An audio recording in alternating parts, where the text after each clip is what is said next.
after mine is over, I'll just tell you because it may not be exactly 1 hour, you see. So, No issue, ma'am. No issues. okay. Then you can. Who's the second storyteller? Hira Ravi. Miss Okay. Hira Ravi, ma'am. All right.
There's so many people with fever, and lot of people are not well.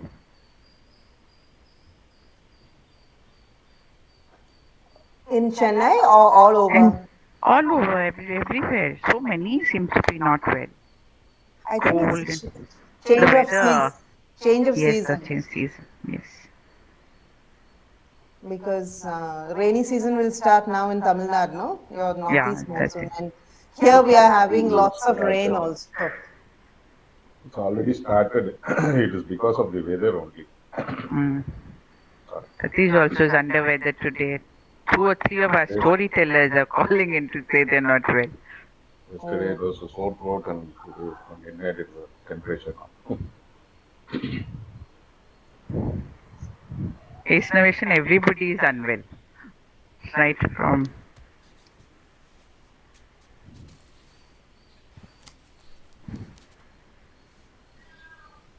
என்ன ma'am நாங்கள் வந்து Yes. ஃபார்மலாக எப்பவும் போல் தமிழில் அந்த அந்த சொல்லுங்க, okay. நடக்கிறதுனால நாங்கள் சொல்லிவிட்டு அதுக்கப்புறம் நீங்கள் இங்கிலீஷில் இன்ட்ரடக்ஷன் பண்ணிவிட்டு ஆ, உங்களோட சரி. எஸ்டிமேஷன் பற்றி நல்லா ப்ரீஃபாக நீங்கள் Okay. எக்ஸ்பிளைன் பண்ணிவிட்டு அப்புறமா அது சதீஷ் சொல்லிடுவாரு. No problem. Yes Okay. Ma'am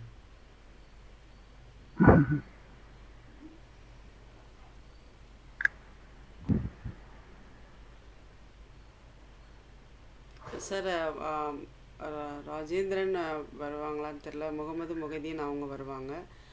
அப்போது சதீஷ் சார் விசி சார் வருவாங்க மேம். அவங்க என்ன அது டைம் சார். வருவாங்கன்னு தெரியல. வரும்போது சதீஷ் சார் நீங்கள் யாராவது அவரை இன்வைட், நானும் இருப்பேன் மேம். அது சரி, நாங்கள் இருந்துடுறோம். சார்கிட்ட டைம் கேட்டுடுறோம். ம். ஃபெலிசிடேஷன் எனக்கு கொஞ்சம் முன்னாலேயே சொன்னீங்கன்னா நான் கண்டிப்பாக மேஜர் அவர் அவர் டைம் போட்ட உடனே மேஜர் சார் அந்த அந்த 5 மினிட்ஸ் மட்டும் மேஜர் சார் வந்துட்டு போக சொல்லுங்க. அவரை வர சொல்கிறேன். வர சொல்லுங்க. ஓகே. நான் மெசேஜ் பண்ணியிருக்கேன் சிவசக்தி மேம். விசி சார் பண்ணிட்டீங்களாங்க சார்? பண்ணிட்டேன். வீட்டில் இருக்கிறதுனால எப்படினாலும் அவர் 1 o'clock அரௌண்ட் 1 PM அப்படி தான் டைம் கொடுப்பாங்கன்னு நினைக்கிறேங்க sir. Okay okay okay sure.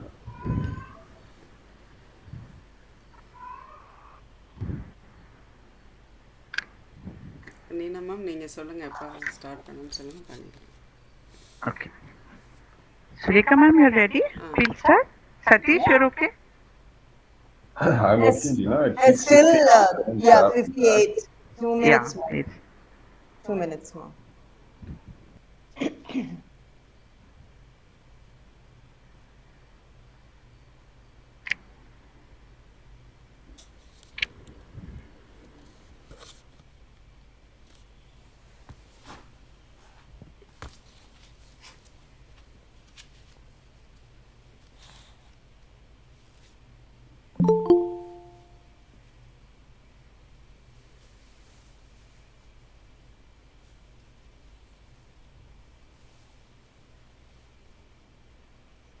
Hi,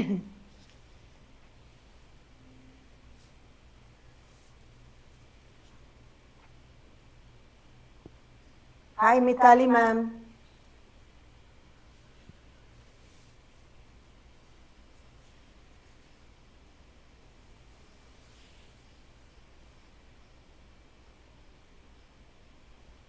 I'm so sorry.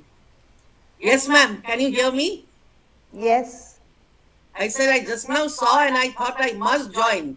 I love your program. I really love your program. I honor And, them. and Pujo, greetings. Pujo, greetings to you and your family too. Thank you. Yeah. Actually, who doesn't love Sureka's sessions, Yes, correct. Right. Welcome, Mitali ma'am. Thank you, ma'am. Welcome to you too also. Thank God that my eyes fell on this and immediately I thought I must enter.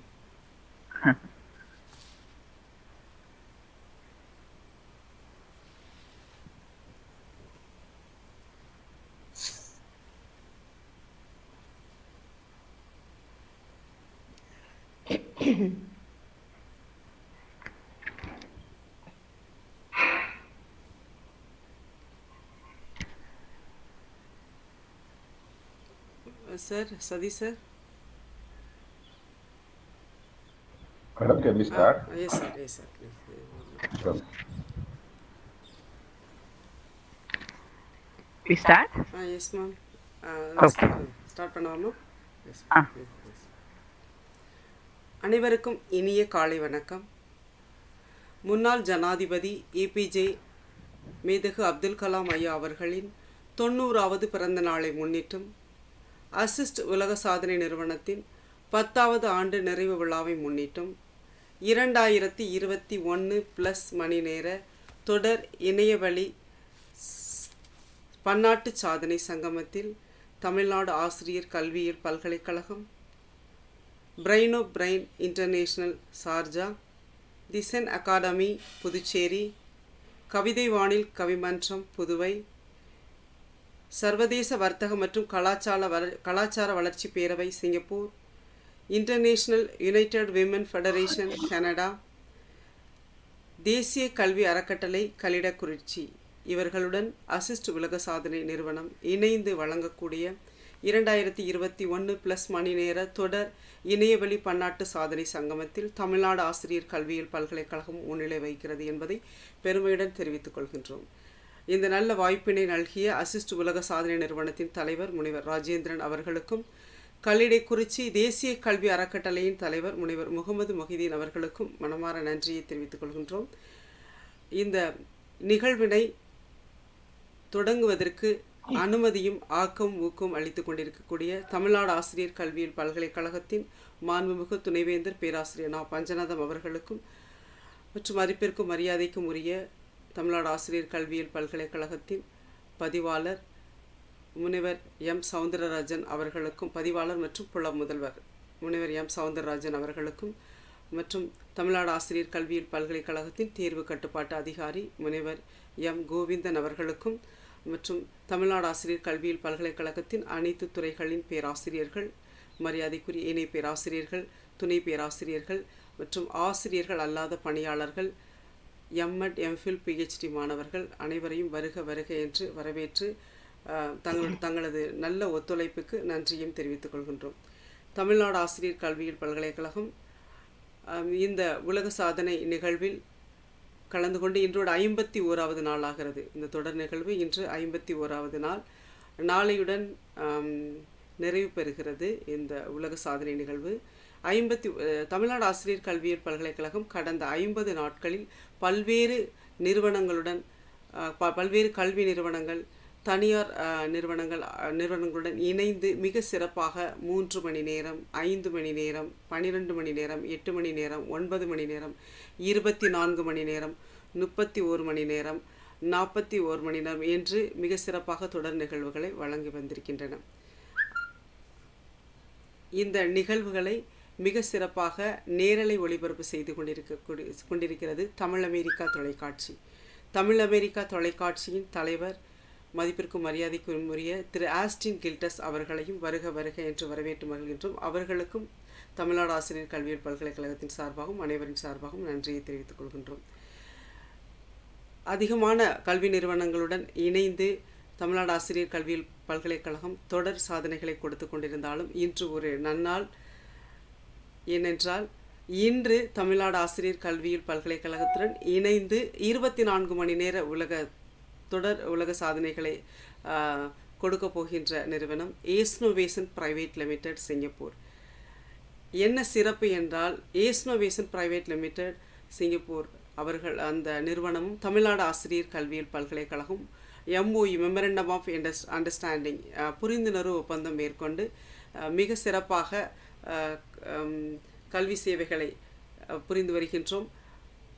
Novation private limited உலக அளவில் மிக சிறப்பாக story telling கதை குரல் நிகழ்வுகளில் சாம்பியன்ஷிப்பாக இருக்கிறார்கள். மிக சிறப்பாக தங்களுடைய கதை கூறல் நிகழ்வுகளை நிகழ்த்தி வருகிறார்கள்.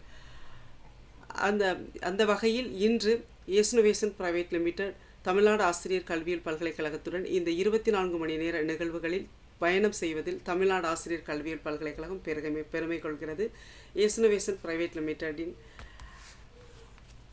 ஃபவுண்டர் அண்ட் CEO மதிப்பிற்கும் மரியாதைக்கும் போற்றுதலுக்கும் உரிய மேஜர் நாகராஜன் நாராயணன் அவர்களை தமிழ்நாடு ஆசிரியர் கல்வியியல் பல்கலைக்கழகத்தின் சார்பாகவும் அசிஸ்ட் உலக சாதனை நிறுவனத்தின் சார்பாகவும் வருக வருக என்று இருகரம் கூப்பி வரவேற்று மகிழ்கின்றோம்.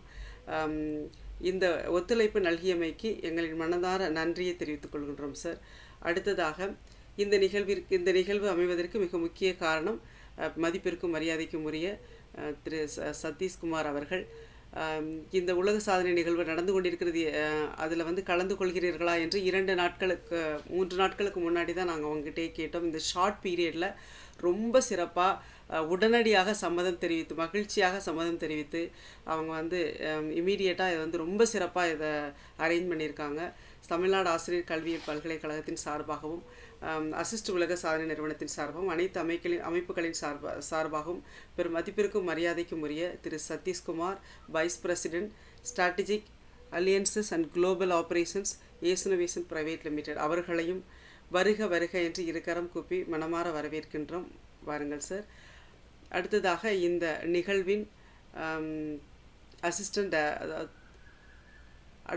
இந்த நிகழ்வோட organising joint secretaries Mrs Bhavana Mursani, assistant director Novation private limited அவர்களையும் தமிழ்நாடு ஆசிரியர் கல்வியியல் பல்கலைக்கழகத்தின் சார்பாக வருக வருக என்று வரவேற்று மகிழ்கின்றோம்.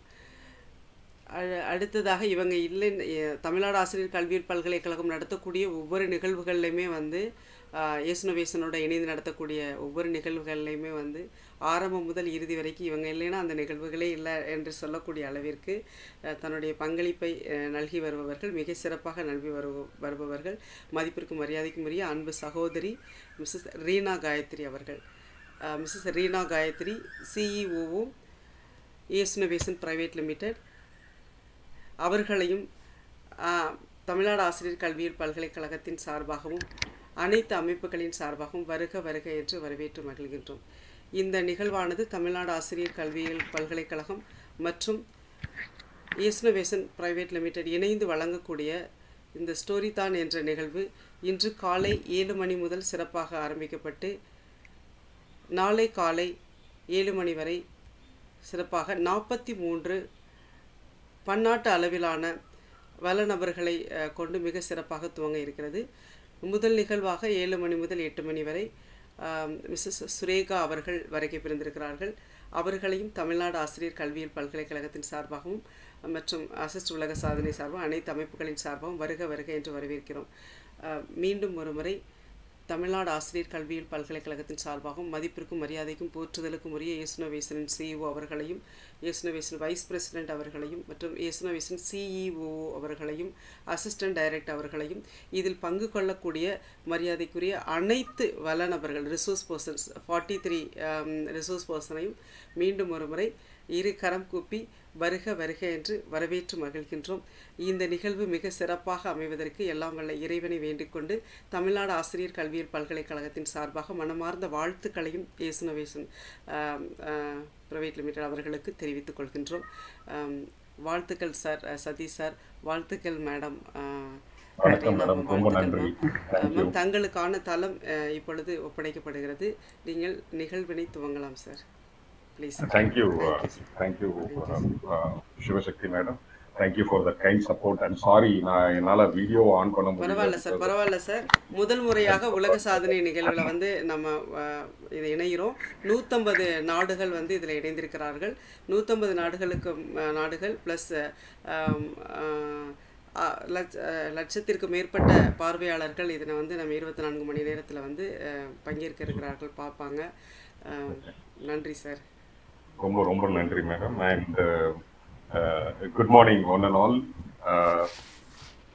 It gives me a great pleasure to join hands with the Tamil Nadu Teachers Education University in association with the Assist World Record to organize this 24-hour non-stop storytelling session. This will be really a remarkable achievement in the record of ACE Novation, because ACE Novation is the only organization in the entire globe to propagate the movement of storytelling amongst the children and the teachers. So this will be a wonderful opportunity where Tamil Nadu Teachers University has given us, and I take this opportunity to first thank our beloved Vice Chancellor Dr. Panchanatham sir. Without his support, definitely this association would have not been possible. And thank you, sir. We take this opportunity to welcome you to this session to give your kind words sometime during the day. And I take this opportunity to welcome Professor Rajendran, Dr. Govindan, Tamil Nadu Teachers Education University, and none other than Dr. Shivashakti Rajamal, madam. Dr. Shivashakti Rajamal, if she is not there, I think this program would have not been possible, and I'm sure she is going to stay 24 hours to manage this session. She is such a highly energetic person in the entire Tamil Nadu Teachers Education University team itself. Thank you, Shivashakti madam, for the support. Yeah, so I also take this opportunity to welcome Mr. Mohammed Mohidin of Assist World Record, who has kindly supported us for the session, as this opportunity to be part of their event which they have organized on behalf of their 25th year celebration, I understand, and it is also an event where they are doing this with the remembrance of our late Vice President of India, Dr. APJ Abdul Kalam sir. So we take a great pride joining this world record movement, and in particular to deliver the session, a 24-hour non-stop session on storytelling. So thank you, Mr. Mohammed Mohidin, for giving us this opportunity, and also take this opportunity to welcome and thank the Tamil America TV, who is going to live telecast this 24-hour non-stop program continuously to across 150 countries. It will be a great opportunity for the entire session, and thank you, Tamil America TV, for this opportunity. Thank you for joining us too, and our other partners who have joined this movement of this Assist World Records 25th year celebrations. Welcome you all for this event, and also take this opportunity to welcome the assistant professors, the professors of the Tamil Nadu Teachers Education University, the students who are pursuing their bachelor's and master's in education from the Tamil Nadu Teachers Education University for this program, and we will look forward to your support and share the storytellers for the next 24 hours. So thank you all, and I take this opportunity to welcome our founder and CEO, who is Anwar, who will be joining us shortly, Without him, Major Nagarajan Narayanan, without him, this vision of propagating storytelling across the globe would have not been possible for Ace Novation. He has built such a vision for this organization, and not only that, the kind of team he has built, it's wonderful. So we are missing him now, but definitely he'll be joining us because of his health, and he will be joining us. Thank you, Major. We look forward to you for your presence, actually. And I take this opportunity to thank our team, Dr. Neena Gayatri, our COO, and she is another person who runs with her wheels, actually, not with her legs. So she is another highly energetic person who has been a great support and inspiration for the entire team. Thank you, Nina, and welcome you for this 24-hour session, and we look forward to your support. And our assistant director, Eng, Bhavna Murshani, she has been the connect for the storytellers across the globe, and she has been coordinating this entire event with the storytellers in the last 48 hours. So that is our connect. Thank you, Bhavna, and Team Ace Innovation for the entire support and who is going to stay with us for the entire session for the next 24 hours. And once again, welcome you all and take this opportunity on behalf of ACE Innovation Singapore, ACE Innovation India, and the Tamil Nadu Teachers Education University to welcome all our storytellers and in particular our star storyteller, Ms. Sureka De, who is going to kickstart the 24-hour session today. Thank you, Ms. Sureka De, for joining us, and it is our pleasure to have you once again. And thank you. We look forward to hearing from you. Thank you, and I leave the floor for the storytellers to start the session. Thank you. Sureka, just a minute. Yep. It takes a big heart to shape little minds. Ace Novation Private Limited Singapore, Ace Novation India, and the Blue Hornbill Club welcomes all the big hearts from the teaching fraternity to our one-of-a-kind webinar series, a 24-hour non-stop storytelling session.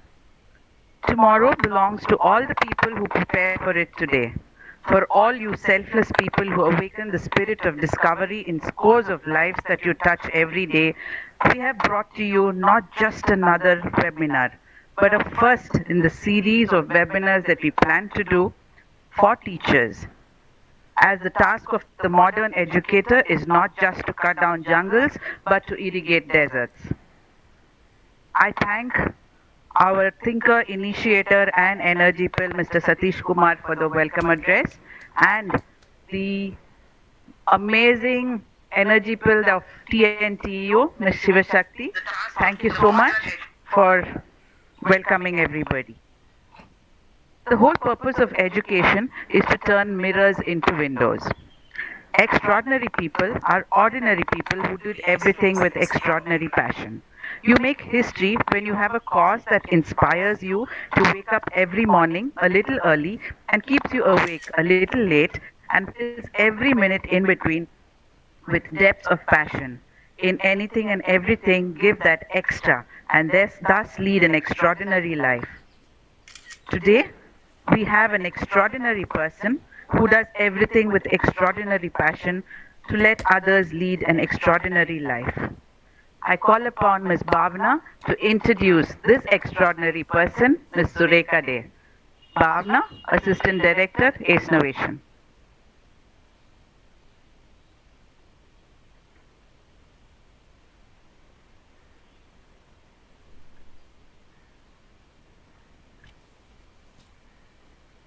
Bhavna is not there, understanding.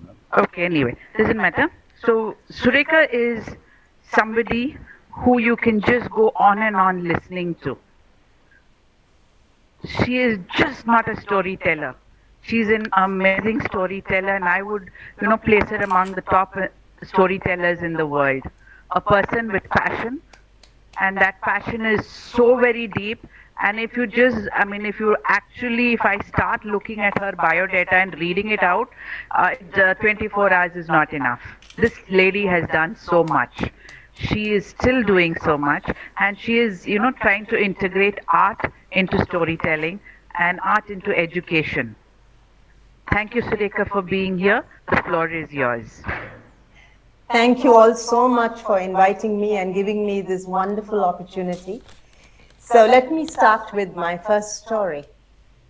And this story is about none other than the Creator.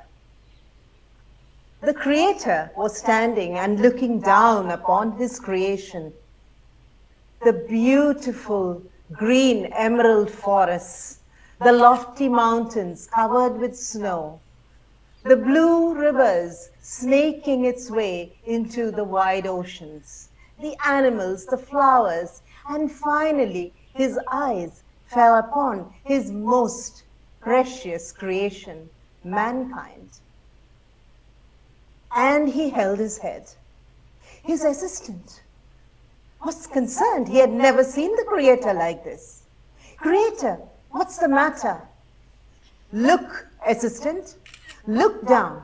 And when the two of them looked down, all they saw was humankind in a state of chaos. They were fighting and arguing, and there was anger and fear. What's happened, Creator? Asked the assistant. I have made a big mistake. I have forgotten to give them brains. What shall we do? I want you to help me, assistant. Here is a bucket full of gray matter. I want you to take this down to earth and put a little into the heads of all of mankind that you see there. The assistant went down, but he came up quite soon and he said, it isn't working. I just managed to put a little bit here and a little bit there, but I'm so sorry, Creator. Do you have a plan B? Half a brain is worse than no brain at all, said the Creator. But I have another plan. This time, I want you to take this bucket of gray matter and go down to earth. But you will pick a select few to put this gray matter into. And so the assistant thought this was a much better idea, and he went down and he came up full of smiles. Mission successful. And when the two of them looked down, they saw a very different world. Everybody was laughing, and there was smiles and happiness and sharing. And the Creator looked at the assistant and he said, I wanted a group of people to take the knowledge that I have for humankind and pass it around. And these are the people that are going to do it. The assistant looked at the Creator and he said, don't you think we should have a special name for them? Yes. From now on, they are going to be called storytellers. So, ladies and gentlemen, and all of you children out there, my first story today is from my state. It's a folktale from India, and it is about why the coconut has eyes. So, I want you to help me by singing this little song with me. It's a very simple song. So, shall we try it together? Dit-dit-tara, dit-dit-tay. Come on, everybody. It's very early in the morning here, and I think we need some energy. Don't you think so? So let's try that again. Dit-dit-tara, dit-dit-tay. Dit-dit-tara, dit-dit-tay. A little faster. Dit-dit-tara, dit-dit-tay, dit-dit-tara, dit-dit-tay. Dit-dit-tara, dit-dit-tay, dit-dit-tara. The sounds of the fisherfolk taking out their boats into the early morning sea. The sky was still dark, and all that could be heard was dit-dit-tara, dit-dit-tay, dit-dit-tara, dit-dit-tay. All along the coast, like little black dots, stood the families, watching their fathers, their sons, their brothers with the nets going out into the sea. Slowly, as they watched, the boats went further and further into the seas, and they couldn't be seen at all. And the families returned back to their little hamlet, a little village by the sea. It was a very hard-working village. While the men were fishing, the women were busy drying the fish, the children helping their parents and their grandparents, and also they had to go to school. A day or two later, they could hear the sounds again. Dititara, ditite, dititara, ditite, and all of them ran back to the shoreline to welcome the boats teeming with fish. How happy they were to see all their loved ones back with such wonderful catch. Now, there was one person in the village who was very lazy. When all the fisherfolk left early in the morning, he would just open one eye and then decide it was just too early to wake up, and he went back to sleep again. Middle of the morning, when he woke up finally, he thought it was too hot to go into the sea to catch fish. And so everybody teased him and called him Madian, the lazy one. And the children loved to taunt him. Madian, Madian, lazy, lazy man. Till one day, he was very annoyed. Everybody laughs at me. I need to do something about it. And then he had a plan. He had heard that there was a sorcerer, a Mandravadi, who lived far beyond the village on top of the 7 Hills mountain. So he decided to go and meet the sorcerer. So he climbed up the mountains one by one, and finally, at the top of the 7th hill, he found a small hut, and there in the hut was the sorcerer, the Mandravadi. What can I do for you, my boy? You have to help me, sorcerer. Everybody laughs at me. They call me lazy man. I want you to teach me how to fish without a net and without a boat and without having to wake up early in the morning. Aha, said the sorcerer. Are you sure this is what you want? Yes. It's very dangerous. Are you sure you can manage it? Yes, yes, yes, yes, said Madian, the lazy one. And so the sorcerer sat him down and gave him a magic spell by which he could take off his head. And the sorcerer told him, when you remove your head, make sure you hide it somewhere that no one can see. And then when you jump into the water, the fish, because they're curious creatures, will swim inside you. And when you have enough fish, you can come back. And then he taught him another spell to put his head back. Madian was very excited. He could now fish without having to get up in the morning, without having to mend his nets, or without ever having to take his boat out into the hot or the cold sea. With a renewed energy, he went down the mountain and up the mountain, down the mountain, up the mountain, and back home. And he couldn't wait to try the magic spell. So, when all the fishermen were out to sea and the village was quiet, he went a little further away from the village, and behind some rocks, he took off his head and his clothes and he hid it there. And then he jumped into the sea. The water was cold, But soon he found the fish swimming towards him. Big fish and small fish and long fish and short fish, fat fish and thin fish, blue fish, red fish, and fish of all colors, shapes, and sizes went inside his stomach. And when his stomach was so big and heavy, he decided to come back to the shore.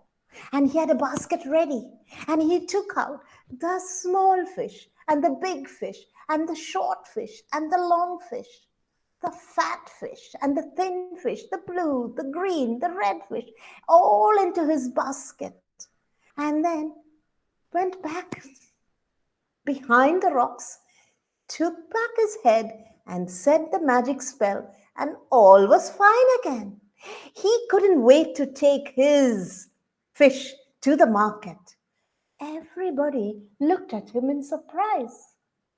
Huh? Madian with so many fish? He's not mend his net is full of holes. And he didn't take his boat out. So they all wondered, how did he manage to catch so much fish? He just smiled. And this went on, and the villagers grew more and more curious, for they never saw him wake up in the morning, and they never saw him mend his nets, and they never saw him take his boat out. But every now and then he came to the marketplace with a basket laden with fish. One little boy wanted to find out. So one evening, when all his friends were playing, he saw Madian slowly coming out of the village and walking away by the seashore. So he followed him very quietly. And he saw Madian go behind the rocks and speak something and remove his head and place it with his clothes. And then he watched as he went into the water and jumped in. The boy was really surprised. And he decided he now knew what Madian was doing. So he picked up the head and he ran towards the village. When from far away he heard his mother and all the mothers calling their children back home for dinner. The head was very heavy, and he knew if he was late, his mother would be very annoyed with him. So he threw it away, and he ran back home. When poor Madian came out of the water, he could not find his head. He searched all over, and then he decided to swim back, to jump back into the sea, where he became a fish, and he lives there still. While the head, it grew into a strange tall plant. And every day it looks down to see if Madian will ever come back.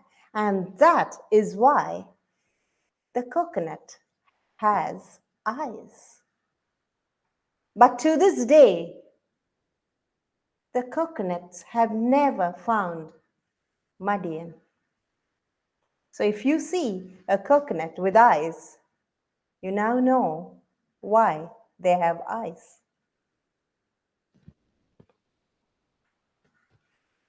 So I hope you enjoyed that story about the coconut, why the coconut has eyes. Okay.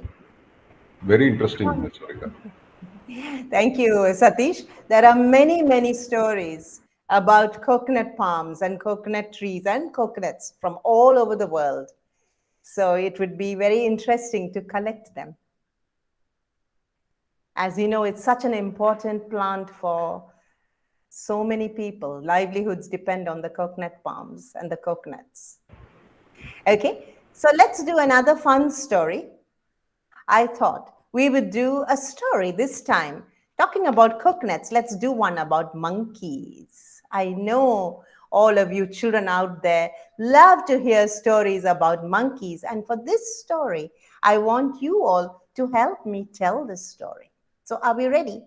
So the first thing we have to do is to learn some actions that you can do with me while I tell this story. So when you hear the word monkeys, I want all of you to go, hoo, hoo, hoo, hoo, hoo, hoo, hoo, hoo, hoo, hoo. Okay? Now, what do monkeys like to do? They love to climb trees, and this is the action for climbing the trees up and climbing the trees down. Now, the monkeys also love to play, and this is the action for play and play and play. Now, every evening the sun comes down. So this is the action for the sun coming down, and this is the action for the sun coming up.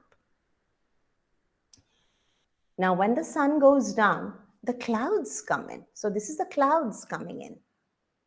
And when the clouds come in, it starts to blow. The wind starts to blow. Woo. And when the wind starts to blow and the clouds are in the sky, what do you think happens? It starts to rain. So this is what you have to do. When you hear the word rain, I want all of you to make the sound of the rain.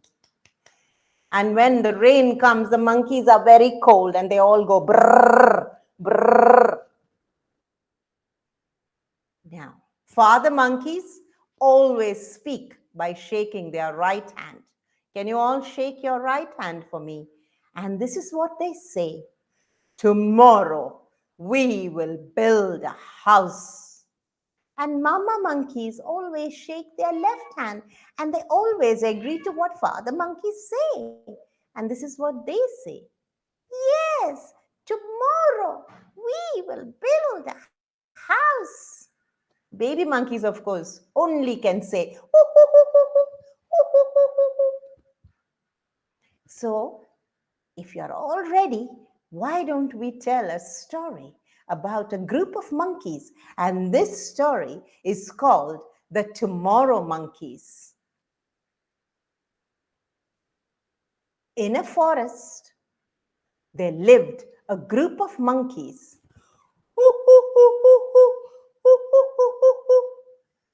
Every evening, when the sun came down, the monkeys climbed up the trees. And then the clouds would roll in and the wind would start to blow. Ooh.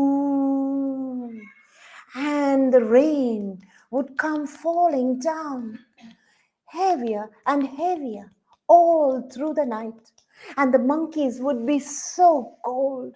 They would all go brrr, brrr. Then the father monkeys would shake their right hand and say, tomorrow we will build a house. The mother monkeys would shake their head and say, yes, tomorrow we will build a house. And the baby monkeys would be so excited, so happy. They would go, hoo, hoo, hoo, hoo, hoo, hoo, hoo, hoo, hoo, hoo, hoo. In the morning, when the sun came up, the clouds would roll off. And the monkeys would climb down their trees and they would play and play and play till one little monkey would scratch her head and ask, are we going to build a house today? Tomorrow, tomorrow, the monkeys would answer. And they would continue to play and play and play. Till in the evening, when the sun came down, the monkeys would climb up their trees.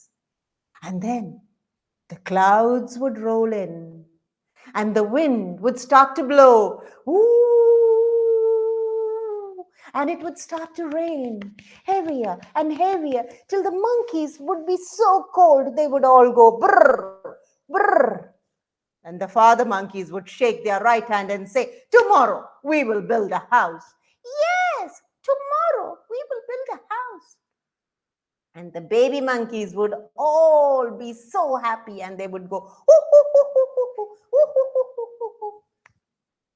In the morning, when the sun came up, the clouds would roll off And the monkeys would climb down their trees and they would play and play and play till one little monkey would scratch her head and ask, "Are we going to build a house today?"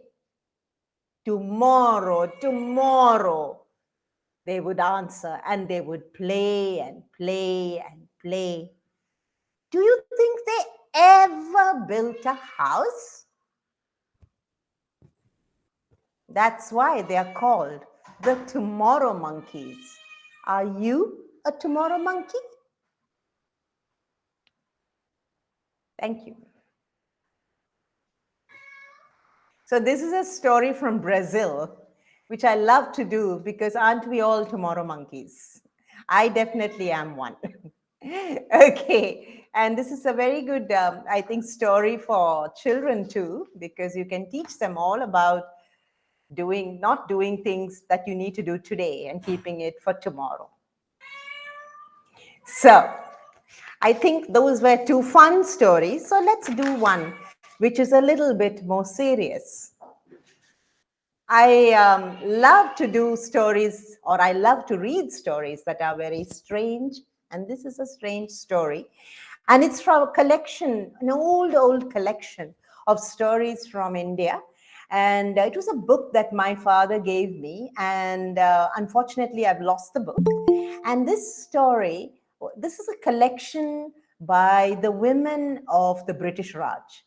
And I always feel the women are very good at writing strange stories, ghost stories, and this is one of them. I hope you enjoy it. It's called The Greatest Magician in the World. A long time ago, in a faraway land, there ruled a young king. He was rich and powerful, but most of all, he always kept his word. Now, every year after the harvest, there would be a great celebration. And on the final day of the celebration, they were going to pick the greatest magician in the land. The land was so vast. It was further than you could ever imagine. So from all the corners, from the left and the right and the north and the south, came magicians dressed like kings, on horses, on elephants. And the royal halls were opened for the audience to watch their magic. Finally, the big prize was going to be awarded, a bag full of gold. The evening sun was just setting and the shadows were getting longer when in the hall they approached somebody. There was a silence and then laughter, for he was the most peculiar man, not a great magician at all from the looks of it. The guards were about to drag him away when the king raised his hand and said, "Bring him to me." And as he was dragged towards the king, he fell upon his feet, and as he did so, his hand touched the robe of the king. There was a cold blast of air, and the king found himself on his horse, riding through the forest that he enjoyed doing every day. He turned back and saw that his soldiers were far behind. The mare was his favorite, and he started to ride further and further away from the soldiers who always accompanied him. Finally, when he stopped and he looked around, he realized that he was in a strange place that he had never been to before. The forests and the rivers had disappeared, and instead, the land was desert, rocks and sand, and a few trees. He decided to rest for the night, and he hoped that by morning his soldiers would find him. But when the morning sun was up, he realized that he was completely lost. He rode again on his mare, And by the end of the day, the mayor was also dead. The king was thirsty and dying, and he knew that if he didn't get water, he would be soon dead. His clothes were ripped open by the brambles and the thorny bushes around. He was so tired and thirsty, he had no voice, and he was giving himself up as dead. When he saw a movement in the distance and realized it was a woman, he could not even call out her name. He crawled towards her, and when she saw him, she realized what he wanted, and she was about to take the pot of water with her and give it to him when suddenly there was a voice. Stop! Before you drink, you must promise that you will work for me for the rest of your life and you will marry her. The king was so thirsty, all he could do was nod his head. And then the girl poured the water, and he drank and drank as he had never drunk water before, and he fell into a faint. When he woke up, he realized he was in a house in a village. He looked around, and then he remembered what had happened. Soon the door opened, and there came a group of men who told him that he was wanted, for it was to be his wedding day. The old man was there, and so was his daughter. He looked at the king and he said, Well, I do hope you remember your promise. You're going to marry my daughter and live with us for the rest of your life and work for me. We are a village who take care of the dead. We get the dead ready for burial, and that will be your job from now on. You're going to learn how to prepare the dead for their final journey. The prince could not speak, but he was a prince who always kept his word, and he could not go back on it. And so it came to be that he married the daughter of the chieftain, and he lived in this village.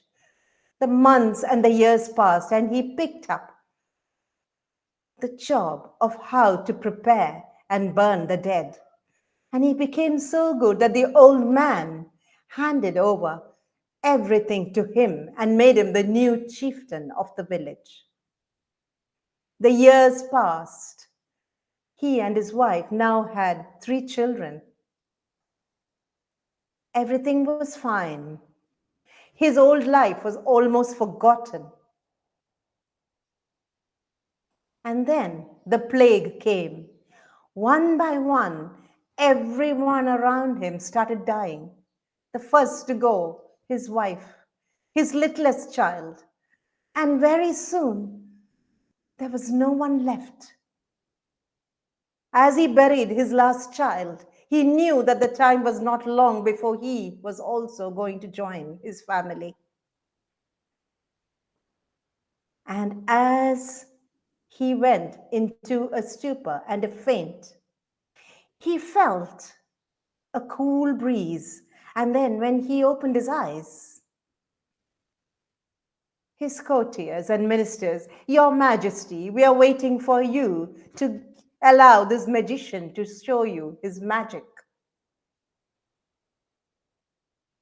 There is no need. He is indeed the greatest magician in the world.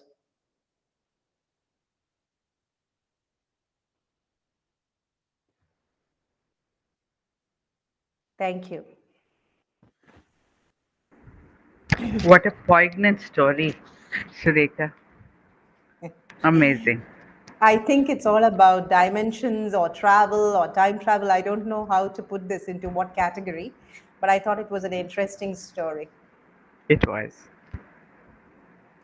So And everybody is very quiet. I think that story was a little, deep and wondering yeah, what very, happened. Yes, but there are yes. many stories like this from folktales from India where, time has not gone as far as the present is concerned, but but lots of things have happened.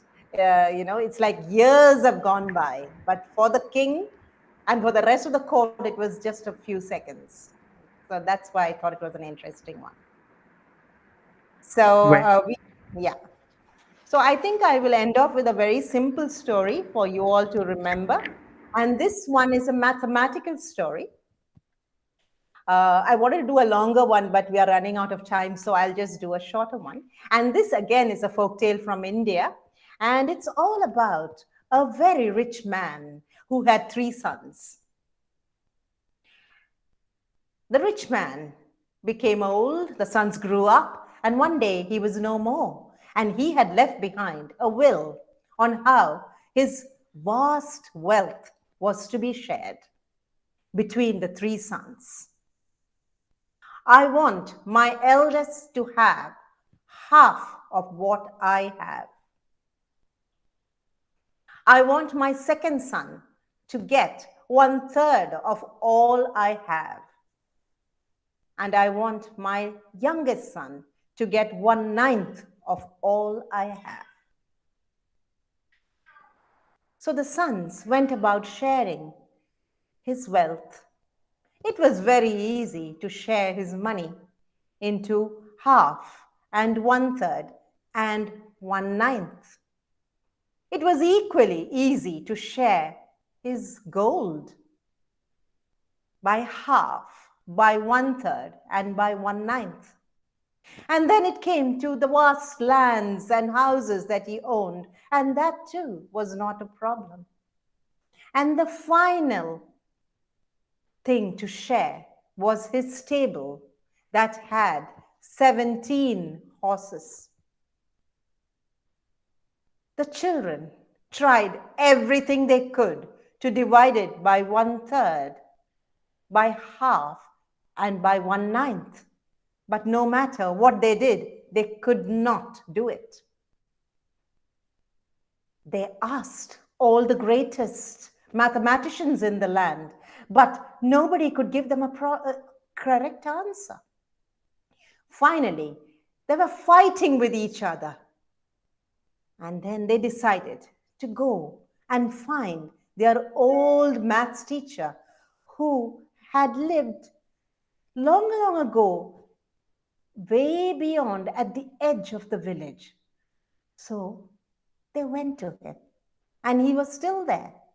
He was so happy to see his students. And he said, "My sons, what brings you here? I haven't seen you in so many years." "Master, we have a problem and we need your help." And the children told him what their problem was. "Uh-huh," said the old man. "Well, I have a horse. Can you get him? It's behind in my stable." So the children did. "So how many do you have now? When you add my horse to yours?" 18, said the children. "Okay. Can you divide half by 18? How much do you get?" 9. "Can you divide 18 by 1/3? Yes, 6. "And can you divide 18 by 1/9? Yes, 2. "How many are they?" 9 and 6 and 2. 17. "Now take my horse and go and tie him behind in the stable. You have your answer, and now you may go." The sons were very happy, and they went, deciding to share the horses by 9, by 6, and by 2 between them. 17. So with that, I would like to say thank you again. Thank you, Sureka. You know, coconuts, monkeys, poignant stories with so much of depth. Only you can do this. Better than 1,000 days of diligent study was 1 hour with this wonderful storyteller. Thank you, Sureka. The morning started off beautifully. Ace Innovation thanks you. Thank you so much. My pleasure. Well, it is a very happy morning. And anytime teachers, educationists come together with a collective intention, it's powerful. Whether it is to write lesson plans, correct papers in the library, reading, or conducting meetings, just planning an international webinar, when teachers come together with collective intention, magic happens. Today is magic, sheer magic that has brought storytelling to the forefront. It's shown that storytelling is the most powerful way to put ideas into the world. And we have the most the next speaker, the next storyteller, the most powerful, colorful, young morning energy pill of a storyteller. Her smile is her logo, her personality her business card, and the way she makes others feel her trademark. Hira Ravi. And to introduce Hira, we have Miss Bhavna. Bhavna is Assistant Director, Ace Innovation. Bhavna?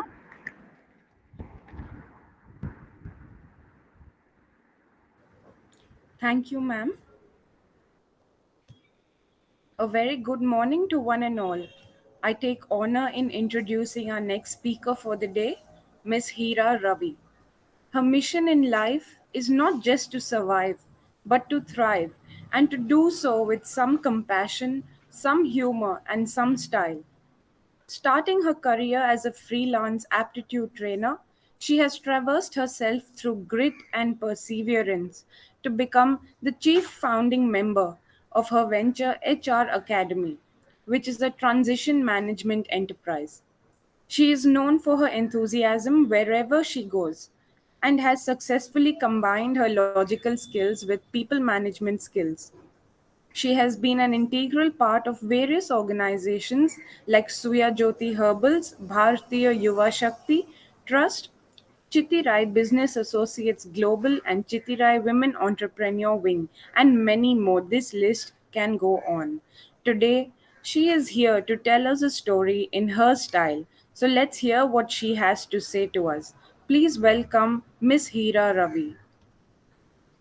Thank you. Thank you so much. And happy morning, everybody over here. And it's going to be amazing morning. Yeah, Shureka ma'am, your story is so awesome. I was just, it motivates me to come up with my story now. So thank you so much for the start.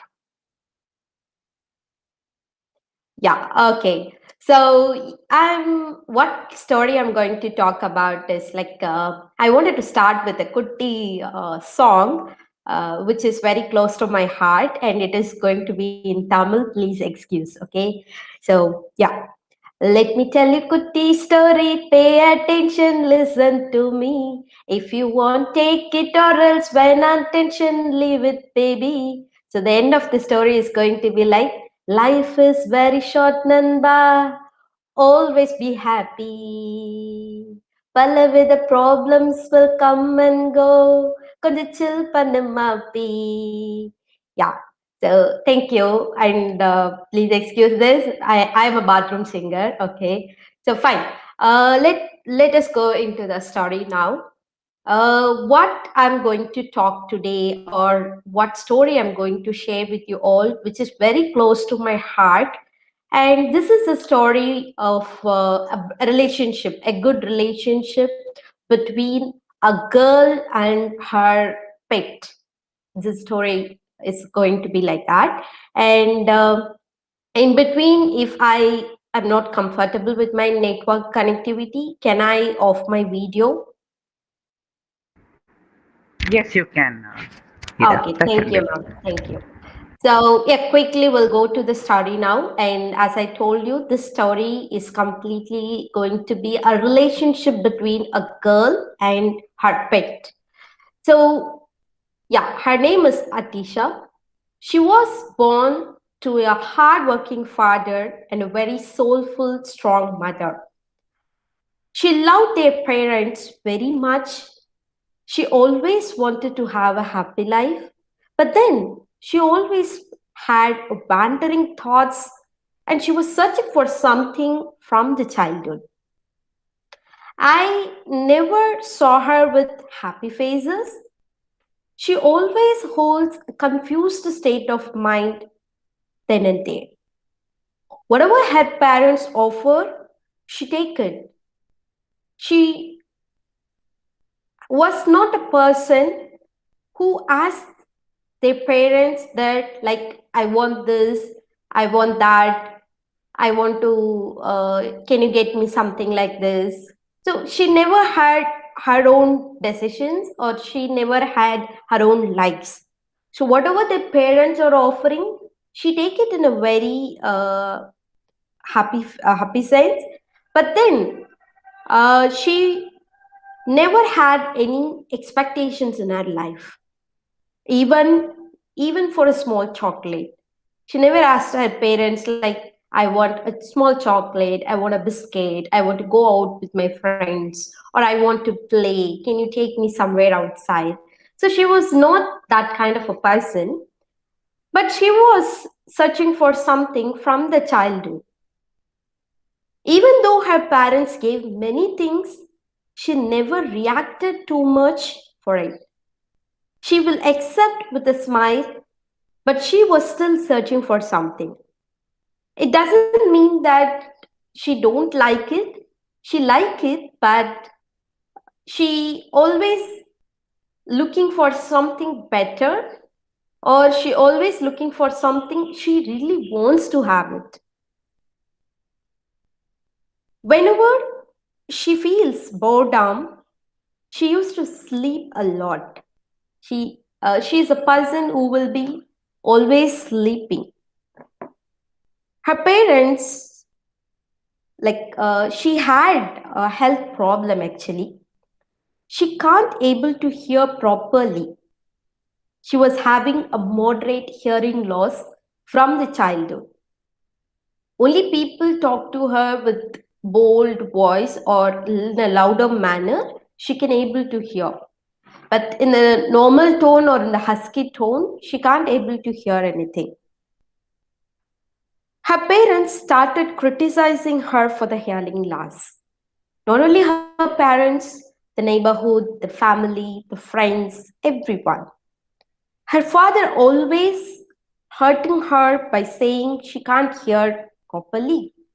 Whenever a relative visits her house or she went somewhere out, his father used to tell everybody that she can't hear anything. So can you please be louder? So at that age of childhood, she doesn't know like how why his father was telling that often. She always feels very uncomfortable as well as she always feel very hurt. Actually, that hurts her more, and she felt like orphan, and she started feeling very depressive because of that health issue. As days passed on, she started playing alone. Actually, this made her to survive herself alone. She loved to spend time alone. She always talks to herself. As days continue, she started feeling some soul is with her. Some soul is talking to her. She started hearing some husky voices and sounds. She feel that someone is next to her, someone is following her, someone is asking her something, or someone is being there with her always. Since both of her parents are went or working, they never had enough time to spend with her. She always used to spend time alone inside the wall or inside the room. So, what this actually made her is like she started feeling someone is with her, and she started spending more time with herself. She started talking to herself. She can't able to hear properly. So that was the main reason that made her to spend her time alone. She started enjoying her loneliness, and that made her a new person in as well. She started asking questions like what I'm doing, what I'm searching for, what I'm looking for, why I'm not happy. So she started questioning herself what she is in search of, why she can't able to mingle up with others, why she feel she wants to spend time alone, why she wanted to have someone who was very next to her to listen to her and to talk to her. She went on to a depression, but that invisible soul started speaking to her. The invisible soul actually brought her back from the depression.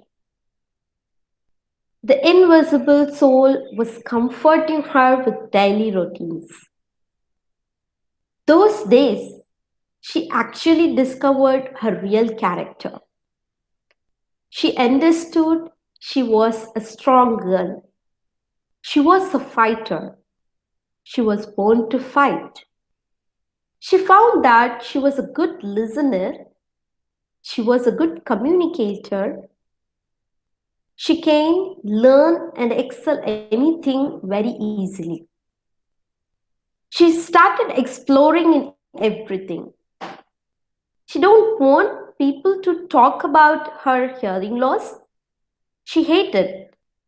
She wanted people to remember her in a very positive way rather than her health issue. That was her only motive. She started exploring many extracurricular activities. She started dancing. She was a good classical dancer. She participated in many competitions and she won more prizes and rewards. And also, she started participating in more elocutions, speech competitions, and all, and also singing. What happened after exploring all this is like people started recognizing and rewarding her with her talents and with her true potentials. She really liked it. That motivates her to work with 100% perfection, and that always gave satisfaction and happiness in her life. Okay, so in the first, I told you that this is a relationship between a girl and a pet. The pet here is the invisible soul. So later on, she started loving that invisible soul so much. She started talking to the invisible soul very much, and also she started traveling and exploring more with that invisible soul, and she named that soul as Diamond. Why she named the soul as Diamond is she want to have she had a precious gift in her life which actually made her to discover who she is. Because of her health issue, She never had a big friend circle. She never had a good communication or a rapport with friends or relatives. One fine day, a spark came to her. She always wanted to change her weakness into strengths. She always wanted to do it. Whatever the weakness she had, she always wanted to take it and convert it into her strength. She decided, instead of hearing, why don't we make others to hear me? Instead of I hearing, why don't I make others to hear me? I'm good at that. I always love to do that. That was her passion. That was her interest. That was her thought when she had that real spark. That moment, she decided she wants to get into this field, teaching field. Her parents never had time to spend with her, so there was a lot of communication gap between them from her childhood. From her childhood, everything was decided by their parents, and that never gave happiness or satisfaction to her. As she grew up, she knows what she wants, so she took a strong decision on her life and career. Her parents didn't expect or accept her choices. They opposed. They wanted her to get into a good company and earn more. She is a kind of person who always looks for creativity and innovations. Because when she had her time alone with that invisible soul, she used to come up with a lot of creative ideas and innovations. And she stored everything as her secret diary, where she keeps all her creativity inside a suitcase. She was holding more than 20 to 30 diaries. She used to maintain that secret diary, and she used to write her goals, wishes, and proceedings of the days, everything in that diary. Her parents continuously opposing her for her decision on life and career. But then what that made her is like she was emotionally very weak. She started reacting. Everyone used to say that when someone is communicating with you have to start responding rather than reacting. But then she started reacting, and the reaction was so harsh. She gets she got angry then and there. She used to burst out. She used to uh, burst out like anything. She will shout. She'll throw the things away. So that actually made her emotionally very weak. She started to hate her parents. Her negative emotions started killing her day by day. Always those emotions put her in fire and depression.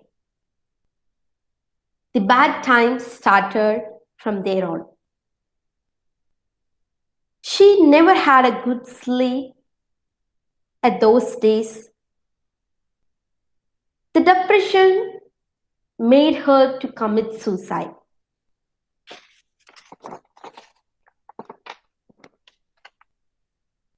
But that invisible soul, the pet, diamond, never made her to do that.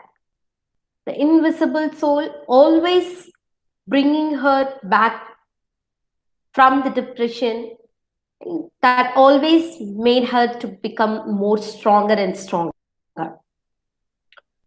She was longing for her parents to understand her and support her in her decisions. But it doesn't happen. She tried her level best. It doesn't happen. She also failed to explain it to them because of her ego.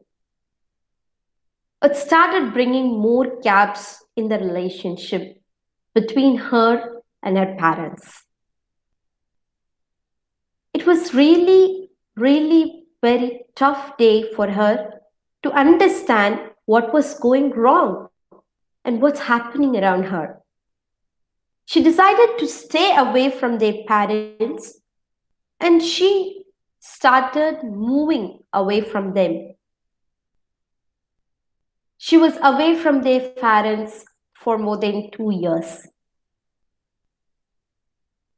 The journey of 2 years was not so easy. She shifted her place from one location to other location. She got a job. She stayed in a women's hostel. She shared her bed with one of her co-worker.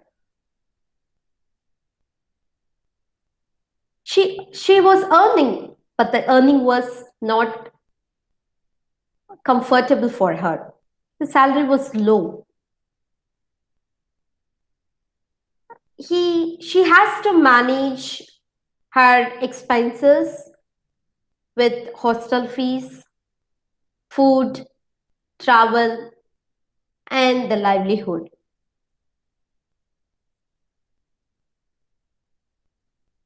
In those 2 years, she had more insights about her tough times. She started understanding the reality of life. People usually say that when you go and stand on your leg, you can see that the reality of the life is. So she also started exploring the reality of life in those 2 years. She found there was nothing wrong with her and also with her parents. In those 2 years, she was evaluating herself, like what happened in the past and what made her to take this decision. And she found there was nothing wrong with her decision and also with her parents' decision. Yeah, the reality is her parents had less knowledge, so they had a fear to accept her decision. It's normal to everyone. She realized herself and came back to the hometown to her parents with a dream after 2 years. She spoke to her parents about her passion, her wish, and her dream. They took some time to accept it. She was keep on proving her parents that her decision was not wrong. Her decision taking her places in her life. She started seeing success and slowly her emotions was responsive. She became emotionally strong. She started feeling the real happiness in life. Till then, she was continuously having the wandering thoughts and she was searching for something. But then, when she understood what she is capable of, and when she conveyed the same to her parents, what she failed to do it before, everything but the real happiness and the real solution for her search. Now, she is the most amazing and happiest person in the world, I could say. Her health started recovering. She got both the ears operated, but she can't hear without hearing aids. That's okay. It is manageable for her. She becomes very strong and her mental health becomes stronger and stronger as days pass on.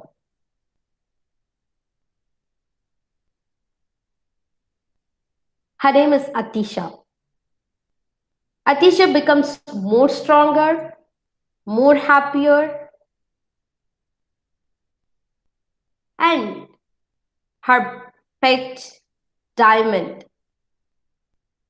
is the reason for everything. When she was alone, her pet Diamond made her to realize what she is and what she is undergoing and what she is looking for. And Diamond always holds that, proper comfort with Atisha. Diamond has always been a best friend for Atisha.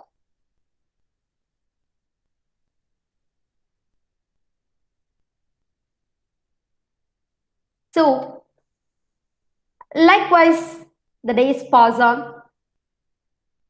Everything started coming. She started to explore many things in the world.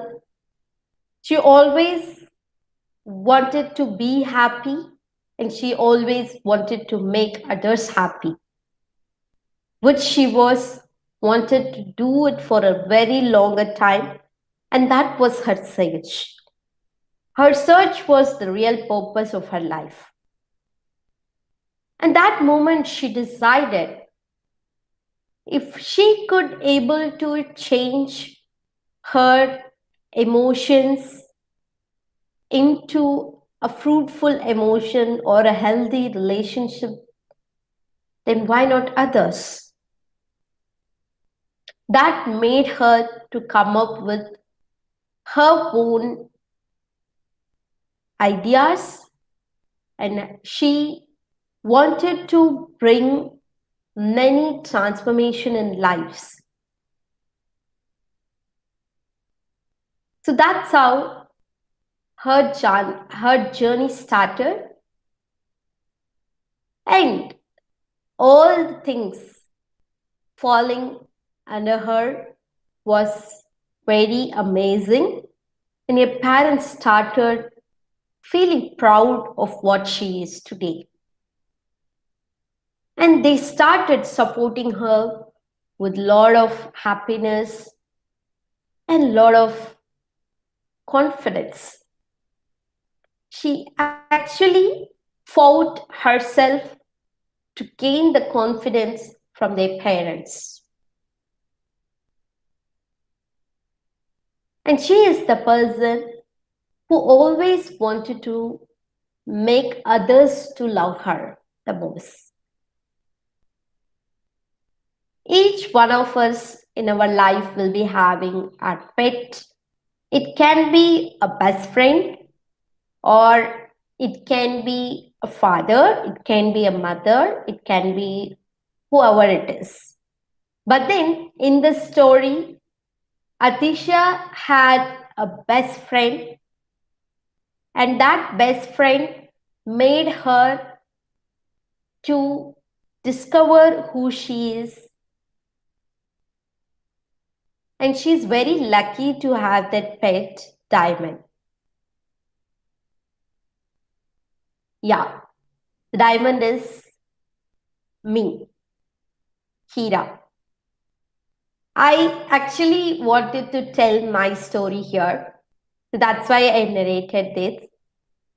I don't know how far I made it clear, but then The invisible soul with me is my soul, and my soul always never made me to go wrong, and my soul never made me to come down. My soul always comforts me, and it always made me to become a stronger person again and again. So, likewise, we all will be having a best friend with you. So, from this story, what I would like to conclude is start exploring yourself. Please take time to spend for yourself. Take yourself time, spend alone. While you're spending alone, or you can able to feel, or you can able to discover the real person of you, and which will definitely take you to the right place wherever you go. And that actually made me to take decisions in my life which never went wrong till now. The same everyone can do. You find your own soul. Each one of us will be hearing the inner voice of us. The inner voice will always comfort us, will always take us to the right place, which will never let us down or which will never take us to the wrong place. But we fail to hear the inner voice of us. We are living in a very materialistic world where we are running behind everything, running behind money, running behind recognition, running behind rewards, etc., etc., etc. But then, when you hear your voice, you know what the actual identity of yours is. We all run for that one thing. Everyone is looking for that identity in this world. To gain that identity, you have to spend time alone. In the aloneness, you will be having a lot of exposure to learn about you. It is not an easy journey. It was really very tough journey for me to come with this, to come as a strong woman now. It took almost 26 years for me. All these 26 years, I was spending my time alone. But each and every day was special to me. Each and every emotions shaped me. Each and every emotions made me to be a better human, and which taught me many things which I failed to learn in my life. And I started understanding people a lot. Each and every one of us in the world, they will be having their own perspectives. We should respect their perspectives. If we started understanding their perspectives, there will not be any ego in this world. There will be only one thing, love. You will be starting loving to others, and you will be loved by others, and you can earn as much as love as you can than a celebrity. Celebrity love and all is fan base. But when you earn the love from the people around you, wherever you go in this world, that actually gives you more connectivity with the people and you can learn many things. So that's how my life shaped me, and who is the reason for this is my invisible soul. I always request every one of you to uh, talk to yourself and found your invisible soul. Talk to it, be gel with it, make your invisible soul as a good friend of you, and that will never let you go down or that will never let you go wrong. And always spread positivity and always spread love to others. So, this is the end of the story.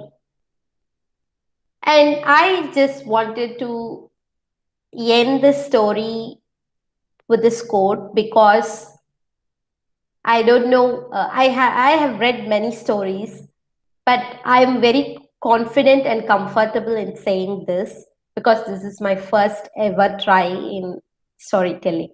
And thank you so much, Nina ma'am, for giving me this opportunity. I hope I didn't bore you. No, not at all. You're all about strength, Hira. Strength of mind, knowledge, and heart. Thank you for this story of yours. Thank you, ma'am.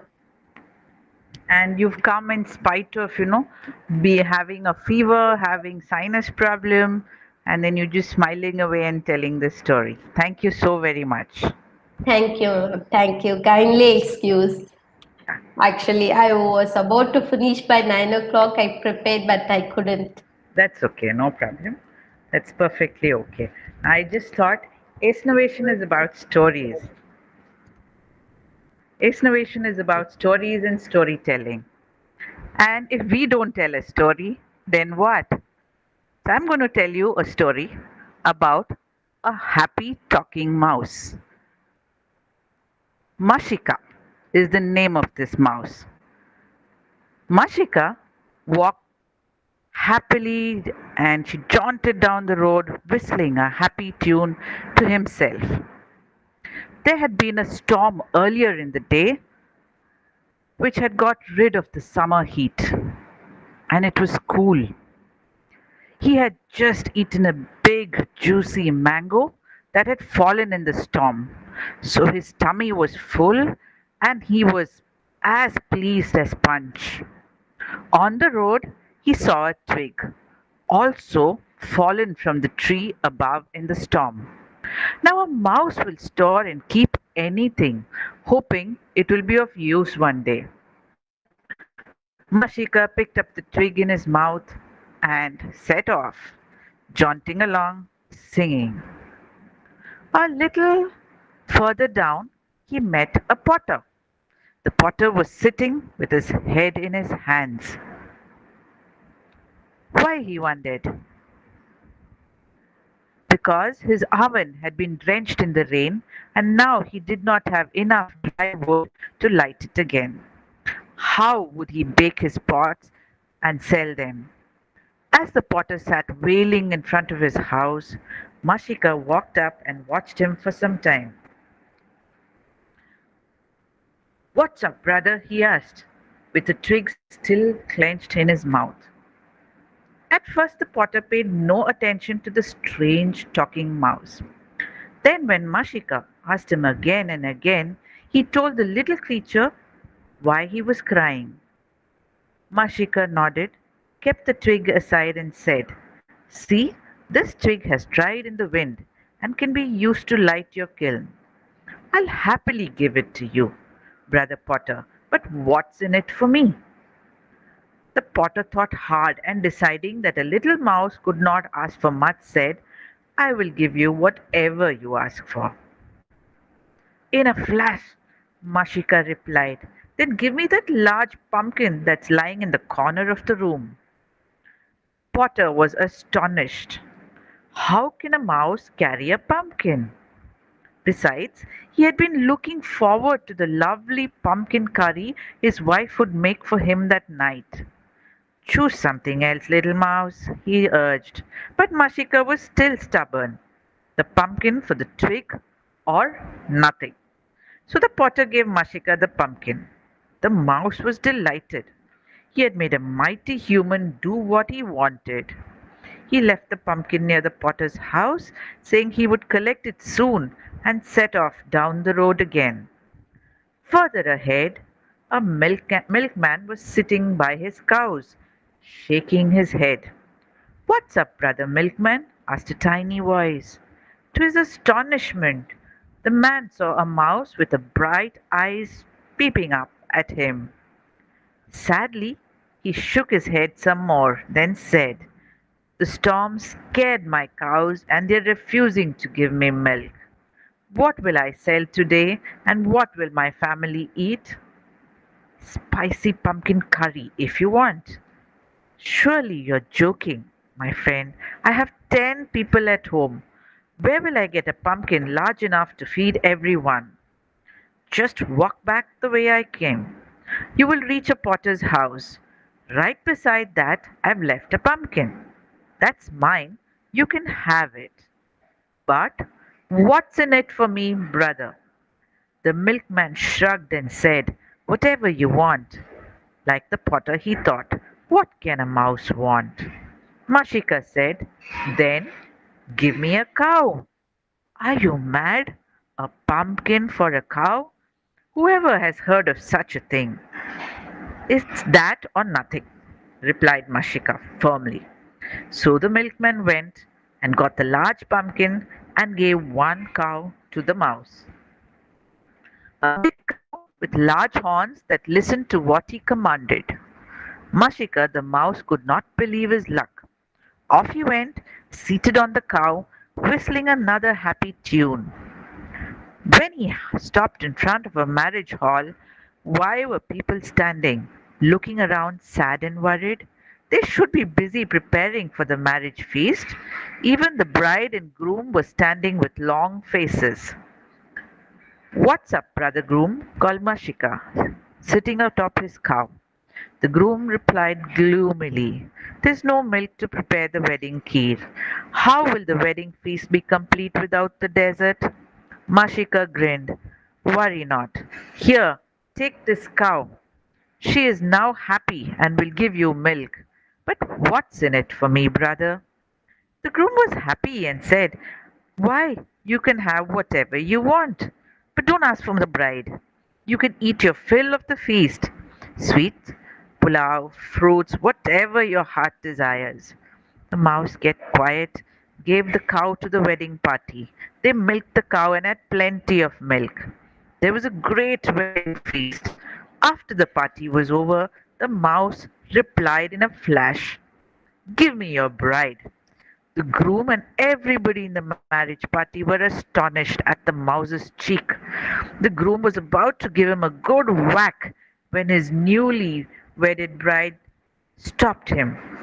"You had given him your word he could have whatever he wants. Let me go with him.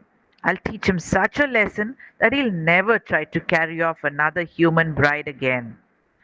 Her husband agreed, said bye-bye, and she went off with the mouse. Mashika scampered ahead, eager to show the bride his home. But what was this? Why was she walking so slowly? "Hurry up, bride," he said. "It's about to rain again." The bride replied, "I am a human. I can't run as fast as you." So Mashika slowed down. By the time they reached home, which was a little hole under the tree, he was very, very, very hungry. "Cook me a nice meal with lots of grain," he commanded.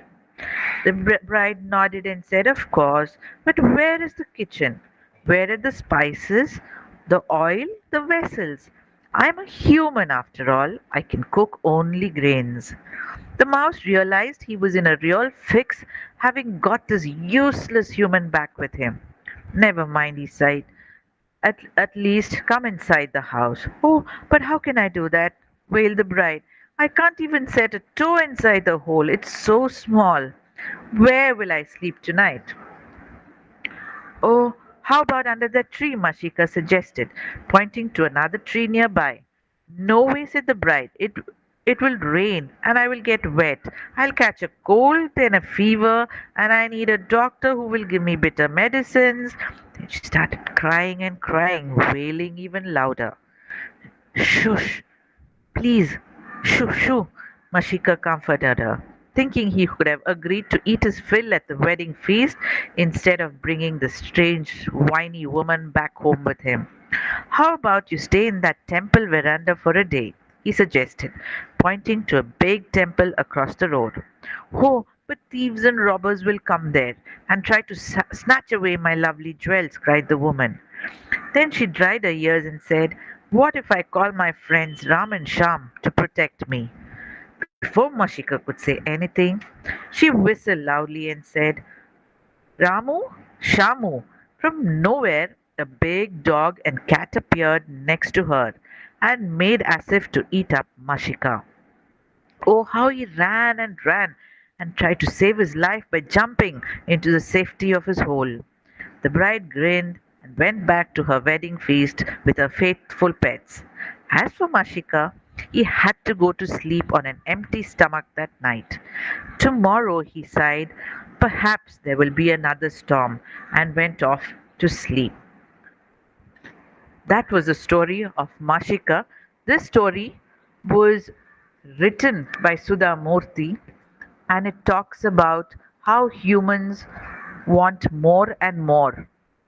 We keep wanting more. Our needs are less, but our wants are more. That's Ace Novation bringing to you one story from Sudha Murthy's collections.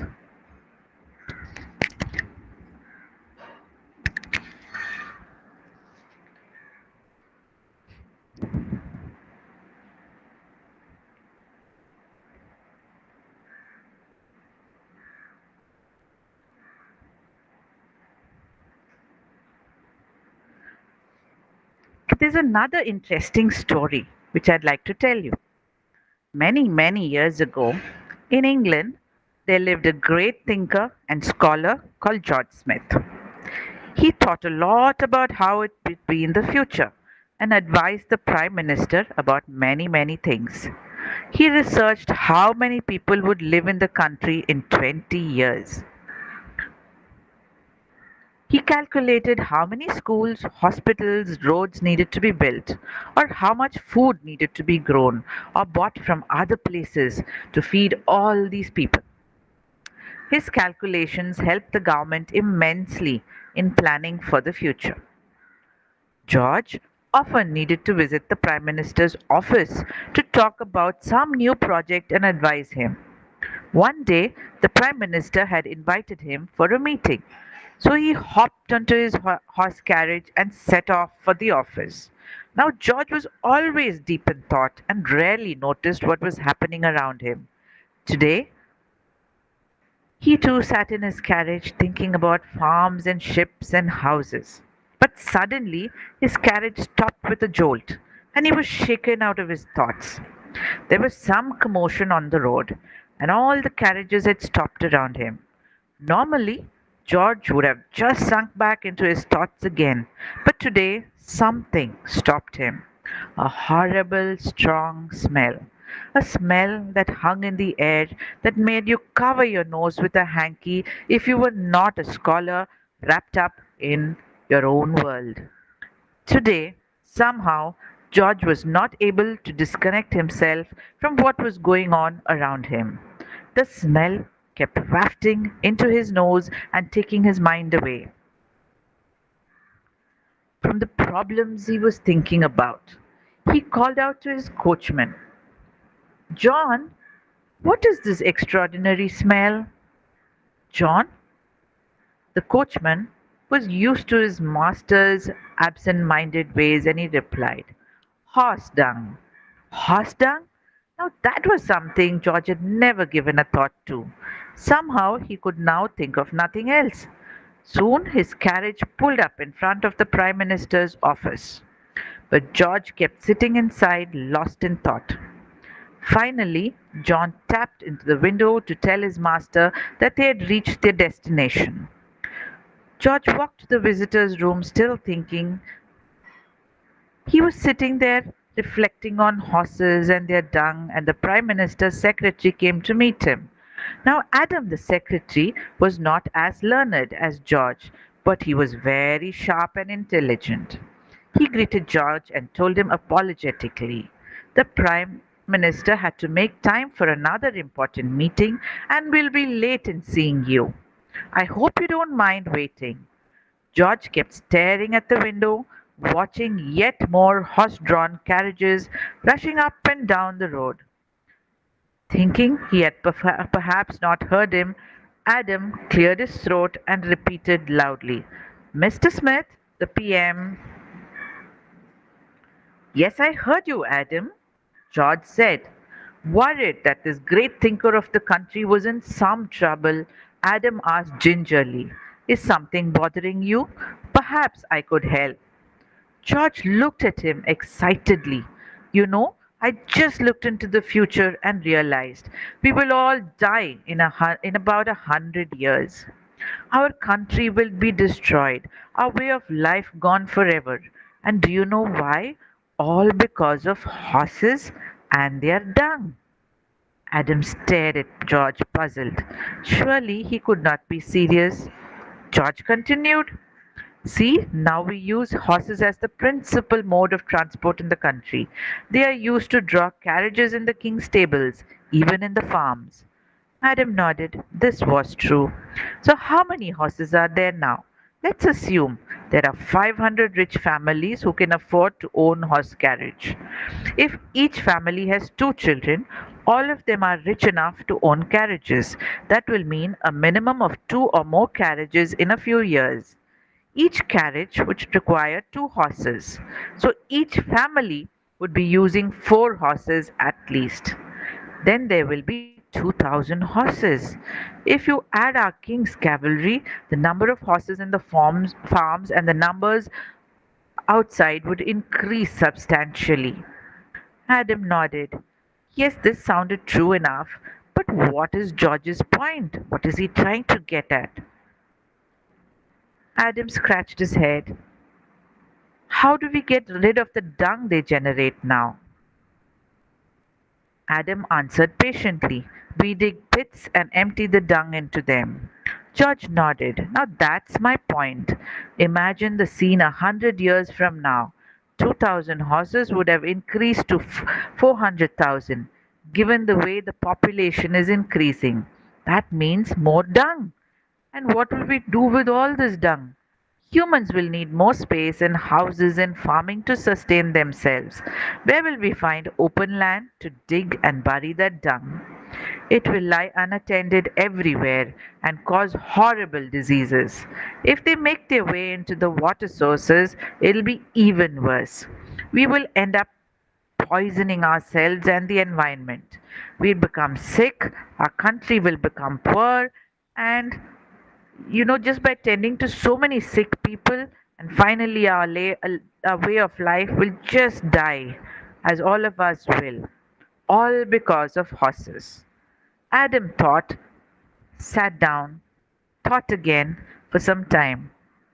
George's thoughts and the grim picture he had painted for the future was scary indeed. But here, Adam's practical thinking kicked in. What if things did not work exactly the way George was seeing it? He turned his head to his friend and said, "Mr. Smith, you're not taking into account one very important bit into your calculations, the ability humans have to innovate and adapt. Many years ago, there were no carts or carriages. We went everywhere by foot. Then once we started domesticating animals, we realized we could use them for transport too. But do you think humans will rest with this achievement?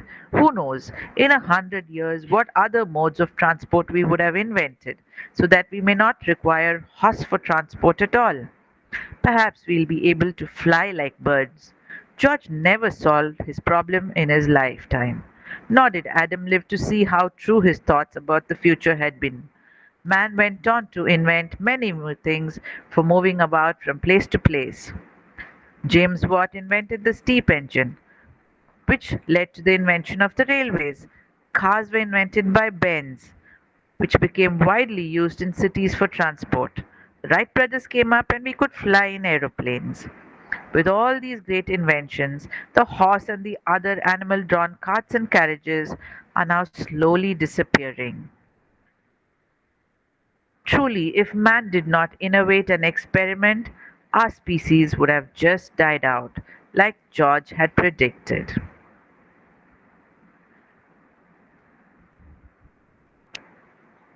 That again was another story from Sudhamurti.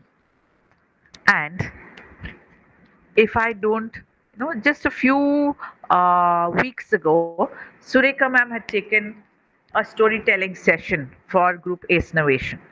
She told us one lovely story about sheep's, two sheeps. It's an action story which I'm going to try out now. There were two hills, hill one, hill two. There were two sheep, sheep one, sheep two. Sheep one looked all around. There was a lot of greenery everywhere. He was hungry. He looked on the other side and said, wow, there's some lovely grass on the other side. It looks so yummy. Let me go and eat. So, sheep one came down the hill, crossed the bridge, and went to the other side and grazed. Yum, yum, yum, yum, yum. Slurp. Very nice. Satisfied, he came right back and went back up the hill. Sheep too started becoming hungry. He came down the hill, crossed the bridge, went into the grassy areas, had lovely, looked around, found a nice patch of grass and said yum yum yum yum yum, and took this, ate of all the grass, felt very happy, satisfied, walked back, went up the hill. Both of them sat there. After a while, both were hungry. Both of them came down the hill, crossed the bridge. Both of them wanted to have the same grass which they had before because they really had enjoyed it. They came, crossed, and the bridge was so narrow, only one goat could pass by. So they pushed each other and they pushed. Goat one said, no, I'm going to eat first. I'm hungry. Why should I let him go first? Goat 2 said, hey, I'm the stronger one. I look much stronger. I'm more hungry. Let me go. Why should he? So they pushed and they tugged and they pushed and they tugged. And what happened? Both fell splash into the water. Scene 3. Hill, hill, goat, goat. Goat 1 came down, crossed the bridge. Goat 2 came down, crossed the bridge to satisfy their hunger. No space. We have to do something. What shall we do? Goat 1. I have an idea. Let's squeeze ourselves in so that both of us can pass through. So they squeezed themselves and they crossed the bridge, ate, grazed, came back, went back up the hill satisfied. Scene 1, 2, and 3. What does it tell you? Scene 1, when egos come in, when there's no cooperation, no teamwork, nothing happens. It's a loss. Second, when there is cooperation, when there is a lot of happiness, sharing, everybody can grow. A win win situation. With that, Ace Novation storytelling time comes to an end. We go on to the next storytelling session. Is the next group which is coming is a wonderful group. This group is a group of students, and these students are from St. Kabir School at a place called Karnal in Haryana. Now, this wonderful school is making such a difference to these children that they educate. Their education, the style of education, their mindset is different. When I came across Angad, Angad Bindra, a young person, but the moment I talked to him and told him about storytelling, without blinking an eye, he just went about and said, "Ma'am, let's go ahead." And then we went into the school and listened to these young storytellers, 5 year olds, 4 year olds, 6 year olds, 10 year olds, 12 year olds. What amazing storytellers they are.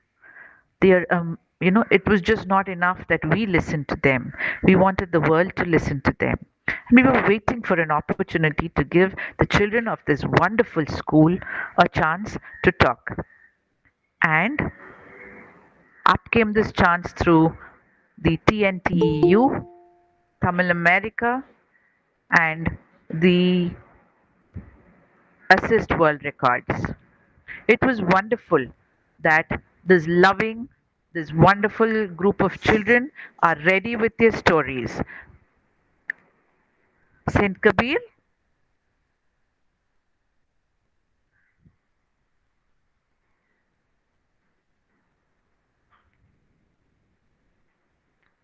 okay, they're just joining us.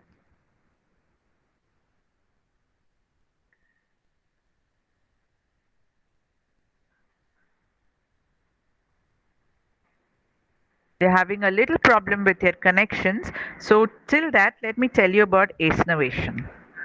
ACE Novation sets benchmarks. We at Ace Innovation are born from stories. We create stories, mingle into stories, and have become a story. And this wonderful young story brings to you stories and storytellers from all corners of the earth. Those who tell stories rule the world. Teachers, you already rule the world. Ace Innovation just helps you rule better. On this day of Saraswati Puja, we would like we would you know we bring to you storytelling courses, beginners, intermediate, advanced, certified courses taken by international storytellers. Do check our website and do register for the World Storytelling Championship. The Teacher Storytelling Championship 2022, the registration starts in January. Come, be crowned, win exciting prizes. Dear teachers, we are the powerhouses of the world. Let's together power the change and make a difference. We have Miss Sakshi and the students from St. Kabir School. Sakshi, can we Uh, start? Good morning, ma'am. Yes, can we please start? Yeah, we can. Yes.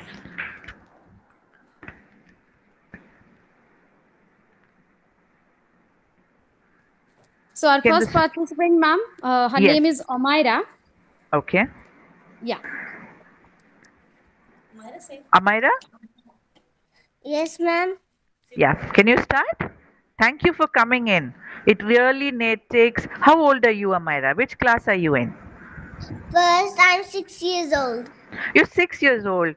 So lovely. It needs a lot of confidence to come and speak in front of 1 lakh people who are watching you in around from around 150 countries. Hats Thank off to you. you, Amira. Come on, you start. We're waiting to listen to you. Once upon a time, a little mouse saw a bag of straw. Will make a house out of straw, she said. She put on a wall, she put on the roof, she put on the door. I like my straw house, she said. And she went in. Just then a rabbit saw the house. I like your little house, he said. Can I come in? Yes, do, said the mouse. Just then a cat saw the house. I like your little house, she said. Can I come in? Yes, do, said the mouse and the rabbit. Then a little dog saw the house. I like your little house, he said. Can I come in? Yes, do, said the mouse, said the rabbit and the cat. Then a big wolf came to the house. Can I come in? He said. No, no, no, you are too big, said the mouse, said the rabbit, said the cat, said the dog. The wolf was very cross.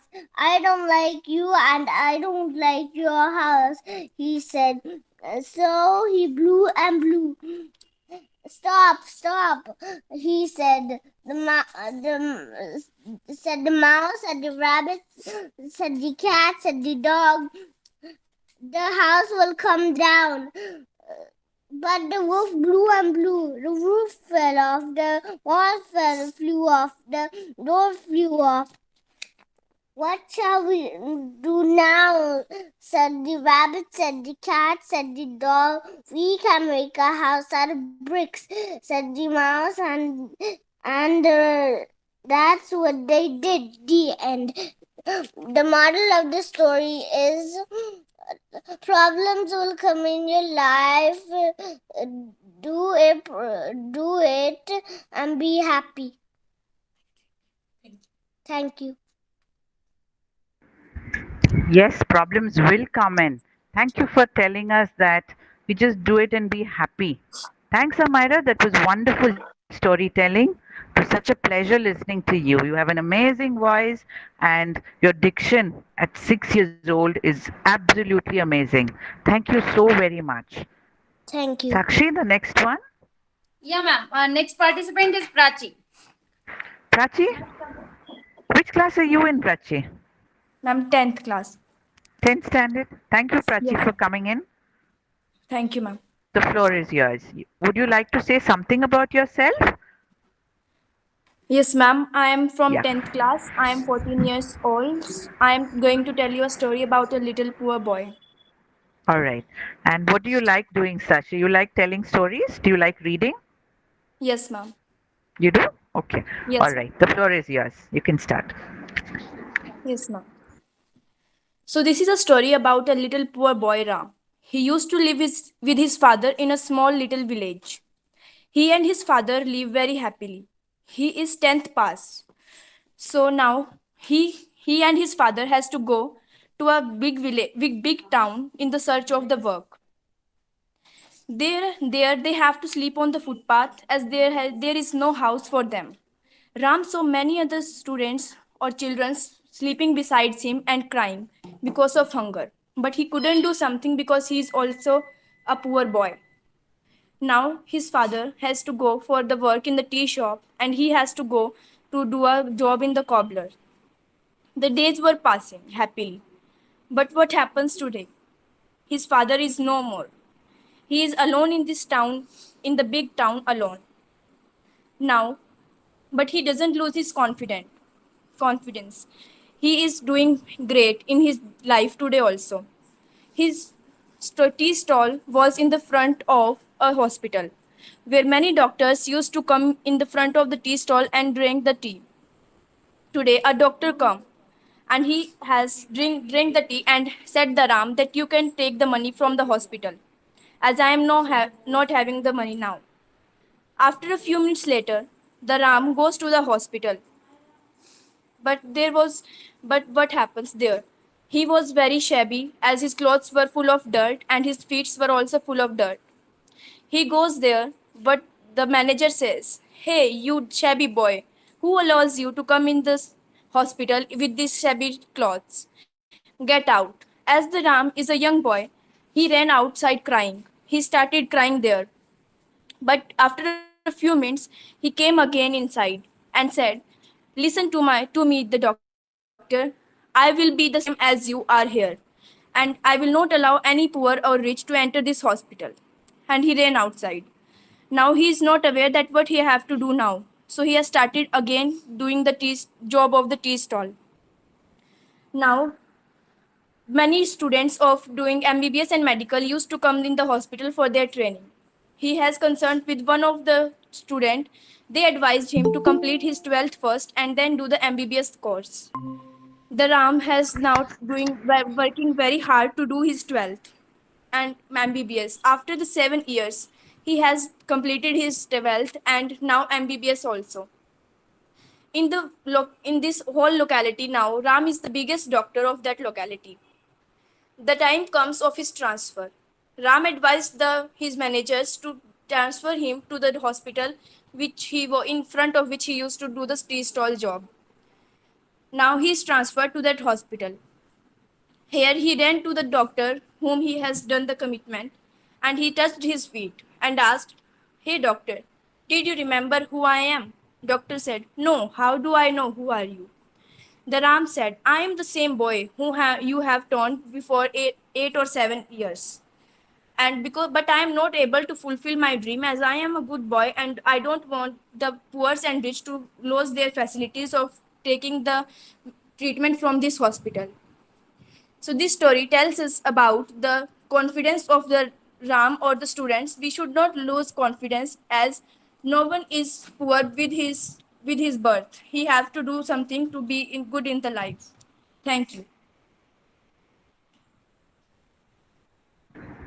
Thank you so very much.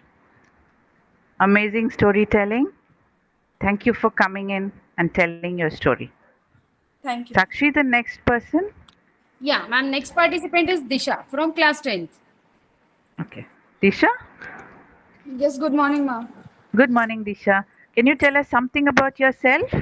Yes, ma'am. Good morning, everyone. I'm very happy to introduce myself to you all. So, my name is Disha, and I'm from 10th standard. And I'm 16 years old. Right. What So, do you I'm going, like doing, Disha? ma'am, I like reading stories a lot online. You like reading stories? You like telling Yes, stories ma'am. also? Is this the Yes, first time you're yes. telling a story? No, ma'am, second time. Second time. Okay, we are really proud of Yes. you. All right, Disha. Yes. So, yes. Long ago, there lived a little boy named Sammy. He was a good boy. He was good in his studies, obedient to his parents, more intelligent than many other boys in the class. Grown ups, as well as juniors to Sammy, always loved him. Now, there was another boy named Timmy who studied in the same class as Sammy. Unlike Sammy, he was not good in his studies. He misbehaved with his parents, bullied his classmates, and even ill treated Sammy. He always tried to put Sammy down, but no matter what he did, Sammy's grade kept getting better and better, be it in studies or in sports. So one day, on Sammy's birthday, Sammy got a nice pen as a gift from his parents. He brought it to school so that he could write down some notes. So when Timmy saw it, he was very jealous of Sammy. He asked Sammy, "Hey, where did you get that? Did you buy it?" "My parents gave it to me as a birthday gift," replied Sammy. Now Timmy was overwhelmed with anger and jealousy. The bad boy that he was, he rarely got any presents from his parents, so he decided to steal Sammy's pen. So during lunch break, when everyone had out of the class, Timmy took Sammy's pen out of his bag. Then he hid it inside his bag and went out to have his lunch. So when Sammy came back and could not find his pen, he informed his class teacher about it. Then there was a hunt for the missing pen, and the class monitor started searching the bag of each and every student inside the class. The missing pen was soon found out of Timmy's bag. Then the furious teacher asked, "Now, Timmy, what do you have to say about it?" Timmy was in tears. He had nothing to say. When Sammy saw Timmy crying, he took pity on the boy and requested his teacher not to take any action against him now that his stolen pen was found. This opened Timmy's eyes, and he could see what a good boy Sammy was. He asked for forgiveness for what. From that day, he became friends with Sammy. Despite hurt being by Timmy, Sammy gave him back only love in return. This is how we should treat everyone else. So at the end of the story, I want to conclude that do not harm someone even if someone harms you. Be good to all. Who knows, maybe one day our behavior may change themselves for better. Thank you, everyone. Thank you. Thank you for telling us that we have to be good to everybody so that the world will be a better place. Thank you so much. Sakshi? Yeah, ma'am. Our next participant is ma'am Disha Panchal from class 9th. Disha? Yeah. Welcome. Thank you, ma'am. Can you tell something about yourself, my girl? Thank you. Ma'am, I am Disha Panchal. I'm studying currently in class ninth in St. Kabir Public School, and I have got the a wonderful opportunity to present a story in front of you. And the moral, like the base of my story is that you should be nice to your enemies. Okay. All right. Go ahead. We're waiting to listen. So the title of my story is Enmity of Juan. Once upon a time, there lived a farmer who had a little land. His name was Tuan, and he was a very kind and good natured person. He lived in a hut on his land with his wife and children, and earned by selling whatever crops he could produce on his small land. Tuan loved to help others. Whenever someone fell ill or needed something badly, Tuan was there to help that person. If someone died in the village, Tuan assisted the family members of the died person in whichever way he could. If anyone fell ill at night, Tuan was right beside the village doctor to help him prepare the medicines and tend to the sick. There seemed to be none who hated this man. He appeared to be loved by one and all. But there was a person who hated Tuan with all his heart. His, he was Juan, a neighbor of Tuan, who lived in the land next to him, a lazy person by nature. Juan hardly put in as much effort to cultivate his land as Tuan did to produce crops in his own. So when the harvest season arrived, every year Juan found that he had very few crops to sell. Tuan, on the other hand, earned a handsome profit through the selling of his produces. One year, Juan could no longer contain his jealousy. Just days before Tuan was to reap his harvest, Juan set fire to his crops at night. Tuan was asleep at this time, and it was only the alertness of one of his other neighbors that saved much of his crops from being perished in the deadly flames of the fire that Juan has lighted. When the flames were doused, Tuan saw which direction the fire had started from. Juan's animosity towards him was unknown to Tuan, but he let the matters rest and decided to take action only if he saw Juan repeatedly his dastardly act once again. That year, Tuan managed to sell the rest of his crops at a good price, but he could not make much profit for a good part of his produces had been burnt. He had a heavy heart, but he did not like to tell anyone about it. Only days later, Tuan was awakened by the sound of lamentations. He went out to find a crowd beside Hut. hut. He rushed to find that Juan's son had fallen ill. He found that the village doctor was unable to provide a cure to his illness. Tuan knew what he had to do. He untied his own horse and rode it. Then he rushed to the town that was 10 miles away and fetched a more experienced doctor who lived there. This doctor was able to guess the disease correctly and provided an exact cure for it. Within hours, the boy was found to sleep soundly, and Tuan went with the doctor to take him back to the town. A day later, Juan went to Tuan's hut and began to weep bitterly. He confessed to his sins, but was surprised when Tuan told him that he knew about it all. You knew that I had set to your crops, and still you fetched the doctor for my son, asked the astonished Juan. Tuan nodded and said, I did what I knew was right. Could I do wrong just because you had done so? Juan stood up and embraced Tuan. Both men were in tears, and so were the others who stood by them.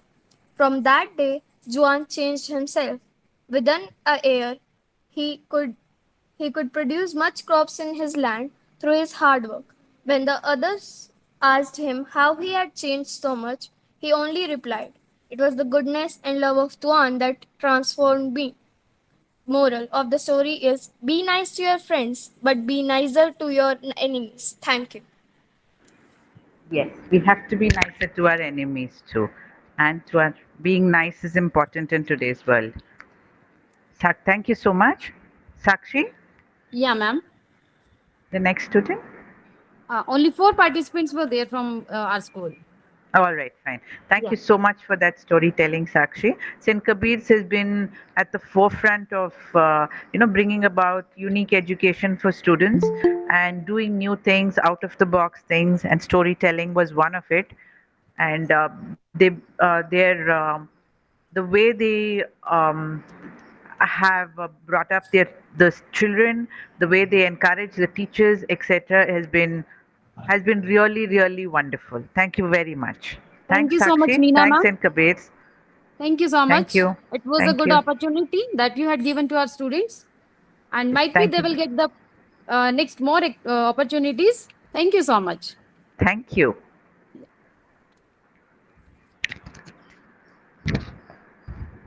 Okay. Do you know how silk was discovered in China? We'll just know. A long time ago, in a tiny village in China, there lived a poor girl belonging to a weaver's family.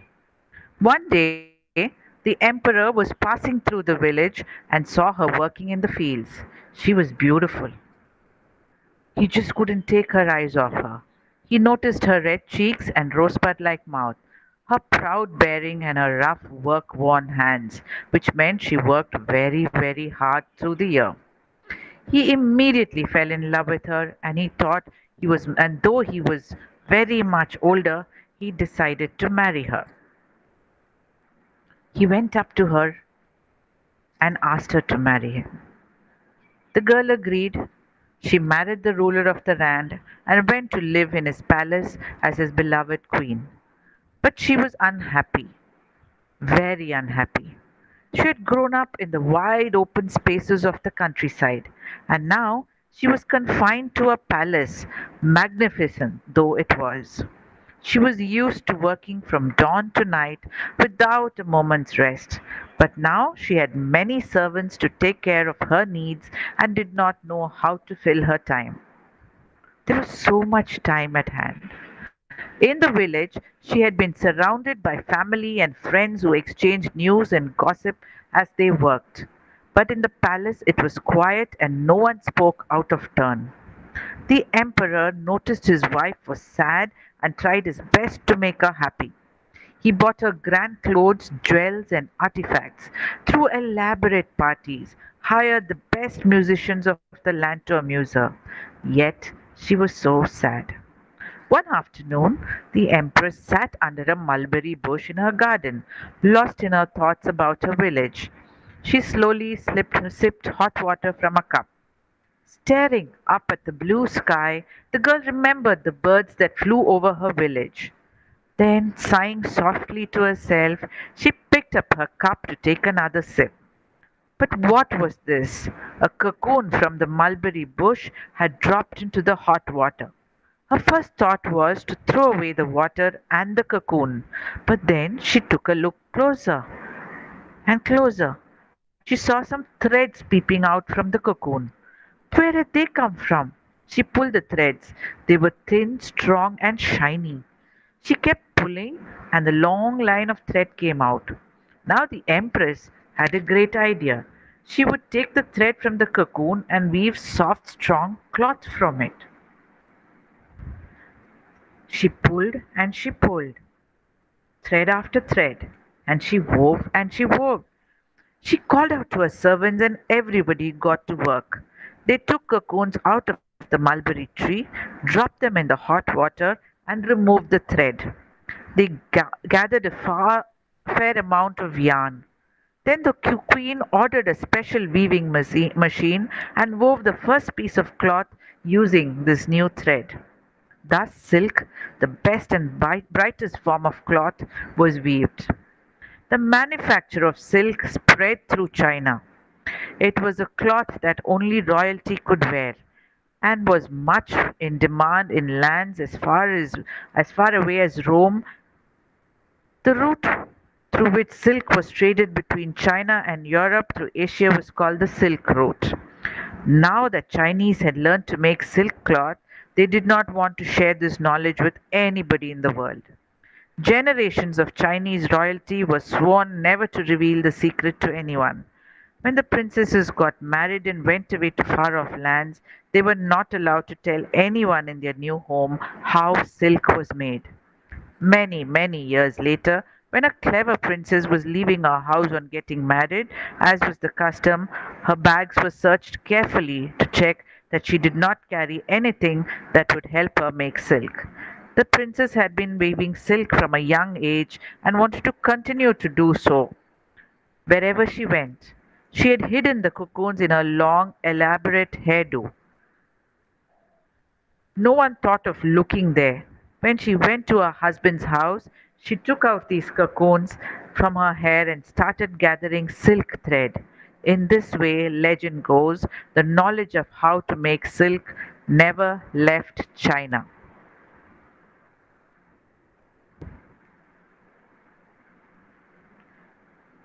That was a Chinese silk story.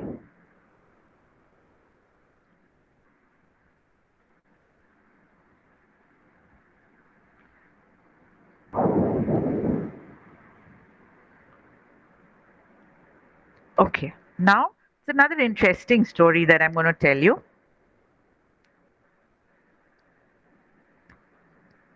On a blazing hot summer afternoon, an old man came walking down a narrow village path.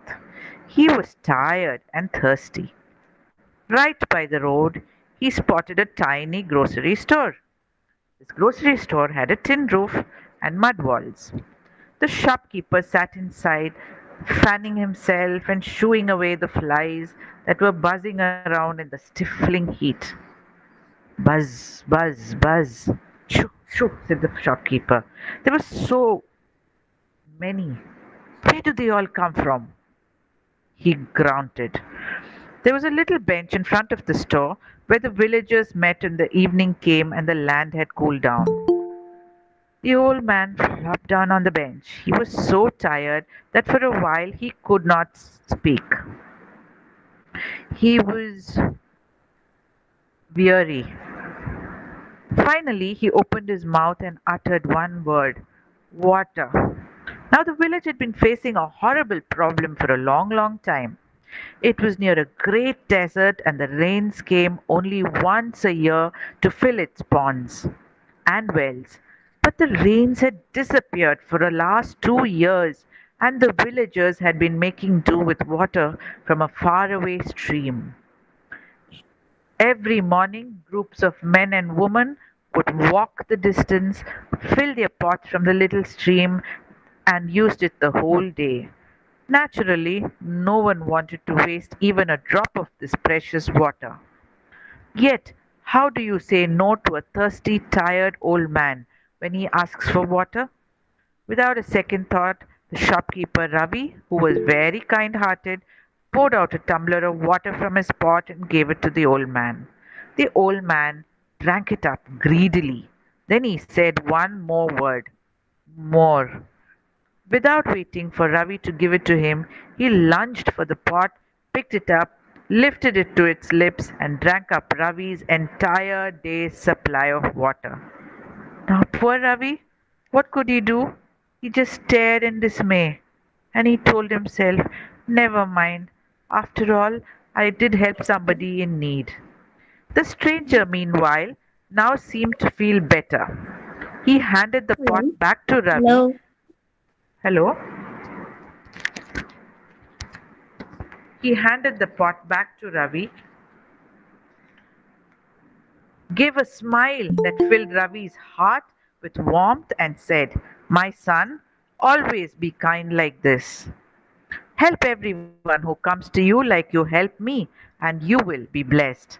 Then he picked up his stick and slowly hobbled down the road. Ravi watched the strange old man disappear into the distance and then returned to his shop and wondered what to do. The afternoon heat grew worse. After a while, Ravi felt his head was about to burst with a headache. His lips were parched, his throat hurt, it was so dry. He needed a drink of water, but the visitor had finished it all up. He did not know what to do. Hoping to coax a drop or two out of the pot, Ravi lifted it to his lips and tilted it. Imagine to his surprise when a gush of water ran down his face. It was sweet, refreshing water which not only quenched his thirst but also wiped out his headache. Ravi was staring at the water pot trying to figure out what had just happened when Karim limped into his shop. Karim was a young man who had hurt his leg in an accident years ago which had left him with a limp. When he was unwell or tired, his limp became worse. Karim, too, flopped down on the bench in front of the store and caught his breath like an old man. When he fished out a shopping list from his pocket and handed it to Ravi. As Ravi started packing up the items listed on the paper, Karim opened a little bundle of food and ate his lunch sitting on the bench. Finally, he wiped his mouth on his scarf and pointed to Ravi's pot of water. Mind if I take a little sip? It is so hot after all. Ravi was busy measuring out some dal. He said without looking up, I would be happy to offer you some, but someone's already had most of it. Then I was feeling unwell and I think I finished the last of it. What are you saying, my friend? I can clearly see the pot brimming over with water. Ravi looked up and stared in disbelief. In front of his eyes, Karim poured out a tumbler full of water and drank it. He paid for his groceries and left the store. Now, Ravi was shocked. Did his limp look as if it was nearly gone? Ravi watched him for a while trying to figure out, then decided the heat was playing tricks on his mind and went back into the cool comfort of his shop and dozed off. He woke with a start as someone was calling his name urgently. He opened his eyes to find Karim back. This time he was holding by the hand his little sister Fatima. Brother, wake up. We need your help, Karim urged. What? Is something wrong? Fatima is burning up with fever. Then go to a doctor. Why have you got her to a grocery shop? Karim stared at him and said, You mean you don't know how you just helped me? My leg, which has been troubling me for the last many years, healed up on its own as soon as I drank the water from your magic pitcher. Give Fatima a drink from it too. I'm sure her fever will disappear in no time.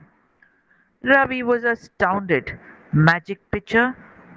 Healing water? What was Karim going on about? Nonetheless, he passed the pot to Fatima. She drank a bit, then sat down to rest. Within minutes, she lifted her head and said, Is it true, brothers? I am indeed cured of this fever. Soon the news spread like in the village like wildfire. Ravi, the quiet grocery storekeeper, was now the owner of a magic pitcher, the waters from which could heal anyone of any disease. Every night, Ravi left the pitcher in the store, and in the morning it would be filled to the brim with sweet, cool water. Daily, a queue of sick people and their relatives collected in front of his shop. To each one, Ravi gave a drink of the water, and they went away saying they were now better. The pot was never empty. Ravi realized the old man had helped, he had helped, must have given him this gift in gratitude. Ravi understood what a great gift it was and thanked him every single day. Soon this little store turned into a hospital. Ravi did not charge a paisa for the water. People would leave some money, some gifts for him. Others did not pay him anything, but he was still happy with all that. One day, a rich landlord's servant appeared at his doorstep and said, My master is unwell. Come with me and give him a drink of your water. Ravi replied, See the crowd of people behind you waiting for their turn? How can I leave without helping them and go to your master? Do you think these sick people can stand in the sun for long? Tell your master to come to me instead, and I will give him the water here. The servant said, Ravi, what will you get by helping these poor people? A few rupees? Some rice and dal? Come to my master's house. He will shower you with money and gifts. Your worries about making ends meet will be over for at least a month. Ravi was tempted. It was true. Why not cure one rich man and get some help in buying his daily needs? Ravi told the people waiting outside to come back the next day and went with the servant to the landlord. Slowly, in this way, Ravi started changing. Where once he could not bear to see the pain and sadness of the sick and poor people, he now started each day hoping he would get one rich patient at least, who would pay him handsomely. Days passed, seasons changed, and it was summer once more. Ravi was in his old store writing up his accounts when the voice of an old man quivered in his ear. Son, water. Startled, he looked up. Was it the same old man who had given him the gift of the magic pitcher? But right behind the visitor was none other than the king's messenger. Come quickly, the messenger shouted. The queen has been bitten by a mosquito. Water, the old man said. The queen is unwell, the messenger shouted. The queen is unwell. Water, the old man said. The queen is unwell. Ravi looked from one to the other. One was a grubby old man who may or may not be the same person who gave him the pitcher. On the other side, a messenger from the king himself. He pictured the gold coin showering down on him once his healing water soothed the queen's mosquito bites. The choice was clear. He picked up his pitcher and said to the stranger, Wait here, uncle. I'll be back soon. The king's swift-footed horses took him to the palace. There, he rushed to the queen who was staring in dismay at the mosquito bites on her arm. He tilted the pitcher to pour some water into a tumbler, but nothing came. Again and again he tilted the pitcher. He turned it upside down and stared into its depths. It was dry as a bone. No water. You cheat, the king roared. So this is how you have been fooling the people of my kingdom? Get out, and never let me hear that you have acquired magical healing powers. If you claim such a thing again, I will banish you from ever from the village. Then he turned to comfort his queen, who was splashing tears on the bump of her arm. Slowly, Ravi walked back to his village. He went to his shop. Nobody was there. He searched for the old man who had asked for water. He was nowhere to be seen. He called out, Uncle, I am sorry. I made a mistake. Please do come. I'll give you water. But there was no reply. Not a sound. Now he realized that this was the same old man whom he had met a year back. He remembered the people he had healed once out of kindness and compassion, and how they had blessed and loved him in return. He remembered their little acts of generosity, sparing him a few coins, a bundle of vegetables from their garden in return for water. When did he become so selfish and greedy that he would neglect the people who needed him the most? The old man had taken back his powers when he sensed Ravi had misused the gift. Never mind, Ravi smiled to himself. He would use the money he received for the water to help bring a real doctor to the village, someone who would help the people with his knowledge of medicines and diseases, so that they need not wait for a magician to cure them of their illnesses. From that day onwards, Ravi filled his pitcher with ordinary water from the stream and carried it back carefully to his little store and waited for the old man. Maybe one day he would be back, but till then, Ravi was determined to bring real medicine to his village. This is a story of how greed can actually turn things around, turn people around.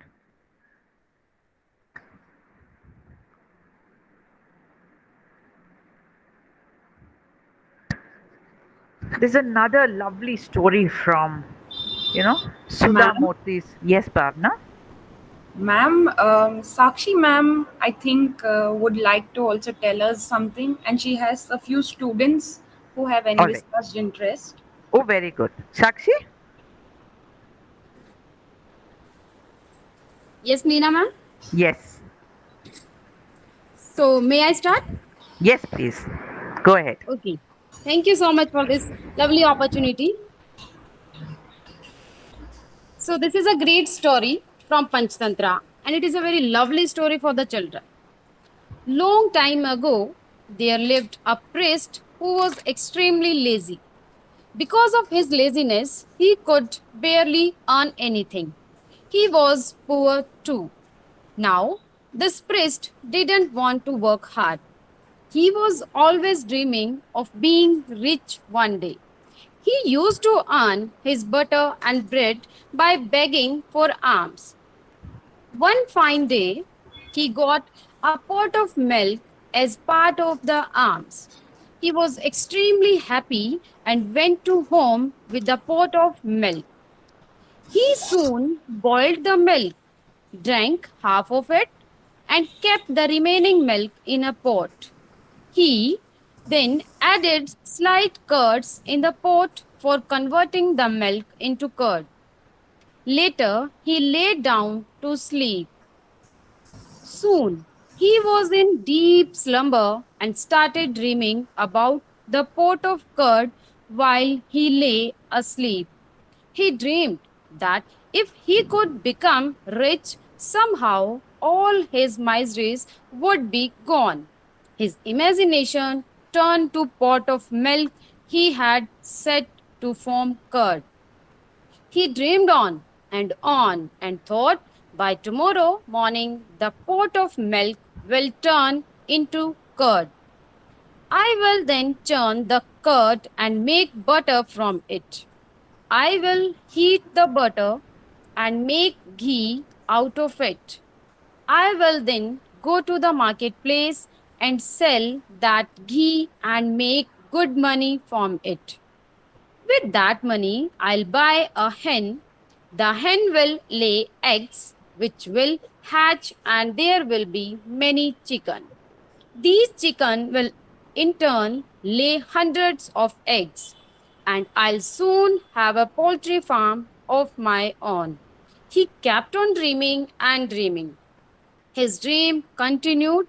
I will sell all the hens of my poultry and buy some cows and open a milk dairy. All the town people will buy milk from me. I will be very rich and soon I shall buy jewels. The king will buy the jewels from me. I'll be so rich that I'll be able to marry and beautiful girl from a rich family.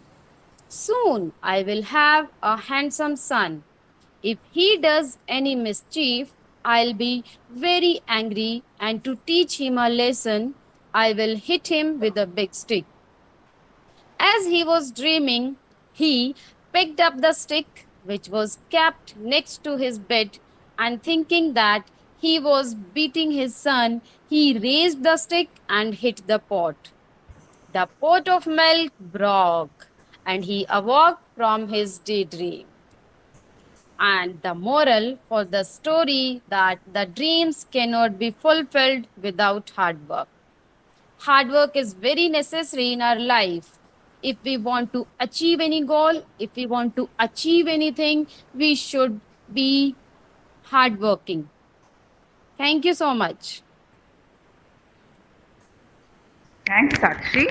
Hardworking we are. We should be. We will be. Thank you so much. And hardworking, Saint Kabir school is hardworking. Is all about hard work. Thank you so much. We are having two more students with us. Yes, please. Yeah. The first is Ria Verma from class 10th. Ria, Yes, welcome. ma'am. Good morning, ma'am. Good morning. Welcome. Ma'am, my name is Ria. Yes, Ria.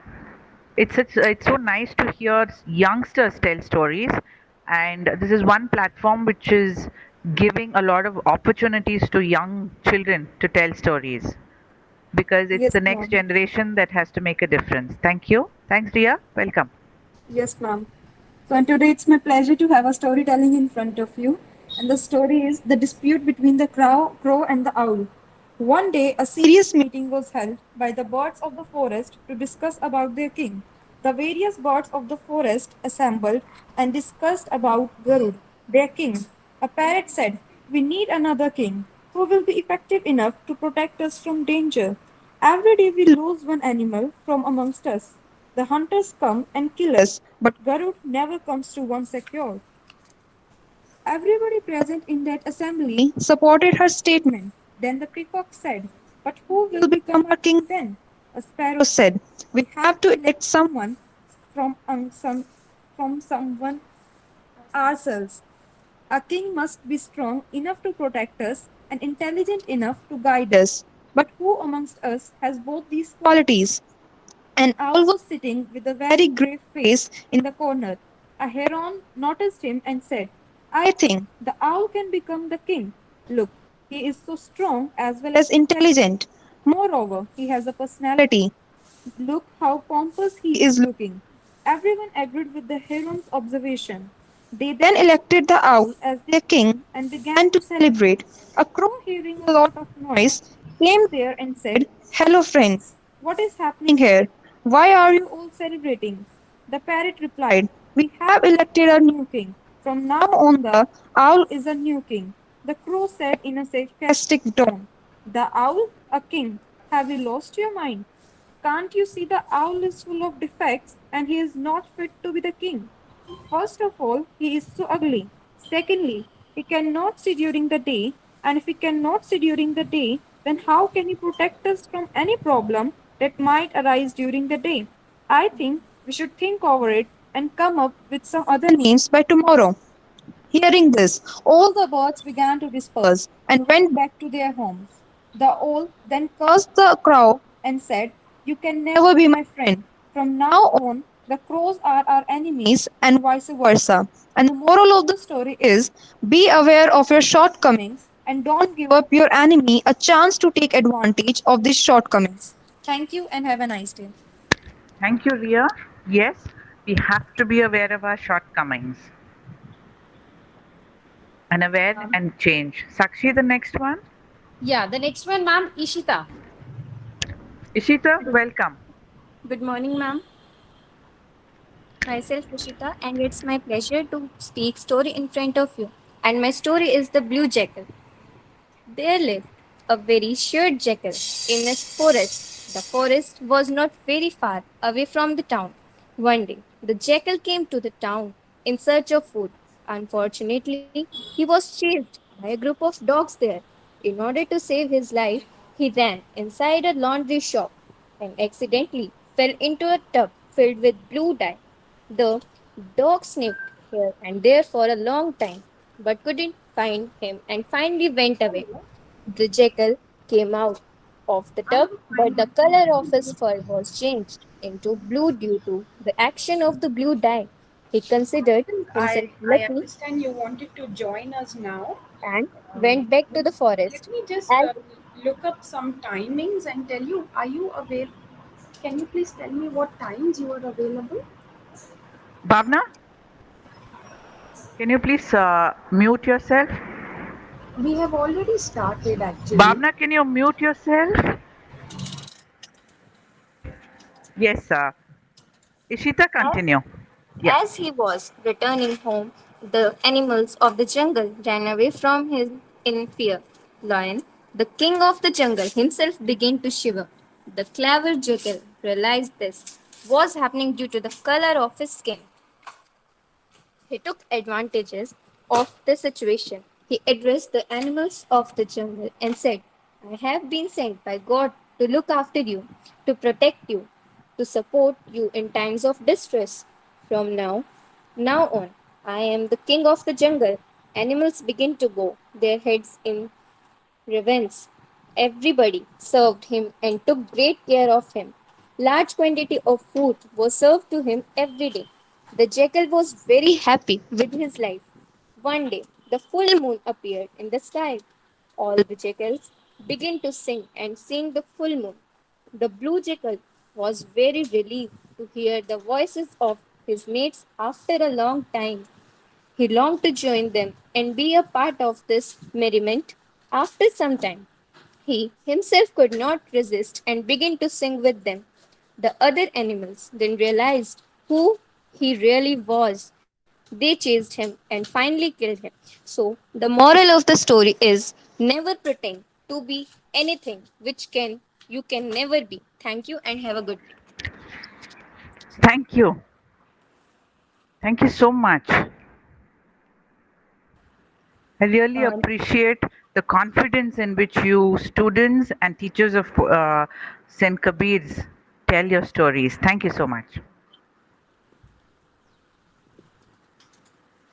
Nina ma'am. Yes, Sakshi. Ma'am, one more teacher we are having. Please, she's welcome to tell her story. Yeah, thank you so much. Her name is Miss Ritu Rose. Okay. Ritu? Yeah, good morning, ma'am. Yeah, we're very happy. They say a Thank rose you, is ma'am. a rose is a rose. Right. So tell away.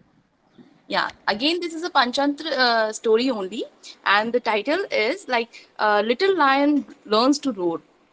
So it is a story from Panchatra, and the story begins with like there was a deep jungle, and in that jungle lived a lion king with his family, his wife, and his cute little son. So one day, Daddy Lion was like, he was very fond of his son. So he hoped that one day his son would like take over the king of the jungle. So his son was like an important thing for a good king in his role. And he said that you must learn how to roar. So what happened was, but he said that I don't know how to roar. The son said that I don't know how to roar. So he said, try my son. And he just commanded him. But every time baby lion tried, all he could do was meow. So the Lion King decided to get his son a teacher who could teach him how to roar. Now, the first teacher was Uncle Elephant. He tried teaching him how to trumpet. Baby Lion picked up well, but Daddy Lion was not happy to see his son trumping like an elephant. So he said Uncle Elephant away. Then he called up Uncle Donkey. He taught him how to bray, but Daddy like Lion hated to see his son bray. Soon, Uncle Donkey had also turned away. Now, it was Aunt Cat's turn. Aunt found that baby lion could already say meow very well, and she went away too. Daddy Lion became sad. He gave up all his hopes of his son's roaring.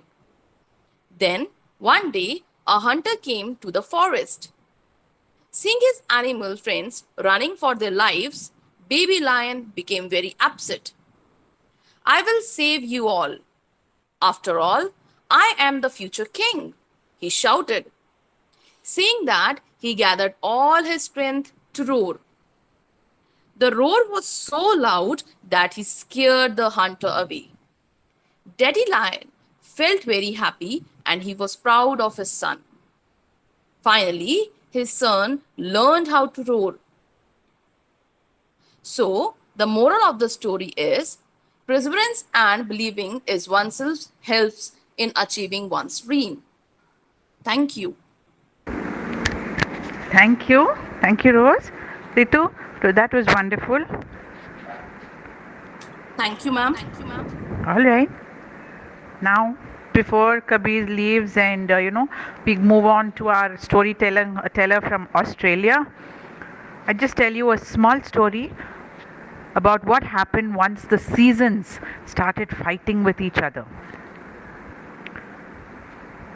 God, he just stepped back and looked happily at the earth he had created. He had filled it with humans, animals, trees, seas, and it looked like a wonderful place to be in. But something was missing. After thinking for a while, he called out to his to the six brothers who were there: day, night, summer, winter, monsoon, and wind. He commanded the six brothers to go down to earth and help the creatures there live comfortably and prosper. You must help the creatures on earth grow food and live comfortably. I have divided time into two parts, 24 hours and 365 days. You must share this amongst yourselves so that people on earth get all they need. The six brothers nodded obediently, but no sooner was God's back turned, they all started quarreling. Everyone wanted a share of the time available to spend on Earth. Day and night decided each would get 24 hours each. But the seasons kept quarreling. Summer was the oldest, so he said, I will be on Earth for the first few days in the 365 days. The rain said, if I don't show up, all the water on the earth will disappear, so I will come in next. Winter said, after the rains, I help trees to flower, so I will come in the third year, a third part. Poor Wind was the youngest, and no one paid him any attention, so he got the last year. So life started on earth. 24 hours a day at a time, there was day, then 24 hours of night. Summer continued for one whole year. When in the beginning the heat helped the crops to grow, soon it became too hot for anyone to do anything. All the water dried up and there was great discomfort. The people on earth pleaded with summer to stop, and he had to leave before his year was up. Then it was turn of rain. When he started pouring down, how happy everyone was to get some respite from the year's summer. But soon the lakes, ponds, rivers, oceans all filled to the brim and started overflowing.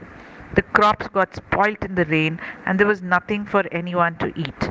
When people prayed for him to stop, he had to step aside and make way for winter. With relief, people greeted winter. Now there was neither the scorching sun nor the pouring rain. But day after day went by like this. They started falling sick from the constant cold. Plants started drying because of less sunshine. At the people's request, winter too had to stop. Now it was turn of the wind. Within a few days, his constant huffing and puffing, people were scared to step out anywhere. Trees were uprooted. Roofs of the houses went flying. There's chaos all around. The brothers realized what they had done would displease God mightily, so they decided to change their ways. Instead of each taking a year, they decided to share 1 year amongst each other. But again, Ben, being the youngest, got left out and got no time for himself, so he sat in a corner and sulked. During summer, people sowed their crops and waited for the rains. Rains came with loads of water, but there was no wind to distribute it equally. Some parts of earth got buckets of rain, other parts got none at all. Now everyone realized that wind was as important. They called out to him, and he finally agreed to work. But he did not get a separate time for himself. He was allowed to blow all through the year. So in summer he blew and helped reduce the heat. During the rains, he blew the clouds from one place to another and took rainwater everywhere. In the winter, he still blew and made it even colder. Day and night too learned from the four brothers and decided to divide the 24 hours equally. So one half was day and the other was night.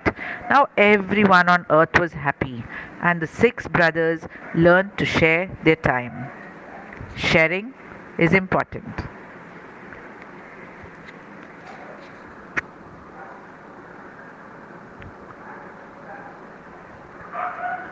Our next speaker is a wonderful, wonderful lady from Donna. Her stories would just transport you to wherever she takes you. She is a bundle of energy. Watch her, actions. Watch her voice modulation. This lady would mesmerize you. Bhavna, have you got Donna in? Yes, ma'am, she's coming in a few more minutes. All right. So till she comes in, let me again tell you about this little a little story about Ace Novation. Ace Novation, like I told you, was born from a story. It was started in the year 2019 at Singapore. And then Singapore, headquartered at Singapore, Ace Novation started its work from India. And from India, this little story made its modest beginnings. We created stories, we mingled into stories, and we have become a story. 264 storytelling sessions, which has brought in around uh, amazing storytellers from all over the world. We have connected to 3,000 storytellers from all over the world. We have brought in storytellers to teach our teachers, and with TNTEU, we've taken storytelling to around 18,000 plus teachers so far. Today, like Shiva Shakti told us, we are reaching 1 lakh people in 150 countries. We've taken stories to schools. We've asked children to tell stories. We've got them to tell stories. We've got storytellers to come to these schools and listen to these stories and give feedback to the children. Children's workshops have been conducted, courses have been conducted, amazing products have been brought out, right from Shakespeare to to just about any the Panchantantra stories, to just about Aesop's fables, and anything, just about anything from Africa to Afghanistan. Our stories have been mesmerizing. Afghanistan, the story is something worth I would like to tell you about. The storytellers of Afghanistan, we have done what no government did, has been able to do. We got the storytellers, the women folk of Afghanistan, to tell their stories. And these stories you can watch it on our YouTube channel. They had told the stories in Dari, and it was the men folk of Afghanistan who had organized this for us. They had, they had no power supply, but they got to do with a generator, and they got their women to tell the stories in Dari, which is the language, official language of Afghanistan, and it was translated in English by these men. The children of these women were playing around, and they looked, as they watched their mothers tell the stories, the young girls realized that they too can do so much. It was empowerment, truly.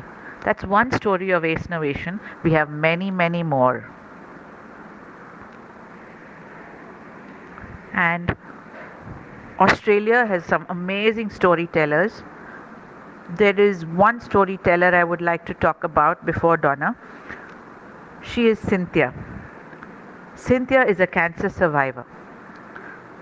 She is so positive that it's hard to believe that, she has gone through cancer 4 times. Nothing would keep this lady down. She came up to do a storytelling session for the teachers of Tamil Nadu, and what a job she did. This lady has not only gone into the hearts and souls of the teachers, she also reached out to the cancer patients in the cancer hospital through Ace Novation. She's written a book about her journey, Safina and the Little Hat. She has been an inspiration for many people all over. If Cynthia is a story, we have Christine. Christine is the mother of all storytellers. She's so cute, she looks like a teddy bear, and she would transport you to another world. Kiran Shah, a lot of others who can tell mesmerizing stories. Donna has come in. Donna?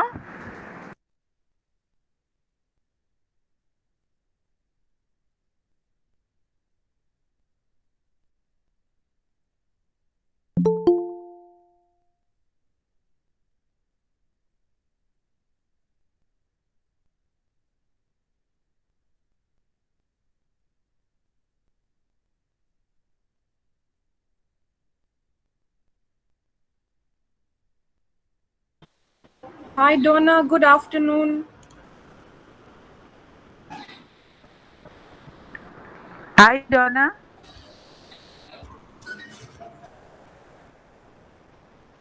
Can you hear me now? Yes, Donna. Good, good. Hi. Lovely Hi, to see you. wonderful having you. Thank you. Donna is a storyteller par excellence, and just listening to her would take you not only to Australia but to any part of the world that she wants to take you. To introduce Donna, we have Bhavna. Bhavna? Thank you, ma'am. I take great honor in introducing our next speaker for the day. She is Miss Donna Jacob Saif from Australia.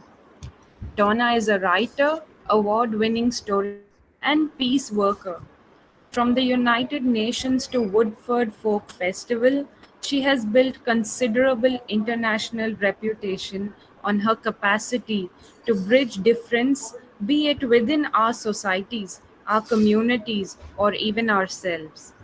She has been involved with Judaism as a teacher, performer, writer, and contemporary interpreter with regards to creative, spiritual, and ritualistic expression for 20 years and over now.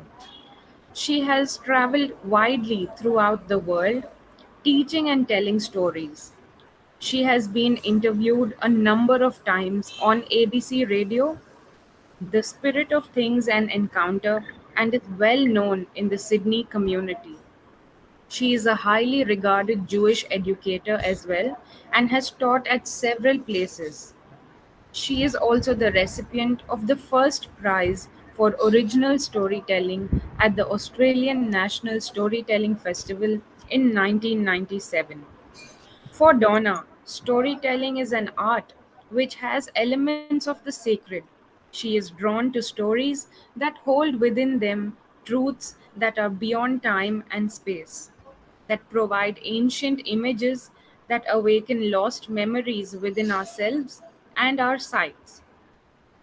She tells to uplift the spirit, to awaken hope, and to celebrate the soul. Donna draws from all traditions, and in doing so, she takes pleasure in both the unique elements held within different cultures and the golden thread that links them all.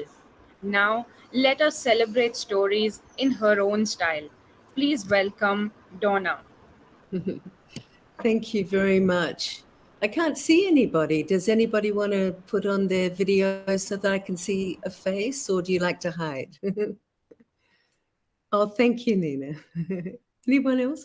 Because it helps to see a face when I'm telling a story rather than to tell at a screen. So if you feel so inclined, I'd be grateful. So I've got half an hour to talk to you today. You've got half an hour, and there are about 1 lakh people watching you in 150 countries.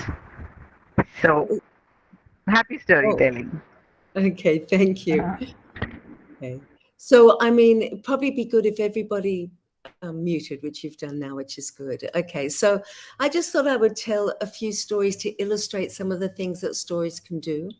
Because stories, as you all know, can do many, many things. I know you're all teachers, so I was thinking about that when I was thinking. So one of the stories that I tell, if there is some kind of problem with bullying or some kind of discrimination, or I would tell this story about Bat. You may have seen Bat because it's on my email. It's as a little YouTube, but it's a good story. In the beginning, when the world had first begun, all the animals lived over here and all the birds lived over there. And one day the animals decided to have a party just to celebrate the world and life itself. And no one was more excited about the animal party than Bat. You know, Bat, up all night, perfect party animal. So on the night of the party, he got all dressed up in his best clothes and headed down to the animal party. And there was Zebra, the bouncer. And Bat said, "Hello, Zebra." And Zebra said, "Hang on, Bat. Where do you think you're going?" And Bat said, "Party." And Zebra said, "This is an animal party, Bat." And Bat said, "Yeah, I'm an animal. Look, I've got fur, I've got teeth. I'm definitely an animal." And Zebra said, "You've got wings, Bat. You're not an animal, you're a bird. You're not welcome. Off you go." Poor Bat. He sat on the branch of this tree and he cried and he cried, and he made the branch all slippery with his tears, and he slipped around it, whoop, and he fell upside down. And he just hung there until one day he heard about the birds having a party. Yippee. Got all dressed up in his best clothes, headed down the bird party. There was Eagle, the bouncer. Bat says, hello, Eagle. Eagle says, hang on, Bat, where do you think you're going? And Bat says, party? And Eagle says, this is a bird party, Bat. Yeah, I'm a bird. See, I've got wings. I'm definitely a bird. And Eagle said, you've got fur, Bat, and fun little teeth. You're not a bird, you're an animal. Off you go, you're not welcome. Poor Bat sat on the branch of the tree and he cried and he cried and he slipped and whoop, fell upside down. Still hangs like that today. So that's the story. And when children know the story, they can know the emotional image that is Bat. And so in the classroom, you don't need to say, I don't want to see any bullying today. You can say, I don't want to see any bats today. That's your job, to make sure there are no bats in this room. And they've got the whole emotional weight of that story when you say the word bat. And of course, when you use an image, it doesn't need to be judgment or pointing a finger or being really very direct. It lives with the kids. So I wanted to tell you the story of Bat. And the other thing, I'll just make sure I didn't, it bypasses thinking. So when you tell kids a story like that, they don't have to think, I wonder if he's talking to me. It will be from the heart that he knows that. So anyway, that's that. The other thing I wanted to say is that I've always found it interesting that proverbs are a seed for stories. All you need to do is flesh them out, and you've got yourself a wisdom tale. I'll give you an example. This story that I tell, I've told at all my children's weddings and many other weddings besides. I've told it at, peace conferences, but I've also told it to very disadvantaged children. And I'll tell you what I did with the story with them after I tell you the story. So this is it. It's nice to see Sakshi because I can see you. It's such a relief. Okay, so this is the story, a proverb that became a story. There were once two great friends. Their names were Musa and Nagib. And they used to travel over the deserts with their caravans and their servants and their wares, going from place to place, town to town, asking the caravanners and the villagers and the silversmiths and the goldsmiths if they would like to buy some of their wares. One day they came to a very fast-flowing river. And Nagib, who was the younger of the two, said, don't worry, Musil, I shall take the camels across. And he began to take the camels across, but the river was moving so fast that Nagib lost his footing and he began to drown. And Musa, without even thinking about it, just jumped into the river and saved Nagib's life. And Nagib was grateful. And he called one of the servants to him and he said, listen, I want you to carve these words into the rock. At this place, at this time, Musa saved the life of his friend Nagib, and they were carved into the rock. Well, they went over the river and they went and sold their wares, and on the way back, they came to the same river, which was slow moving, very easy to cross. And they were sitting on the bank of the river, and you know what it's like with friends. Sometimes you just have a fight, and they were having a big fight. And at one stage, Musa got so frustrated, he jumped up and he slapped Nagib across the face. And Nagib was outraged. And he picked up a stick, and in the sandy bank of the river, he wrote, at this place, at this time, Musa broke the heart of his friend Nagib. And one of the servants went up to Nagib and said, Master, would you like me to carve those words into the rock? And Nagib said to him, my dear man, if you really want to be happy, know what it is that you should carve into a rock and what it is that you should write in the sand. Are you there, anyone? Anyone there? Okay, little box of squares. Anyway, that's a wonderful story. What I did with these kids, these disadvantaged kids, is that I just took them out and they had big sand pits. And I gave them a stick and I said, whatever hurt or whatever secret, you just find a quiet place and you draw whatever you want to draw and you close your eyes and you blow it away. And for these kids, most of them were thinking about death. Most of them are thinking about their siblings, their parents, people who had died in their lives. They wrote, rest in peace. And I said to them that perhaps blowing away the pain, but trying to remember, oops, sorry, that's my dog. Trying to remember, the beautiful love between them. And so we went back with these kids and I told them it's about to be a terrible storm outside. It's all gotten very dark. It's quite exciting, but it might get noisy. We'll see how we go. So I wanted to tell them a story and you a story about death. So this is the story. There was once a woman called Misery, and she was miserable. Everything made her miserable. Her windows used to rattle and her taps used to drip, and there was always this cold wind blowing around. But the thing that made her most miserable of all were these school children who used to go to her garden every day after school, climb her apple tree and sing this horrible song. Now, even though I can only see squares, I know that you're singing this in the quiet of your own home. Na, na, Misery, we are up your apple tree. And Misery said, stop it, get down. But they wouldn't. They just sang it again. So, Misery, there was one day, a knock came to Misery's door. And when Misery opened the door, there was this beautiful man in a long rainbow cloak and a big black pointed hat. And she said, hello. And the man said, Misery, I would like to come in. And she said, please. And he came in and she gave him a meal and she looked after him. And when he was about to leave, he turned to her and said, Misery, you have treated me well. And now I am going to grant you a wish.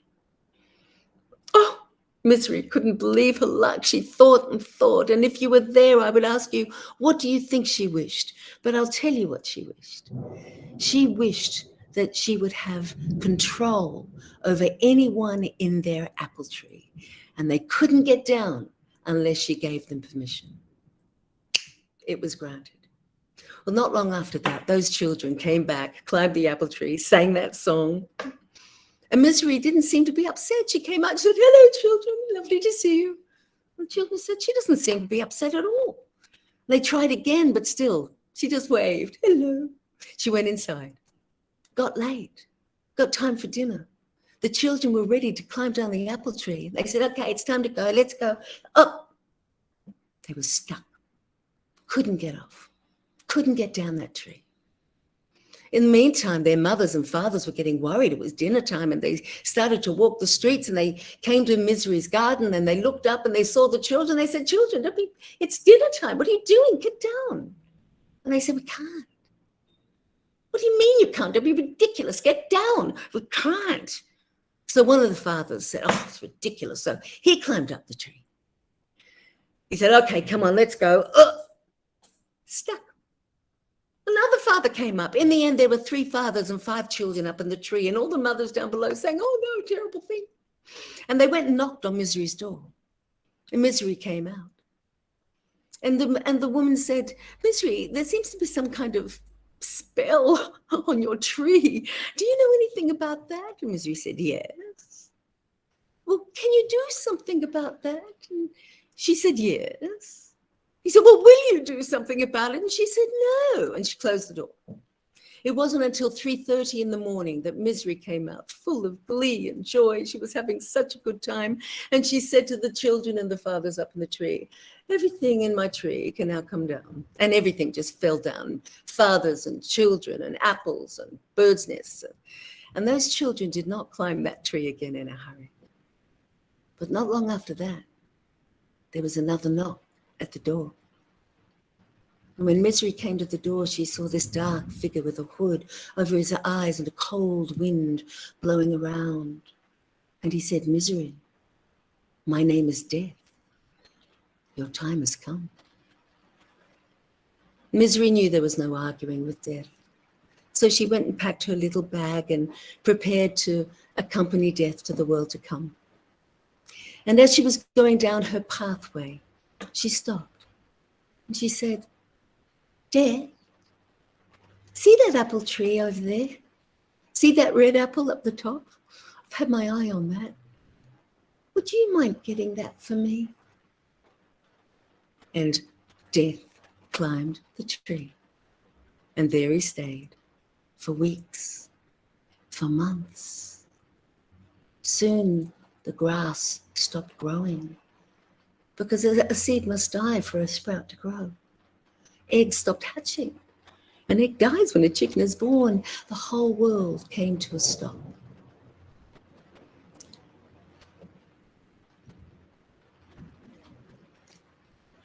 And then the funeral workers came and they said, no one's dying. We don't have any work. Our children are hungry. Can you let Death down? She said, find another job. The priests came and they said, no one is fearing death. No one's coming to church. She said, find another reason for them to come. One day, an old woman came limping down Misery's path and knocked feebly on the door. And Misery opened the door, and there was her dear, dear friend Anna, 101 years old. And Anna said to her, I ache from the tip of my head to the tip of my toes. Every breath is painful. Please, let death down so I can have some release. And Misery's heart was touched.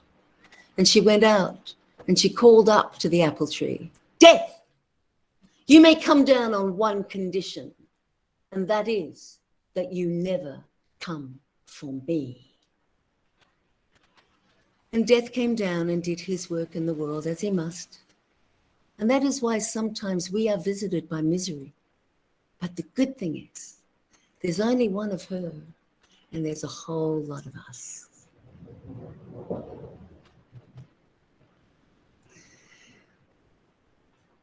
Can you hear the thunder? You have to give me a little face sometimes so I can see who's there and just to see you. Can you give me a little face? Thank you. It's important. Thank you. Does anyone want to say anything? Because it's just a small group, so we can have a little chat if you like. Think anyone's really there, Neela? Yeah, they are there. A lot of people are watching, Donna. Because, you know, yeah, Vanita, you'd like to say something? You'd like to say, ask Donna something or talk to Donna? Yeah. Ooh, what's that? Vanita's talking, but she's muted. Just unmute yourself. Unmute yourself. Sorry. Good morning, Nina. Good morning, Donna. I said I was lucky enough to log in at the right time when you started your stories. It has been a beautiful, beautiful experience. Beautiful two stories that just touched my heart. The way you told the story, and yes, thank you. Misery and death. Thank you so much. The gestures that she uses, you know, she just transports you to that. Yeah, she's an amazing storyteller. Thank you. Wonderful, wonderful. Oh, one more. Sorry. And I understand your need. I understand your need to look at people's faces. I really do. I really need to tell the story to someone. Can you hear the thunder out there? Yes. No. Can you hear it? It's a big storm. No. Okay. Good. Well, I want to tell another story too. So we're talking about how we can use a story to sort of troubleshoot in the classroom in many different ways. And we were talking about writing in the sand. Isn't it a wonderful marriage story? Yes. I thought, you know, that we need to know what to write in the sand and what we should carve into a rock. I like that one very much. I told it for all my children. And how we ritualize, I wanted to say. That story, when I took those younger kids out, it made a ritual of the story. And stories often hold within them a ritual. You know, you may find, you know, before, you know, they even enter into story, there's a candle and a poem and a transforming kind of moment where you can go to once upon a time, not this space. I think children often need that transition, and to know that this is not in time and space. It's a security for them. And ritual sort of elevates the story and makes it into, sort of a spiritual kind of experience. It can. If you find the ritual hiding in the story, it will always deepen a story. There's a story I tell, I don't know if I've told it, called The Cottage of Candles. I won't tell it now, but one of the things that we do, this man finds his own soul candle, and it's very disappointing. And through the story, you learn why. But then I get the children to decorate their own candle, to give them some wax and some glitter. And, perhaps they want to put something dark and something light or something, and for them to decorate. That becomes a bit of then they all light their candle. It becomes sort of a ritual of something that's elevated. I like elevating. So I'm just going to tell you one more story that has been very, very helpful during lockdown and COVID. I actually put it on YouTube, and many people have it. Look, it's just got what we need. So this is it. This is the last story. King Solomon was a very rich man. Can you hear me all right? Can you all hear me? Yeah. Yeah. Ooh. Okay. King Solomon was a very rich man. He could have anything he wanted. And one day he overheard Benaiah, his advisor, talking to one of the palace guards that he could get anything King Solomon wanted, just like that. And King Solomon thought it might be time for a little lesson in humility.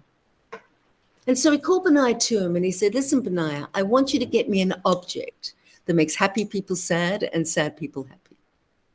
And Benaiah said, I shall get it straight away, Your Majesty. And King Solomon said, you can have 6 months, because of course there's no such thing. This was a test. So off went Benaiah to every town and village. He went to all the goldsmiths and silversmiths and to the caravanners and the merchants and do you know of an object that makes happy people sad and sad people happy? Well, no one did. So he thought it must be in another port somewhere. So he got on a ship and he went from port to port. And finally, it was 6 months had passed and he had failed in his task for King Solomon. And feeling very dejected, he was walking towards the ship to go back to Jerusalem when he saw a little boy just sitting in the street, sitting outside a shop. And he didn't want to leave one stone unturned. So he said to this little boy, do you know of an object that makes happy people sad and sad people happy? He didn't, but in the shop was his grandfather. He was a jeweler, and he called Benaiah to him, and he said, look, and he got a gold ring, and inside the ring, he inscribed some words. And when Benaiah took that ring and looked at it, he knew he had found what he was looking for. An object that makes happy people sad, sad people happy. Put it in his pocket. He went all the way to Jerusalem, went to the temple. There was a party going on. King Solomon was full of mirth. He saw Benaiah. He thought to himself, I'll let him just admit he couldn't find it. I'll tell him it was a test. And he bowed low and he said, Your Majesty. And King Solomon took the ring and he read the words inside that ring. And inside the ring, I have the words right here. I don't know if you can see on my ring. Here. The words are Gamzeya Avor, which means this too shall pass. Words that make a happy person sad, sad person happy. King Solomon looked around. He knew that everything he had amassed would be nothing one day. And he took off his ruby ring and he gave it to Benaiah as a reward. And he wore that ring. And I wear it too. He wore it to give him wisdom. So may it do for you.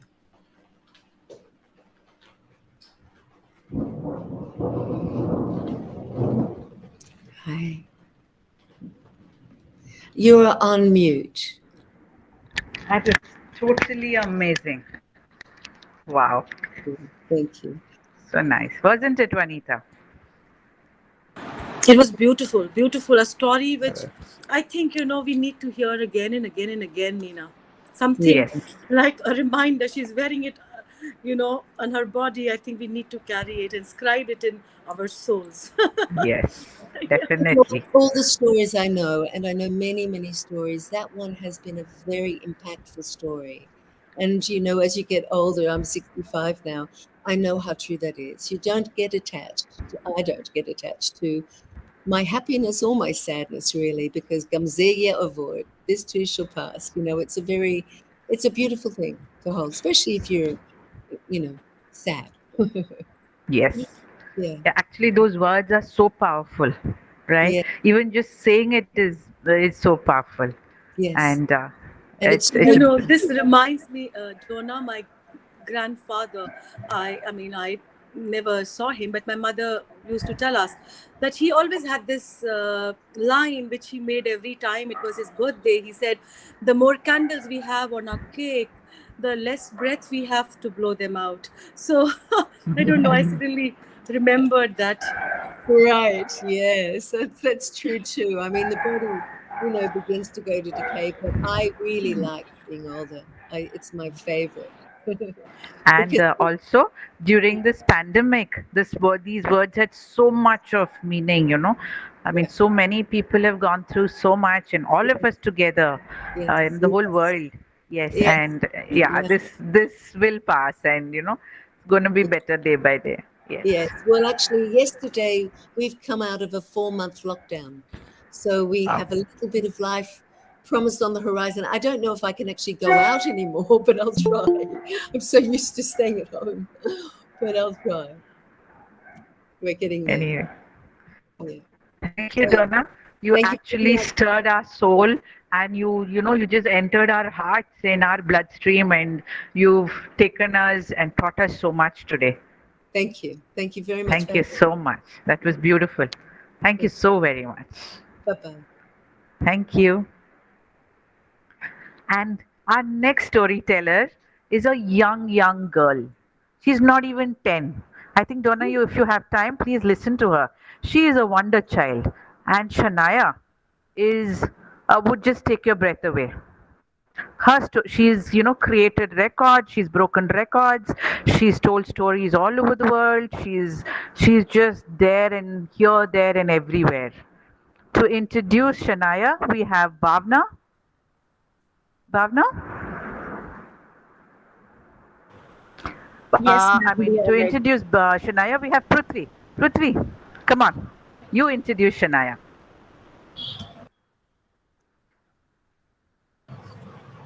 I take pride in introducing our next speaker, who is a very young storyteller, just 7 years old, full of enthusiasm to tell her stories. Her weekends are very busy as she tells stories to many people at many places, even at school to her friends. She is the youngest storyteller to narrate stories at national and international platforms, a record holder at International Book of Records, India Book of Records 2021, as well as the Asia Book of Records. She's a fan of Sudha Murthy's stories, and the stories she likes to tell are about friendships and issues that kids may face. She has her own style of telling Rabindranath Tagore's The Postmaster, and the times he's not telling stories, she's writing them. I now welcome Shania Singh. Shania?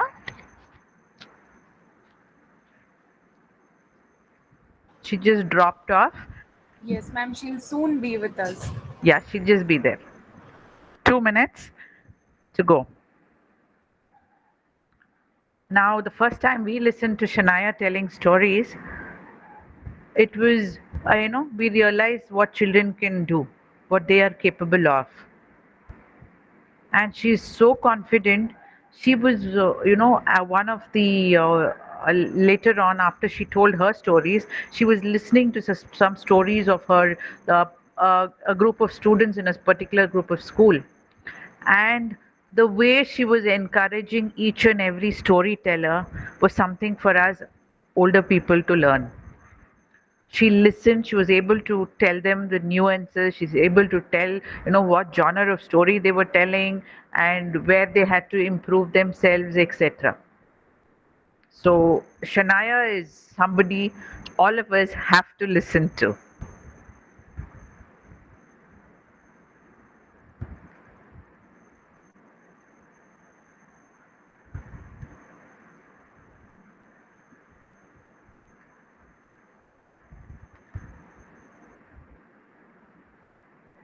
All right. Since it is, world record and we don't want to stop telling stories, let me share one small story till Shania joins us. God was when he was actually all alone in this world before all of us were created. So he was feeling a little bored. He's wondering what to do. Then he just saw this, lot of mud and clay all around. So he just took a little mud clay and started molding it. And he made one small figure, put a round head to it, some hands, what we call hands now, to it, some legs and things like that. And he kept it aside. He found it little interesting, so he said, okay, let me make more. So he made 1 2 3 4 5 6 7 8 9 10, and he baked it. As he baked it, he started, working on the next few, because he was getting more and more interested in playing with clay. As he was, his concentration was on molding the clay, he forgot about what he had put into the oven. He just remembered and he went. It was a little too late because, it had darkened a little bit. So anyway, he took it out and he kept it aside. So the next batch went in. He said, I've got to be more careful. So he kind of timed it and he was extra careful. So he took it out a little early.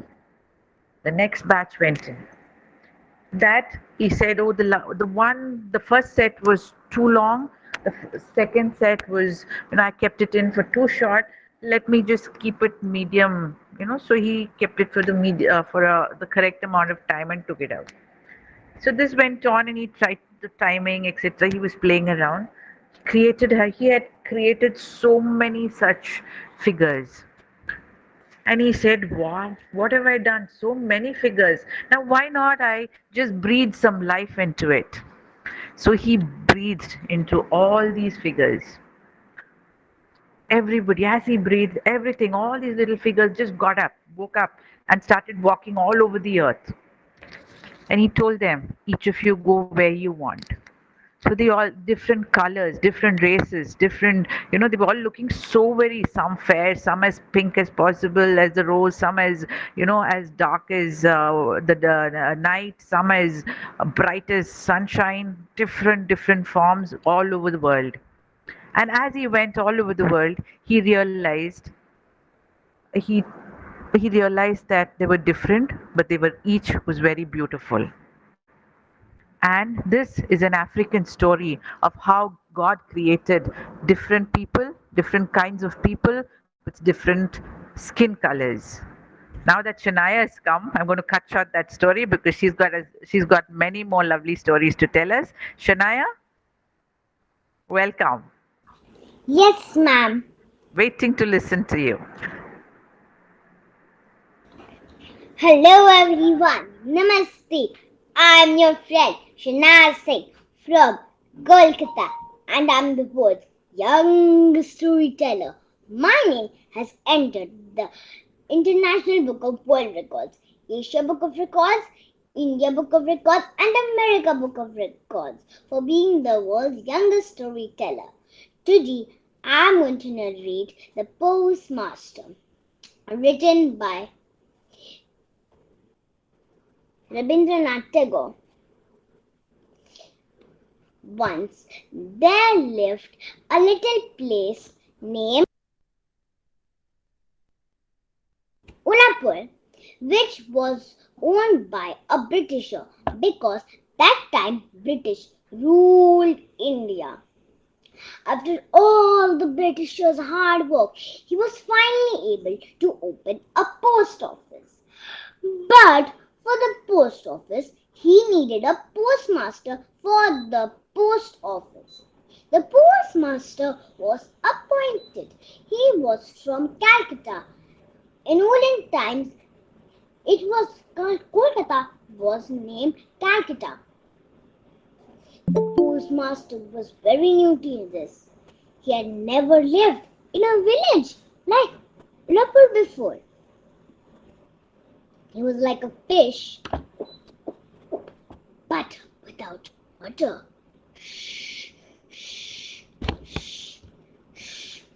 The people who worked in the Udaipur village worked in the indigo plantation all day long.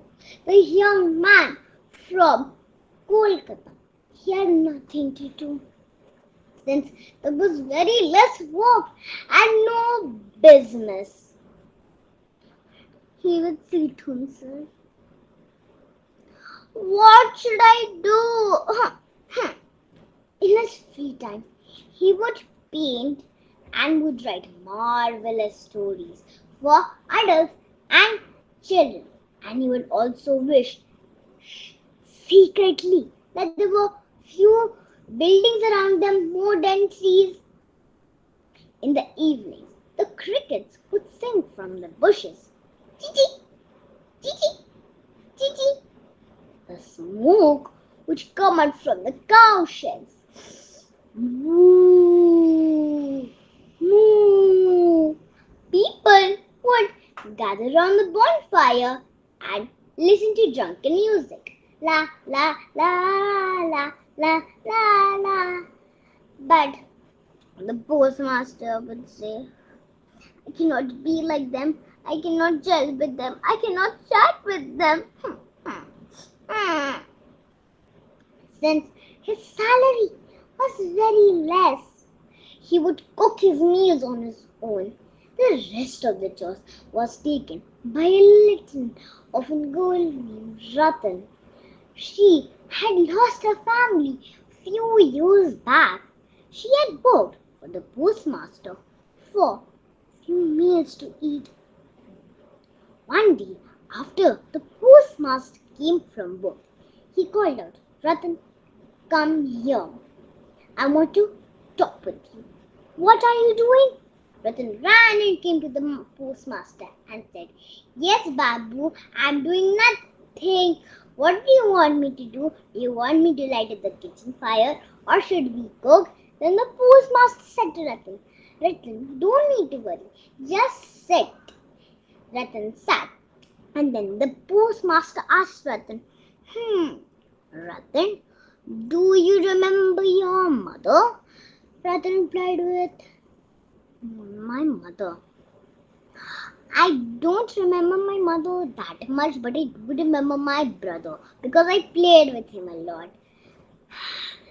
Then Ratan started to talk about her family and her play friends. The postmaster had so many things to discuss with her.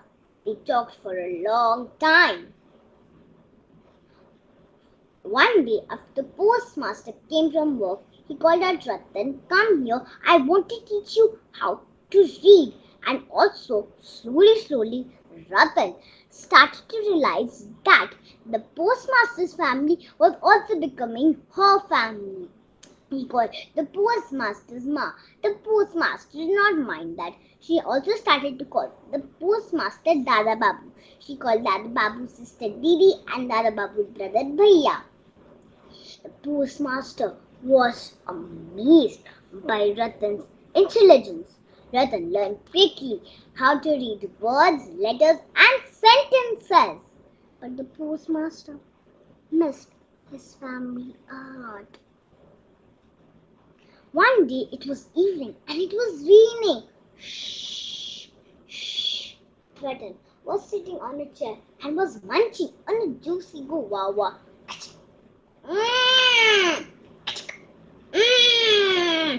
So yummy. Suddenly, she heard the postmaster call out, Ratan, come here.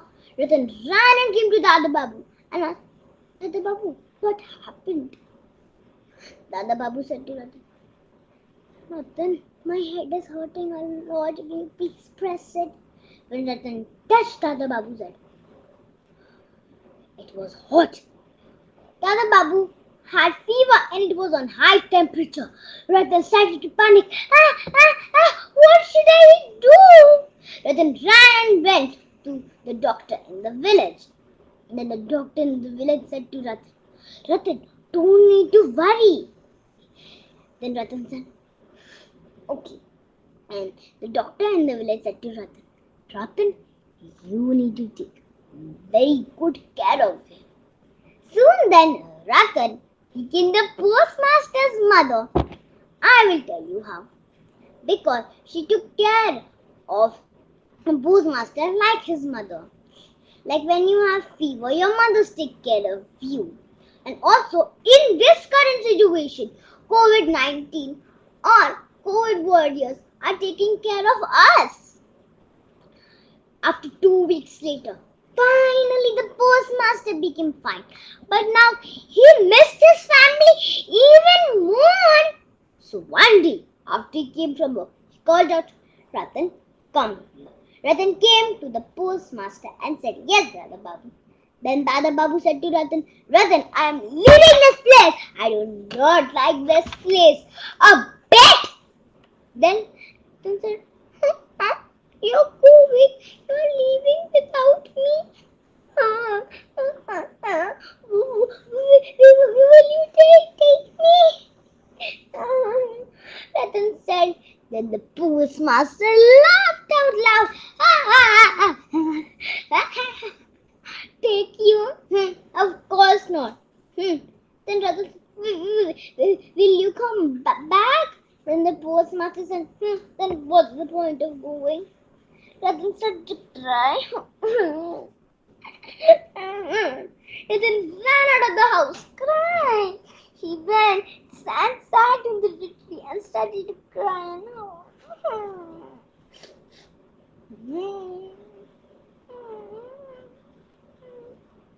After some time later, Ratan returned home and started to do all the chores in the house. The postmaster saw Ratan doing all the chores and told Ratan, Ratan, don't need to worry. I will talk to a good and kind postmaster. He will help you. Like you work for me, you work for him. He will give you meals to eat. He is very nice. Then Ratan said, I will not work for him. I will not work for anyone. But then the postmaster asked Ratan, why? Then he said, no, it's just her decision. And he told Ratan, Ratan, I am leaving tomorrow. Then Ratan did not say anything and walked off. The next day, in the morning, the postmaster was happy and excited. He was packing his bags. But when he stepped out of the door, he saw the bucket of water fetched as every day. I'll tell you why. Because in the Ulapur village, there were no taps. People used to bathe in rivers and ponds. But the postmaster was not used to this habit. So Ratan would bring a bucket of water and the postmaster would bathe in a covered place. Then the postmaster called Ratan. Ratan, come here. Ratan walked slowly with her head down like this and came. Then the postmaster put his hand in his pocket and took out some money and he spread his hand open. He kept enough money for his travel. And then he said to Ratan, Ratan, take this money. You need it more than I do. So you can buy furnaces and you can eat your food. And then Ratan said, no, thank you. I do not need it. I only work for food to eat. But then the postmaster said, Ratan, but you need it. And Ratan said, no, don't need to worry about me. And the postmaster said to Ratan, Ratan, now it's time for me to leave. Since he did not want it to be late, I did not want to miss his ferry. On the way, while going home, he thought all the old memories he had made with Ratan. Cooking with Ratan, teaching Ratan how to read, and most importantly, Ratan taking care of him. And he said to himself, it's okay, it's okay, it's okay. Then he thought, was it the right thing to leave her alone? Though she's a very bright and shining child, she will find her way. Who knows, we might meet one day. And he could not even stop the ferry anymore. So, friends, this was a very emotional story. This made me very emotional, but they showed the innocent love between the postmaster and Ratan. The moral of the story is love and care without any reason. Now, I'm going to tell you another story. The True Friend. Once on a tree, there lived two pairs of parrots. Cheep, cheep, cheep, cheep, cheep, cheep. On that tree, there also lived an old snake.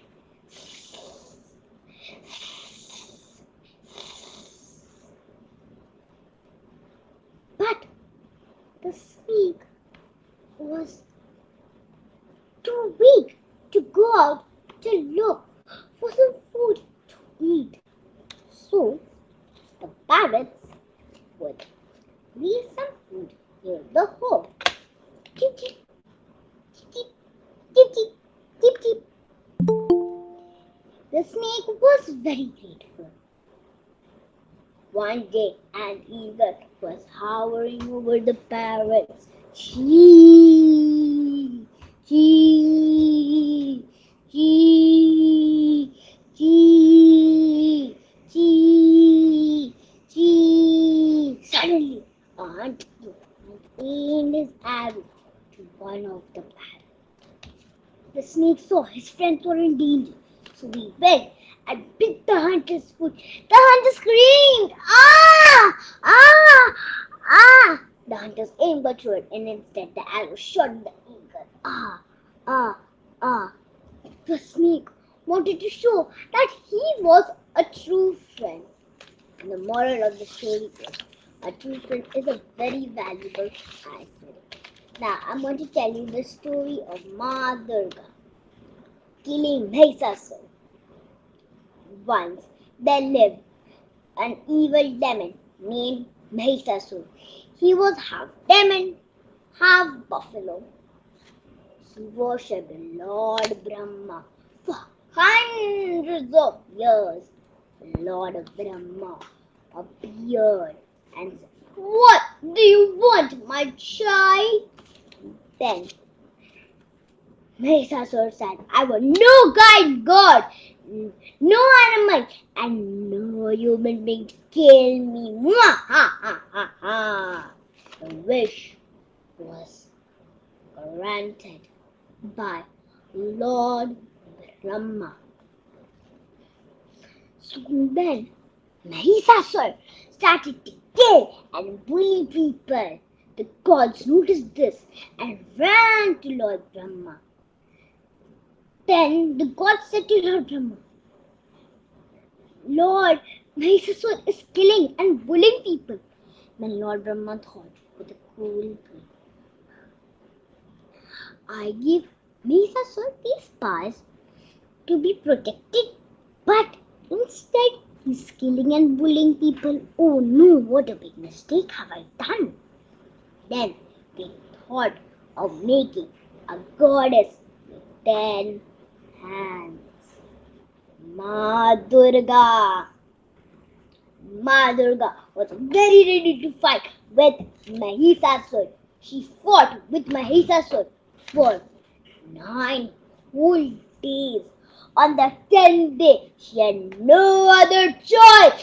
She took out a Trishul and killed Mahishasur.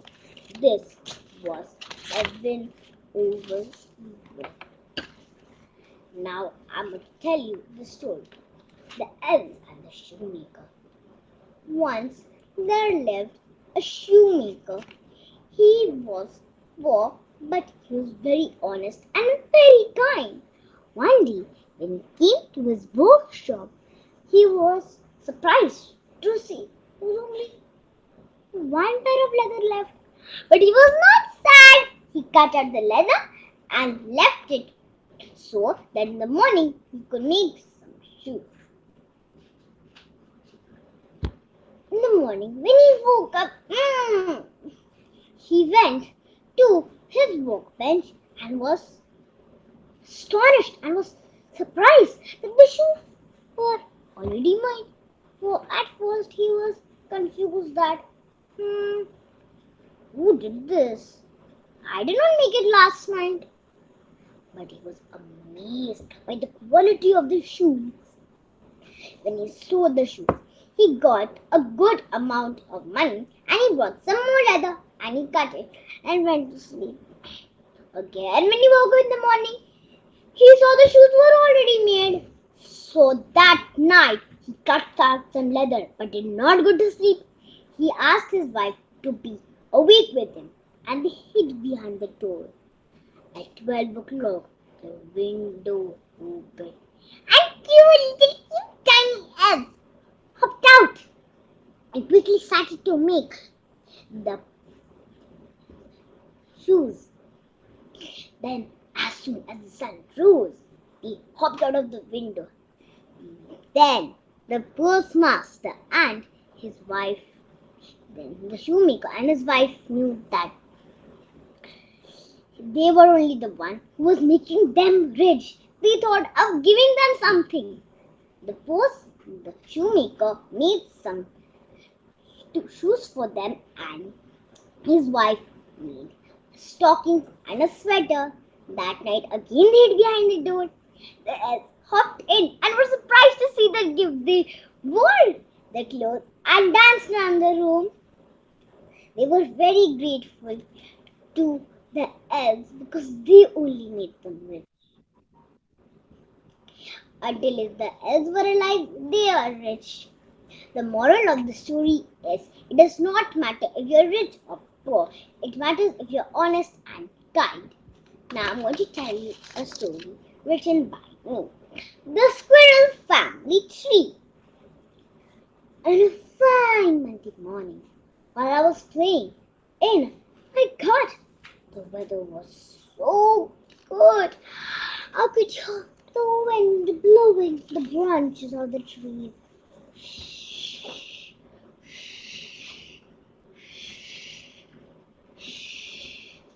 I could hear the birds chirping around me. Cheep cheep, cheep cheep, cheep cheep, cheep cheep, coo, coo, coo, coo. Suddenly, I heard a sound of husky barking. Woo, woo, woo. Are you hearing the sound of husky barking? One squirrel came and sat on the branch of a tree. Then I heard a similar sound of husky barking. Ooh, ooh, ooh. Then another squirrel came and sat on the branch of a tree. And then they all shouted together, Kitty, Kitty, Kitty, Kitty. Then another squirrel came and sat on the branch of a tree. And a cute little tiny little squirrel came and sat on the branch of a tree. And then they all shouted together, Kiki, Kiki, Kiki. And then they all swung up in the air. How lovely and caring it was. Moral of the story is, nature is God's gift. We should protect and preserve it. Now I'm going to tell you another small story which is also written by me. A birthday party with sheep. Once they left 3 friends, circle, square and star. Circle and square thought, star was more popular amongst them because he had more sides. One day, Star invited Circle and Square to his birthday party. When they arrived, they were surprised and were astonished to see everything was made out of sheets. The gifts were square in shape, the cookies were round in shape, yummy, and the cake was also round in shape, and the star chips were star in shape. Then they realized that they are special too. Moral of the story is every child and everyone is special in their own way. Now I'm going to tell you a fairy tale. Rapunzel. Once there lived a poor couple who always wanted to have a child. But when they had a child, they named her Rapunzel. His wife was very sick, so he went to the witch's garden to get some salary so he could feed his wife. So one day the witch caught him and knocked at his door. Then the couple opened the door, and then the witch screamed at the man, "Why are you taking my salary? I worked hard to get it." Then she spotted with her eyes a little child who was very beautiful. Then she said, "I will only allow you to take my salary if you give me your newborn child." But they did not want to give her child, but he did not want his wife to be sick. So he gave them him child and said, "Her name is Rapunzel." After many years later, Rapunzel's hair grew and she stopped. The witch was her real mother, but she did not know her real mother was someone else. She was locked up in a tower, so she could not escape, since Rapunzel was very beautiful. When she would get down, Rapunzel would lay down her long hair, and the witch would climb up. And when she wanted to go down, she would climb down her head. One day, Rapunzel sat out her window and was murmuring a beautiful song. La la la la la la la la la. She was playing with her bird friends. One day, Prince was walking and coming by near the beautiful song and the voice of the girl. Then he asked his soldiers, "Go and find that girl. Who is she?" Even he started to search, and the voice was very beautiful. He came close. He saw a tower, and she was sitting on the tower and was murmuring a beautiful song. And he said, "Oh, this is this is the place where she lives." Then he started to search for a door, but there was no door. Then he saw the witch come. She hid behind the tree and was seeing how did the witch get up. He saw that Rapunzel laid down her beautiful hair and the witch would climb up. So the next day he came back and started to act like the witch. "Oh, please lay down your hair, my dear." Rapunzel laid down her hair, and then the prince climbed up her hair. When Rapunzel saw the prince, she said, "You're not my mother, then who are you?" When he saw Rapunzel, he fell in love with Rapunzel.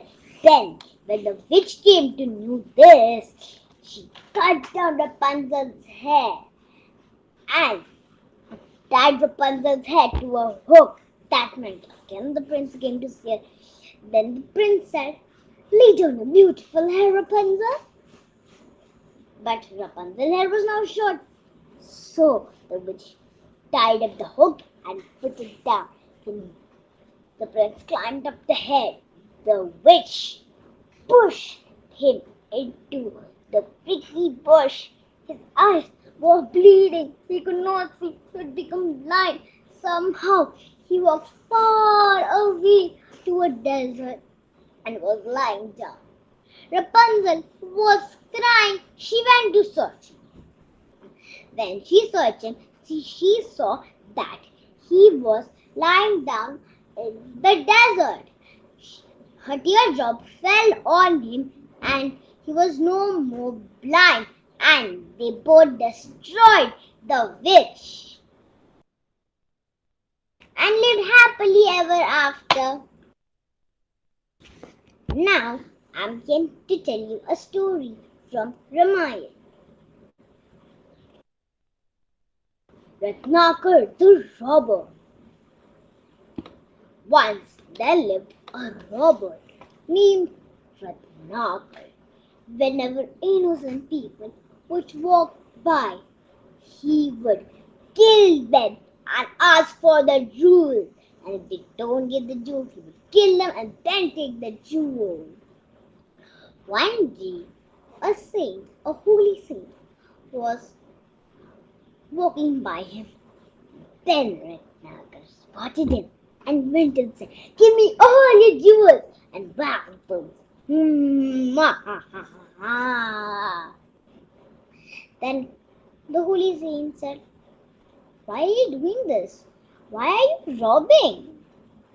Then the Ratnakar said, "I don't care what you're saying. Give me all your jewels and treasures." Then he said, "But wait, what about your family? What will your family think about you?" Then he said, "What will my family think about you?" Then he tied the holy saint around a tree with a tight rope and went to ask his family. Then he asked his family, "What do you think about me that I'm killing people to get jewels, to sell them and give you some food?" Then his family said, "Son, I don't know anything. Please, it's your duty to feed us and keep us alive." Then he thought, I am doing a bad thing. So he went to the holy saint and untied him. He touched his feet and said, "Please make me good. Please make me good. My family does not care about my bad thing, but I won't feel like I should be good. Please, I have to earn my own money." Then the holy saint realized and said, "My dear child, please get up," and said, "Chant the name of Rama 100 times and you will become good. And also, whatever you know about Rama, say." Then he said, "I don't know anything about Rama." Then the holy saint gave him some powers to know about Rama. So he sat under a tree and chanted, "Rama, Rama, Rama." Since he wanted to become good, he did not even drink water or neither even eat for 100 days. Soon then, termites started to build a hill on his body. He started to walk. After a few days later, when he got up, he was happy to know that he was a good sage. And do you know who was he? His name was Valmiki, who wrote Ramayana. Thank you. With this, I come to an end with my storytelling.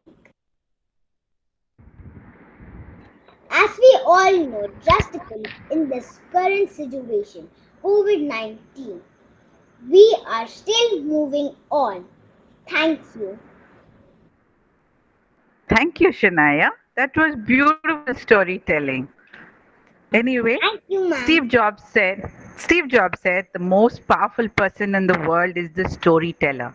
And the younger they are, they have superpowers. Shania, you truly have you're a real superpower. The storyteller sets the vision, values, and agenda of the entire generation. We have one, Shania, who showed us that the next generation is in the right way. We have more coming up. What sculpture is to a block of marble, education is to the human soul. Today, students of Podar International are here to sculpt your soul and color your mind. We start off with Tanya. Shania, thank you so very much. Tanya, Thank you so the much. space is yours. One day, Mr. Brooke, Miss Brooke, Ronald, and Emma decided to go to a beach which was very near to London. It was a sea, and the name of the sea was Magical Sea. Well, Mr. Brooke and his kids, Emma and Ronald, were professional swimmers, while Mrs. Brooke was not a professional at all. She did not know how to swim and float, especially. They carried four oxygen cylinders so that they can swim underwater. Mr. Brooks and his kids started swimming as soon as they went to the beach, while Mrs. Brooke was scared. She thought that they were sharks and did not swim. But the waves which came up and down attracted Miss Brooke without thinking. She dived into the water. She did not know how to swim and float. Oh no, she started to sink. She was not floating at all. Nobody saw her. Mr. Brooke and his kids were totally busy in playing. Mrs. Brooke thought that this was the end of her life. After a few minutes, Mr. Brooke asked Emma that, "Where's your mother?" Emma replied, "Don't know, somewhere in the resort." She pointed her finger on the resort. Mr. Brooke searched everywhere, but Mrs. Brooke was missing. He asked everybody in the resort and beach, but everyone replied, "I don't know." At last, he asked an old man, and he said, "Mrs. Brooke is in the Wonderland magic world of underwater sea." Mr. Brooke was very tensed. He asked some more information about the Wonderland magic world. The old man said that you and your kids should go to the magic world. There will be should go to the magic world, and there will be some competitions held, and if you complete all, you can save your life. And if you want to save Mrs. Brooke, you have to kill the magic monster, one who gets trapped for more than 10 hours. Then they'll become fish and live in the magical sea forever. All the three went to the underwater land. They saw many fishes which were red, blue, yellow, green in color. They also saw some weird sea creatures. Mr. Brooke and his kids came to the first stage where there were mermaids holding a waterproof gun in their hands. The three protectors were supposed to fight with the mermaids. There were 7 mermaids and only 3 humans. Now, will they complete the first stage? They grabbed their guns from the mermaids and started shooting. They thought that the mermaids are real, but they were fake. When Ronald shooted a mermaid, he saw some screws and nails coming off from it. He asked his sister that, "Are humans made up of screws and iron nails?" She laughed for a few minutes, and then she saw something coming off from the mermaids. They both questioned themselves. The 3 humans did a fantastic job. They destroyed every single mermaid. Suddenly, they were placed on a chair, and there was a dining table in front of them. The siblings were not able to find the truth about the fake mermaids. There was an announcement which said that, "Dear humans, welcome to the second stage, the second most difficult task. The instructions will be displayed on the screen." The instructions were displayed on the screen. It was an eating competition. There was a big robot placed in front of them. The food will be placed on the table, and the team which eats fast wins the challenge. All of them were excited. All the yummy food items were placed on the table, and the timer began. There was only 10 minutes given to finish the food.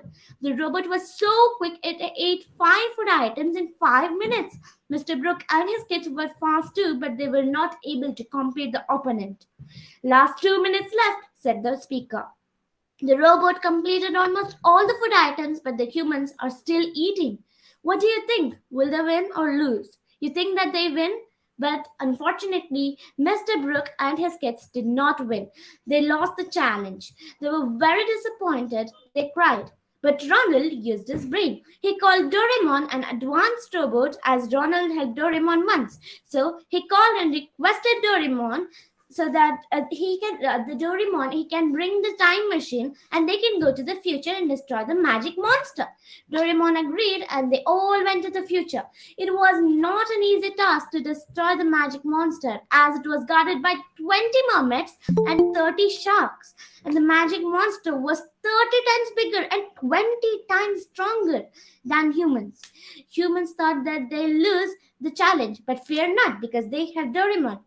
Because Doraemon keeps all his machines in his tiny little pouch, and Doraemon opened his pouch, opened a machine which makes an individual size and strength bigger and stronger.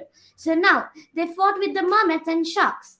It was not an easy task at all. It was the most difficult challenge, and it was obvious that the humans will win. So they defeated all the sharks and mermaids. The next was to defeat the magic monster. It's really a difficult task. They used the machine and became stronger and bigger. They fought for about an hour and with the monster. So now four human robots versus one real monster. Will they win? Of course they did. They were so happy the cage opened and Mrs. Brooke came out of the cage and hugged their family. She felt so proud and happy. She also said that she will learn how to swim. All the humans thanked Doraemon, and then they came back to the human world and lived happily ever after. Thank you. That was some awesome storytelling, Tanya. Thank you so very much. Thank you. Thank you for coming up. Thank you for the confidence. Thank you for sharing the story. Amazing. So now we have Ekangita. Is that how you pronounce your name? Ma'am, I pronounce it as Ikangita. Ekangita. All right. Lovely name. Very rare. Thank you, So we're ma'am. waiting to listen to some rare stories. Thank you. Yes, ma'am. Good morning, everyone. I'm Ikangita P. of grade 7th A, studying in Poda International School, Hassan. Today, I'm going to present a story about a farmer, which shows the difficulties faced by him and how he tries to overcome those difficulties and how they are the strength of our nation. So let's begin with the story. Ramu is a farmer who lives in a small village. Ramu, his wife Lakshmi, and his two children were living in a small house. Ramu was facing many difficulties in his life because he was not able to earn enough money and feed his family. He was also unable to give good education to his children, and they were not able to eat good food. Ramu had about 2 acres of land in which he was growing some vegetables like tomato, onion, carrot, some leafy vegetables, etc. But he was not able to earn much money from that.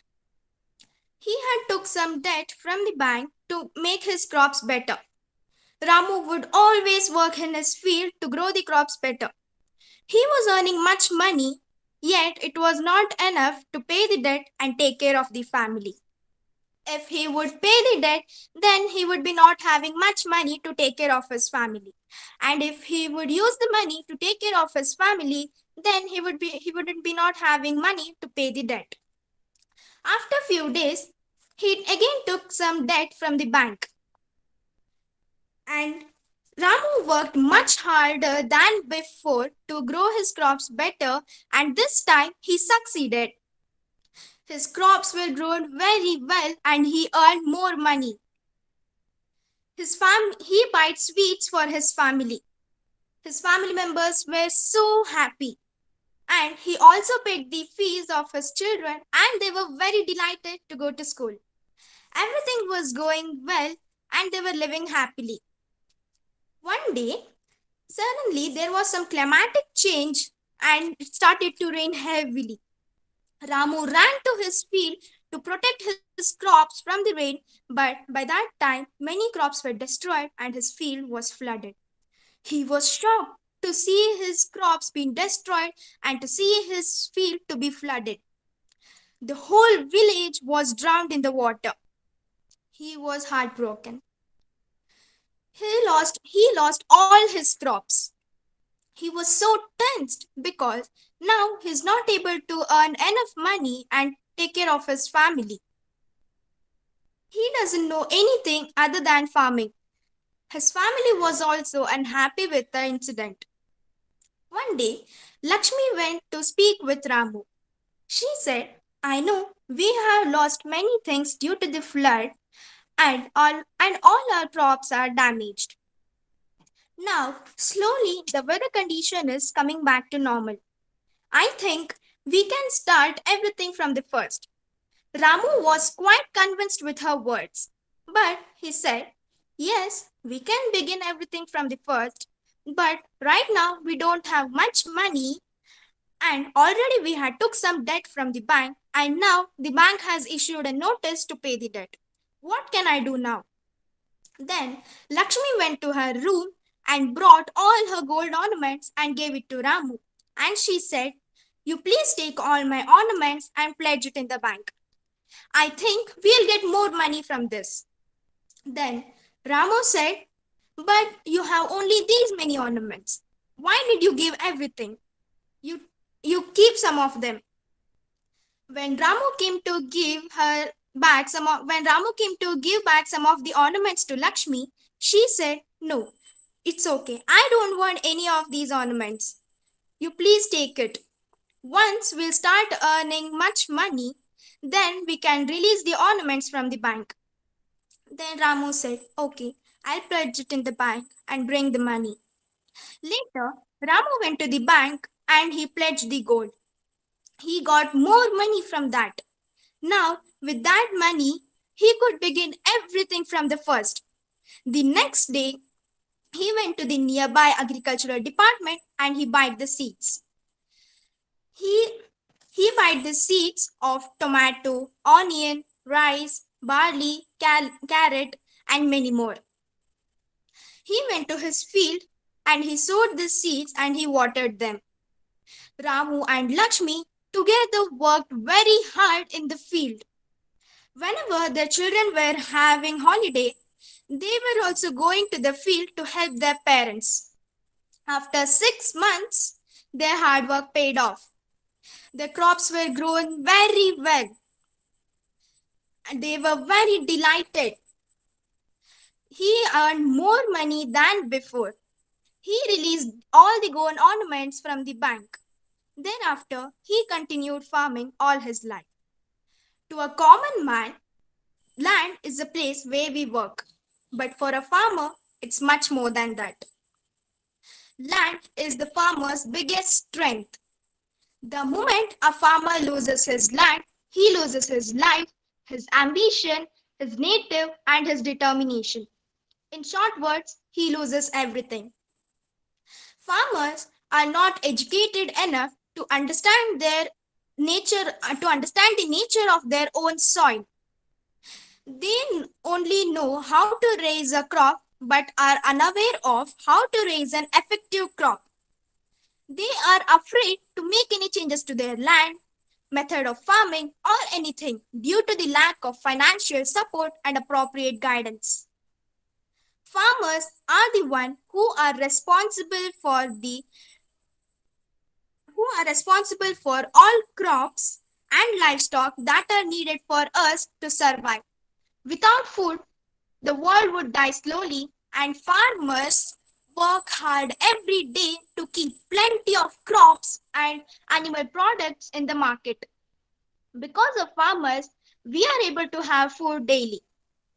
It is important that we should not waste even a single bite of food because farmers work very hard each and every day to provide food for us. So, we should respect the farmers as they are the biggest support to our nation. Thank you. Thank you so much. Yes, if we have food on our plates today, we should thank our farmers. Thank you for reminding us that. Wonderful story Thank you, sharing. ma'am. Thank you so very much.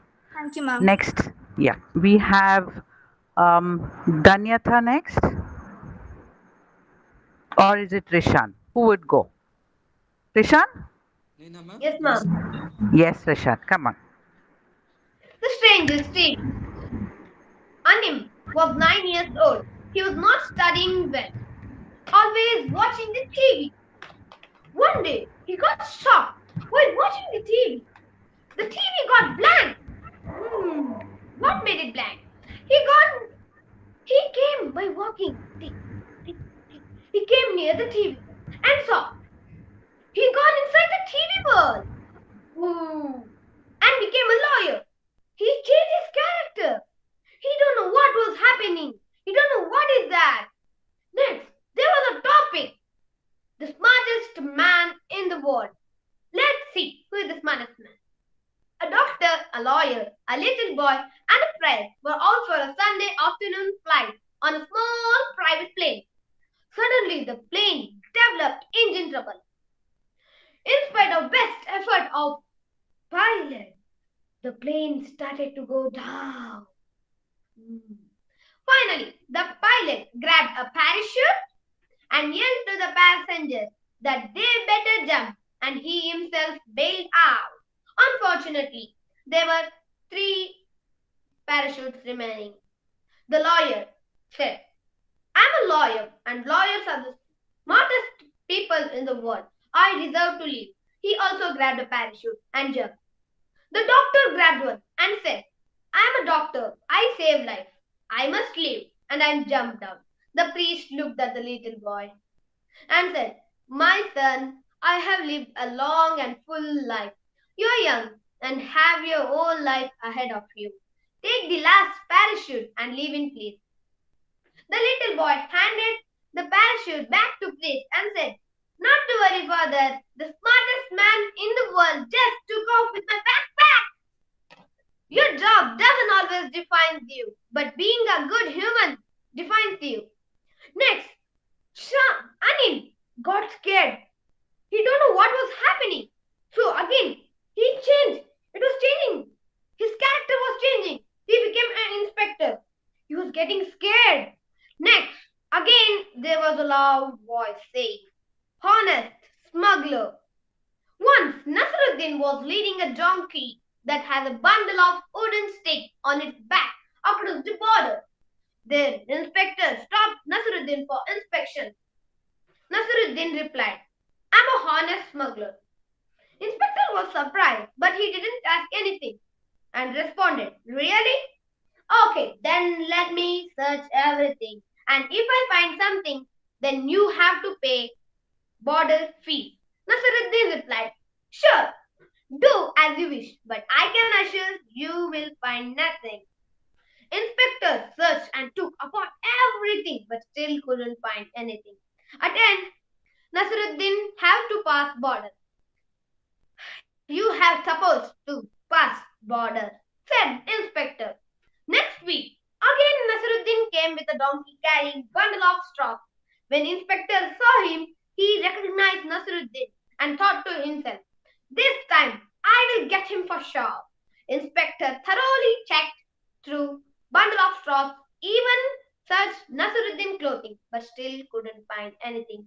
Even this time, he had to let Nasruddin pass the border. This continued for several years, but Inspector couldn't find anything.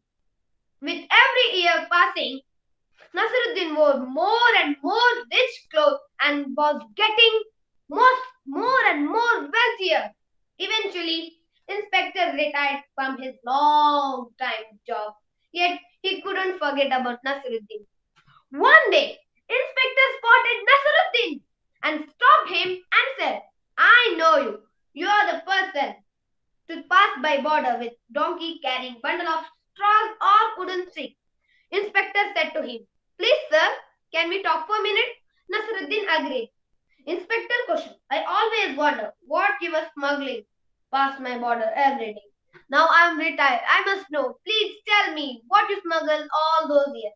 Nasruddin smiled and replied, I smuggled donkeys. Inspector's head was blank. Again, this inspector again changed into crow. Anim got shocked. Am I crow?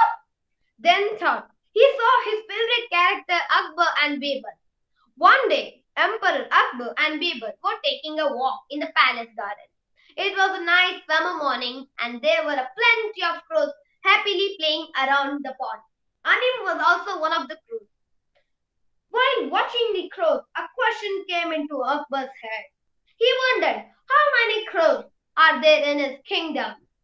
Since Birbal was accompanying him, he asked this question to Birbal. After a moment thinking, Birbal replied, There are 95,463 crows in the kingdom. Amazed by his quick response, Akbar tried him to test again. What if there are more crows than you answered? Without hesitating, Birbal replied, If there are more crows than my answer, then some crows are visiting us from neighboring kingdoms. And what if there are less crows in our kingdom? Akbar asked, then some crows of our kingdom have gone to a holiday on other places. There's a way if you think with ease. Next, again, the crow became a man and servant of a wealthier man. Anim got shocked. How become I? What is happening? Suddenly, loud voice said, change your vision. Anim didn't know what was happening. He was simply quiet. One day, there was a very wealthy man who was suffering from severe eye pain. He consulted many doctors and tried their treatment, but nothing helped. Even after consuming much medicine, nothing helped him. At last, he heard about a monk who was famous for being expert in treating such problems. So, he told him about his problem. Monk understood his problem and said, you should concentrate on green color. Try not to let your eyes fall on any other color. Man found this very strange, but he was very desperate to find cure and decided to try. Wealthy man called for a group of painters, purchased a load of green paint, and directed that every object in his eye should be green, as monk has directed. Just in few days, everything around the man has turned into green. Wealthy man makes sure that nothing around him would be any other color. After some day, monk came to visit the wealthy man. Millionaire servant ran with a bucket of green paint and poured it all over him. Monk asked the servant for the reason. Servant replied, you were wearing a saffron. We can't let our master see any other color than green. Hearing this, monk laughed and said, if you purchase a pair of green colored glasses him to wear, which cost it is not wrong, sorry. You could have saved this all articles, walls, and also would have able to save a large amount of money for your future. You cannot paint the world. It is foolish to shape or change the world. Let us shape ourselves first. Let us change our vision. The world will appear according to us. Next, Anim, he became a kid of a husband and wife. Then the loud voice said a story to him. A husband-wife conversation. A husband feared that his wife was not hearing well as she used to hear. He got to thinking she might need a hearing aid. But he wasn't sure how to approach her. For suggestion, he called a family doctor. The doctor came. Doctor told him to test by a simple idea and greater and a better idea about her hearing loss. Doctor said, here you what you do. Stand about 40 feet from her and in a normal conversational speaking tone, see if she hears you. If not, go 30. If not, go 20 feet. So until you get wrong, be going. Next day in evening, he saw that the wife was cooking dinner in the kitchen. So he took the chance to check the doctor's idea. He got 40 feet away and said, dear, what for dinner? And waited for a response. He got no response. So he moved little closer. Dear, what's for dinner? Still he got no response. He walks up to kitchen and says, about 10 feet above. Same question here, but again there is no response. So he walks right behind her. What is for dinner? John, for the 5th time I am saying chicken. Then the problem may not be with others as we think. So the problem may be with us. Next, what happened? Again, Anim got scared and he waked up and screamed, no! What happened next? It was just his dream. And from that day, he felt safe. And from that day, he left seeing TV. He just concentrated on studies, which he was not. He said this all of the story to school, and he was the best storyteller in that school.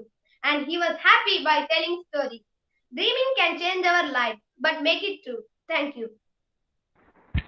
Dreaming can change our life. Thanks, Rishan. That was amazing storytelling. Danyata? Hi everyone, I'm here again to tell you all one more story today. So, this story is based on a historical ruler. I think you all know Akbar and Birbal. Akbar was a king and Birbal was Akbar's minister come friend. So, Birbal was very intelligent, very sharp, and was very wise. Everybody in the court loved him so much. But few of his enemies had plotted him so many times that he escaped so well and so cleverly. But this time there's a plot. Let's see how he's going to escape. So, the king of the neighboring state, he had set up a plan for him. He called the royal barber of Akbar's court and he said, "If you do my work, I will shower you with gold coins." The barber got very greedy and he said, "Tell me, what should I do?" And the king said, he whispered in his ears and the barber said, "Think that your work is done." The next morning, while the barber was shaving Akbar, he said, "Jahapana, have you ever thought that you have done nothing for your welfare of your ancestors who are in the heaven? How can anybody do the welfare of the people who are in heaven?" You might think that, but there's thing here. Akbar thinks, "They're all dead. How can I get to know what they all need?" He thinks. While he was thinking, the barber says, "You can send somebody over there who will get to know what are their needs and comforts." Akbar says, "Well, that's a good idea, but how can it be done? Can you tell me some idea?" The barber says, "Place 1,000 piles of bundles of hay in an open ground, and when the chosen man ascends the pile, lit the pile. As the pile is lit, the man goes straight up to the heaven with the smoke." Okay, Akbar agreed and he said, "Okay, but whom to send?" Barber quickly says, "You can send Birbal." Then Akbar gets to know, here's another plot set to my friend, but I know that he will escape cleverly unhurted. And he says, "All right, Birbal will go." So that evening, he gathered everybody in his court and he announced that, "Birbal, I have chosen you for one of my tasks. You must go to heaven and find out the needs and the comforts of my ancestors in the heaven." So Birbal was a bit confused. "That's a fantastic idea, Jahapana, but what made you think of it?" he said. Then Akbar says, "It wasn't my idea, it was our royal barber's idea." And he thinks in his mind and says, "I think this much clue is enough for Birbal to get to know that this is a plot to kill him." Then, as Akbar expected, Birbal also got to know that this was a plot and he thinks, this is the idea of a royal barber. I have to teach him a lesson of his life. So he says, "Very well, I am ready to go, but I need a few days of holiday to set up all my family affairs. What if I am stuck in the heaven without coming on the earth?" And he says, "Please give me a few days of holidays." Akbar says, "Okay, you take a few days of leave while the piles of the hay will be bundled in the ground." So Akbar quickly called some of his trusted workmen to dig a tunnel from his house to the open ground where the bundles of hay were being piled up. Oh, the tunnel was ready and finally the day arrived. Everybody had gathered to see Birbal being sent to the heaven. So Birbal said, "I will lie down over here. You pile the hay around me." Birbal slept and he was piled with hay. And as soon as he heard the order of Akbar saying, "Lit the pile," he quickly jumped down into the tunnel and started running to his home, thinking, "As soon as I reach home, I'll stay there for 5 to 6 months without being seen or without going out." While the people who had gathered over there started talking to each other. Poor man, who was a very good and a noble soul. How can he even come back from the heaven alive? While the enemies who were there in between the people, they started happily talking. "Finally, we have got rid of Birbal. Now let us celebrate this occasion grandly. As soon as Birbal reached his home, he was there for 5 to 6 months without getting out. 6 months later, when he came to the court, nobody was able to recognize him. All was seeing as a stranger. Who is this person? Why is he coming here? Meanwhile, Akbar realized him and he thought, as I expected, my friend Birbal has returned and is unhurted from the plot. Birbal comes and he bows and says, Jahapana, I have come straight from the heaven. Akbar says, very good to see you coming back, Birbal, he says. And he asks, how is everybody up over there? How is my father? Birbal says, everybody are so fit and fine. But there's only lack of one thing over there. Akbar asks, what is that thing? I think it is not a big thing, he says. Birbal says, they all lack of a barber, which explains you my uncut hair and my uncut beard. Big, he had a very long hair and very long beard. So he said, your ancestors need a barber. Akbar says, that is not a big thing, as we all know that how journey can be done from heaven to earth. But Akbar says, whom should we send? He. So as the barber suggested Birbal to send to heaven, the same way Birbal also suggested, who else? We can send our royal barber, he says. So Akbar says, okay, I will do as you say, Birbal. And he sends a letter to the royal barber. As soon as the barber hears the message, he will start fearing, what? Am I going to be sent to heaven? He quickly rushes to the king of the neighboring state who had influenced him and he says, please save me, I am in danger. Our king Akbar has decided to send me to the heaven. What should I do? Please save me, he says. But the king was very rude, cheated the barber and he said, I can't do anything. It is your problem. I will not do anything. You go out, he says. And the barber realizes that he was being cheated by the king and he packs all his clothes and he rushes to the other country. After this, he was never heard in his court. And after this event, Akbar and Birbal happily sailed in the ship of their friendship. Thank you everybody for spending your precious time in listening my story. Thank you. Danyata, that was awesome storytelling. Your expressions, your voice modulation, just brought back Birbal and Akbar alive. Thank you so very much. Thank you, ma'am. Purvik? Yeah, ma'am. Yes, the space is yours. I remember watching my coach friend's video at Department of Wisdom page. And from that time, these two names just got stuck with me. And I became the fan of these two guys. After, because of their knowledge, I convey my gratitudes to my coach friend for introducing these two personalities. Hey everyone, my name is Puvit and I am studying in grade 8 at Pada International School, Hassan. Today I am going to share two pieces of wisdom which will leave you value added immensely. I already mentioned those two personalities are none other than the legend Robin Sharma and the great Jay Shetty.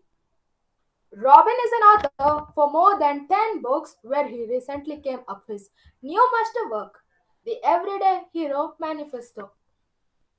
When I got to know about Robin Sharma, the very first I think was as you all are accepting that is going to Google and searching for his name. No more. Then I saw the most inspiring, extravagant personality, and after that, this one line which I am going to share now, you because it completely transformed the way we work. The quote goes like this: life loves you so much that it sends you difficulties to make you strong. I repeat, life loves you so much that it sends difficulties to make you strong. I will tell you in a very simple way on how I used it in my practical life. Whenever I, opportunities like this to share a story or any other different competition, I always look as new opportunity to explore my life and to share my talent with all of you, my friends and teachers. This had inspired me not only to take part but also to bother about the results I am going to get because as a performer, I can only focus on my performance and have control over it, but not on the results. This has saved my mind to not miss any opportunities that come in my way. By bothering about winning and not winning, it does not matter if I fail million times. I'll try again billion times. This is the one thing which I have learned and understood by having a discussion with my coach friend on this. And right now, I know you all have pumped up to 100 degrees Celsius in terms of wisdom. But the game is not yet over because I already mentioned there is another personality who is Jay Shetty, who I came across just made a solid curing or the structure that I built from Robin Sharma. Before getting into that, Robin Sharma, though he may be right now have sold more than 15 million copies of books, but one started off through rejections. And even Jay Shetty, when he was broke at his age of 26, he came back like a phoenix and established a community and a platform which is serving thousands of people right now, like us. And coming back to the sentence which I thought curing has from Jay Shetty is like this: you will get hurt, keep the healers close. I repeat, you will get hurt, keep the healers close. This sentence made me to realize the importance of surrounding myself with teachers, preachers, and mentors, etc. Because when you are moving on the process or for the things which are not under understanding may hurt you. And the kind of inspiration that I got search from Robin Sharma was made balanced by this sentence to keep my healers, teachers close. This way, I embrace these personalities to make my life better and to grab opportunities where I can share my talent with all of you. And this is a short story of me investing my time with my coach friend's video, which opened a new doorway of learning for me. I encourage you also to surround yourself with the personalities like my coach friend, which will open a new door of ways of learning for you. I thank all of you for investing your precious time or listening to my story. I hope and trust it was worth investing, not spending. Thank you. Purvik signing off. Purvik, you've actually opened a lot of doorways for us, doorways of learning. Thank you, Potter International. You will have made us really proud of you today. The five of you are amazing storytellers. You actually inspired us. You took us to a whole new level. Thank you so very much. We have Bhavna coming up with a Thank you, story ma'am. for all of us. Thank you, Dr. Neena.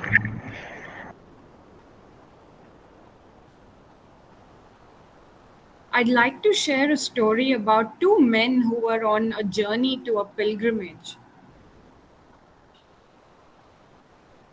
So, two friends, they were traveling across hard routes on their way to a pilgrimage. Being from the town, they were not accustomed to any manual hardship or labor. But since they were out for a long journey, they had to carry their own blankets, clothes, foods, and utensils and what not. Carrying the burden of such stuff, it was a very unpleasant situation to them, and they were not able to manage easily. One day, while they were resting at the roadside, they met another young man who was also going on a pilgrimage to the same place as them. The two friends thought it was wise to be friends with the young man because he looked good natured and was physically strong, and they thought he might be able to help them get to the pilgrimage sooner. During their course, they started conversations with the young man. They spoke very kindly and they proposed that the three of them should travel together.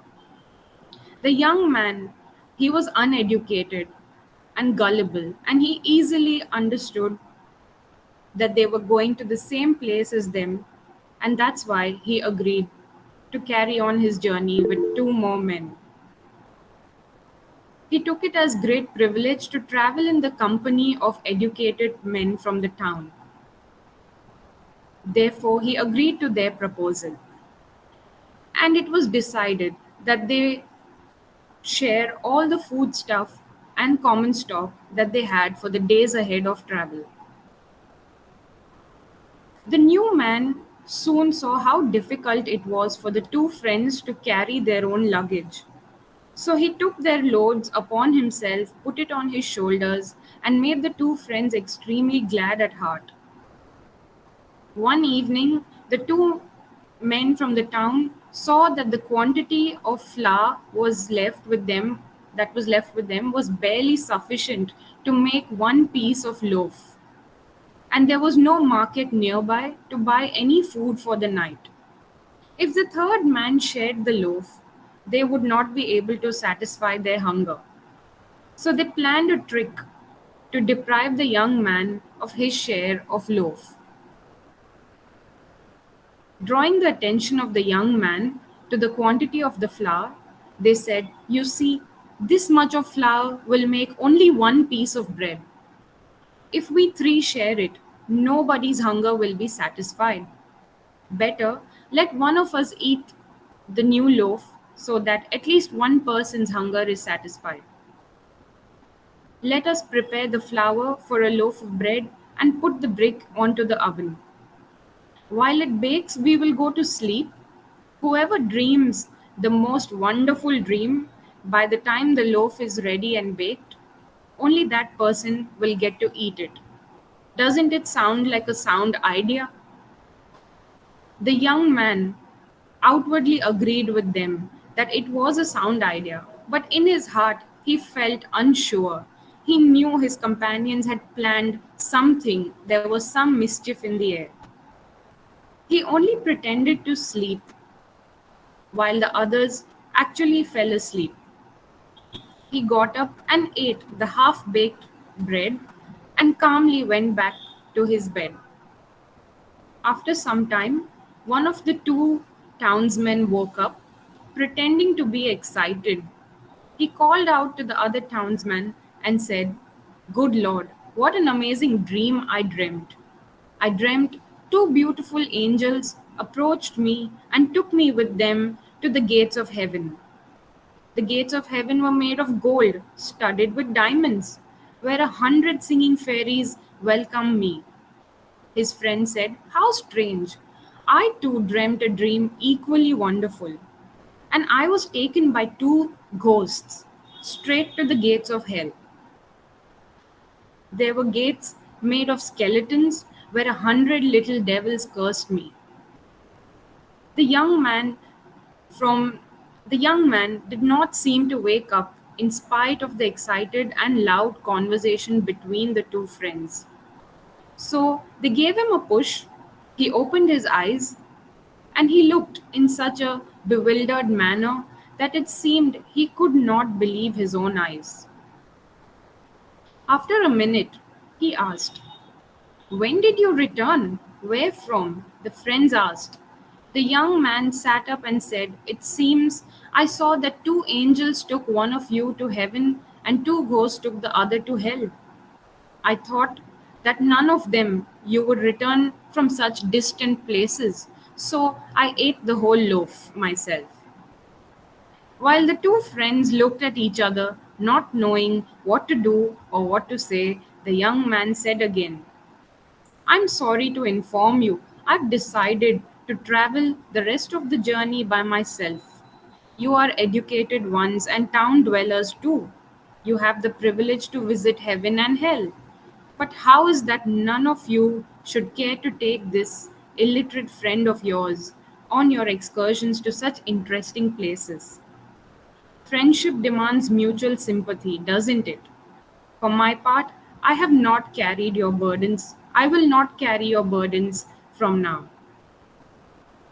When it was morning, the young man separated his things from those of his townsmen friends. The two friends looked at their own luggage and sighed. They realized how justified the young man was in his conduct and ways. He had sacrificed his comfort and carried their burdens so far, but they had tried to refuse him even his rightful share of bread. So, the moral of our story is not to be selfish and self centered. Let us all share what we have with us. Thank you, Bhavna, for sharing. Can we just have one more short story, Bhavna? Sure, ma'am. My next story is about a carrot, an egg, and the coffee beans. So, there was a young woman who went to her mother and told her about her life and how things were so hard for her and so miserable. She did not know how she was going to make it and wanted to give up on life. She was tired of fighting and struggling, and it seemed as if one problem was solved and the new one arose, and it was just never ending. Her mother took her to the kitchen. She filled 3 pots with water and placed each on a high flame. Soon the pots came to a boil. In the first, she placed carrots. In the second, she placed eggs. And in the last one, she placed some ground coffee beans. She let them sit and boil without saying a word. In about 20 minutes, she turned off the burners. She fished the carrots out and placed them in a bowl. She pulled the eggs out and placed them in a bowl. And she ladled the coffee out and placed it in another bowl. She turned to her daughter and asked, "Tell me, what is it you see in these?" The girl was confused and puzzled and didn't know what her mother was trying to do when she was complaining about her life and problems. But she still had to reply to her mother and said the only thing she can see is carrots, eggs, and coffee. The mother brought her closer and asked her to feel the carrots. She did and noted that they were soft. She then asked her to take an egg and break it. After pulling off the shell, she observed the hard boiled egg. Finally, she asked her to sip the coffee. The daughter smiled and she tasted its rich aroma. The daughter then asked, "Mother, what does this mean? I need a solution." Her mother explained that each of these objects had faced the same adversity, boiling water, but each reacted differently in that situation. The carrot went in strong, hard, and unrelenting. However, after being subjected to the boiling water, it softened and became weak. The egg had been fragile. Its thin outer shell had protected its liquid interior, but after sitting through the boiling water, its inside became hard. The ground coffee beans were unique. However, after they were in the boiling water, they had changed the water. "So, which one are you?" her mother asked her. When adversity knocks at your door, how do you respond? Are you a carrot? Are you an egg? Or are you a coffee bean? Think about it and tell me. With pain and adversity, do I wilt and become soft, or do I lose my strength? Am I the egg that starts with a malleable heart but changes with the heat? Did I have a fluid spirit, and after death, a breakup, or a financial hardship, does my shell look the same? But on the inside, am I bitter and tough, with a stiff spirit and a hardened heart? Or am I like a coffee bean? The bean actually changed the hot water itself, the very circumstance that brings the pain. When the water gets hot, it releases the fragrance and flavor. If you are like the coffee bean, when things are at their worst, you get better and change the situation around you. And when the hours are the darkest and the trials are the greatest, do you elevate to another level? And how do you handle this? Are you a carrot?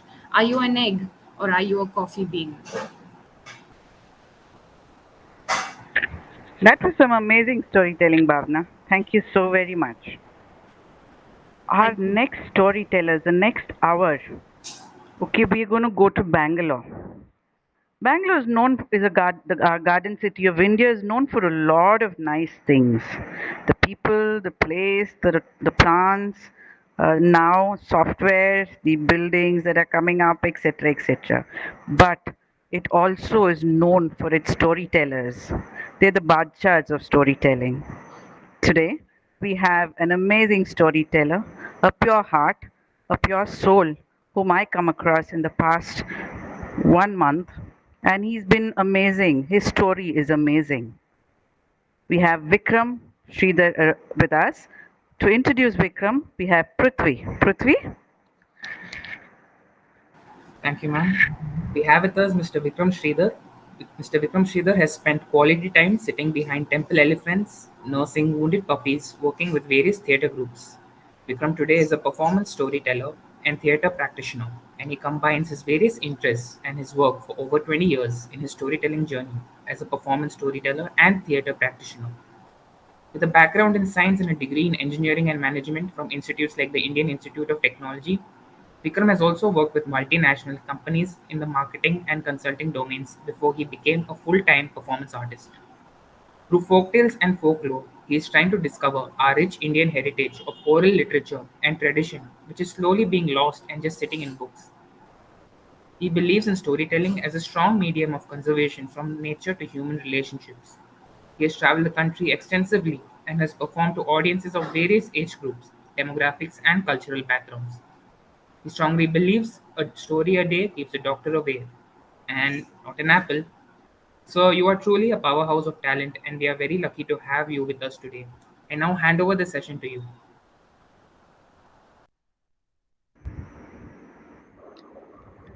Vikram, pleasure to have you. Pleasure to share and pleasure to listen to all the children.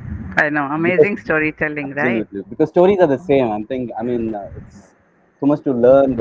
It's an infinite pool. So much that I could learn from each one. I see Vishan, and a few others also. I was seeing on the YouTube. So beautiful. More power to all of you, because stories connect people. If you don't talk, if you don't say stories, we are going far away. That's all. Super. Okay. So where do we go? I know we're also celebrating our wonderful soul of the land, APJ Abdul Kalam. So I felt maybe somewhere we'll also revisit stories that we know, and but again it's okay to listen. So some of the stories I'm going to share today might be we've heard it, listened to it, but it's always nice to go back to our favorite food, even if we have tasted it so many times. So this is one such story that I've read from his own handwriting. So there's a museum in Delhi where most of his work is documented. So there this particular piece is handwritten, and that might be a story. So where do we start from? Once upon a time, ஒரு ஊர்ல ಒಂದೇ ಒಂದು ಕಾಲದಲ್ಲಿ ఒక రోజు एक दिन everywhere in India, if you go to the villages or the city, people will open their eyes and be doing face looking. And whenever people do face looking, the first thing they say is, did you have your food? Sappingla. So if you're watching this from anywhere in the world, just answer for yourself. What was the last meal that you had for the day? Because food is important. A good meal is a good listener. And for the first story, I thought I'm going to take you into the land of animals in India. India has so many wonderful animals, has so many wonderful birds. They say 60 to 70% of the world's wildlife is in India. And this story is from a collection called the Jataka, which is Buddha talking to all of us in different ways and different tones. And this story is about friendship, it's about relationship. It's a story about very relationship, which we will maybe, if there are adults watching, we'll talk what's it for the adults, and for children, what is it, and for each one of us, what is it, as the story progresses. Once upon a time, very large forest existed in India. Even now, you go to the Nilgiris, you go to the Western Ghats, you go to Gujarat, you go to Madhya Pradesh, you'll find beautiful large forests and more wildlife than human beings. And there lived one of the strongest, physically strongest beings in the forest, which always hunted its food. Yes, that lion. And the lion was hunting, and every day the lion was hunting in the morning, in the afternoon, and the evening, and it never got tired of hunting. And whenever it was not hunting, you see, lions are beautiful sleepers, and the lion nicely slept off. And when the lion nicely slept, everybody was so peaceful because they thought now the lion is not hunting, so we have a break, and the others started hunting. So when the lion is hunting, everybody was quiet. And everybody was hunting, the lion was sleeping and full of sound effects, you know. And a lot of us, when we sleep or others sleep, sound effects makes us sure that somebody is sleeping. All the sound effects comes snoring or for attack. And the sound effects of the lion went across the jungle, and everybody was very sure that the lion was sleeping. And the moment the lion started hunting, everybody became very quiet because they said, shh, be careful, because the lion is a very strategic hunter. And this day, the lion went out for hunting. The lion set its eyes on a buffalo, a nice large buffalo, which was just woken up in the morning and had gone grazing in the large fields. And you see, buffaloes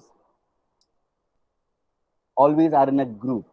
And this was a group of buffalo. They call them water buffaloes because most of the time the buffaloes spend time in water. And these buffaloes were in a herd. And they were in a group.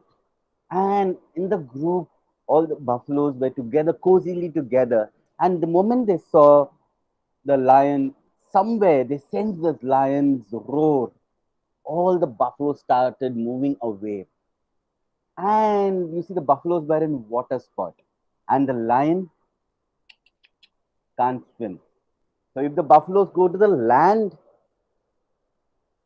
and if they stay in the water, but fear was what they had.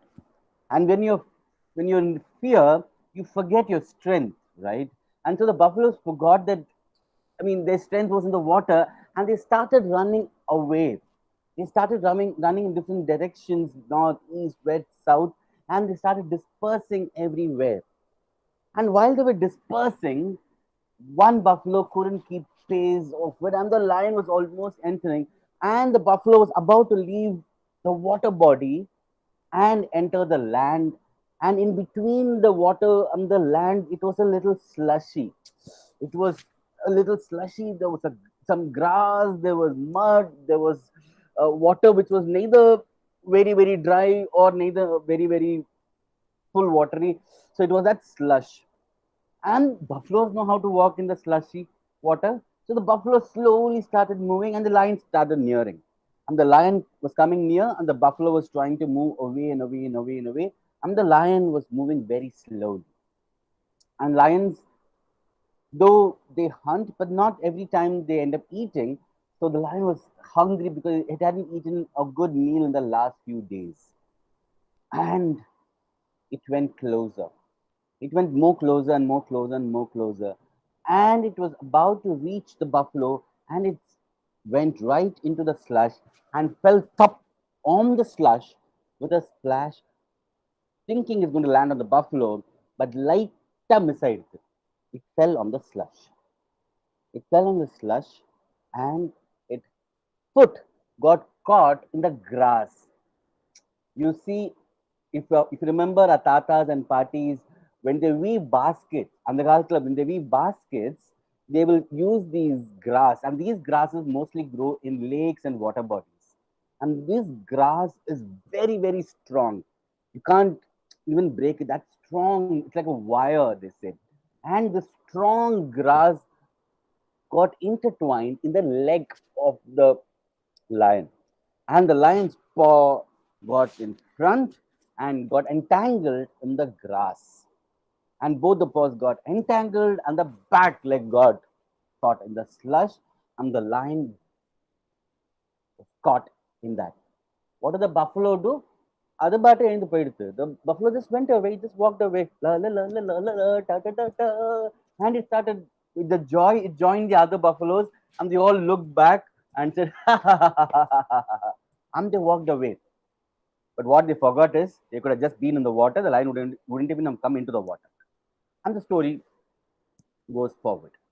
And the lion was there, and the lion was caught. 1 day, 2 day, 3 day, 4 day, 5 days, 6 days, 7 day. Every day the lion was getting more and more caught and more tired, and it lost interest even to try to move away from the grass. I mean, it tried its best, but you see, and the lion was so lonely, and all sort of emotions started coming in the lion. Will I be alive tomorrow? Will I meet my family? Will I go back to my house? What will I do tomorrow? All those feelings came, and the lion sat down in its place. An emotion for the lion of not knowing what tomorrow is going to be.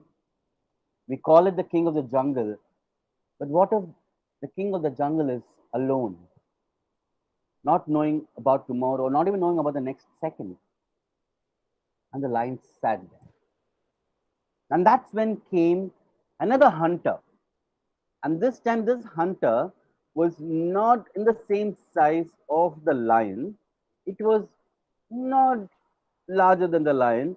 It was a very small animal. And this animal could sometimes is not is actually in the size of sometimes they say that it's as small as a pussy cat, and that was the size of this animal. And this animal was so small that it was standing right behind the lion, and it was waiting for the lion to go to sleep so that it could go front and look what's happened to the lion. The lion was not sleepy, but the lion was tired and afraid. And this animal was really small, and it was waiting for that moment. And the lion slowly got so tired that it went to sleep. And when the lion went to sleep, this animal was like, dandanaka, dandanaka, dandanaka, dandanaka, dandanaka. Now it is my time. I can do what I want. And it was so happy that it just went very close to our lion. It went close and went close to the face of the lion and was not sure if the lion was alive or if the lion was acting as if it was sleeping. So it tested again. It again tested to see if the lion was alive, and it said, yes, the lion is not awake. And this animal that came near was an animal which starts with a J, which starts with which has a A, which has a C, which has a K, which has a A and an L. It is this animal which we call the jackal. And you'll see how the jackal looks so big in a picture, but it's actually so small, this big. And this jackal went face to face with the lion. The lion woke up, and the lion woke up and saw the jackal and was so happy that somebody is there who might help. And the lion said, will you help me, please? And the jackal said, but you're the lion. You're a predator. You're a hunter. I'm after all a scavenger. What will happen to me if I could release you? And said, please, I will not do. You see, I'm desperate. I'm almost dying. I don't have anyone to ask. I roared. Nobody came. I cried. Nobody came. But will you help me? And the jackal was a he jackal.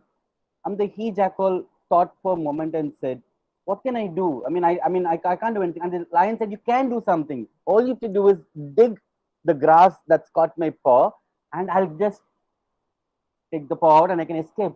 And the jackal went and nibbled the grass, and after a few minutes, the paw of the jackal of the lion came out, and the jackal just ran away like a full sprint, ran full speed.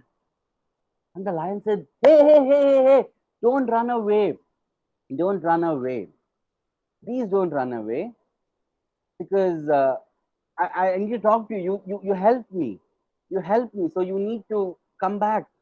And the jackal and the lion didn't know what to, jackal didn't know what to do, and the jackal slowly kept one step, and the lion kept one step. Jackal one step, lion one step. Jackal another step, lion one step. And after many minutes,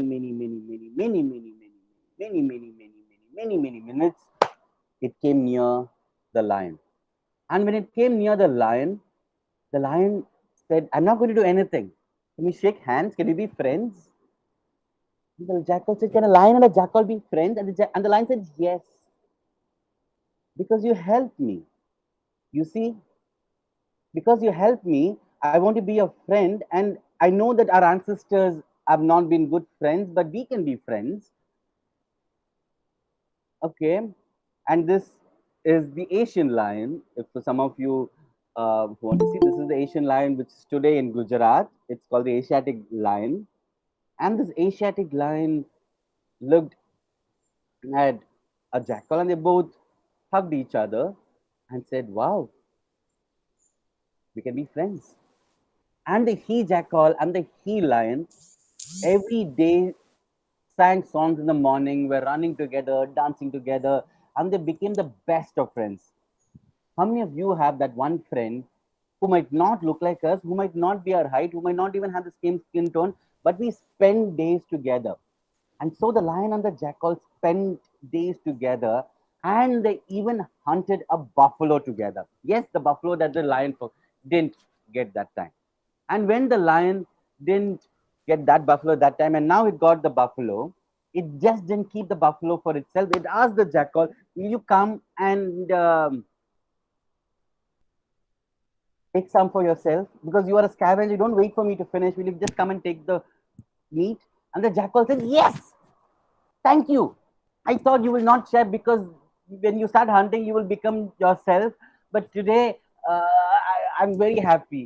And the jackal came full speed, dun, dun, dun, dun, dun, dun, and took some to eat, but also took some parcel. There's no Swiggy and Zomato in the jungle, no? So the jackal took some parcel and put it in its bag and was about to turn. And the lion said, "Hey, where are you taking this?" And the jackal said, "You see, there is a she jackal at home, and we are married, so I have to go give her, and she's waiting for me." And he lion said, "Why she doesn't hunt? You see, she is going to become a mama." "Oh, even my she lion is going to become a mama. Give me a high five." And the lion said, "But wait, why? We are so close friends, but why are you living away? Why am I living away? We can both live in the same place, no? So tomorrow, why don't you and the she jackal come next to us and live along with us, so that we can meet every day and we can see how both our what both the children are going to be born." And that evening, the she jackal went and told the she jackal, and they were so happy, and they came back and to where the lion lived, and they set up their house.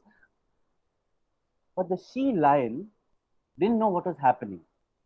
The she lion was looking, didn't know what was happening, and she said to the he lion, "What is happening?"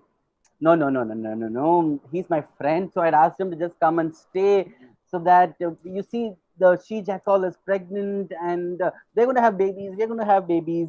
So I just thought it's easier for them." But the she lion was not okay. He said, "Something is not okay. I don't want the jackal to stay next to me." And as time passed, the he and the she lion became parents, and the she jackal became parents, and both the children started playing with each other. And both the cubs and the pups played with each other. And it was a joy to see them to play with each other. And every day they played with each other. They played in the morning, they played in the afternoon, they played in the evening. And they were like the best of friends. And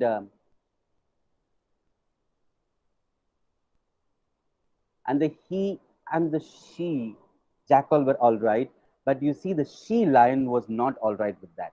The she lion said, no, no, no, no, no, this is not all right. How can a lion play with a jackal? This is not the dharma of the land. This is not what my children should be doing. They should be playing with the other lions. Look at the jackal, so small. But whereas the jackal mama didn't have a problem, she said, it's okay, children are children. Let them just play with each other. And this went on and on and on and on. One day, the she lion completely lost her coolness and went and shouted with a big volume to the he lion, saying, what is happening? If they're going to play tomorrow, I'm going to eat the jackal for lunch and send them out. And this is not what lions are supposed to do. And this was heard by the jackal, the mama jackal, the papa jackal, and they were really afraid what is going to happen to them tomorrow. And the cubs were also watching, and the cubs were like sad to saying, what is going to happen tomorrow? Maybe we won't get to play with our friends the jackal. What will happen to them? What will happen to us? And so the cubs were a little sad, and the jackal pups were a little sad. And both of them were like sad and sad and sad and sad. And both with a very sad face that night. And they were waiting what's going to happen the next day. And they were waiting what's going to happen the next day. And the he lion came in the evening and started seeing what's going to happen. And the she lion said, I'm not going to talk to you till the jackals are going to move out. And that's when the he lion told the she lion what happened on that night when the he lion got caught in the grass and the jackal came and helped the he lion to remove the grass from the paws of the lion. And the she lion, for a moment, looked at him. So that 1 week that you were away on hunting, this is what happened. And the he lion said, yeah. You didn't tell me that at all. I thought that was not important because I did get food, right? I did get the buffalo. And the she lion said, no, that's important. You're supposed to be sharing what happened. If you didn't tell me what happened, how would I know the relationship between you and the jackal? You both have a relationship, and I don't know what that is. You see, a relationship between a husband and a wife should be more transparent. It just can't be one-sided. It has to be, you need to tell me what happened. You need to share your everyday things. Why? Said the she lion. And the he lion said, okay, so from tomorrow, I will start telling you what happened. Will you make friends with the jackals? And the she lion said, yes, now I will. Now I will because you told me what happened. And because you told me what happened, I understand it. If you didn't tell me, I wouldn't have understood it. And that's how many times in our life, it could be children, it could be adults, a lot of time between relationship, we assume a lot of things. And this story was told by the Buddha saying, let's come to conclusion, but let's also not assume a lot of things in our life. And the same thing in a relationship, when somebody is acting in a certain way, let's pause and talk to them without assuming what their relationship with somebody else, or why they're doing something, because assumptions are very toxic. And Buddha ends the story saying that the jungle is the same. The fox and the lion occupy the same space and they live their life in their own little way. And this story ends here. And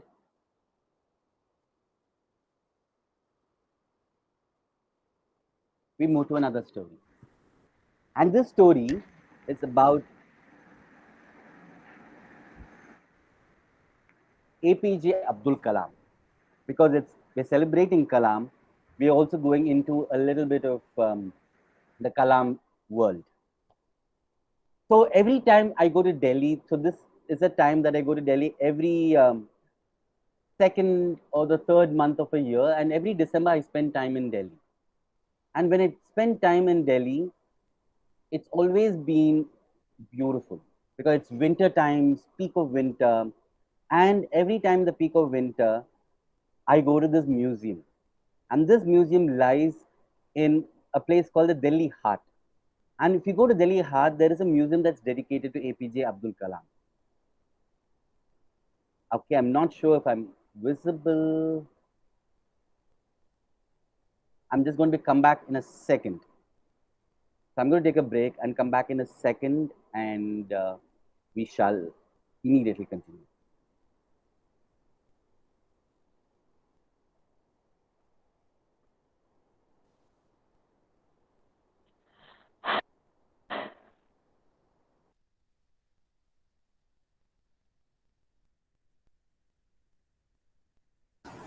Neena ma'am, you have to unmute your mic.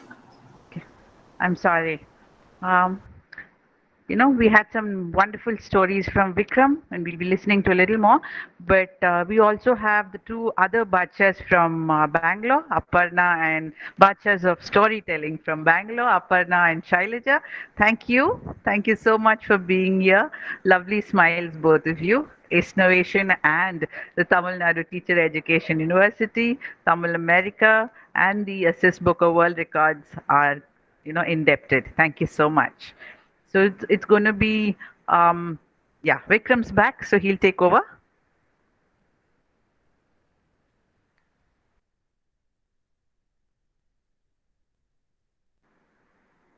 Unmute Vikram. So did you hear till I finished the story? Yes. You see, that's another story because when you're talking so much online, you realize that so many tabs are open and the system hangs. So because system hung, I don't know what is happening on the other side. So I kept going. That's the beauty of internet in today's time. And with that is the first story to talk about how Buddha talks about relationship. You might be a lion, you might be a lioness, you might be a jackal or Mrs. Jackal, but somewhere explaining and talking creates or breaks a lot of assumptions. And from there, we go into Kalam's story. This is a story that many of us might know. But this story was something that I saw in his diary that he had written, and that scribble was there in Delhi. So in Delhi, there is a museum, one of the largest museums for Abdul Kalam in a place called Dastakar, Dastakar is a market that happens every year. And when I was going there for that market, it starts with this museum on the other side. It's called the Delhi Heart. And you go there, you see different photos of Kalam, you see different uh, episodes from his life. And one such episode is about he and his father. And this happened during after independence, and this was in his hometown, which is Rameshwaram. And near Rameshwaram, in Rameshwaram is where he stayed, and his father was a politician. Yes, not the politician of 2021, but he was a politician 1940s who loved his little town. And because he came from that town, he fought for the people. And when he fought for the people, he stood for the panchayat election, and he had won the panchayat election, and he had gone to get his certificate or his honor, and before that he had gone to offer his namaz, and he and Kalam's mama both had gone to offer their namaz, and Kalam said, I have to read for the exam, a very studious child. So he said, you both go, I will study. And Kalam apparently has his habit of studying very loudly. So he can go very loudly, and so he learns by recitation. So if it's multiplication, he will learn by 2 ones are 2, 2 twos are 2, and he'll be so loud that the neighbors will also hear it. But he loved doing that every day. And when he loved doing that every day, but the neighbors are okay because Kalam was studying. And when the news came, all the neighbors were rejoicing and chanting. And that's when came a visitor. And in those days, 1940s and 1950s, people don't have locks for their house. So today, when we all go to sleep, you have a latch at the top, you have a lock, you have a lock and key, but that didn't exist in his house, it seems. So his house was open, but it was only closed, but open. So he closed the door so that he could study, and he went and started studying. And that's when came an uncle. And when this uncle came, he was so well dressed, and he was like full, like a man that you have to just get up and see because that's how much he dressed up. And Kalam was surprised to see this uncle. And the moment he saw this uncle, he was like, "Hello, uncle, how are you?" And he dropped his book and started wishing this uncle. And when he was wishing this uncle said, "Where is Papa?" And he said, "Papa has gone to Namaz." So then he asked, "Where is Mama?" And he said, "Mama has also gone to Namaz." And he said, and he offered him, "Can I leave something for Papa?" And he said, "Okay," because the news had got to Kalam that his Papa had become a chief. So he said, "Okay, Papa, okay, uncle, please give." And it was not a book, it was not a box, it was on a plate. It was on a silver plate, which is called a tambulam. So he offered this tambulam to Kalam and said, "When Papa comes, please give it to Papa." And Kalam was like, "Okay, I will give." And the tambulam was covered with all the gift that's inside. The Kalam also didn't know what was there. And so he had kept it like that. And time went past. And after the namaz got over in the evening, Papa came, Mama came, and Kalam, very full Josh, went and ran and hugged Papa and said, "Papa, that uncle came and gave this tambulam for you, and I received it and said, thank you also." And Papa said, "What is there in that plate?" Kalam expected Papa to hug him, kiss him, and lift him in his arms. Instead, Papa was like full angry mode, asked him, "What is there in the plate?" And he opened the plate. He was surprised to see all sorts of exotic things in that. And Kalam said, "Wow." And Papa didn't react the way he wanted. So Papa was very furious. And Kalam started crying. And Papa said, "What have I taught you?" And he quotes the Quran, a line in the Quran, which says that you're a sinner if you take a gift without work. And later Kalam also quotes the Manusmriti and many other texts and says that many texts always quote a gift without work is like a poison. And Kalam didn't understand at that time. The only thing he was angry was that Papa was angry at him. And he asked Papa, "Did I do something wrong?" He said, "You didn't do anything wrong, but this act, what you did was not right according to the Quran." And Kalam said, "What do we do?" Papa said, "Let's go return this." So they went, returned it, and came back. And when they came back, they had a good dinner. And this, somewhere in the memory, was there with Kalam. As time went past, Kalam became the president of India. And the president of India is for a term for 5 years, and 5 years went over. And at the end of the day, he was exiting the Rashtrapati Bhavan. And when he was exiting the Rashtrapati Bhavan, the attenders, there were about 5 to 10 attenders who were ready to take all his items out. And he only came out with 1 or 2 suitcases. And they asked him, "Can we take the other things from your room?" And he said, "That belongs to the president." And they said, "But you are the president." "I was the president. I, as Abdul Kalam, came with a suitcase and I go away with the suitcase. Those belong to the president of India." And that time he shared the story of his father, which said, "The gift is not for me, it was for the president, and it should go away." not for me. And he left, and these gifts are still there in the Rashtrapati Bhavan. And in the museum, if you go to Delhi, if you go into this museum, some of these gifts are treasured in this museum that Kalam didn't take for himself, but left it for others and the Rashtrapati Bhavan. So are we taking gifts for our work, for ourselves, or is it poisoning us? I don't know. And Kalam says many times a gift without work is like a poison. And that's your second story. And with that, I end my two stories. One was from the Jataka, which talks about friends or relationships keep talking. And this second story of about what is a gift? Of course, take gift because it's the time of Navaratri, it's the time of Durga Puja. Gifts are important. But at least are we working? We need to do something for that. You give a hug to somebody for that. And then take that Mysore Pak or Sompapadi. And with that, I shall see you another time. Thank you, Vikram. You're such an energy pill. And, mid afternoon, you definitely need one. Thank you so much for that. Thank you for those, learnings that we had from you. And we move on to the next bacha from Bangalore, Aparna. To introduce Aparna, we have Bhavna. Thank you, ma'am. So, our next speaker for the day is Miss Aparna Jaishankar, one with such a cheerful personality, a storyteller, a resource full of talent from Bangalore. Like ma'am said, a badshah of storytelling from Bangalore.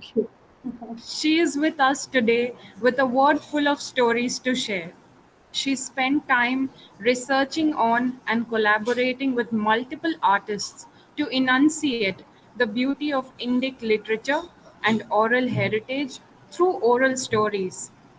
So let's hear what she has to say to us through her lovely stories today. Please welcome Miss Aparna Jaishankar.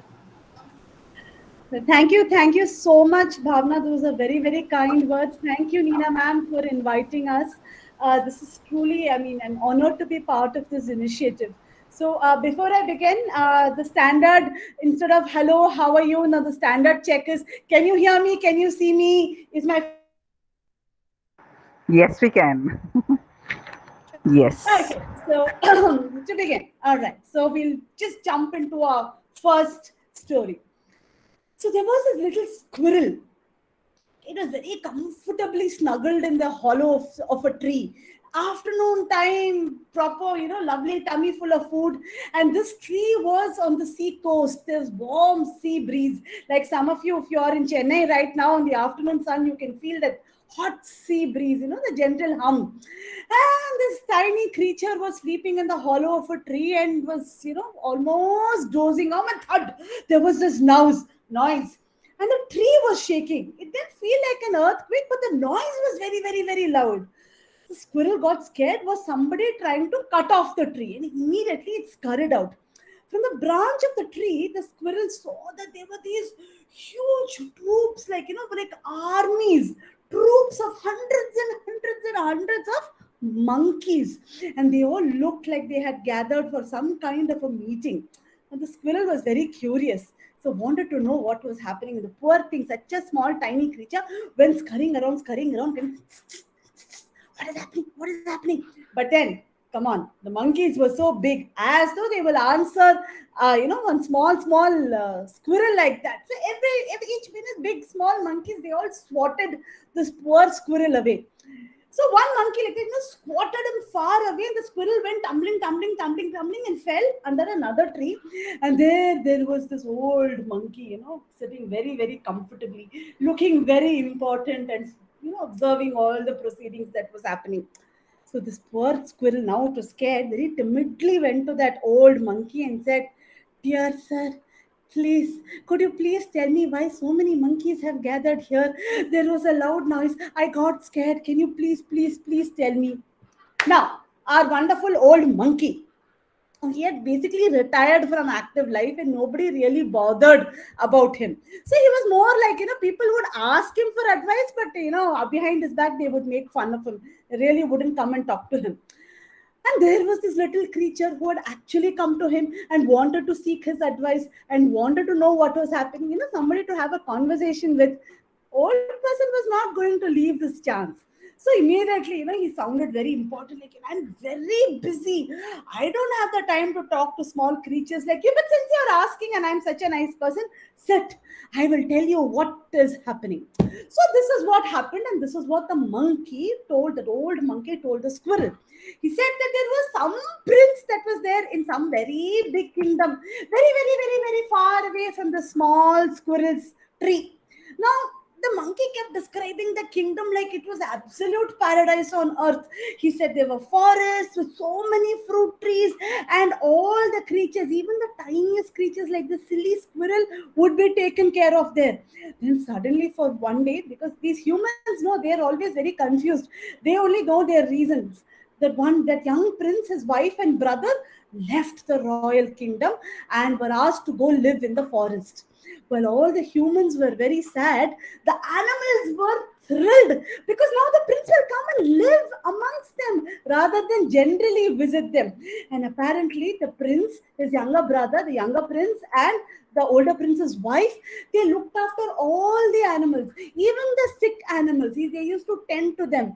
They made sure that trees and all grew properly and people did not chop it down. The forest life, people who are in the forest were very happy. But once again, these humans, they don't know what to do with their life. And suddenly, again, God only knows why, this prince's wife, that lady, was suddenly taken away from the forest and she went way across the sea to some other land. So now all these monkeys have gathered here because we want to help this prince. This prince is a very, very nice person. You see, he took care of all of us, and now we want to cross the sea, but we can't jump so far. No, so we are building a bridge over water to go to that land. Squirrel was like, oh, Abba, what a story this is. Some kind of a prince. One prince is taking care of small, small creatures, and then they are going to build something that too over water. This poor squirrel could barely jump from one branch to another, and now they were talking about jumping across a full sea to go to another land to meet this monster kind of person who had taken away this beautiful young prince's wife. Squirrel is like, such a magical thing is happening. How are you going to build? But generally, when I throw a stone, no, it goes inside the water. How are you going to do it?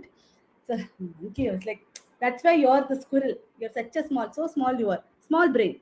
We are big brain. We've thought about it. We've called one magical architect.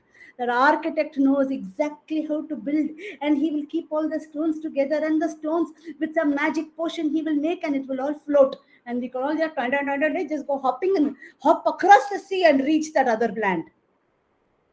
Oh, really? I'll also come, no? I'll also help. I'll also help. Take me also. Let me also be part of this. I also want to learn. You see, like all these interns and all, no, who are not at all paid just for learning, they will do any job. Like that, this poor squirrel also. You don't have to do anything. Please, please, please. Let me come and be part of this magical project.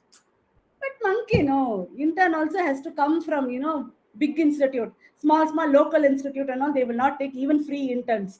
So no, no, no. We can't take you. You're too small. Get lost. You can't even think of being part of this. But this squirrel, his mind was so much. He wanted to know. It is okay. I have to know. How is it possible to build over water? I want to know. Holy, the squirrel said, okay, so what if they don't employ me? I will employ myself. And he went around and went, okay, quietly behind him, we will sit like this and we will observe what are they doing. Oh, they're taking this rock like this, they're taking another rock and tightly, oh, they've put it so tightly, they've made it so like it's tight like this. Ah, that's why that link is there, and one link to another, one link to another. That's how they've got this long thing. Nice, nice, nice. So now when they put it, one long thing will be over the sea. How interesting is that? And they saw this huge, big monkeys struggling to carry these boulders and carrying it and putting it. My God, what strength! But you see, the squirrel was very small. And because the squirrel was very small, squirrel had tiny, tiny eyes. And because the squirrel was small, the squirrel was on the ground and therefore could see things that the others could not see. And the squirrel saw that between those big boulders, there were small gaps. And If water were to go inside that gap, that's it. The whole bridge will sink. Oh, now what to do?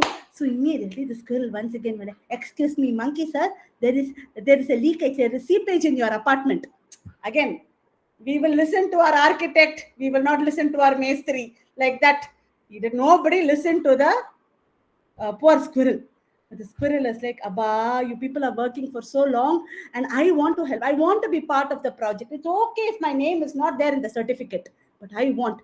And slowly that poor squirrel went to the beach and then it shook. It has fur, no. There's so much of sand over its body. And slowly went to the edge of the rock, shook, and all the sand, and slowly packed all the crevices, all the small bits with sand. Tightly packed. Because sand, when you put the people who are living near the beach will know. Sand, you hold a zoing, it will go away. But the squirrel also had learned some magic. No, it was observing. So it learned, okay, sand means you have to pack it like this so that it doesn't dissolve in water. And nicely, neatly packed everything. The bridge was steady. And then, today's inauguration day. You can't generally jump over such a big bridge, no. Somebody has to come and cut the ribbon. So that's why they invited that young prince, no, poor fellow, roaming around the forest. Wife is gone there, brother is here. People, monkeys are building bridge. So they invite him, sir, we have built bridge now. Please come, cut the ribbon. So the prince came and saw everything, and it was very pretty, and he smiled, and he had such a magical smile that everybody, body, we have got project approved, it is going to go. But then what happened was, he smiled like that, and then everybody was like, okay, you know what? So generally what will happen? There will be one thank, they will cut the ribbon, there will be one thank you speech. I am so grateful to this person. I am so great. See that day, no, can you see the biggest rock there? I only carried that rock. You know what I did? I carried that rock, and then Rama was, that prince was roaming around, no. And all I did. Definitely. He said, oh my God, is it heavy? He said that. So he knows I only carried. He's going to put me in his thank you speech. You just wait and see. And like that, each one goes, no. I have put the joint. They're all talking amongst themselves. And the prince also, yes, I have to give thank you speech. Stood and then went close to the tree and put his hand into the hollow of the tree and picked out the little squirrel and told the squirrel, thank you so much for looking after my interests. Even though I did not employ you, even though I did not ask you for help, you realized I needed a help and you came and helped me. That was so gracious of you, particularly when you knew that I might not even notice it. And I'm so glad that you learned how to pack the sand. And as a mark of my appreciation, I would like to leave a magical mark on you. And the prince, no, he was magical, of course. He was building bridge over water and all of that, no? So obviously he was magical. So he did like this, and toing, there were 3 scars, 3 marks on the squirrel. Now, normally for us and all, it will be like, "Ayo, what makeup to put? You're putting mark on my body means, do I like the tattoo? Do I not like the tattoo?" But that squirrel was very happy. I've got tattoo from the greatest. So like that, one tiny tattoo came, and from then on, all Indian squirrels have the 3 marks because the prince was the one who appreciated the little squirrel for helping him. Now, this is an adapted story from, most of you would have guessed, this is an adapted story from the Ramayana. This is a folk tale from the Ramayana. It is not there in the technical original version, but it's a folk tale from the Ramayana. And it said that's how the squirrels got their stripes. And that is okay. So interesting story. Vikram said about Abdul Kalam, and how he was such a great president of ours. No, Abdul Kalam did not tell the story. What happened was, the story, the point where in the Ramayana where they cross is Rameshwaram, again Abdul Kalam's place, and that is why I thought the story we will do today. Okay. So from Rameshwaram, we can travel. Okay, let us travel a little further up north. Okay. So here, what we are going to do is, now imagine, now the place, now the time is 1940s. Okay, so 1940s, For some of you, I don't think, I mean, I'm sure in our young audience, even the grandparents would not be 1940s, but just imagine 1940s. All right. So 1940s, so in India, not the, don't think of it the current geography of India, okay? So there was this road called the Grand Trunk Road. Now the Grand Trunk Road was the road for trade, basically. All right, people would used to use that road to buy and sell, silk, cotton, spices, you name it, and that was the trade route.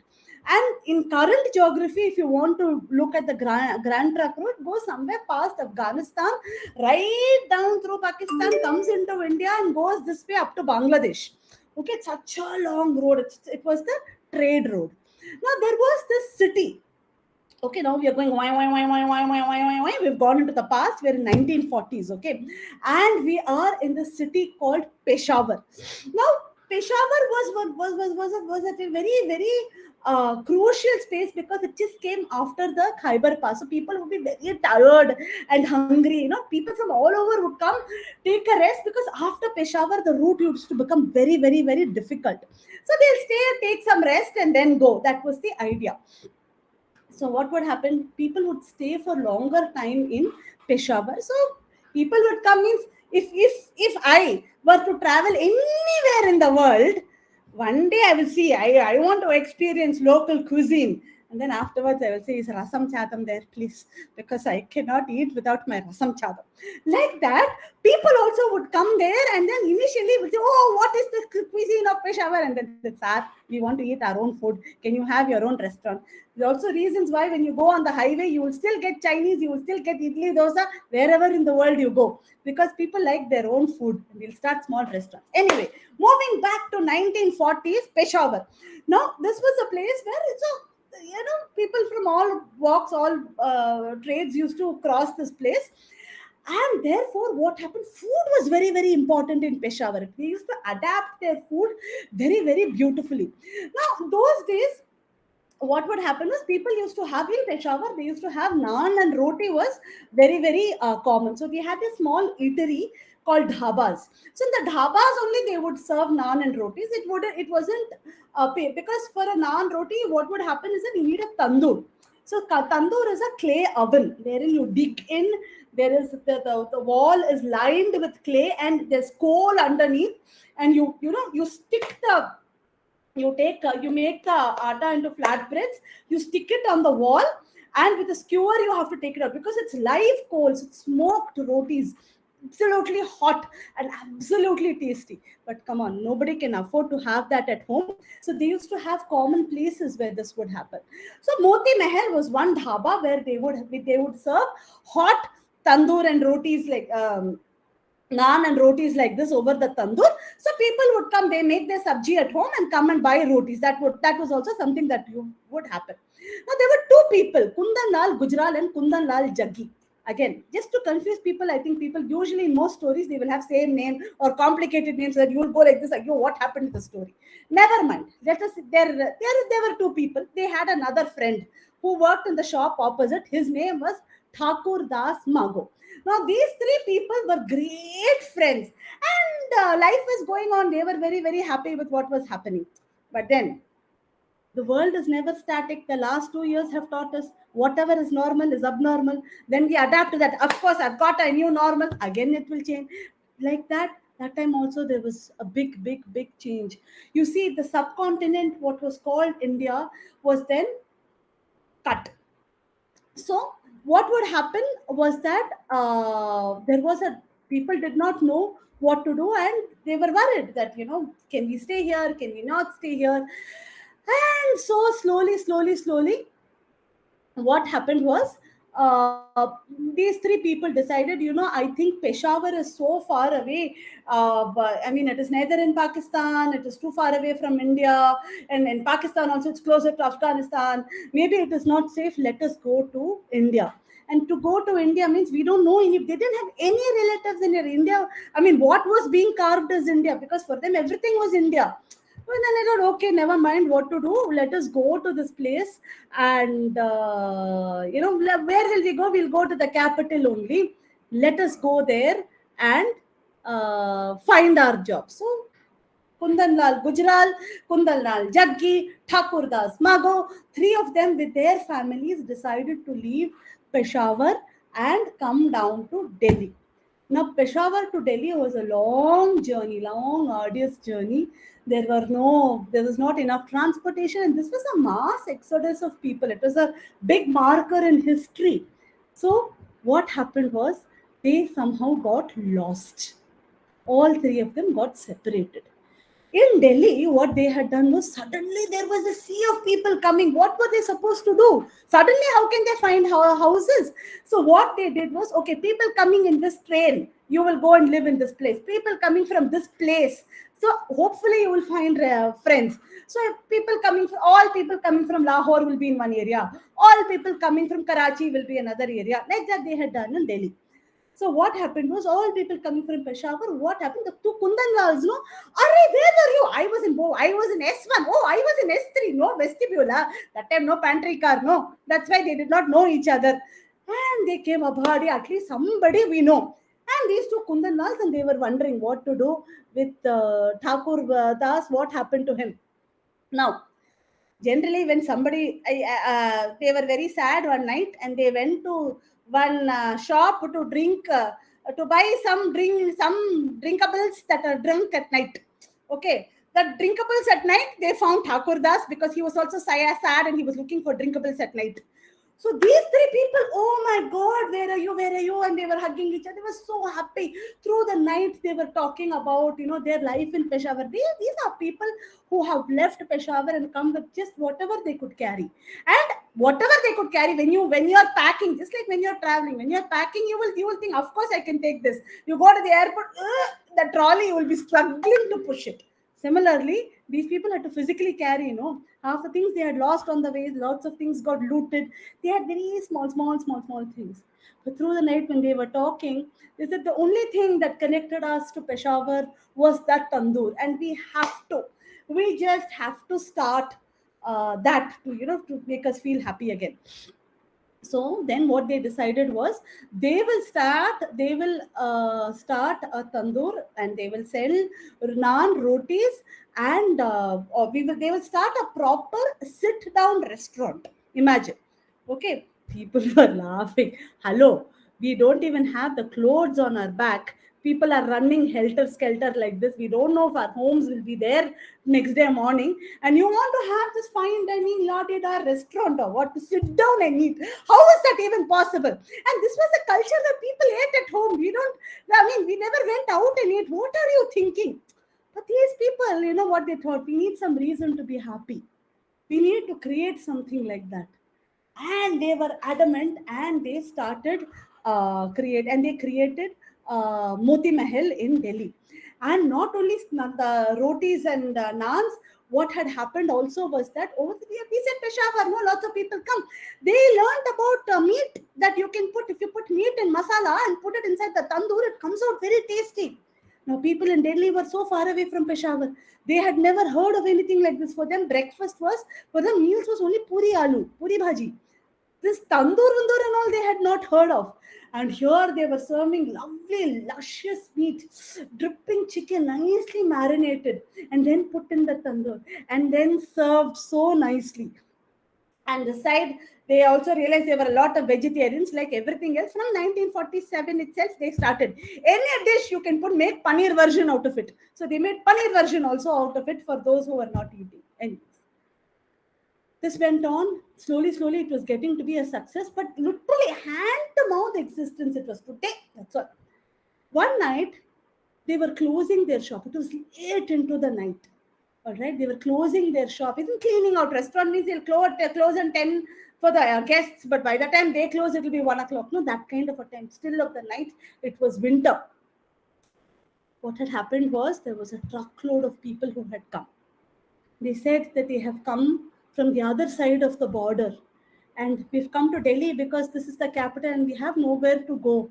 It's middle of the night and we are very, very hungry. We've gone about asking people for food, and they said, we're all living hand to mouth. We can feed one person maybe, at best one family. This truckload of busload of people and all, we really can't feed. Go to that restaurant and all, they've started, no, they will at least have atta dal, they will be able to feed you. They came. There was nothing. These people were also living from hand to mouth, but they knew the pain of coming across a border.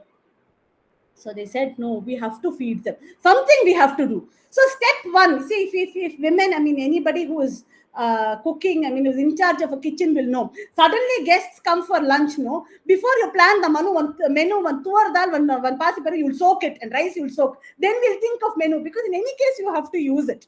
Like that, first thing, let us make the atta for the rotis. They made that, and then they looked. What had happened was, remember I told you that there was those chicken tikkas that they had made marinated, but when they become cold, no, rubbery. You can't give them rubbery food. They've come in the night, they're hungry, they've lost everything. You can't give them old food. And what masala they had? They had only loads of butter, and they had tomatoes. That's all they had. So what they did was, they took nice generous things of butter, took a nice big kadai, generous amounts of butter, put that, and as the butter melted, they added spices, all the lovely aromatic spices that they had, added the tomato puree, and this chicken tikka, the dried chicken tikka that they had, that also they didn't have enough for everybody. And if they had reheated in the tandoor, that's all. You can use it and hit people. What they did was, is nicely shredded it, chopped it. Okay, I shredded it nicely into small pieces and added that in that gravy. So what happened? There is no fight. Generally, when you go to this restaurant, no, there will always be a fight when you order biryani. You got leg piece or I got leg piece. No fight like that. No piece at all. Everything is nicely shredded and put, and then mixed it beautifully, flavorful. Middle of the night, they had hot tandoori rotis and hot gravy dish. And that was the birth of butter chicken. From then on, butter chicken has come in various forms, with peas, without peas, yellow color, orange color, with onion, without onion, with kotamir, with dhania, with coriander. But the birth of it was feeding hungry people in the night. So I'm sure during the pandemic, all of you also must have created, particularly first pandemic, like suddenly things were shut. All this, opening the fridge, seeing what all is left, and creating your own dish and putting. And that way, I love coriander. Anything you can put fresh coriander, nicely, beautifully, and say fresh dish, amma. Please take. So that is a story of butter chicken, born out of necessity. And with that, I close my stories and hand it over to Bhavna and Nina. Yes, Aparna.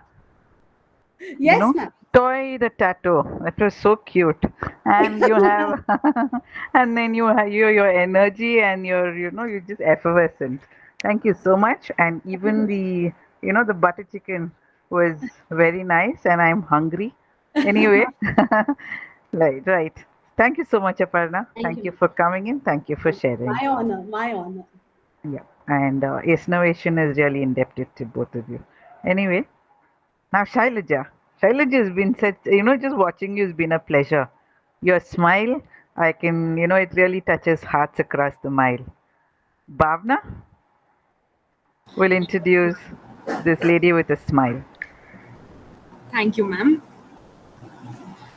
So our next Badshah from Bangalore is Miss Shelja Sampath, an educator, experienced storyteller, theatre artist, and soft skills trainer. She is a trained public speaker, a Toastmaster who conducts workshops for corporate professionals in companies like Siemens, Britannia Industries, and others. She is a member of Bangalore Storytelling Society and has conducted storytelling sessions at Rangashankara, Rangoli Metro Arts Center, Hippocampus, Ata Galata, and other venues. She is keen on making a difference in the lives of the underprivileged. She has been an active storyteller at Buguri, a community library for children of workers of lower socio-economic sectors. She has also developed Kannada content for an interactive machine called Annie, which helps blind children learn Braille. She also conducts storytelling workshops for educators across public and private schools in an attempt to improve and diversify the methods of teaching. She has acted in several plays, including B. Jayashree's Sadarame, The First Leaf, and the Gama Banda Gama Boiled Beans on Toast. So let's hear the lovely stories that she has to share with us today. Ma'am, we are very lucky to have you with us. I now hand over this session to you.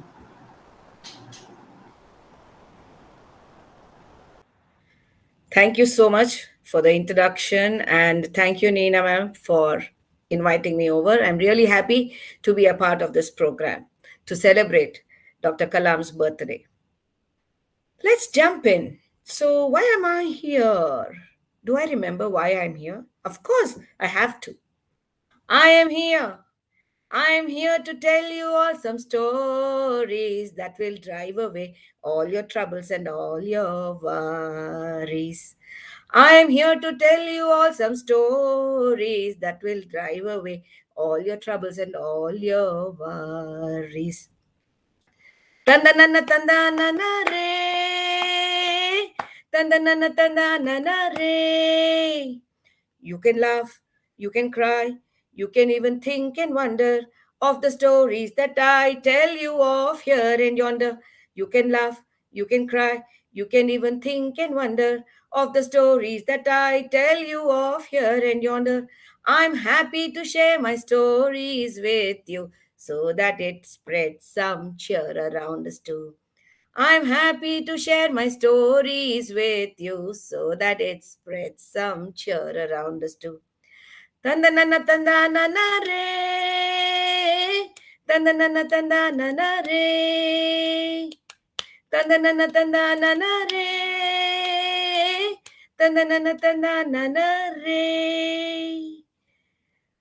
So here I am to share some stories, some of my favorite stories. And the first one is this, a story from Tamil Nadu. The forests of Tamil Nadu have tribal people living, and they are called Irulas. Irulas are snake catchers. Kali was a little boy who belonged to the Irula tribe. He had just joined school. His father was a famous snake catcher. Wherever there was a snake, people would call him to catch the snake. And his father would make good money by selling venomous snakes to the Snake Cooperative Society of India.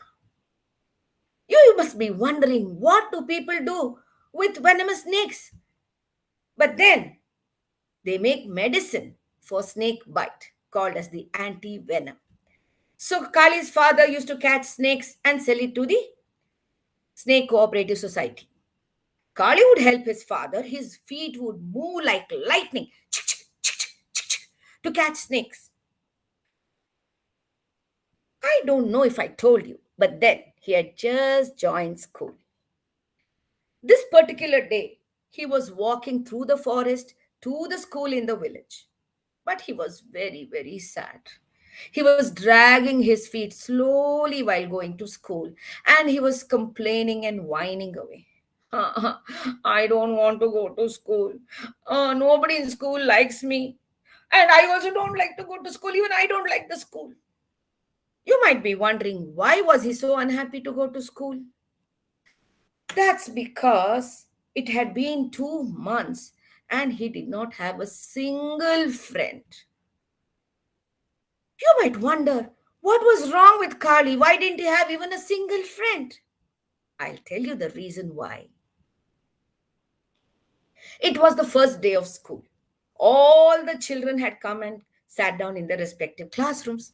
Kali's classroom also, the children were chitter, chatter, talking and laughing, waiting for the teacher to come. Sir came in and he said, "Good morning, children." All the children stood up and said, "Good morning, sir." Of course, now the teacher said, "You must all introduce yourselves one by one and tell me 3 things about yourself, which is your name, where you come from, and what your father does." All the children were very excited and happy to share their information. First, a little boy stood up and he said, Good morning, sir. My name is Ramu. I come from Melur and my father is a bus conductor. Yay! Everybody clapped. Next was a little girl. She was in a red skirt and green blouse, and she had long plaited hair which was folded and tied with orange ribbons. She even had orange flowers, the Kanakambaram flowers, in her hair. She stood up and she said, "Good morning, sir. I come from Oratur and my father is a postman." Yay! Everybody clapped and was very excited. Now it was Kali's turn. He was also very proud. He stood up with his chest open and very proudly he said, "Good morning, sir. My name is Kali. I come from Kannatur and my father is a snake catcher." Not a single child in the class clapped. Everyone was quiet and they sniggered at him. I suppose his father is a snake catcher. How funny. Just at that moment, the teacher had to go out for a moment, like many times it happens. And everybody started to tease Kali. "Kali, Kali, Kali, your father is a snake catcher. You are also no better. Kali, Kali, Kali, la la la la la." Kali felt very sad. He had tears in his eyes.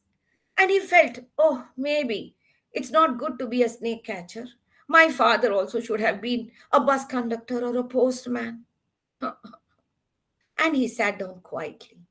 From that day on, for 2 months, nobody spoke to him. Nobody. He had no friends during lunch or break time or playtime. He would be all alone and sit on the last bench in the classroom. Many a time, Kali thought he should try and escape from school somehow or the other. Once he even tried failing in class, in his test. So he thought, okay, if I fail in class, they will send me back home. But he loved to study, he loved to learn. So it was very difficult for him to even fail. One day, during the math class, his teacher had written down some small sums on the board: 5 plus 4, 3 plus 6, 2 plus 8, all these numbers. And he was starting to note down the sums and add them up. And then he had an idea. What if I make a mistake? Anyway, the sir will be walking around the classroom with a cane in his hand. If anybody makes a mistake, he gives one chat on their backs. Maybe if I'm beaten, all the others will feel sorry for me and maybe become my friends. I'll try that, thought Kali. So what he did was 5 plus 4 is equal to 9.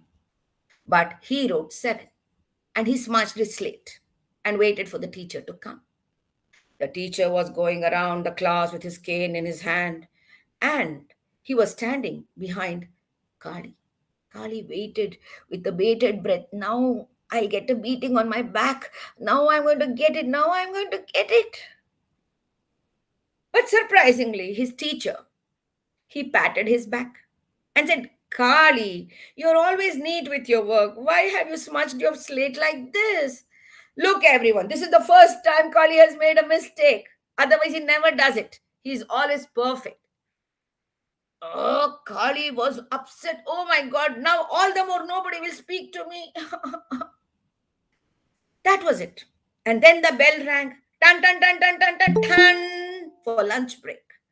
All the children ran out with their tiffin boxes and sat down in a line in the corridor. Kali slowly got up from his last bench and he walked to the door and stood and watched what everyone had brought. Some had brought dosa, somebody else had brought idli, puri, puliyogre, jamun, biscuit, mixture, cake, what not.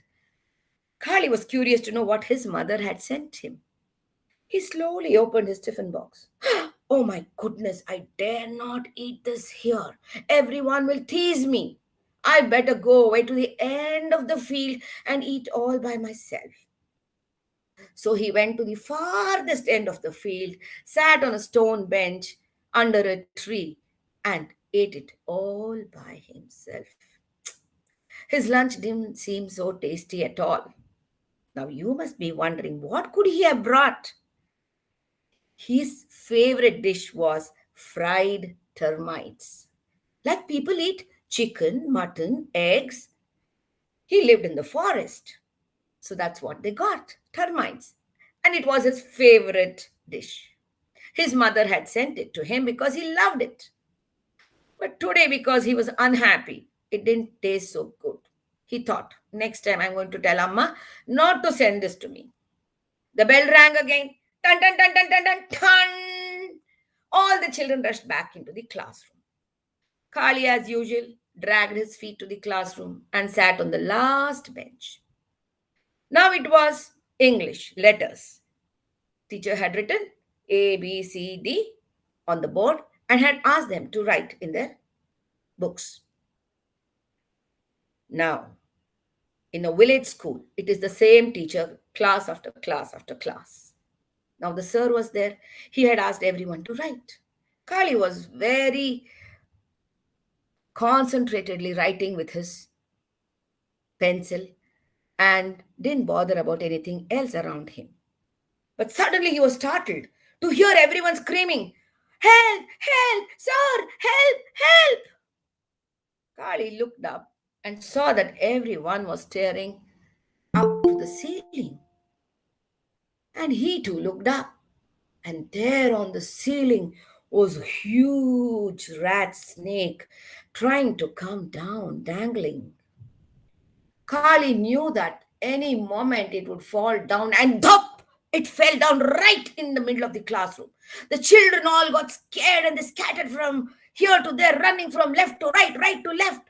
The snake was also scared and it also started to run from left to right, right to left. If the snake went left, the children went right. And everybody started screaming, "Sir, help us, help us, help us." Guess where the sir was? He had climbed onto his table and looking down at the snake. The children had also climbed onto their benches. Now Kali thought, "Oh, I must do something. It's so funny.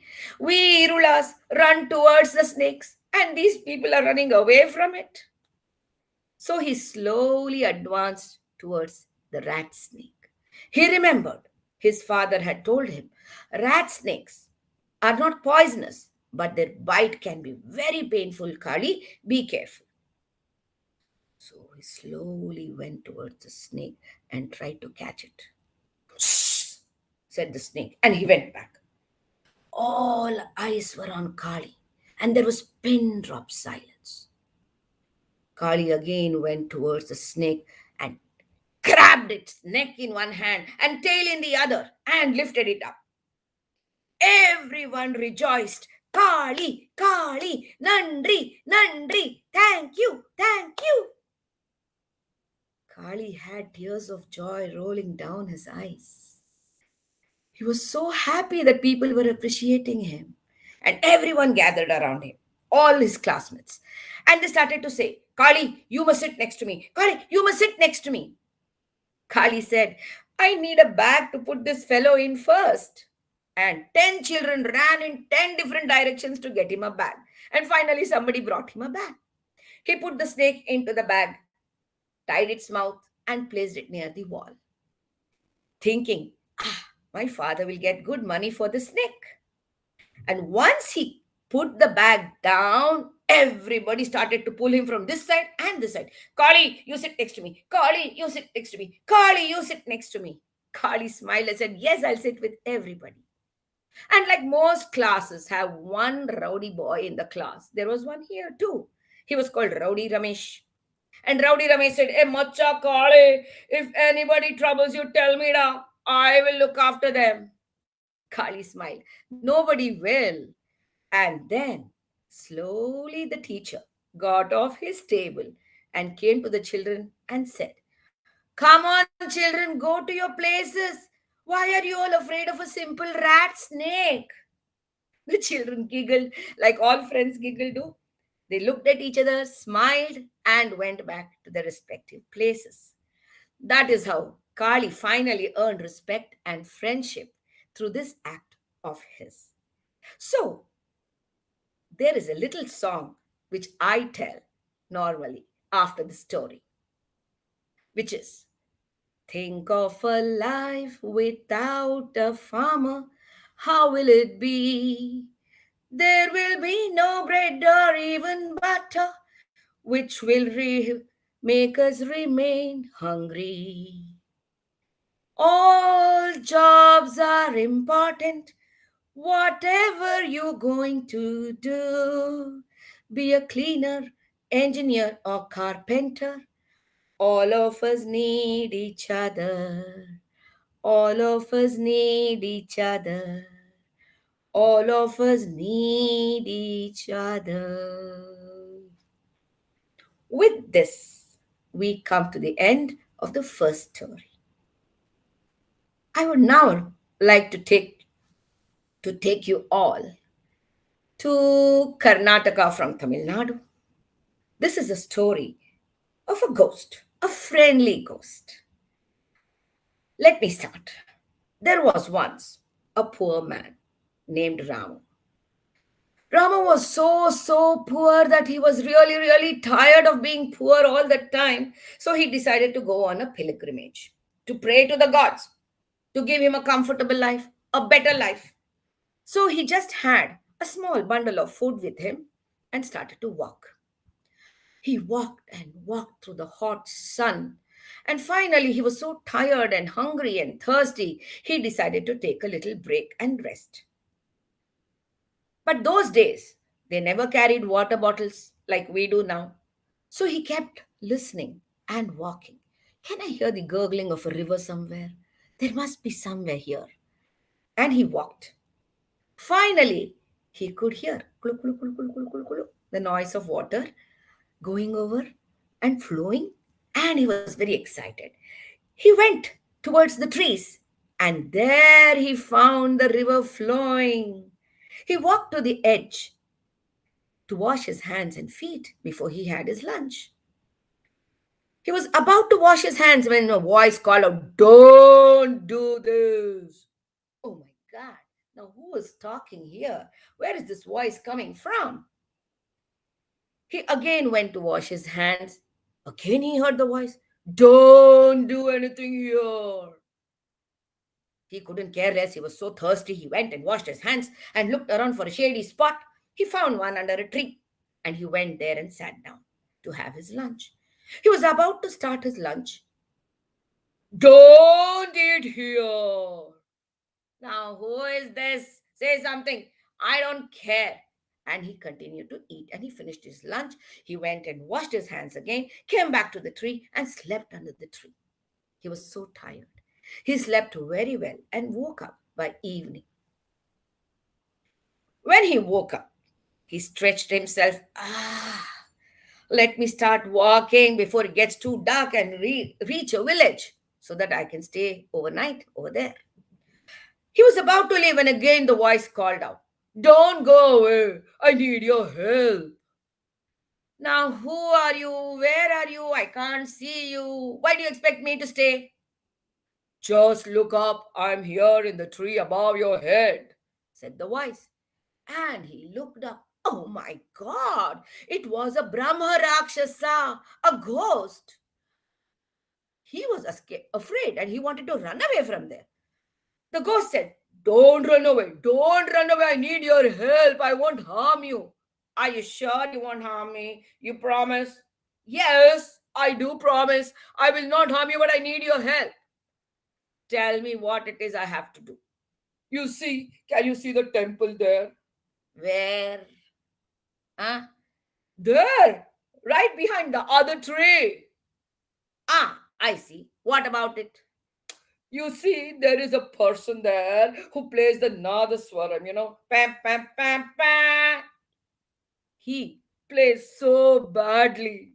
And I was a great musician at one time, and I can't bear to listen to that guy. It's like hot lead pouring into my ears. He plays so badly out of tune. So uh, I request you, please take me away from this tree and put me up on some other tree far, far away. "Okay, but how am I sure that you're not going to gobble me up?" he asked Ramu. I promise. I promise. And you know what? When I come down, I'll gain some powers and you can make use of that. Oh, really? Okay, fine. I believe you, said Ramu. And he got the ghost up, down, from up, back onto his shoulders to carry him to a far, far away tree, away from this badly sounding Nadaswaram guy. As he was carrying him, the Brahma Rakshasa, the friendly ghost, said, You know why I have become a Brahma Rakshasa? Why? That's because I told you I was a great musician, but I never shared my knowledge with anyone. So God cursed me to become a Brahma Rakshasa because I didn't share my knowledge. That is why I am in this state today. Oh, that is my story. But you know what? I have another idea. What now? What idea do you have? Asked Ramu. You know what? I will go and possess the princess of Mysore, and you can come and say that you can chase me away from her, and you will be very well rewarded by the king with lot of gold, silver, diamonds, rubies, everything, and you will gain much more in having freed me, said the ghost. Not a bad idea. But you know what, Brahma Rakshasa? I have to go on my pilgrimage. I'll finish that and then come to Mysore. Till then, you can stay in Mysore. What do you say? Okay, but come soon, said the Brahma Rakshasa. So, the Brahma Rakshasa went away to the Mysore palace, and our man Ramu went on a pilgrimage and returned after a couple of months to Mysore. He went to the palace and he saw that the soldiers there were standing outside, were all looking very sad. Hmm. He went and asked them, What's wrong? Why are you all so sad? Oh, you see, our princess, she's been possessed by a Brahma Rakshasa. And so many scholars and people have come to get rid of it from her, but nobody has been successful. So our king is very sad, and so are we. Oh, really? I would like to try. What? You? Look at you. You are in tattered clothes. And so many scholars and educated people have come. And they have not been able to do anything as if you can do anything. Appearances can be deceptive. I can do something. What do you say? Give me a chance. Anyway, they have not been able to do anything. Even if I can't do anything, somebody else will come and try later. So why not let me try? Said Ramu. Whatever. Go inside, said the soldiers. He went. Your Majesty, I have come to get your daughter free from the Brahma Rakshasa. The king was sitting like this, all worried. What? So many people have tried. As if you can. Look at you. You seem so poor. You don't even look knowledgeable. Your Majesty, when everyone has tried and failed, why can't I too try once? Said Ramu. Fine, whatever. Go try, said the king, who had lost all hope. So Ramu went to the room where the princess was imprisoned because she was possessed by the Brahma Rakshasa. Two soldiers were standing on either side, again like this. He said, Ramu went and told them, Open the door. I would like to go in. I have the permission of the king. So they opened the door. Ramu went inside and bolted the door from inside. And then he saw that the princess was lying on a golden bed. He was not sure whether the Brahma Rakshasa was there in her or not. He went closer and he said, he looked at her, Princess? No answer. Brahma Rakshasa, are you there? Brahma Rakshasa, are you there? Ah, who is it? Oh my God, he's there, he's there. Good, good. He has not gone, he's waiting for me. Wake up, it's me, Ramu, who has come. And suddenly, the princess woke up. Actually, the Brahma Rakshasa. And the Brahma Rakshasa said, Why did you take so long to come? People have been beating me with brooms and neem leaves and everything. I've been so tired waiting for you. I'm sorry. Now that I've come, leave her and go. I will be rewarded. I will leave her and go, but on one condition. What is it? That you will never ever come after me to release me from anybody else. Now, Ramu said, okay, fine, fine. I will not come anywhere near you anymore. Very good. I am leaving now, said the Brahma Rakshasa, and dum, dum, he flew away from the window. The princess woke up and looked around. Where am I? Who are you? Princess, it's me, Ramu, and you have been freed of a Brahma Rakshasa, that is all. Come, let's go and meet your father, said Ramu, and they went. The king was thrilled to bits and he was so excited that finally his daughter was normal again. So he gifted Ramu with gold, diamonds, land, home, servants, everything. So Ramu was very happy. He went back, lived in his new house, married, and a beautiful girl, had children, and he lived a very happy life for many, many years. But happiness sometimes is not very long, it's short lived. You have to have a problem, when you're too happy also. So what happened? The king sent word for Ramu to go back to the palace once. Ramu wondered, a year, why should I go? I have not done anything wrong. Why is he called me? He was worried. He went to the palace. Yes, your majesty, I heard you called for me. Yes, Ramu, I command you to go to the kingdom of the Kerala king. I suppose his daughter, the princess, has been possessed by the Brahma Rakshasa. And I told him that you are the right person to get her rid of it. What, your majesty? I don't want to go anywhere there. Please, majesty, send somebody else, your majesty, said Ramu. Aha, this is an order. If you don't go, I'm going to cut off your head, said the king. Your majesty, please. Aha. So now Ramu thought, oh my goodness, I'm between the devil and the deep sea. If I don't go, the king will cut off my head. If I go, the Brahma Rakshasa will gobble me up. What shall I do? There was no choice. So he had to go. He went back home, made arrangements for his wife and children to live peacefully, safely after he had gone in case he didn't return. And then he went to Kerala. He met the king. The king said, the princess is in her room. Please go and do first what you have come here for. Ramu went. The soldiers were standing outside the door. They opened the door for him and he walked in. He closed the door, bolted it from inside. He closed all the windows and he said, Brahma Rakshasa, I have come. Why don't you leave from here?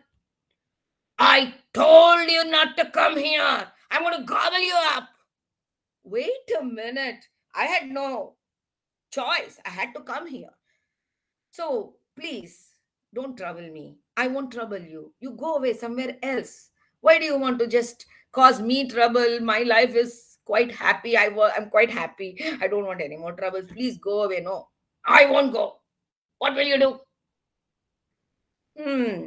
This Brahma Rakshasa is putting up his price a lot. I requested, he's not agreeing to what I asked. I'll think of something, he said. And he went outside. He bolted the door. He asked the soldiers to seal all the windows from outside. And then he told the Brahma Rakshasa from outside, Brahma Rakshasa, remember what causes a lot of pain for you? Out of tune. Out of tune playing of the Nadaswaram. I'm going to get that guy from Mysore and beyond Mysore where you were, from the temple. He will come and play here right outside this door if you don't go away. What? No, don't do anything like that. Yes, he will come here and play. Bam, bam, bam, bam. No. Please, I can't bear that noise. Please don't bring him. Then will you go away from here? Of course I will go away from here. I'm sorry. You will not catch hold of any other princess or anybody and ask me to come all the way again. I will be coming, bringing that Nadaswaram fellow with me, said Ramu, no, I won't trouble you anymore. I'm sorry. Don't bring anybody, please, said the Brahma Rakshasa. Then Ramu said, you promise? You should not break your promise. I'm going to open the door now and you're going to escape from here. Yes, I will. Yes, I will, said the Brahma Rakshasa. So Ramu opened the door and the Brahma Rakshasa went away from the door. Doom, down. The Kerala king rewarded Ramu with lot of gold and silver and diamonds, and he went back home happily with all his loot. And so much for thinking on his feet and being smart. He saved himself and his family forever. Thank you. Oh, I'm at a loss for words, Shailja. Thank you so very much. Thank you. Absolutely amazing. Thank you so much. And thank you for the opportunity. I enjoyed myself, and I hope you did too. We did. We definitely did. Thank you. You know, it's exactly lunchtime, and it's not only food for, it is food for thought. And thank you. Thank you Thank you too. for filling our minds and our stomachs and, just about everything. Thank you. Thank you too. All Bye. right. Now we have Vikram back again. It's hard to let go of storytellers who are really good. I'm there. This time Yes, better. Vikram. So, but because we're talking food, because we talked about the butter chicken, we talked about Peshawar, we talked about the Brahma Rakshasa. Um, let's begin with food, a food that everybody who comes to Bangalore will definitely munch on. And this food is a food that looks like this. Yes. And it's yummy, it is tasty, and it's only 10 rupees. So every time that any of you who are watching come to Bangalore or any parts of Karnataka, you will can munch on at this 10 rupee snack, which is yummy. But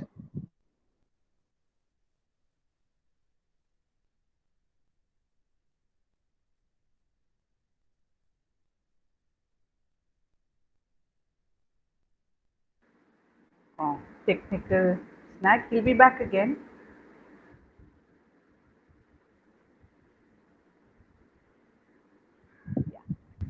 Yes. but that's where I stopped. So like I'm going to tell you the story of the food. So in India has so many types of vada. And India has so many types of vada, like you have the medu vada, you have masal vada, you have vada pav. So this vada is popularly called the Madur vada. And why is it called the Madur vada? How did the Madur vada come into being? Is a story for the next few minutes.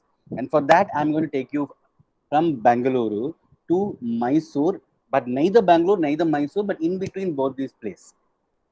Bangalore, Bangalore, Bangalore, Bangalore, Bangalore, Mysore, Bangalore, Mysore, Bangalore, Bangalore, Mysore, Bangalore, Mysore. And between Bangalore and Mysore, there are so many scenic places. Sometimes, if you want to come, you can go to a bird sanctuary. You can go and see the place that Sholay, the movie, was shot. You can go to large green spaces. You can go to a museum, a folklore museum, and there's so many places. And this story happens about 75, more than 75, about 80 to 90 years back, in they say 1917 or 1918. And flashback, when even cinema was not there, when Instagram was not there, when Facebook was not there, when many of us were not there, there was Bangalore and Mysore. And between Bangalore and Mysore, there used to be a train. And this train was the olden train which used to run on steam engine, and they used to go every day. The train used to chug along from Bangalore and go to Mysore. And every time it went from Bangalore to Mysore, it has to refuel. There was no, this is not a petrol pump, this is not a diesel fuel, so it has to refuel using lots of water. And in between Bangalore and Mysore, some of you might know there is a river called the Kaveri, but this is not story of the Kaveri, but this is the story of a little baby of the Kaveri called Shimsha. And this train that used to chug along from Bangalore to Mysore used to pause at a station, the Madur station, and used to again fill water, fill people's hunger. Yeah, because there was some people traveling, and the Britishers also used to travel because this was the time when the Britishers were in India, and they used to pause and they used to fill their stomach and they used to go along. So the train used to have fuel and humans used to have their food. And then because it was not common for many trains to come, there were not many shops, and there was only one shop by this uncle called Ramachandra Buddhaya. And Uncle Ramachandra Buddhaya was a very innovative uncle. He didn't think of very exotic items. He said hungry people, and the train used to stop of about 5 to 10 minutes and just go off. So in 10 minutes to 15 minutes maximum, maybe sometimes 20 minutes, what can I give people to have so that their stomach is full and they also don't have to wait for a long time. And with lots of ideas, he said, let me make the most interesting item, which is the pakoda. Yeah. And he said, let me make the pakoda. And he said, with pakoda, let's have some side dish. And he thought, what can be with pakoda? And he said, with pakoda, let's have some yummy chutney. And he thought of all ideas to make pakoda. And he used to make it in the morning just before the train used to reach that station. And every time it used to reach that station, he used to serve hot pakoda, and people used to be happy. And he used to say tata bye bye, and people used to go to the Mysore. And this was a daily routine. Monday, Tuesday, Wednesday, Thursday, Friday, Saturday, Sunday. Monday, Tuesday, Wednesday, Thursday, Friday, Saturday, Sunday. Bengaluru, Mysore, Pakoda, Madur, Pakoda, Mysore, Pakoda, and every day this pakoda was selling like hot cakes, and everybody, all they had to do is put their hand out and take this pakoda and put chutney and immerse in chutney and eat it yum nicely. And because the pakoda was so hard, sometimes so hot, sometimes so hot, they used to drink lots of water and carry on the journey. And this was happening every day till one day that Ramachandra Buddhaya uncle was standing there ready to make the pakoda. And if the train was to come at 10 o'clock, he used to wait till 9:45. And 9:45, he used to take the pakoda batter and put it in the sizzling oil and fry the pakoda and get ready to serve at 10 o'clock. And correctly today, what happened? The train was about to come at 9:30 itself. Yeah, he was setting the shop. He was getting ready to fry the pakoda, but the train came a little earlier, and the train was coming earlier, and you could hear the sound so far away. Because that's how railway stations are. No? Before the train comes, the sound will travel and come to us and tell us the train is coming in another 5 minutes. The train is coming in 10 minutes. So this sound came so fast, and it was hitting Ramachandra Buddhaya. And Ramachandra Buddhaya uncle was like, my God, how do I finish the vada in 10 minutes? Because I not even the batter is not ready, the oil is not ready, this, and he was like full tense stuff. He was so much tense that he was like, I don't know, I'm going to close the shop and go off today. But he couldn't, because he had made so much of the pakoda batter, he had to sell it, and what his heart was like lupped up, and that's when his son, they said, Daddy, idea. And he said, what idea? We don't have time, the train is coming. And Daddy, you see, this pakoda, no, is round in shape. For what? Pakoda will be round only. No, what? No, daddy, listen. Okay, tell. You see chapati and puri, no, daddy. What is chapati and puri? I eat idli dosa. I tell fast, daddy. If you put that pakoda fully into it, you'll get round pakoda. It will take 3 minutes. What if we make the pakoda into chapati, daddy? I don't understand. Simple, daddy. You take pakoda and put it in the oil. You will get pakoda. Okay. Now you take the pakoda, daddy, and make it into chapati and put it into the oil, daddy. Let's see what happens. And daddy said, what? What will happen? We'll see, daddy. And the train is coming fast, daddy, fast, daddy, fast, daddy. And Ramachandra Bhuttaya said, okay, let's go. And we took round small pieces and made them into flat, like a nippet, and put them in the oil. And when he put them in the oil, it started frying nicely.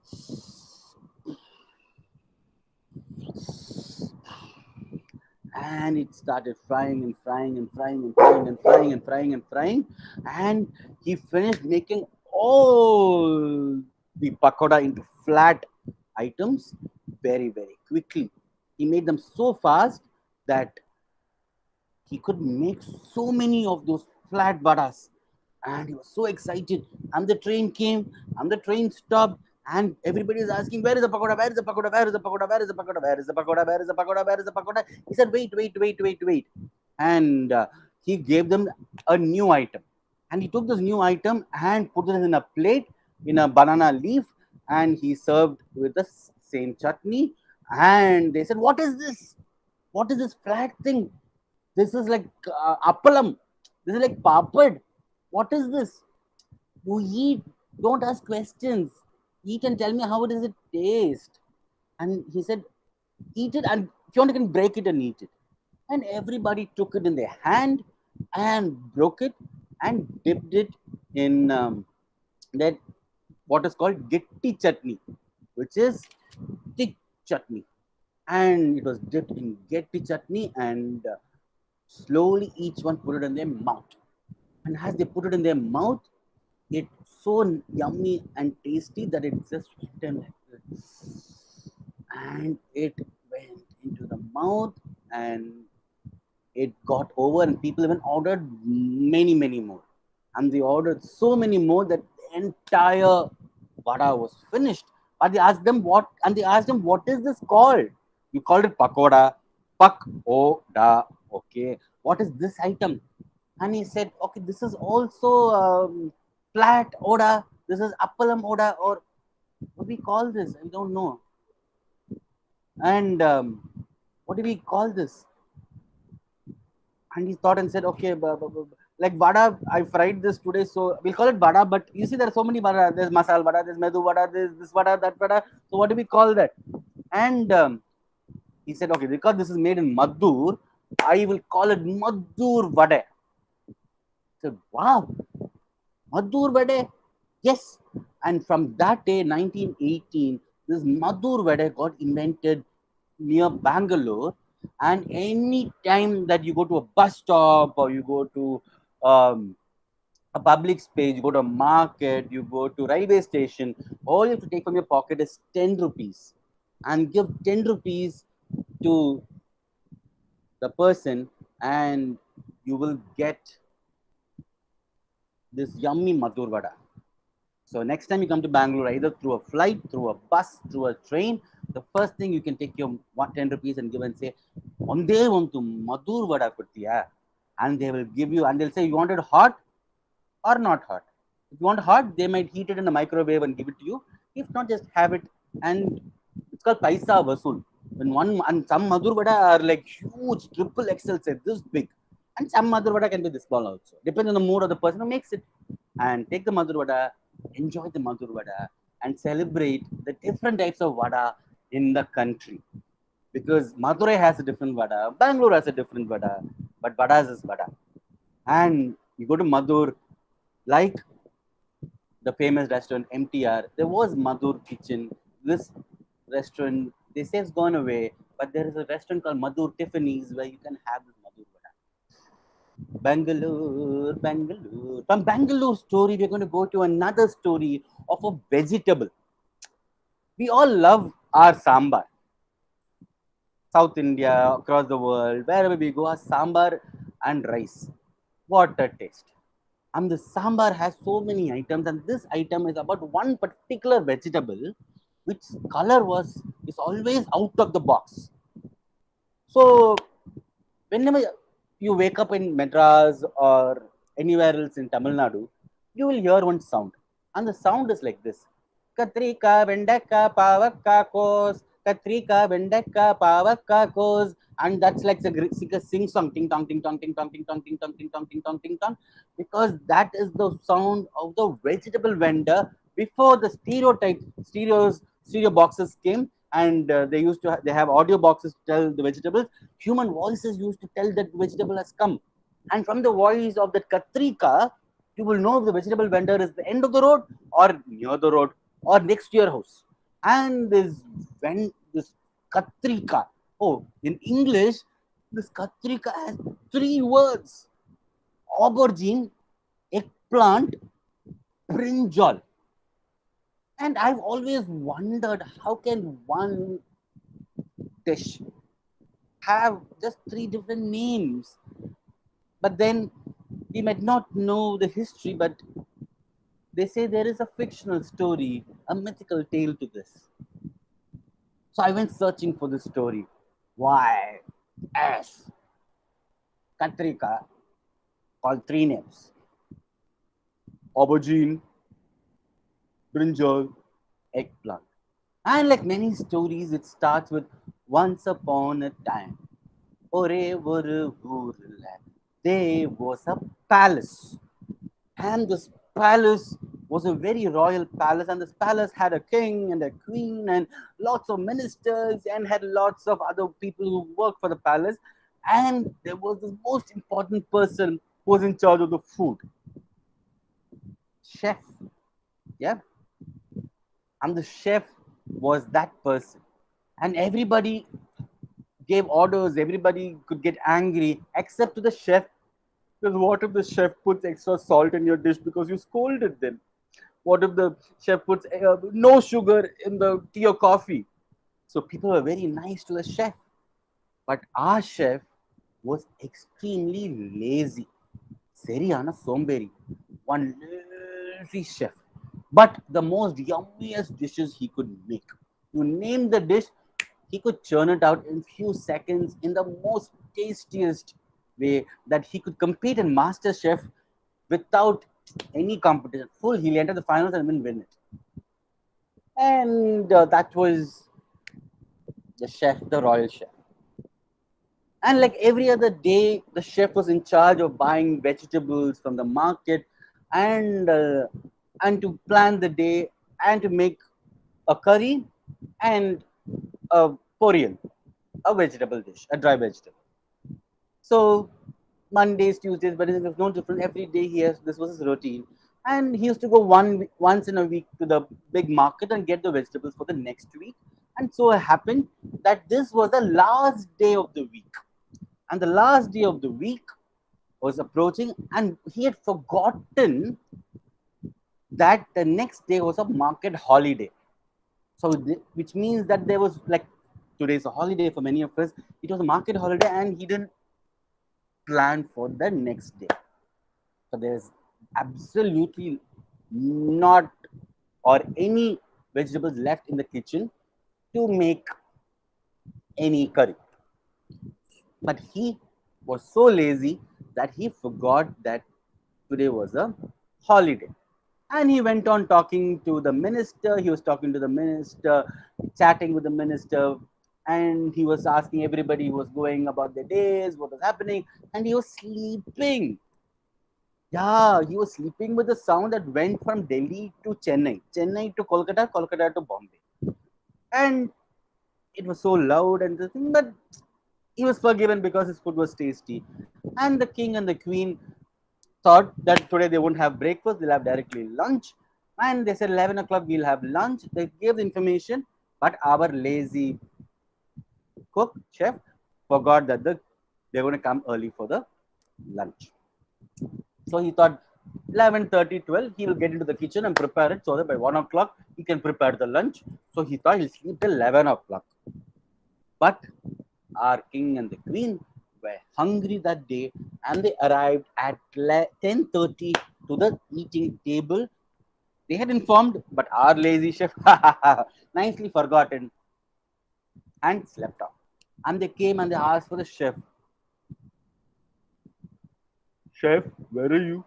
Samayalkara எங்க இருக்க Samayalkara எங்க இருக்க Samayalkara where are you? And they used all the ways to wake him up. He woke up and he was completely shaken and he started running saying, Rajabi, 10 minutes, 10 minutes, I will make your dinner in 10 minutes.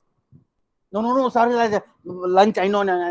And he said, let me make it in 10 minutes. And he rushed to the kitchen and he wiped his eyes, he wiped his face, and he was almost getting like he was breaking down. And he looked, what is the, and then he realized, oh my God,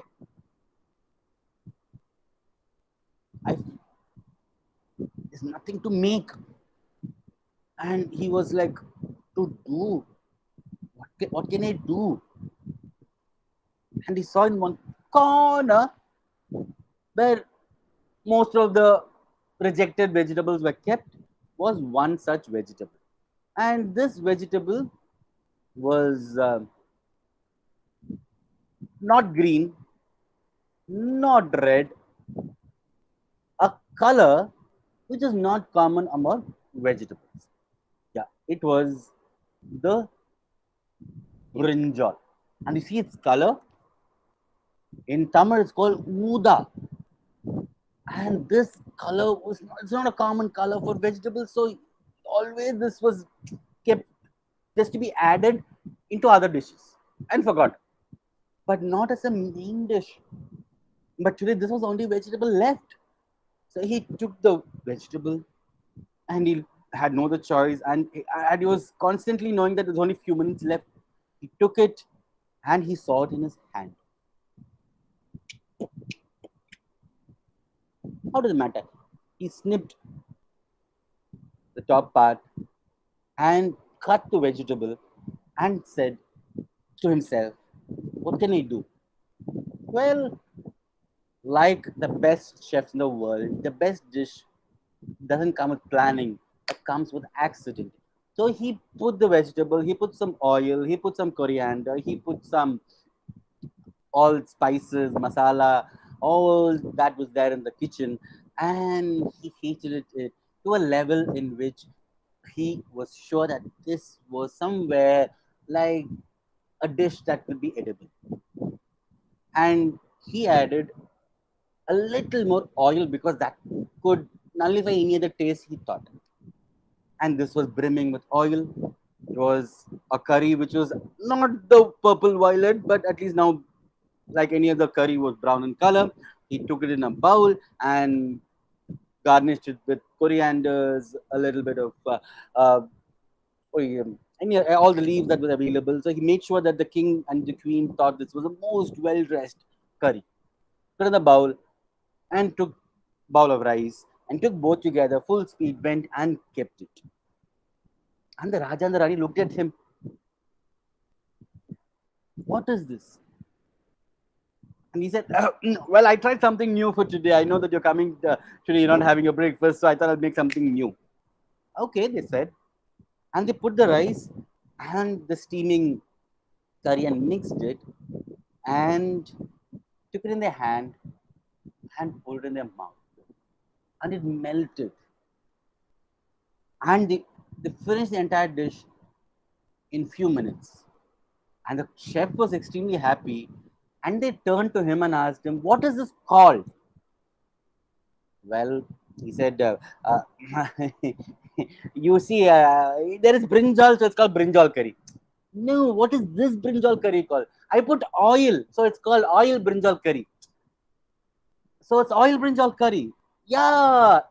Or in Tamil, enna katrika curry. That's all. Simple term. Enna katrika. In English, oil brinjal broth. Curry is broth in English. And the Raja said, wow, such magic properties this brinjal has. And I'm going to have this every day from today. And I'm declaring that the brinjal will be the national dish of the country. And the chef and the ministers around him said, correct, Raja. You see, it has one crown on his head like what you have. Tongue, tongue, tongue, tongue, tongue. And they put that ching chang. And that day, this oil brinjal curry became a national dish.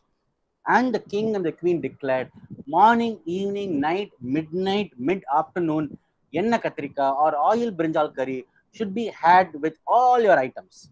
You have rice, you have chapati, you have puri, you have idli. This will be the main dish.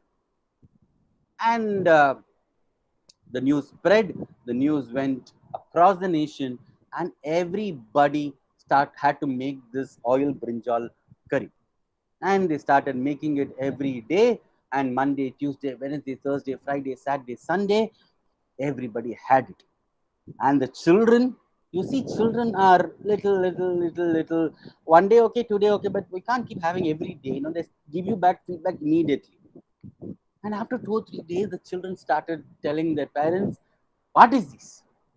Daily this same brinjal, brinjal, brinjal. This brinjal looks like mutta." Yeah, no. You look closer. This brinjal, the top is crowned, but more you go down, it looks like this very smooth. And the children started calling this brinjal as mutta curry, vegetable mutta curry or veg egg curry. And they said, okay, this is not brinjal, this is eggplant. Yeah, this is like egg. And this became popular, and all the children started making fun of the brinjal, calling it eggplant, eggplant, eggplant, or in Tamil, eggplant. Mutta. And when somebody says mutta so loudly, it's like they're scolding them. Mutta chedi, mutta chedi, mutta chedi, mutta chedi. And it's reached the ears of the Raja and Rani, and they started shaking their heads and said, no, this is not what we wanted. And by the time the Raja Rani also had got bored of this taste, and they said, this is tasting so yuck. Who'll have this yenna katrika, this broth, oil, brinjal curry every day? I take it back. And this eggplant, this name is hitting us all the while. And from today, this will not be had in our menu. And the mantri and the chef who said it had a crown, the same people said, Raja, that is why it is called mutta curry. You see, it is mutta in the bottom. It has no shape. It can't even sit by itself. You see, tomato will sit. You see, capsicum will sit, onion will sit. But this brinjal, you have to make it lie down. Only then it will sit. Or it will be ding dong, ding dong, ding dong, ding. It can't settle on itself. And that day onwards, brinjal went back to the kitchen. And people use it in many ways. Some use it directly, some use it indirectly. But if you think of a violet and a purple and an uda, this vegetable might come to your mind. And you go to Kolkata, this is had as a replacement for fish. You go to Rajasthan, you just need to heat it and fry it, the brinjal is had. And that is one vegetable which connects India from north to south to east to west. Katrika, or the brinjal. Make it the way you want. It can be the Madhur Vada, it could be the brinjal. Every food in India has one story or an accident. However, Maggie also came into this world. Somebody in Japan said, I want to make parcel of noodles, and they forgot to put it in water and they put it in oil. And out came the Maggie, the first Maggie in the world. So every time you put something into a tummy, put that story also into the tummy and put sugar, salt, all that masala. And that's the brinjal story. And next time you have your brinjal, call it eggplant or aubergine or brinjal. It's just a story. And that's Uta Samuel story for the evening. I hope you all had a good lunch with the story. And over to Sandhya.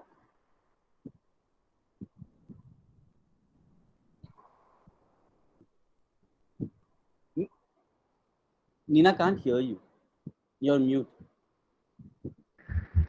Vikram, before Sandhya comes in, good food is the foundation of happiness. Thank you for giving us that happiness. Thank you. It's a blessing knowing you, and it's a bigger blessing hearing you, listening to you. Thank you. Thanks to you for creating the space for all those people to listen. You need a space, and you are the space provider. So Thank you. you are a blessing. Thank you so much. Thank you, Shailaja. Thanks, Aparna. Bangalore, thumbs up. Now we're back to Chennai. Chennai, we have, Nama Chennai, the Sandhya, Sandhya Ruben Hobday is a name which every storyteller knows. To introduce Sandhya, we have Bhavna. Bhavna? Thank you, ma'am. Our next speaker for the day is a dynamic woman, Dr. Sandhya Rubin. Dr. Sandhya is a professional storyteller, project manager, dentist, entrepreneur, and also a certified TESOL teacher with an experience spanning 23 years. She founded Eloquence to train and develop communication skills of an individual, group, or groups using a variety of techniques, the most primary one being storytelling. She holds the experience of delivering rich and insightful workshops on storytelling for corporates, teachers, and individuals in India, Malaysia, and the USA. She is a certified biblical storyteller from the Academy of Biblical Storytelling, Indiana, USA, the advisory board member and content curator at Chennai International Storytelling Festival, a member and guest performer at Network of Biblical Storytellers USA, member of Indian Storytelling Network, working closely for various assignments with its Indian and international storytellers. She is also guest performer and storyteller at multicultural church congregations at Houston, Texas, USA, and she has also completed TEFL certification specializing in young learners, Asian College of Teachers. We are very lucky to have you with us today, Dr. Sandhya. I now hand over the session to you.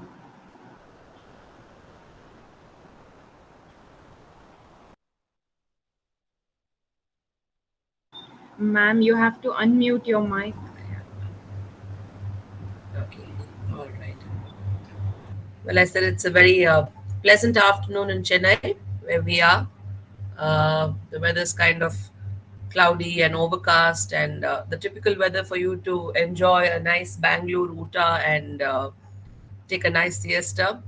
Well, that being said and done, though your videos are not on, it was a pleasure seeing Shailaja and Vikram on screen, albeit for a few minutes. And hi, Shiloh. Okay, always gladdens my heart to see you. Um, as storytellers, I think we have a lot of responsibility on our hands, not only to entertain but also to educate and make the younger generation reminiscence about what happened in the days of yore. So we are bearers of what is going to happen, what has happened, what will happen. All of these precious stories are stored inside of us, and we are treasure troves. So it's fascinating to see that there's going to be a world record for storytelling. 24 hours is what I was told. So bon chance to all the tellers who will follow after me. And today I'd like to explore a genre that I'm very passionate about.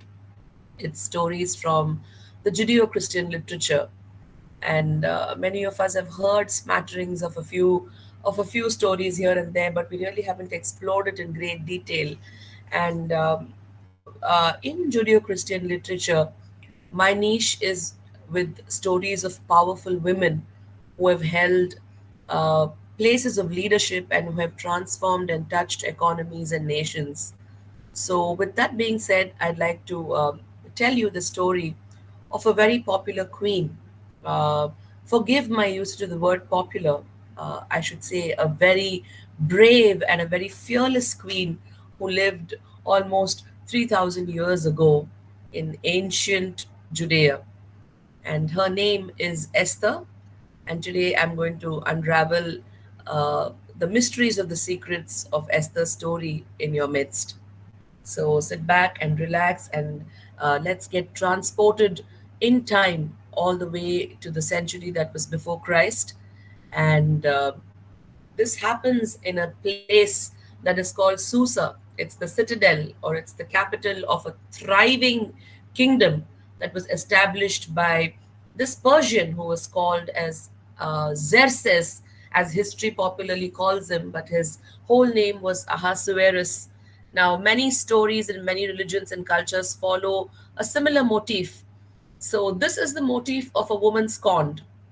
And one day, King Ahasuerus has a banquet for all of his princes and nobles and rulers and governors and satraps and commanders and chiefs of the armies of all of his 127 provinces, spanning from India to Ethiopia.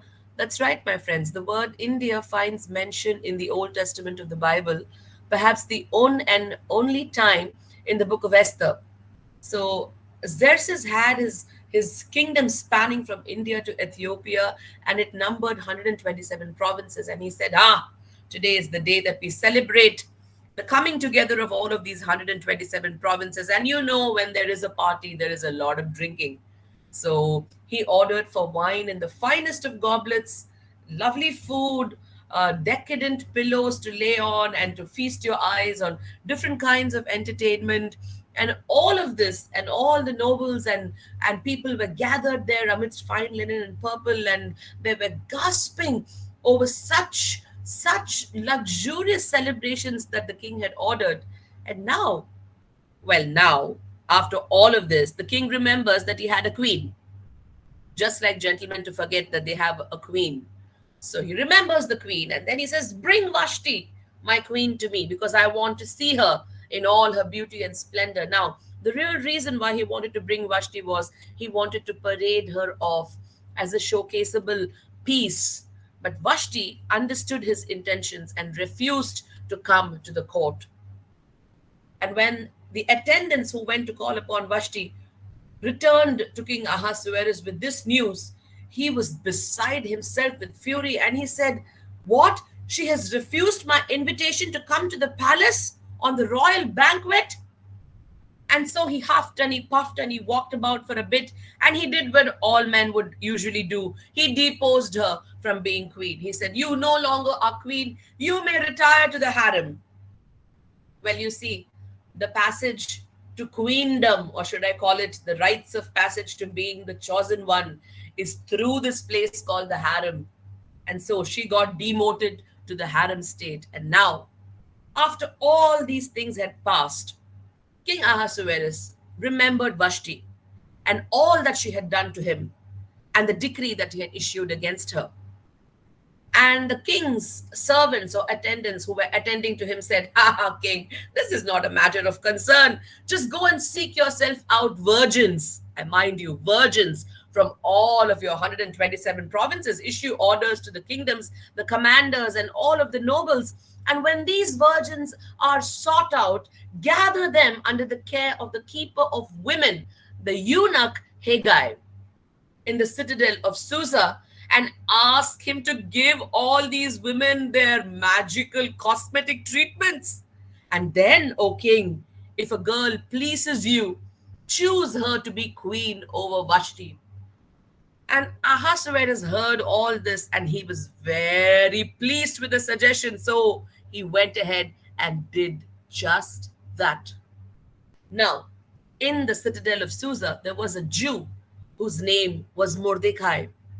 Now, Mordecai was the son of Shimei, the son of Benjamin, the son of Kish, who had been carried away captive along with King Jeconiah of Judah during the days of King Nebuchadnezzar of Babylon. And now, Mordecai had a cousin whose name was Hadassah, meaning the myrtle tree, who was also called Esther, which means a star. Esther's parents were killed during the captivity of Jerusalem, and Mordecai adopted Esther as his own daughter. When he heard that virgins were being sought out from all parts of the kingdom to be brought under one roof, he quickly sent Esther into the care of Haggai the eunuch, the keeper of the women, and Esther found favor in the eyes of Haggai.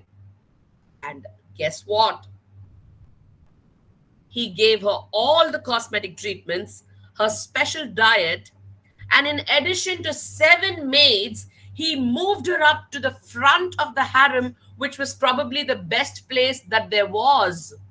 But Esther did not tell him that she was a Jewess. She did not tell him about her kindred or her people because Mordecai had instructed her not to. And every evening, Mordecai would come and walk around the court of the harem to see how beloved Esther was doing and she was faring.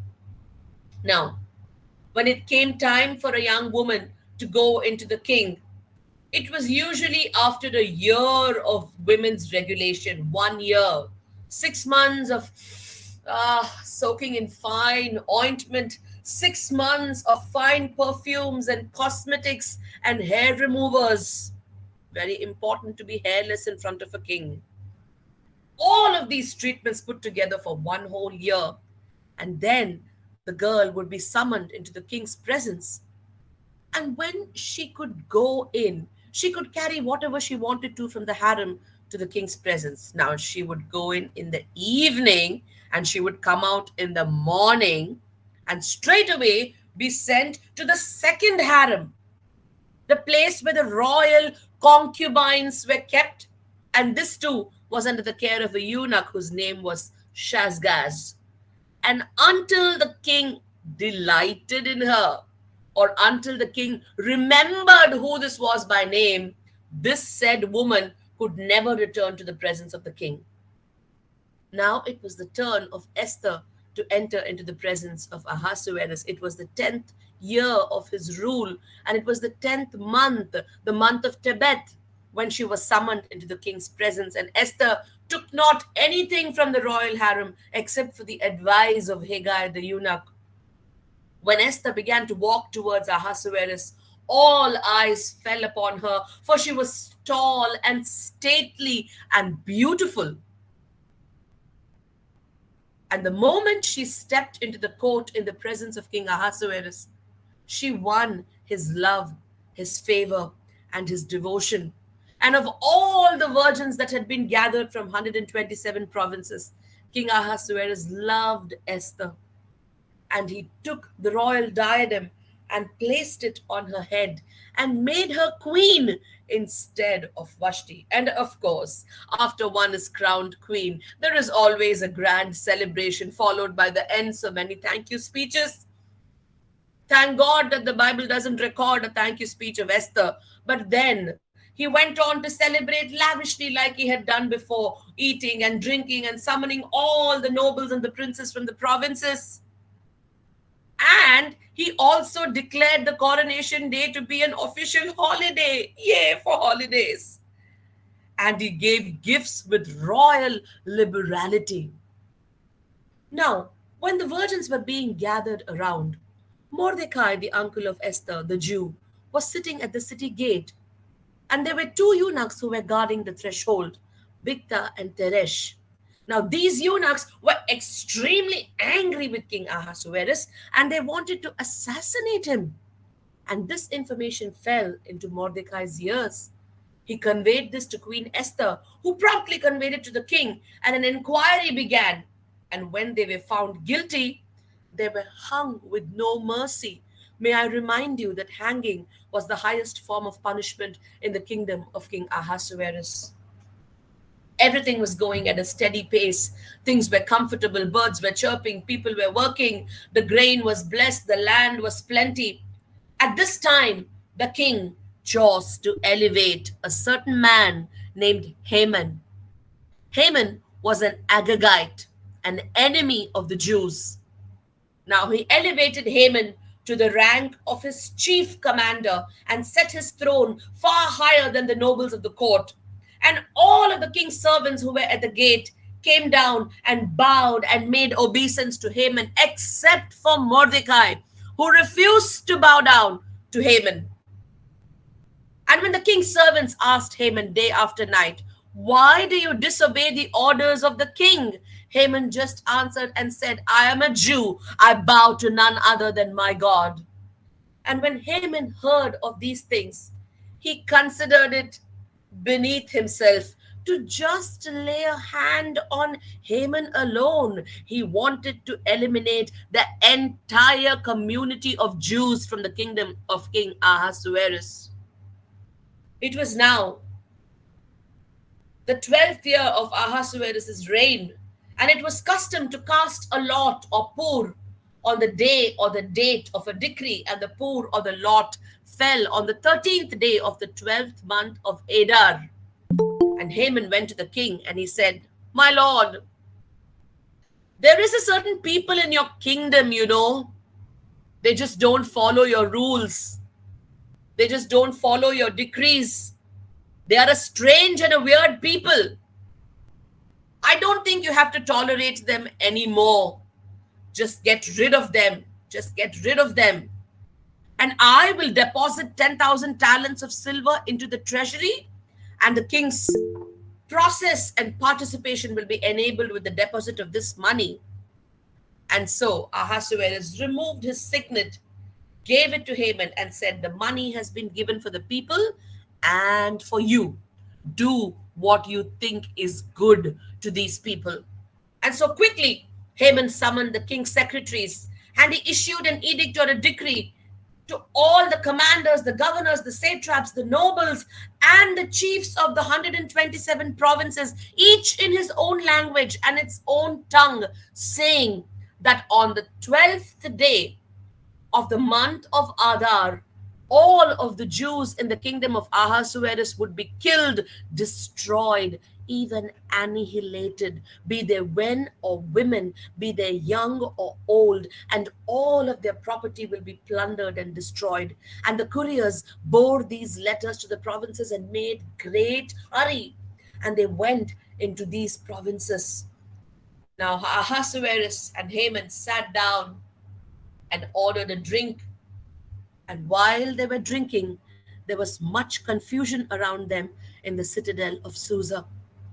Mordecai the Jew had heard of this decree, and he tore his clothes. He put on sackcloth and ashes and began wailing and walking around the citadel of Susa. And wherever the Jews had gotten this decree, they were bereft. They wailed and they lamented and they pleaded and they begged and they lay in sackcloth and ashes because of what was decreed against them.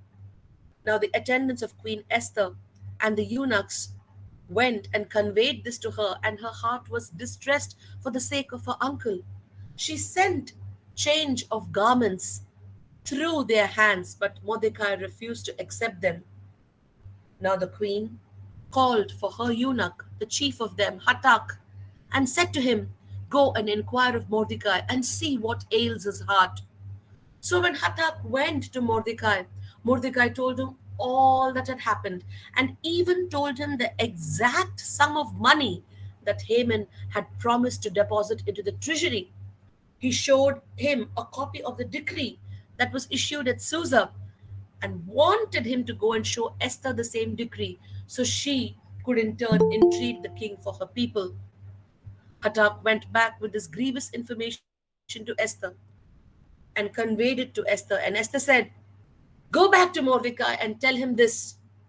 Don't you know, Mordecai, that it is the custom of the people never to step into the inner court of King Ahasuerus until they are called, because if they breach this custom, they meet death. Until the king holds out his golden scepter, no one can enter into the inner court of King Ahasuerus." Why? Even me, for 30 days, I have not been summoned to go to the king. And when this information went to Mordecai, he sent word back to Esther saying, "Do not think that you will escape in the palace being a Jew, the fate of the other Jews. If you hold your peace now, deliverance and rescue will come to them from some other quarter, but you and your father's family will completely perish. Who knows? Probably you stepped into the royal dignity for such a time like this." Now Esther said to Mordecai, "Gather all the Jews of the kingdom, fast for 3 days, do not eat, do not drink, and at the end of 3 days, my maids and me will also do the same. I will go into the presence of King Ahasuerus." whether I am summoned or not. And if I perish, I perish. And so Mordecai gathered all the Jews in the citadel of Susa and did just what Esther told. At the end of 3 days, Esther dressed herself up in royal robes and she walked towards the inner court of King Ahasuerus. Now he was sitting on the throne exactly opposite the entrance to the inner court. And when he saw Queen Esther standing there in all her royal beauty and splendor, he held out his golden scepter. Esther went into the inner court and touched the top of the scepter, and he said to Esther, "What brings you here, my queen? What is your petition? What is your request? Even if it is half the kingdom, I'm ready to give it to you." Now Esther said, "My lord, my king, if it pleases you, if it is acceptable in your sight, please come to a banquet that I have prepared for you tonight with Haman." And the king immediately sent word for Haman that they could go quickly to Esther's banquet. And they went and they dined in the house of Queen Esther. And the king asked her one more time, "Esther, what is your petition? What is your request? Even if it is half my kingdom, I don't mind parting with it for you." And Esther said, "My lord, my king, if it pleases you one more time, and if it's acceptable in your sight, come to another banquet that I have laid out for you and Haman tomorrow, and I will tell you what my petition is." Now Haman went back happy from the banquet. His heart was full of joy.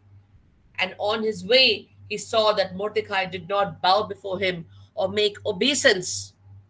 He was angered and he went home and summoned his friends and summoned Zeresh, his wife, and started recounting to them the number of his sons, the wealth of his spoils, the honors, the promotions, and the positions that the king had issued in favor of Haman.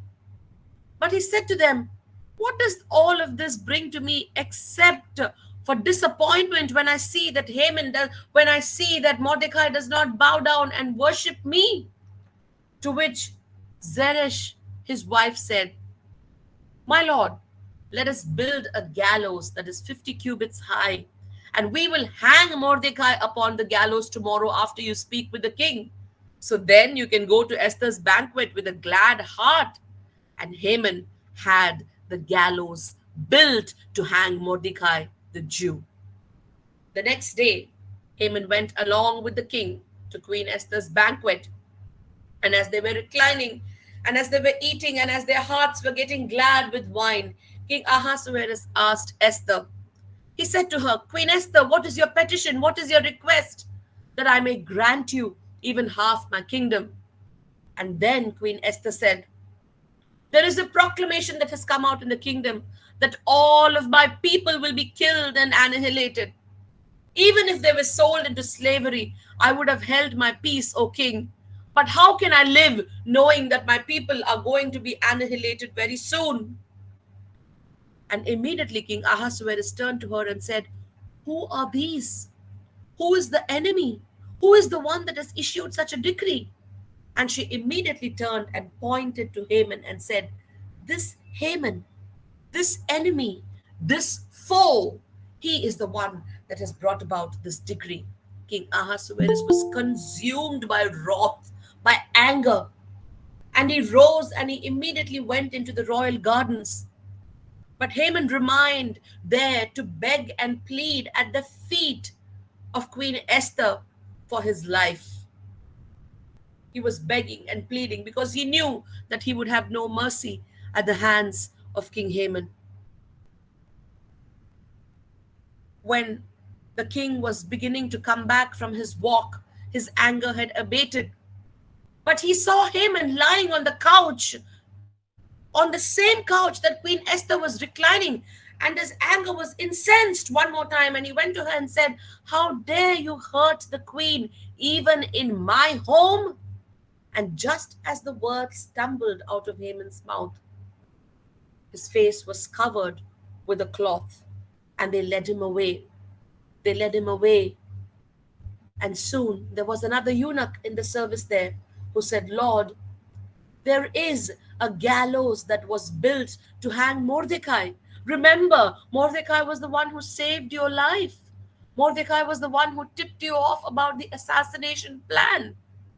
Let us hang this wicked Haman from the same gallows that he built for Mordecai. And King Ahasuerus said, yes, let Haman be hung on those gallows. And so it was with Haman, who was hung. Now Queen Esther brought Mordecai into the king's court, and the king set him over the house of Haman. He removed his signet and gave it to Haman and appointed him overseer over the house and citadel of Susa. And Esther began to weep and cry and once again speak in the presence of the Almighty King Ahasuerus when he held out his golden scepter again. Esther touched the top of the scepter like it was customary. And she said, my Lord, how can I live knowing that my people will die? My Lord, how can I survive knowing that my kindred are going to be assassinated? If it pleases the king, if it is acceptable in your sight, if I have found favor in your eyes, my Lord, please let the decree be rewritten. And so the king looked at Esther and said, Esther, Haman has already been hung on the gallows for what he did to you and your people. Now, take my signet, write a letter in my name, of course, reverse the decree, and soon you will see the changes because nothing can tamper with the decree of a king. Immediately, the king's secretaries were brought from all the 127 provinces spanning from India to Ethiopia, and each gathered in the citadel of Susa under the leadership of Mordecai the Jew, who issued a decree.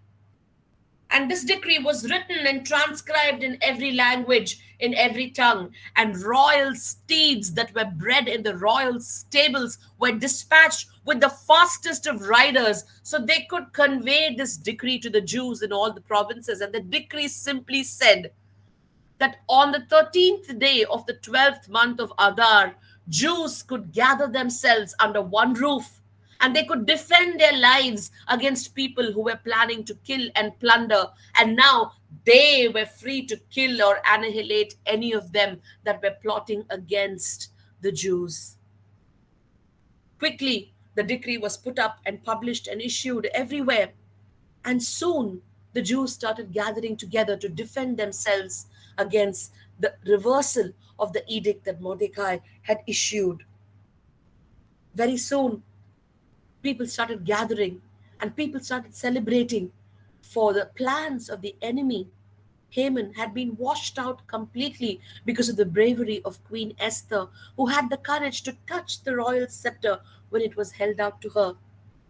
There was joy and there was gladness and there was much shouting and celebration in the citadel of Susa. For the Jews had received honor, the Jews had received gladness, the Jews had received light. And now the king also declared yet another holiday today because of the decree that was issued, and people were celebrating in large numbers, seeing that the Jews had gained favor, seeing that they had garnered strength, seeing that they came together as one nation under one king and under one powerful, brave, and courageous queen. Many of them in the kingdom began to profess that they were Jews. For the fear, the dread of the Jews had fallen upon the rest of the world. What I'd like to tell you here is that Queen Esther nonetheless did her part by being a brave and a courageous queen. But when they did a DNA analysis on the genes of Adolf Hitler and his tribe, they traced the genetic link all the way back to the genes of Hammedatha, the father of Haman the Agagite. I leave you with that story, and may you soak in the splendor of Esther's bravery and valiant actions to save the people in her kingdom. Thank you. You soaked us, truly. We are mesmerized, Sandhya. What a compelling storyteller you are. You're a gift, a listener's gift. Thank you so very much for being here today. A pleasure having you, a pleasure Thank, listening to you. thank you, Nina, ma'am. Thank you. Amazing. You just transported us, you know, amazing. Thank you for that. Thank you. Well, the next one is a cool cat. This one is, you know, she can color the morning, color the day with all the colors of the rainbow.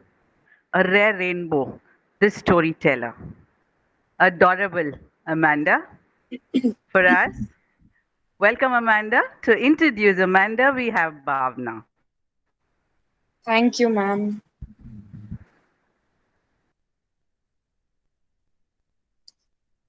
It gives me so much joy to introduce our speaker for the day, Miss Amanda Kane Smith. She is a professional storyteller based in Hampshire, UK. As a traditional storyteller, she combines music and movement with her storytelling. She can tell stories to all ages and has worked for a variety of organizations and charities like the National Literacy Trust, English Heritage, Hampshire Libraries, and many more. She has taken her storytelling to schools, preschools, forest schools, venues, and events and festivals.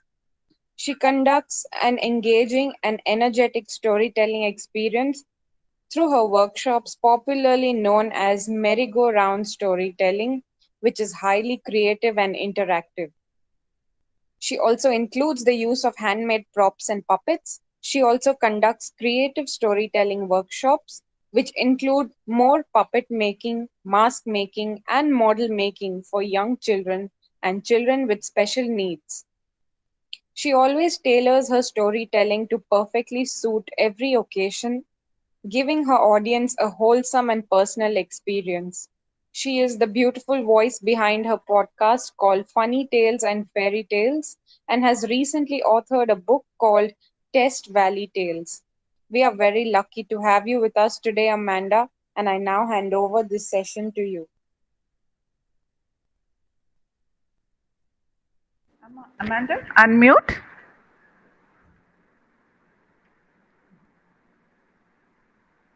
No. Touch.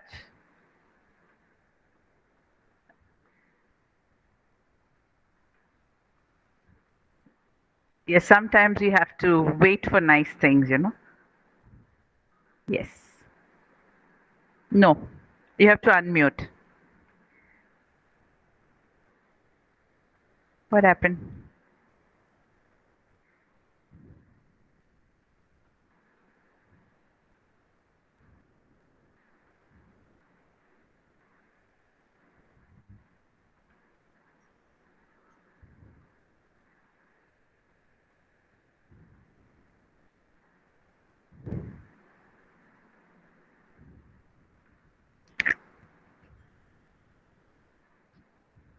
Can anyone help?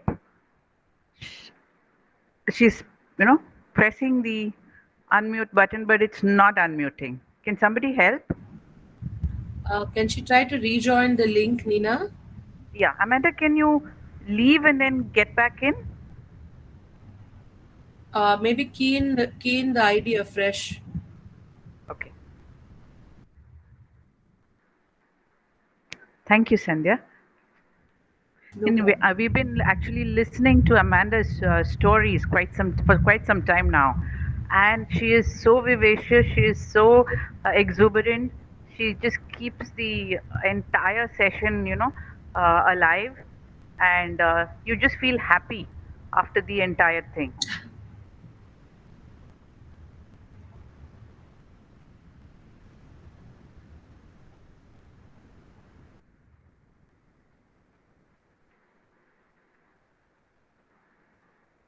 Sandhya, you've done a lot of storytelling all over, right?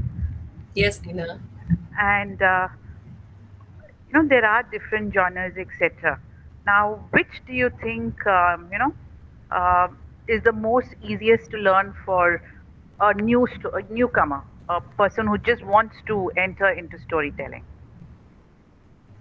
My advice is to take a tried and tested story that has all the basic elements of what a good story has: a plot, a setting, characters, the resolution of the conflict, and the conflict in itself. So once they know the sequence of events, then it becomes easy for them to map the story out in their minds. So a fairy tale or a folk tale, that would be a great place to start off with, rather than go into personal stories or go into areas that are gray where you don't have a story map sketched in your head. So that would probably be my 2 cents. All right. Thank you, Sandhya. You're I hope the welcome. teachers were listening. Some of you wanted Okay. to become storytellers. Yes, Amanda. Great. The Okay. floor is yours. Oh, she went back on mute again. Yeah, no, I'm back. Can you Okay. hear me now? Yes. Yes? Okay. Brilliant.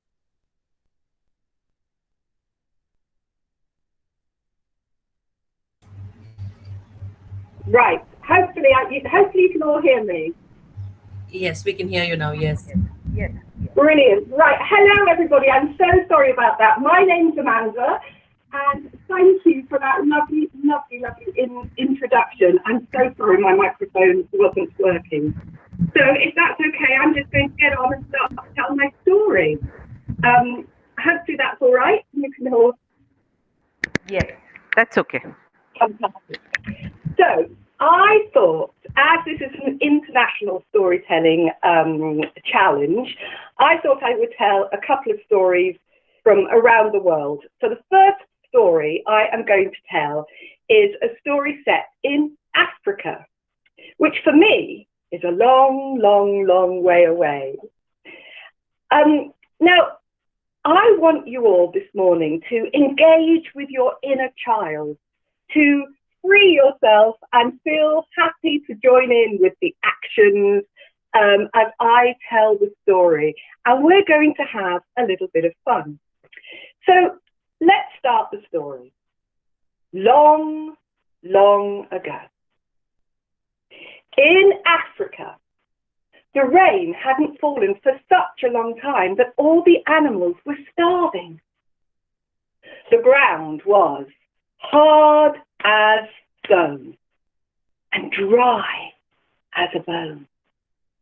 And because the rains hadn't fallen, all the rivers and the lakes and the water holes had got smaller and smaller and smaller and smaller. So now, even the hunters, even the lions and the tigers were too weak to catch other animals to eat. And everyone was on the ground, tired and asleep. Now, the thing is, all these animals knew that in the jungle there was a magic tree, a wonderful, glorious tree that would provide them with all the wonderful, nourishing fruits and foods, if only they could remember the tree's name. But it had been such a long time since any of the animals had had to ask the tree for help that no one could remember the name of the tree. Then, one day, a group of animals, there was a lion, a cheetah, a hare, and a tortoise, said, well, let's go and visit this tree, and let's see if we can maybe make up some names, and maybe by chance, one of the names that we say could be the right name. And if we come across the right name, then the tree would provide us with all the wonderful, nourishing fruits and foods, and we can bring them back and help all our friends. Well, of course, this was a very, very good idea. So the four animals, the lion, the cheetah, the hare, and the tortoise, went off into jungle. And when they got there, they found the amazing tree. It was beautiful. Its leaves were green.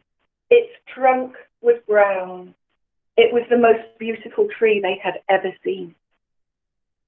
They all gathered around the base of the tree, and they all began to shout out, well, kind of made-up names. They shouted things like, The magic tree which will give us food. But that wasn't the name of the tree. The great tree. No, that wasn't the name of the tree. The tree that will go dingly dingly doo. But that wasn't the name of the tree either. All day and all night they came up with all sorts of names. Some of them were strange, some of them were magical, but none of them were the right name. Then the lion stood up. He was a very, very old lion, and he said, I remember the mountain spirits who live at the top of the mountain in a cave. I was told by my great-great-grandfather that they know the name of the tree. Maybe we should go there and ask them. Well, of course, everyone thought this was a fantastic idea. And straight away, a big fight started to break out as to who was to go and visit the mountain spirits first. Because obviously, the lion thought he should go because he was the king of the jungle. But then the cheetahs thought they should go because they were the fastest. But then the hares came in and they said, no, we are the best because we can hop high and we can hop up the mountain. So in the end, everybody agreed that the hare could go first. So off the hare went like this. Doing, doing, doing, doing. And if you want to bob up and down in your chair like me, doing, doing, doing, doing, please do. Doing, doing, doing, doing. It feels very good to pretend to be a hare. Doing, doing, doing, doing. Well, off the hare went, across the plains and through the grasses, over the rocks and up the mountain, into the house of the mountain spirit where he stopped. It was cold. It was dark. He shivered. Then out of the darkness came a voice. And the voice said, the name of the tree is Awonga Lemma.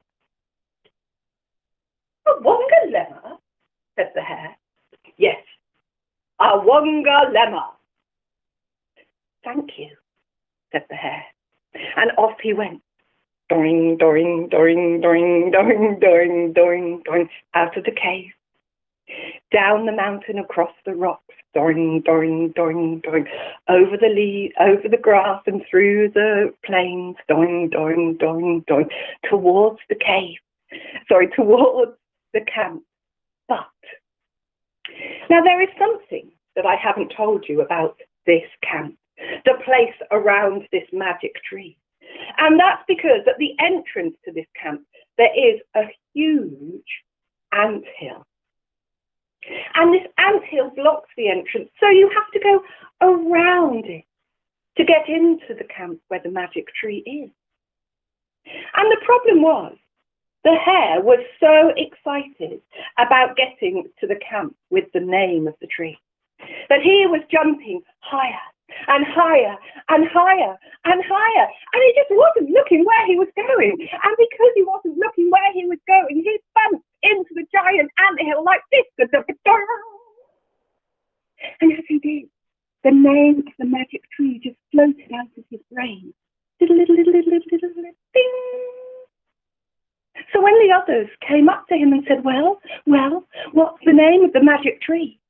The poor hare said, the name of the tree is, the name of the tree is, oh, I've forgotten. I'm sorry. Never mind, said the cheetah. I will go. I'm the fastest anyway. I should have gone in the first place. So off the cheetah went. And of course, the cheetah ran very, very fast. Are you ready to run fast? He was running very fast over the plains and through the grasses, over the rocks and up the mountain, into the house of the mountain spirits where he stopped. It was cold. It was dark. Out of the darkness came the voice again. And the voice said, "The name of the tree is Awanga Lemma." "Awanga Lemma?" said the cheetah. "Yes, Awanga Lemma." "Thank you," said the cheetah. And he began to run back down the mountain. Faster and faster he went, down the mountain and over the rocks, through the grasses and across the plains, towards the camp where the tree was. But of course, there was that giant anthill again. And the cheetah was running so fast, he forgot about the giant anthill and he bumped right into it like this. And as he did, the name of the tree just floated out of his brain. So when all the other animals came round and they said, well, what is the name of the tree? The cheetah said, the name of the tree is, the name of the tree is, oh, I've forgotten. Oh, I'm so sorry. Then the old lion stood up and he said, never mind, I shall go. I am the king after all. And with his pride, he held his head in the air and he walked, head held high, up, across the plain, head held high, through the grasses, head held high, over the rocks, and up the mountain, and into the cave of the mountain spirit where he stopped. It was cold. The cave was dark. Then suddenly, out of the darkness came the voice again. And the voice said, the name of the tree is Awanga Lemma. Awanga Lemma? Said the lion. Yes, Awanga Lemma, said the voice. Thank you, said the lion. And with his pride and his head held high, he began to walk back to the camp. Down the mountain and over the rocks he went.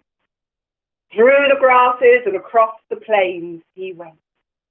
And of course, because he was so proud, he didn't need to look where he was going, which was unfortunate because, of course, there's a big anthill in front of the camp. And the lion just walked straight into it like this. And as he did, the name of the tree floated out of his brain.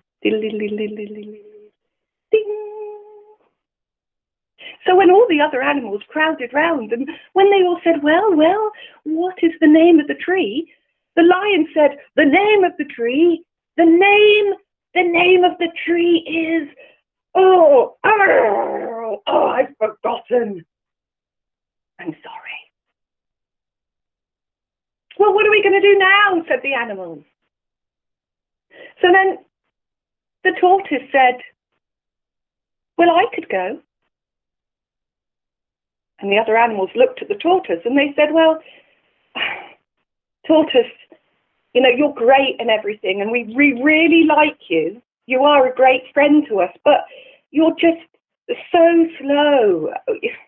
We really don't think that you're up for the job. It will take you far too long to get there. We don't think you'll be able to do it. But the tortoise just stood its ground.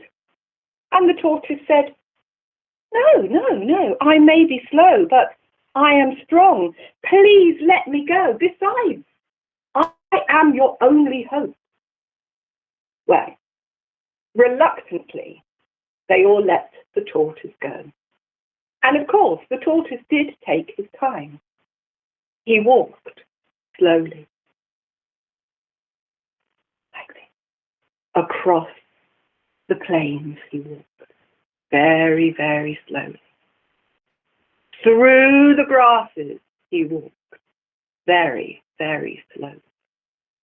Up the mountain he walked, very, very slowly. And over the rocks he walked, very, very slowly. And into the cave of the mountain spirit, where he stopped. It was dark. It was cold. He shivered. And then out of the darkness came a voice.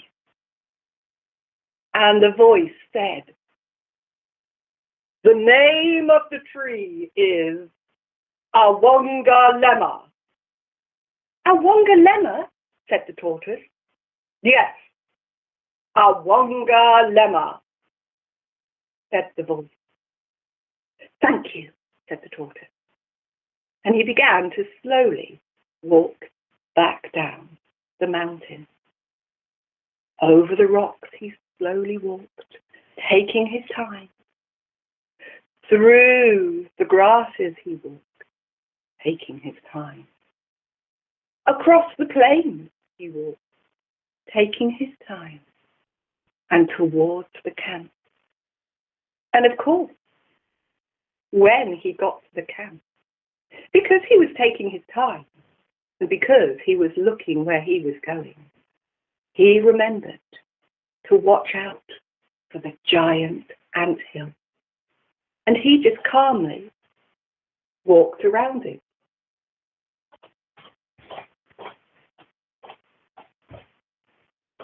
And when he got into the camp, when all the other animals said, well, what is the name of the tree?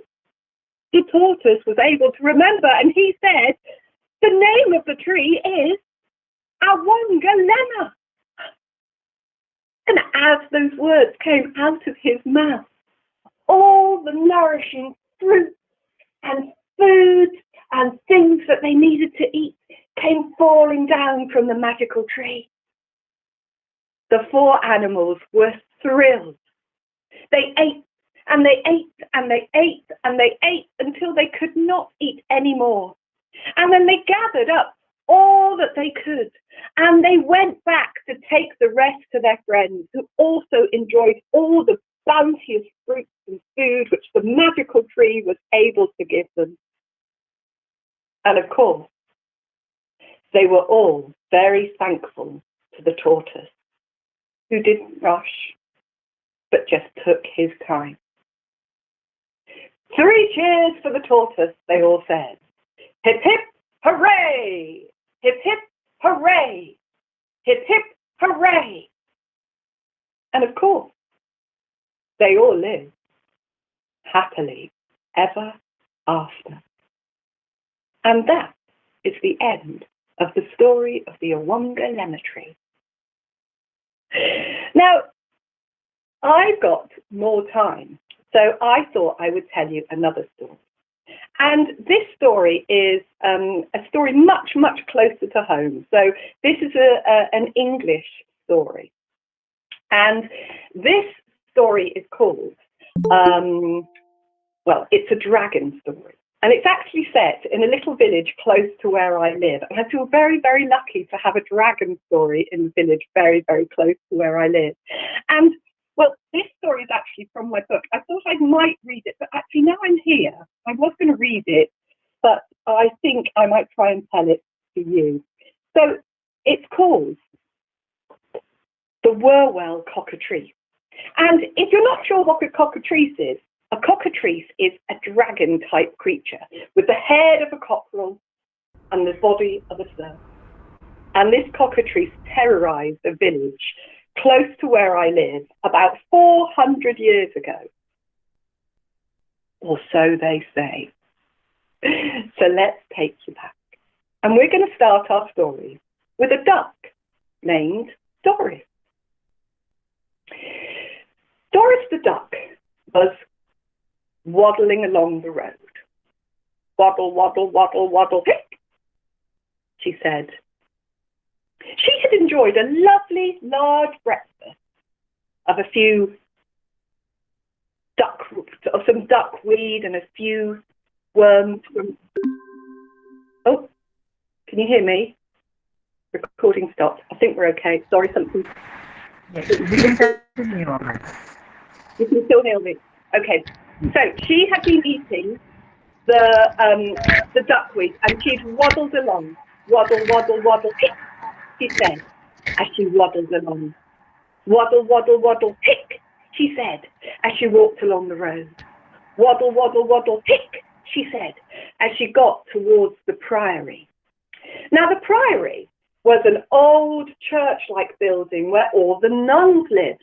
And at the bottom of the priory, there was an old, empty cellar, which no one ever visited. As the duck walked past the cellar, she did one last hiccup. Hick, she said. And as she said that, a feather popped out from the top of her head and floated down and landed on her beak. This made her sneeze. Ah, ah, ah, phew, she said. And as she sneezed, the egg that she had been holding inside her body popped out. Oh no, thought the duck. She watched as the egg rolled towards the top of the steps of the cellar. And she watched as the egg started to bump down into the cellar. Bump, bump, bump, bump, it went. The duck looked down into the darkness. She couldn't see her egg anymore. Now the thing is, ducks are used to losing their eggs to foxes and badgers. And so Doris the duck fluffled her feathers and said, no matter, I'll lay another one tomorrow. And off she wandered. Waddle, waddle, waddle, hick. Well, meanwhile, in the cellar, her egg came to rest in the darkness and the blackness of that dark, damp place which no one ever visited. And as it lay there, in the corner, some eyes opened. There were round eyes, striped with black, like the mask of a bandit. Out from the darkness came the eyes to reveal an old toad, an old warty toad who had lived there long enough that she could remember. Quack, quack, said the toad. The toad's eyes flicked towards the egg. The toad thought she'd like to sit on the egg, and so that is what she did.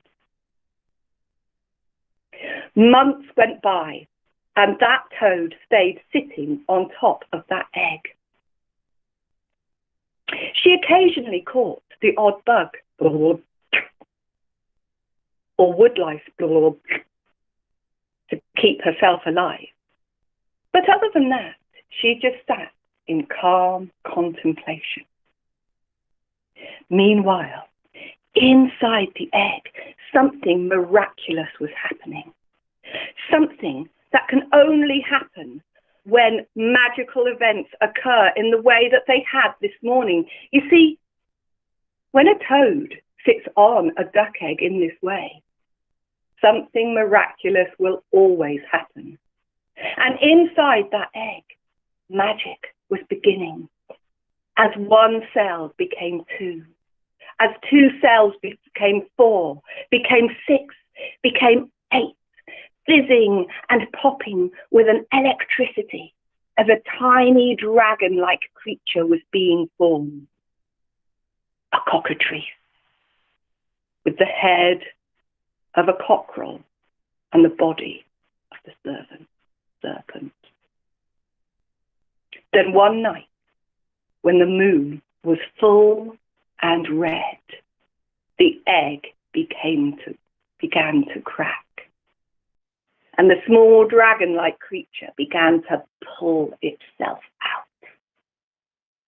It was hideous. It was all grey and wrinkly, and feathers were forming over its wrinkly grey skin. But its feet were huge, and as it came out, it let out a huge screech, a warning of what was to become. Well, over the next few weeks, this cockatrice, this dragon-type creature, began to grow. It got bigger and bigger and bigger because the toad was feeding it all sorts of things. But then, when it got big enough, probably the size of a small hound, it ate the toad, which seemed a bit rude. And then it made its way up to the top of the steps. It looked out into the light for the first time, and it stretched its wings and began to fly out across the village. Well, no one noticed that dragon-type creature on its first few outings. It fed itself by eating rabbits and dived into the cool waters of the river and ate trout and other fish, and then it would fly back to the cellar in the priory. The days went by, and the dragon-type creature became bigger and bigger and bigger, until it was the size of a Shire horse, which is a very, very big horse indeed. Well, up until this point, the nuns in the priory hadn't noticed this dragon-like creature, but it had begun to make noises. It squeezed itself in and out, and soon a meeting was held to try and find out what was going on. "We must go and investigate," said the prioress. So the next morning, all the nuns huddled around the top step of the cellar.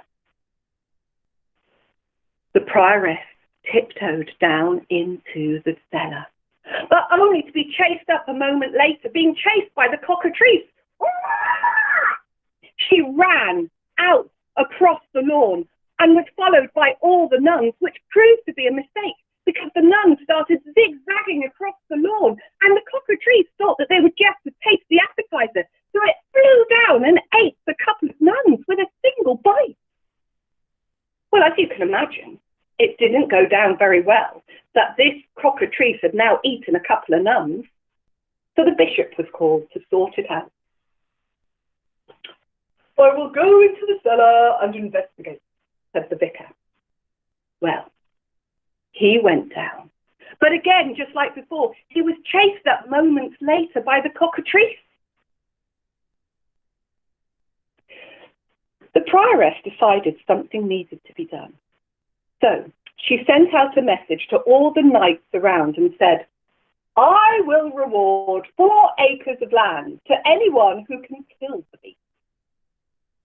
Well, of course, knights started to come from all over the land wanting to prove their braveness. And the little village suddenly had a festival-type atmosphere with little tents and hog roasts, and everyone was very excited that someone would finally kill the beast. But the outcome was always the same. The brave knight would walk down the steps. There would be a loud roar, then a burp, and the knight would never be seen again.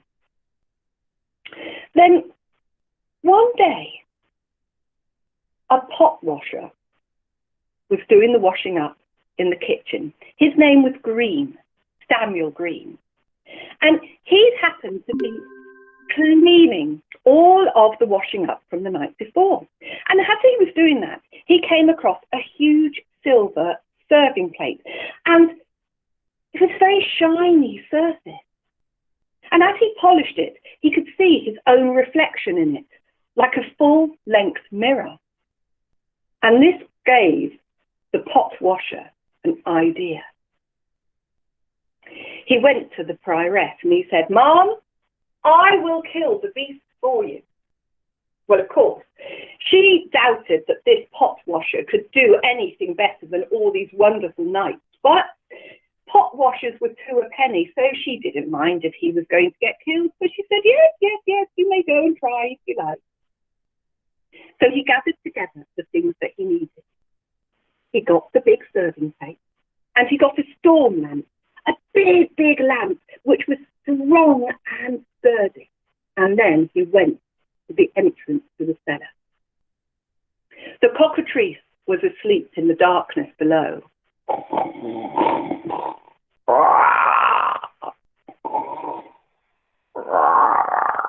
It had already eaten a couple of villagers and a few cows that morning.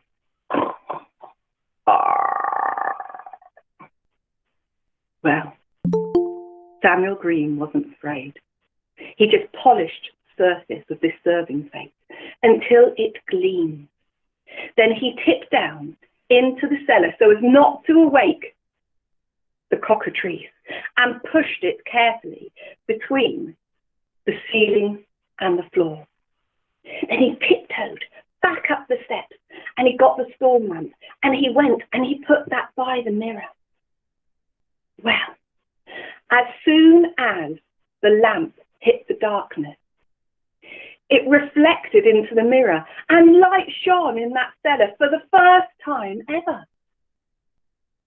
And as the light hit the eye of the cockatrice, it slowly opened it.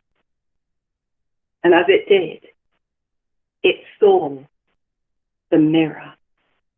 It saw its own reflection. And straight away, it thought it was another cockatrice. Well, cockatrices are vile, violent creatures, and all it could think about was that it wanted to kill the beast. So the cockatrice flew forward and tried to fight its own reflection. But of course, the reflection just tried to fight back. The cockatrice lifted itself into the air, flew around and attacked it with its huge talons. But of course, the reflection just did the same. All day, this cockatrice fought and fought and fought its own reflection. All day until it was exhausted and fell to the ground. At which point, Samuel Green just tiptoed down the stairs, pulled out his sword and killed the beast. Samuel Green had used his brain where all the other knights had failed, and he had solved the problem. Well, after that, he was rewarded with 4 acres of land. And if you go into Harewood Forest today, there is still an area of land called Green's Acres. And it is said that these 4 acres of land are actually the place which Samuel Green was given for killing this cockatrice, this dragon. Now, I can't tell you whether that story is true or not, but the land is there and the priory is still there. So I'll let you make up your own mind.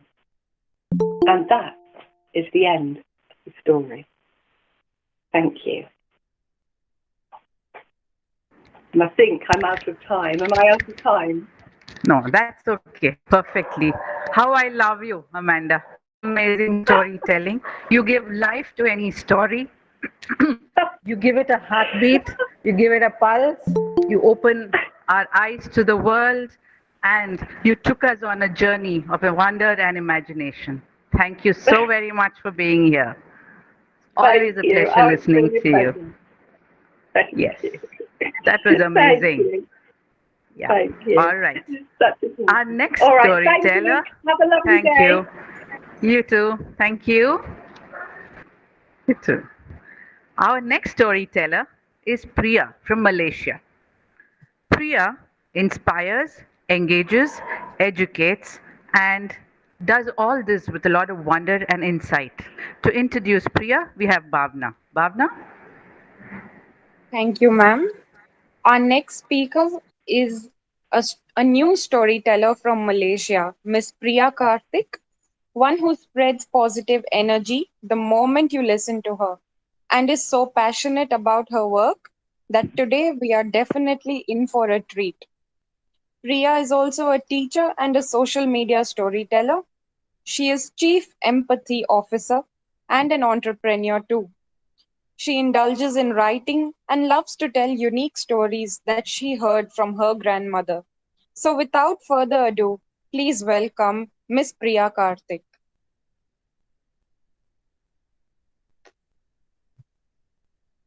Hi, thank you, Bhavna. Thank you for this opportunity. I'm going to share some of the stories which I've heard from my grandparents, which keeps me moving whenever I face difficulty, I should say. So let me begin my story. This story is about a little boy.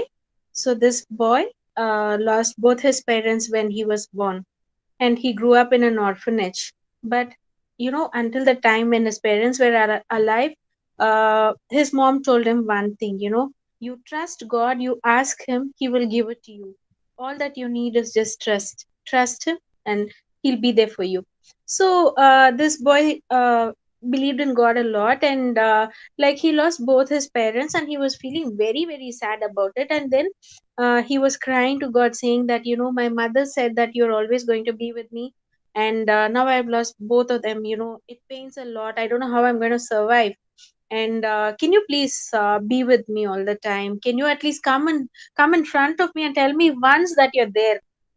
So he was crying, weeping, and he slept, and suddenly he was awakened by somebody, and somebody said, dear child, wake up. And then he opens his eyes, and he sees a person, a very charming, a very bright person, standing right in front of him. And he says, who are you?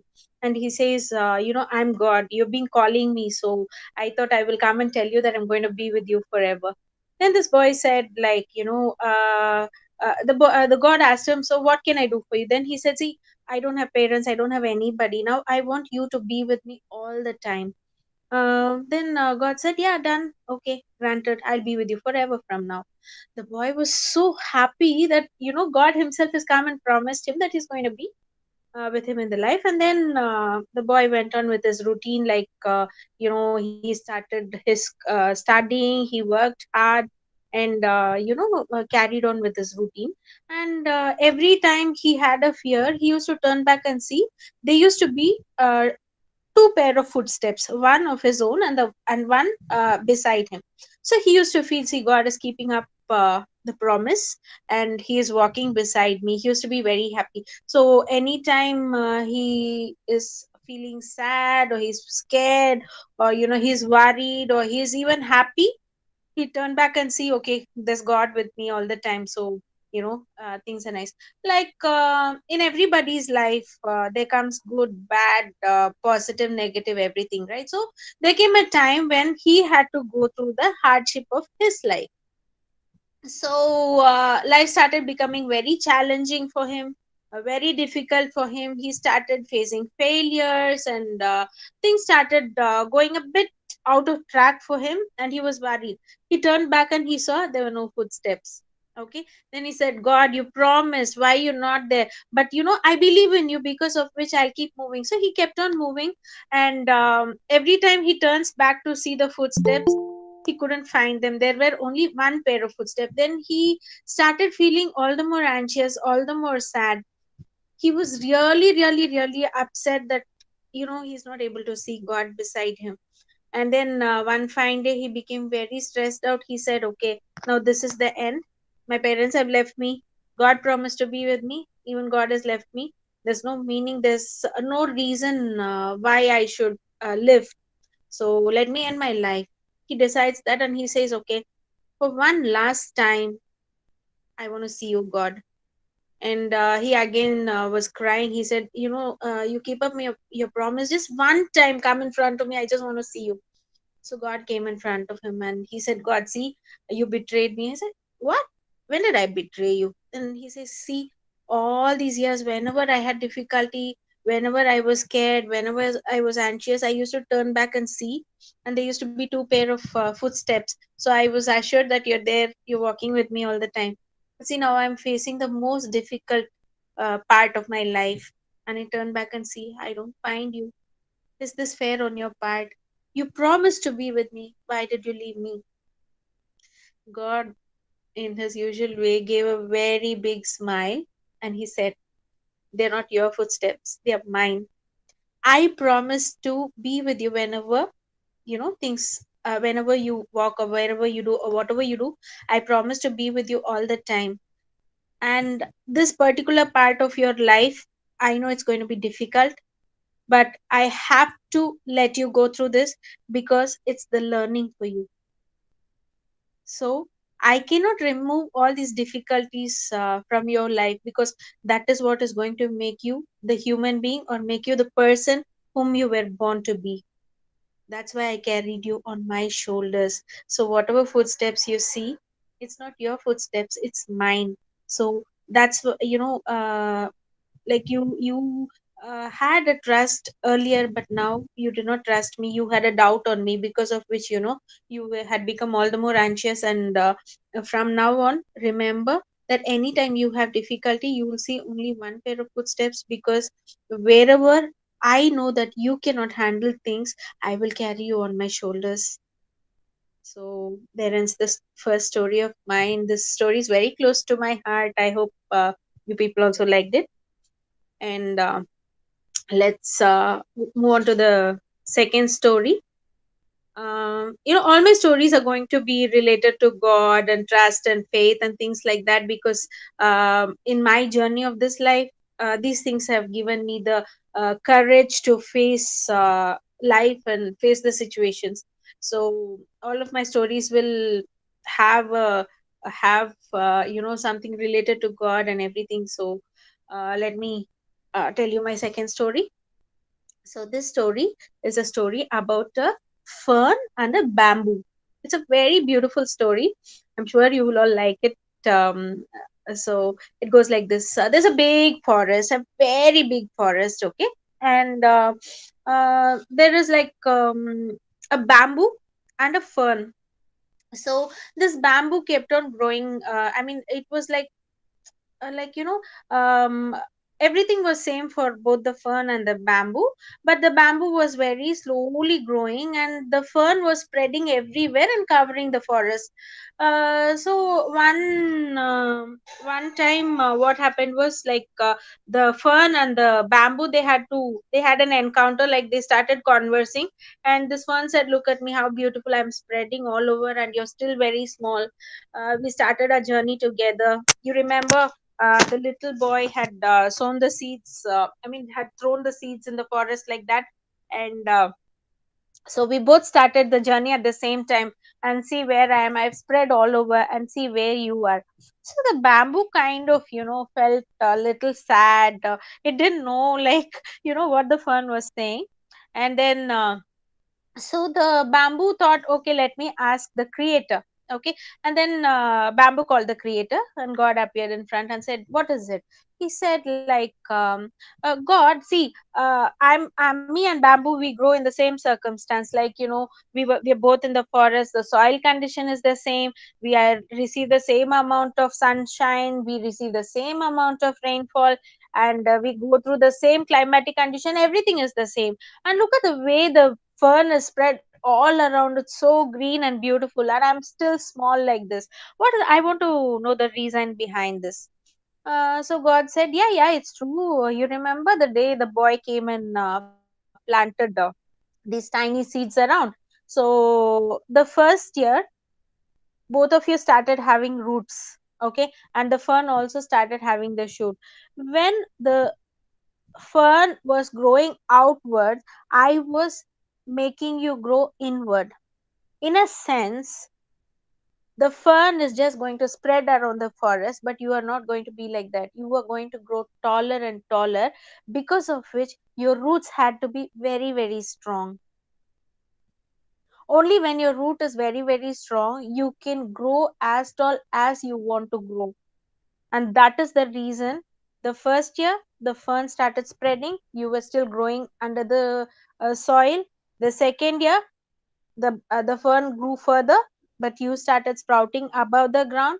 And then third year, and then the fourth year, and this is the fifth year, and you have grown almost 2 to 3 feet tall.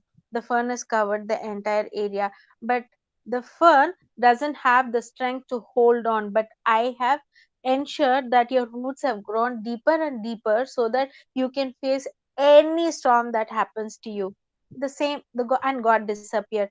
The bamboo still did not understand. He said, what is God saying? I don't even understand. This person, this fern has spread around in the forest. It's everywhere around. So anybody who is going to see, they're going to, first look at the fern and say, oh wow, look at the way it has spread around. I'm still being a small plant. Then years passed, couple of years. There was a very big cyclone in that area, and there was too much of rainfall, and everywhere was flooded. And the flood uprooted the fern, but the bamboo remained strong and tall.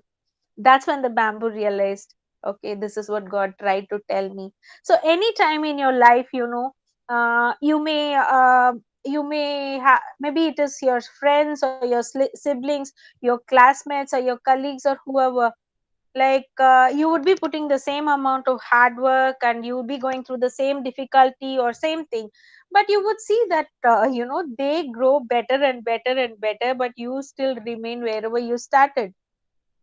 You may wonder that your hard work is not being paid, and you're not being successful, and you would even wonder, where's God? I pray, and I do all my duties, all my responsibilities so well, still I'm not being successful.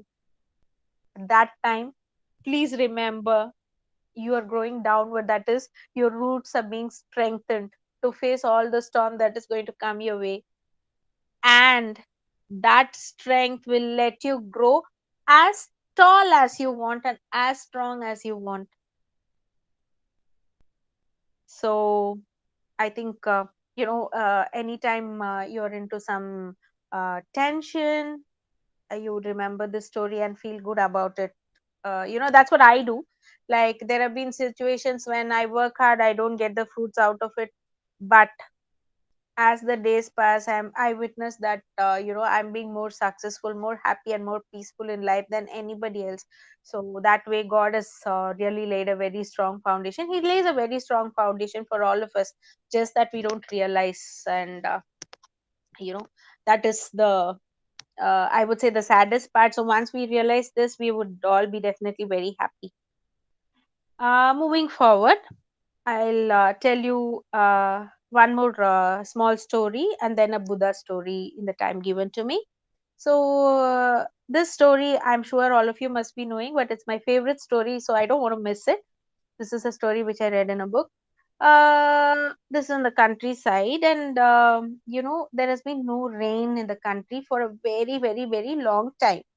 So there was drought everywhere, and people were finding it difficult to find food, and things were really very difficult for everyone.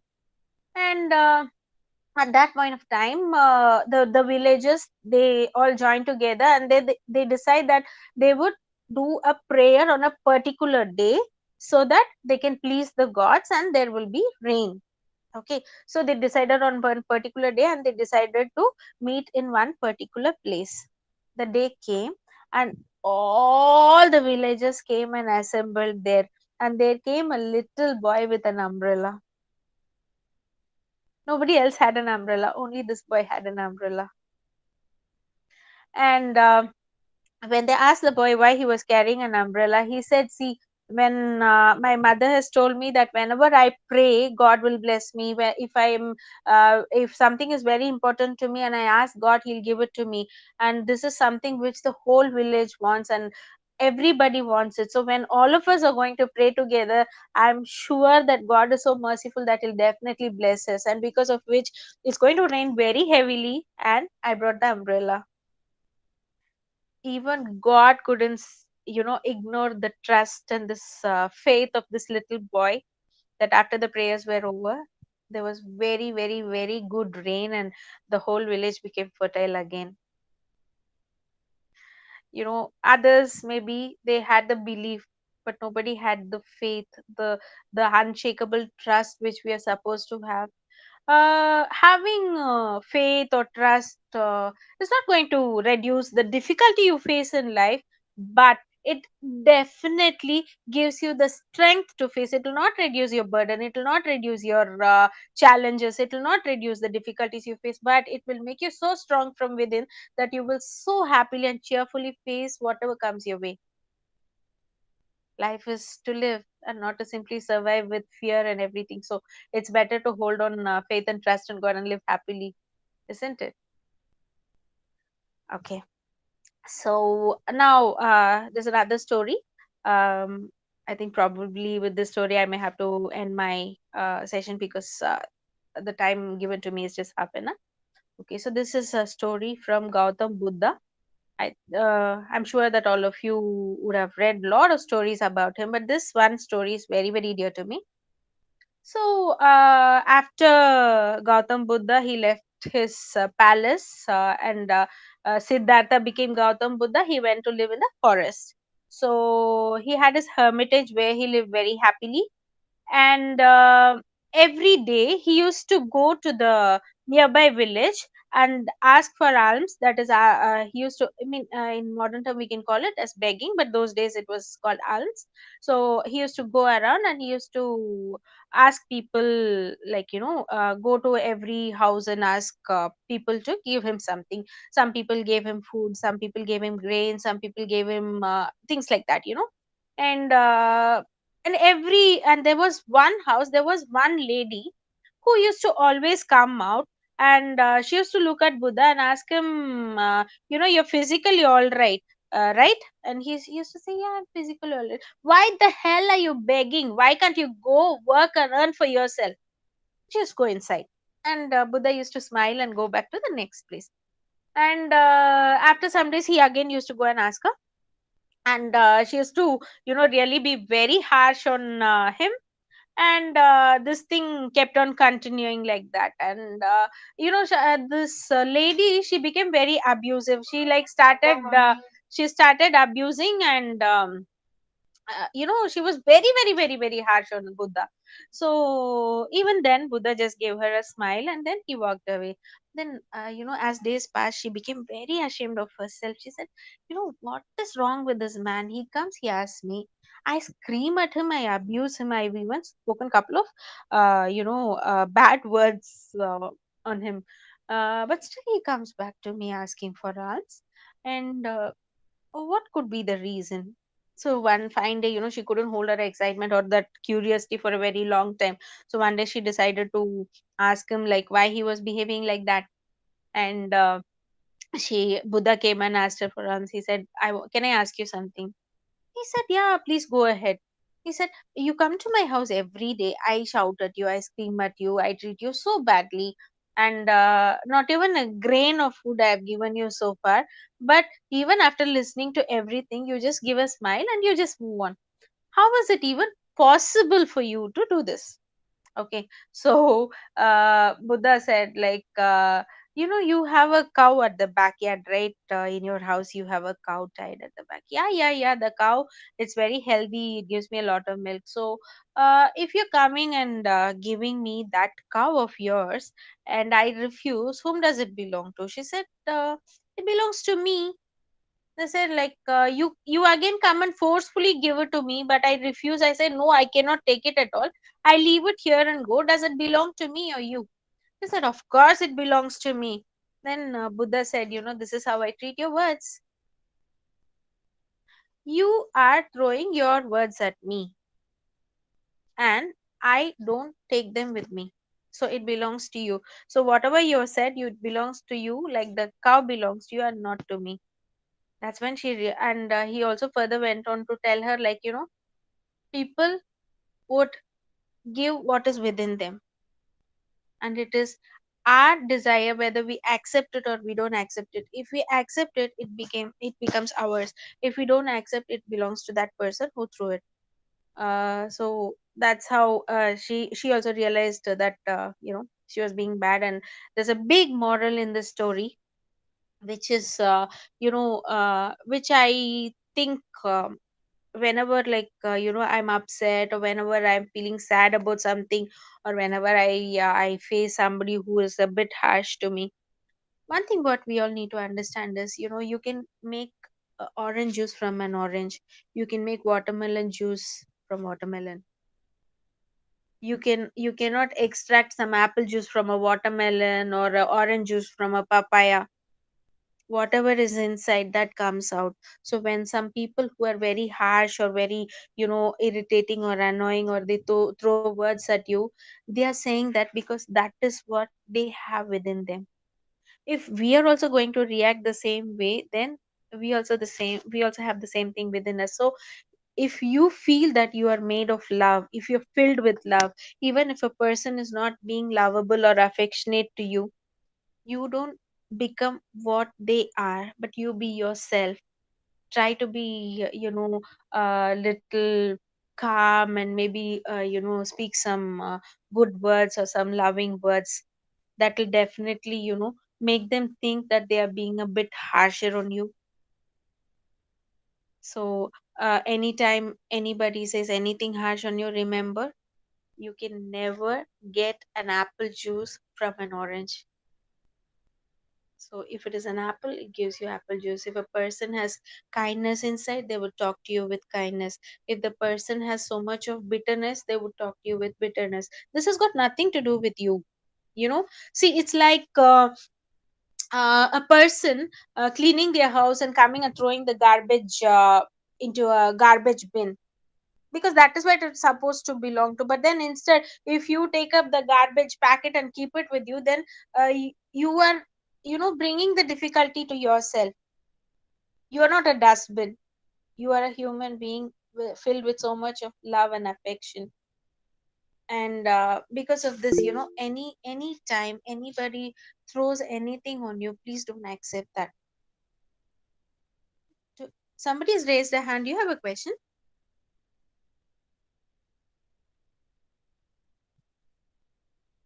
Auntie Oni, please go ahead. Okay, sure. You can ask the question. You want to discuss something?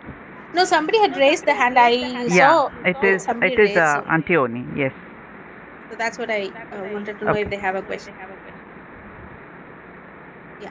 So, Okay. never Shine. take up. Thank you so much. So, never take up the bitterness of others. You be yourself. If you're an apple, be an apple. If you're an orange, be an orange. Never take other people's garbage onto your head. That's not worth it. You know, God has made us just like Him, just like Him. And He's never been partial with anybody. He's created the whole beautiful world for us. So, let's all spread love, because everybody here needs some love. So let's spread positivity everywhere, let's spread happiness everywhere, and let's all be happy. um, I think my time is up. Is it?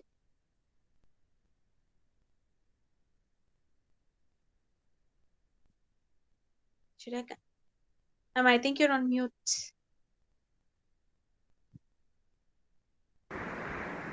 Thank you so much, Priya. Courage Pleasure, is ma'am. contagious.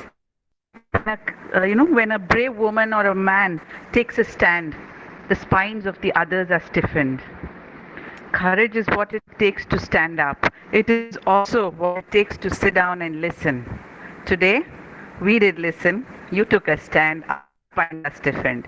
Thank you so very much. Thank you for coming in from Malaysia. It was a pleasure listening to you. Thank And you so also much for the pleasure to opportunity, ma'am. welcome. It is also a pleasure to welcome my friends, Ace Novation's friends from Zimbabwe, Nigeria, Africa, and UK. Thank you so much for supporting us and being here. Wonderful having you with us. Our next storyteller reminds me of Santa Claus. He's Ace Noation Santa Claus. The fire inside him burned brighter than the fire around him. He has found he has realized the best way to succeed is to discover what we love and then find a way to offer it to others in the form of service, working hard and allowing the energy of the universe to lead him. It calls for unparalleled mastery in the chosen area, an unblemished reputation, and standing through decades of existence. Thank you, John, for being here. And to introduce John, we have Bhavna.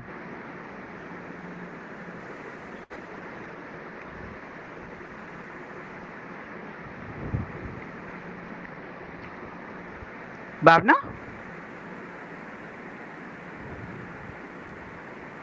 Okay, I think Bhavna has dropped out because of a technical issue. Let me introduce John. John is an amazing storyteller from the United Kingdom.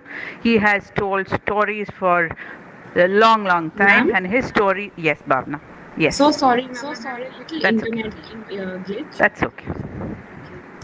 Can you introduce John? Yes, yes, surely. Yes, so it gives me so much joy to introduce our speaker, Mr. John Rowe from the United Kingdom. John is a storyteller and poet with over 40 years of experience. He tells stories to almost everyone in all age groups and comes with an extensive experience working with community groups. He indulges in spending his time in Romania and calls it his writing retreat. He runs the storytelling areas on the Kids Field at Glastonbury Festival and at Cambridge Folk Festival. He has taken stories to schools, libraries, and festivals in the UK, North America, mainland Europe, the Near and Far East, and North Africa as well. We are very lucky to have you join us today, John, and I now hand over the session to you. Thank you, and hello everyone. Namaste. Uh, I shall tell a few stories, and it is just so. I'm very happy to be here. I've, the last 2 years, I've been doing stuff on or curating the World Storytelling Cafe.com, and but it's wonderful to be on someone else's platform for a change. And I'll start with a story from the Czech Republic, or Bohemia as it was when this story was first told, and it's called The Three Golden Hairs of Grandfather Orno. And it's from way back in time when my hair was dark and my beard was ginger and all my teeth were my own. And there was a king, and he'd been out hunting in the forest, and being a king, or he wasn't necessarily very clever, and he got lost. And he walked and he came to a little hut in the middle of the forest, and he knocked on the door of the hut, and it was opened by the charcoal burner. Now, the charcoal burner was the poorest man in all of the land. Probably if this had been an African story, it wouldn't be a charcoal burner, it would be a squirrel catcher. But this is a European story, so it was a charcoal burner. Every culture has its own poor people. And the king said, "Charcoal burner, show me my way back to the palace." And the charcoal burner said, "I would love to, your majesty, but my wife is very ill. She is expecting a baby tonight. Go upstairs, lay down on the clean straw, and tomorrow I will show you your way back to the palace." Well, the king went upstairs and he lay down on the clean straw. He wasn't very happy. He was used to feather beds and four posters with curtains round, not laying on the floor. But you know, you can get so tired sometimes, you could go to sleep anywhere. And he was soon fast asleep and snoring his head off. When in the middle of the night, he heard a howling and a wailing and a screaming, and he looked down through the floorboards, and there below was the charcoal burner with a newborn baby boy in his arms. And there were three witches. And the first witch took the boy in her arms and said, "I give this boy the gift of great dangers." And the second witch took the boy in her arms and said, "I give this boy the gift of escaping from those great dangers." And the third witch took the boy in her arms and said, "I give this boy the gift of marrying the newborn daughter of that king that's sleeping upstairs."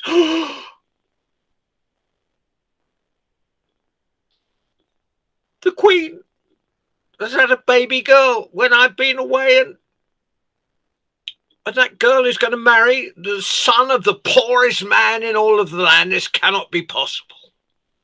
So the next day when he came downstairs, he said to the charcoal burner, he said, "This is no place to bring up a baby boy. Send him to the palace, and he will be brought up by the servants. He'll have a much better life, and I will send you a bag of gold." All the charcoal burners thought about it. So, well, the boy will have a much better life at the palace. No, I'll get that bag of gold.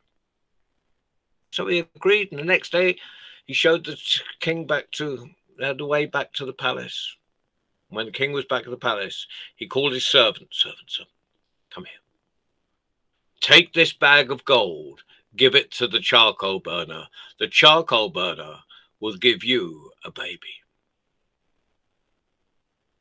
On the way home, throw it in the river. If not, you'll be tasting water yourself." Well, the servant wasn't best pleased. The idea of throwing a baby in the river, but it was the king, and if the king said so, it had to happen.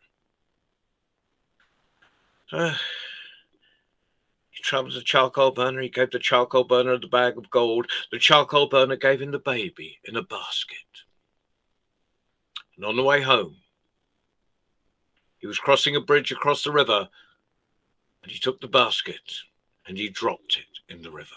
And he went back and he told the king he'd done exactly as he'd been asked. But as it happened, the basket landed the right way up in the river, and it floated down to the mouth of the river. And in that mouth of the river, in the estuary, there was a fisherman pulling in his nets. When he pulled in his nets, there was the basket.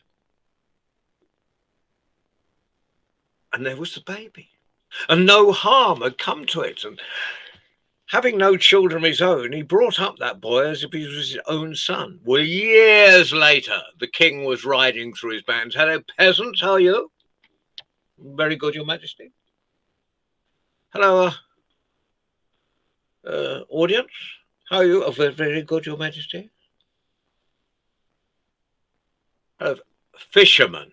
Why, that's a fine boy you've got there. Is he yours?" "Well, not exactly," said the fisherman. "For 18 years ago to this very day, I found him floating down the river. And having no children of my own, I brought him up as if he was my own son." Well, the king realized that this was the charcoal burner's boy.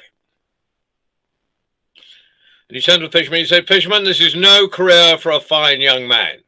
Send him to the palace, and he will get a job with the palace guards. Here, I'll write a letter of introduction to the queen." And he took a piece of parchment and he wrote, "Dear Queen, this boy is my mortal enemy. When he gets to the palace, make sure you cut off his head immediately."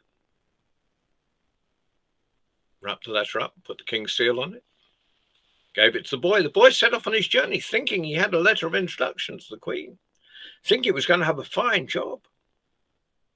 Luckily, it took longer than a day to get to the palace. And that night he came to the hut of the second witch, and he knocked on the door. "Come in," she said. "I will," he said. "Sit down," she said. "I will," he said. "Lay down," she said. "I will," he said. "Go to sleep," she said. As soon as he was asleep, she put her hand in his pocket and pulled out the letter and broke the king's seal and read it. "Dear Queen, this boy is my mortal enemy. When he gets to the palace, make sure you cut off his head immediately. Signed, the king." Impossible, she thought. And she took her hand, and this is absolutely true. She wiped it over the letter, and all the words fell off. And she took a quill pen and wrote in the king's own handwriting, "Dear Queen, this boy is the finest young man I have ever met in all of my life. When he gets to the palace, make sure he marries my daughter immediately." Wrapped it up, put the king's seal on it.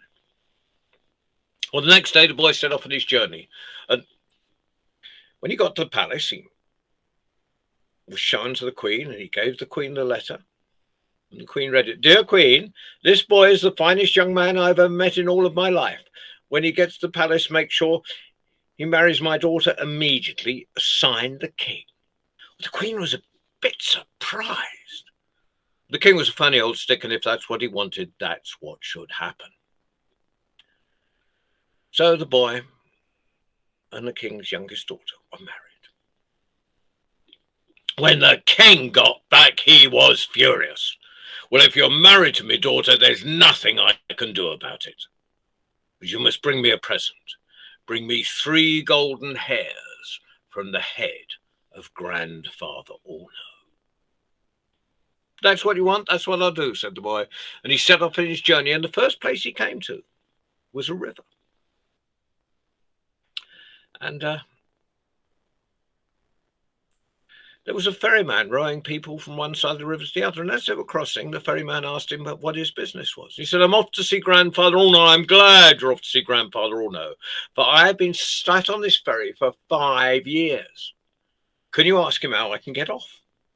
The boy said he would. And the boy carried on till he came to a city, and the people of that city took him to their king, and their king said, I'm glad you're off to see Grandfather Orno. For through this city flows a stream. And that if you were ill and very near death, if you drunk from that stream, you'd be well again. But that stream hasn't flowed for 5 years. Can you ask him how we can get the stream flowing again? The boy said he would. And the boy carried on till he came to a second city. And the people of that city took him to their king, and their king said, I'm glad you're off to see Grandfather Orno. But in this city grows a tree, and that tree used to bear fruit.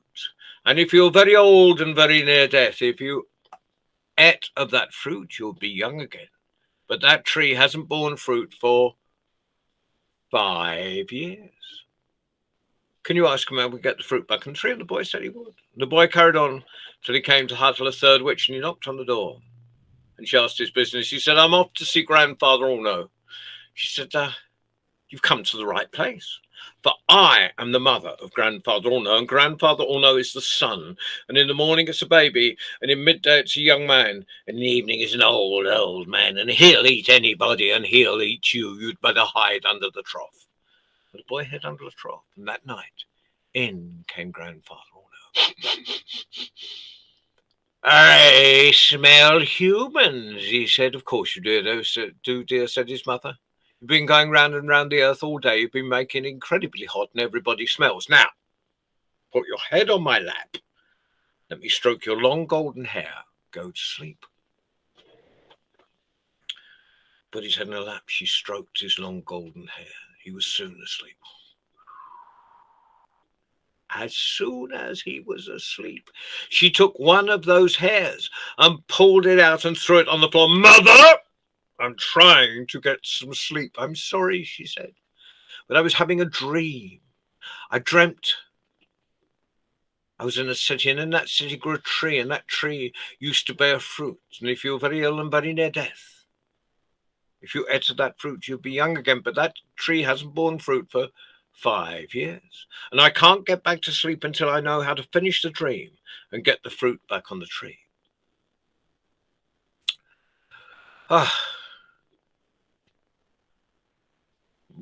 Easy, he said. All you've got to do is take that tree, dig it up, take the snake out from it around its roots, and plant the tree somewhere else. And by that very night, there will be fruit on the tree. Thank you very much, he said. Go to sleep. She stroked his long golden hair again. As soon as he was asleep, she pulled out the second hair and threw it on the floor. Mother! I'm trying to get some sleep. I'm sorry, she said, but I was having this dream. I dreamt I was in a city, and through that city used to flow a stream. And if you're very ill and very near death, if you drunk from that stream, you'll be well again. But that stream hasn't flowed for 5 years. And I can't get back to sleep until I know how to finish the dream and get the stream flowing again.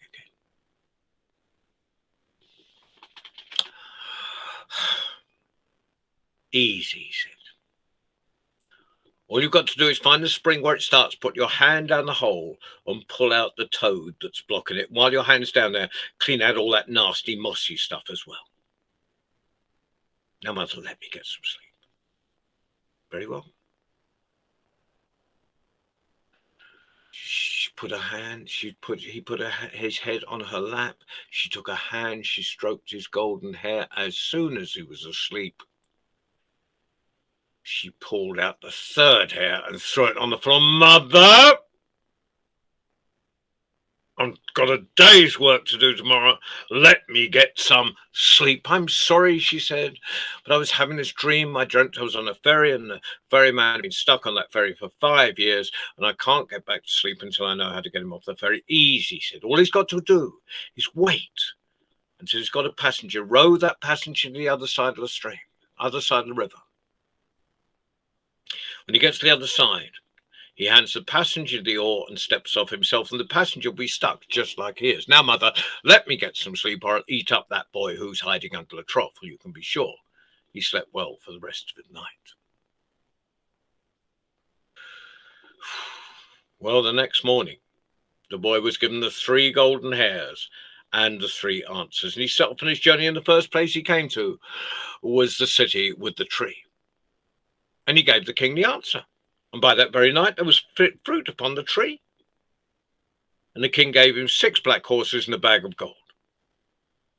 And he carried on and he came to the second city.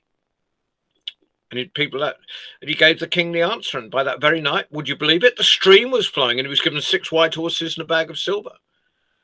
He carried on till he came to the river. And the ferryman asked him his answer. He said, I'll tell you on the other side. But he got off on the other side and took his horses and his gold and his silver with him. And he said, the next passenger you get, row them across the river. And when they get to the other side, you hand them the oar and step off yourself, and the passenger will be stuck just like you are. Thank you very much, said the ferryman. The boy carried on till he came to the palace of his father-in-law, the king. And the king saw the horses and he saw the gold and he saw the silver, and he asked where he got them from, and the boy told him all about the water, the stream, that if you were very ill and very near death, if you drank from that stream, you would be well again. And told him all about the fruit and the tree, that if you were very old and very near death, if you ate from that fruit, you'd be young again. And the king said, I could do with some of that water, I could do with some of that fruit, and he set off on his journey. And the first place he came to was the river. And as far as I know, that king is still rowing people from one side of the river to the other to this very day. Well, that was the first story. And I've got about 10 minutes left, and I think this one will just fit in. It's a story, well, I heard it in Brighton in England at first, and I can't even remember who I heard it from, but I think it starts as a Chinese tale. And it's called The Ribbon Maiden. It's one of my favourite stories. Whoa. And it's from way back in time, beyond the 7 hills and the 7 rivers. And there was a girl who lived in a village in the middle of a forest in the middle of China. And she made the most beautiful ribbons you've ever seen in all of your life. And everyone from that village sewed those ribbons onto their clothes. And you know what it's like when you've got new clothes. You love to show them off. But everyone in the village had the same clothes. There was no one to show them off to. So they walked through the forest till they came to the city. Everyone admired them. But in the middle of the city was a palace. And in the middle of the palace was an emperor. And he looked out of his window. How come the people down there have got better clothes than me? Servants, go and find out where they got them from. And the servants went out and found out all about the Ribbon Maiden. Well, don't just stand there. Go and fetch her. Well, off went the servants, through the palace, through the city, through the forest, till they came to the village. And there was the Ribbon Maiden making the most beautiful ribbons you've ever seen in all of your life. You, girl. The emperor wants to see you. Well, I don't particularly want to see the emperor, said the Ribbon Maiden. She just carried on sewing. Well, You can't turn down invitations from the emperor. Well, they took her and they put her on the cart and they dragged her through the forest and they dragged her through the city and they dragged her through the palace and they threw her down at the emperor's feet. You, girl, you will make me the finest ribbons you've ever made in all of your life. Pardon, she said. You think you can send your servants to my village, insist I come and see you, and when I refuse, have you put in a cart, drag through the forest, drag through the city, drag through the palace, thrown down at your feet and say, you girl, you will make me the finest ribbons you've ever made in all of your life. You must be joking. You can't talk to emperors like that. Well, he took her and he locked her in a room. You girl. You've got 7 days to sew me alive a chicken. If not, you know exactly what happens. Off with your head. Well, the girl was very frightened, but she thought she'd try, so she sewed and she sewed and she sewed and she sewed. And after 7 days, there was the most beautiful embroidered chicken, but still an embroidered chicken, it wasn't alive. And she thought how lonely her body would be without a head on top of it. She cried, and a tear dropped on chicken. She bit her thumb, and a drop of blood dropped on chicken. Suddenly, there was a live chicken in the room. In walked the emperor. There you go, said the girl. Live chicken. You didn't sew that, said the emperor. Someone brought that in for you. I'll give you another task. 7 days to sew me alive a peacock. No skimping. I want a big fan tail. I want an eye on the end of every feather. If not, you know exactly what happens. Off with your head. The girl was even more frightened. She thought she'd try, so she sewed and she sewed and she sewed and she sewed. And after 7 days, she had the most beautiful embroidered peacock. But it's still an embroidered peacock. It wasn't alive, and she thought how difficult it would be to hold up her head without a body underneath it. And she cried, and a tear dropped on the peacock. She bit her thumb, and a drop of blood dropped on the peacock. Suddenly, there was a live peacock in the room. In walked the emperor. There you go, said live peacock. You didn't sew that. Someone brought that in for you. With that, the peacock jumped up, pecked her in the face, and flopped out the window. If you ever see a peacock trying to fly, they flop. Right. No more tricks. 7 days to sew me a live dragon. If not, you know exactly what happens. Off with your head.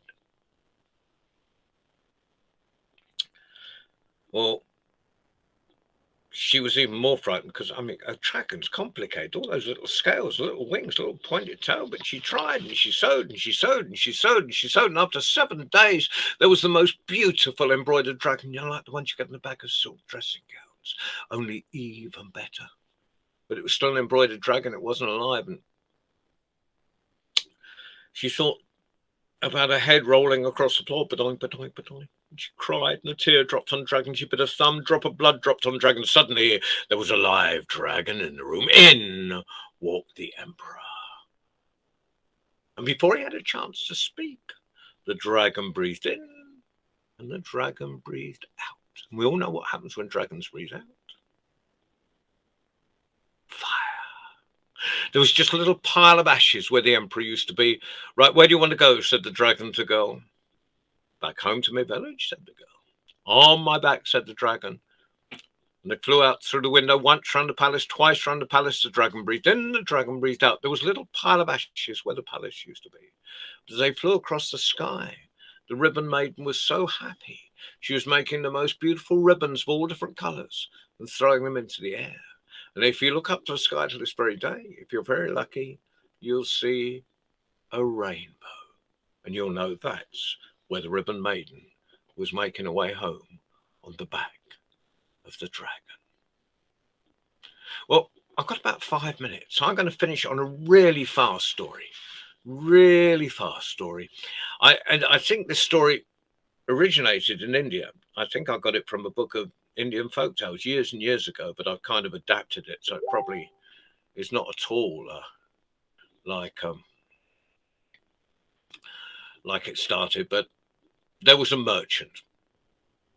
And this is from way back in time when all the animals could talk to each other and chickens still had teeth. And there was a merchant who was leading an ox down the road. And on the back of the ox was a huge sack of peas, and the ox was rocking from one side to the other. And the sack of peas fell off. And he was trying to pick it up, and it was just too heavy. And he was looking around for some help, and he saw a mouse coming down the road. He said, "Excuse me, mouse, can you help me on the back of this ox with this sack of peas?" And the mouse thought there was nothing strange about the talking merchant. And he got that sack of peas and put them between them. They got that sack of peas and put it on the back of the ox. And the merchant was so pleased, he gave him 1 pea. One had fallen out in the road, so the mouse had 2 peas. And the mouse didn't trust the merchant in the first place, he'd already taken one. So he had 3 peas, and he went home and he planted them in front of his hole. And he said, "Look, unless there's 3 fine green shoots in the morning, I'll cut you up and I'll feed you to the ox." And be sure the next morning when he woke up, there were 3 fine green shoots. He said, "Look, unless there's 3 fine flowers by the morning, I'll cut you up and I'll feed you to the ox." And you'd be sure the next morning when he woke up, there were 3 fine flowers. He said, "Look, unless there's 3 fine fat pods full of peas in the morning, I'll cut you up and I'll feed you to the ox." And be sure the next morning when he woke up, there were 3 fine fat pods with peas inside, and he ate and he got fatter and fatter and fatter. Now, if you're a mouse and you had a bit of flab on you, everyone think you're really good looking. He's walking down the road, and down the road comes another mouse. You, "Whoa, how come you got so big?" He said, "Come home and I'll show you."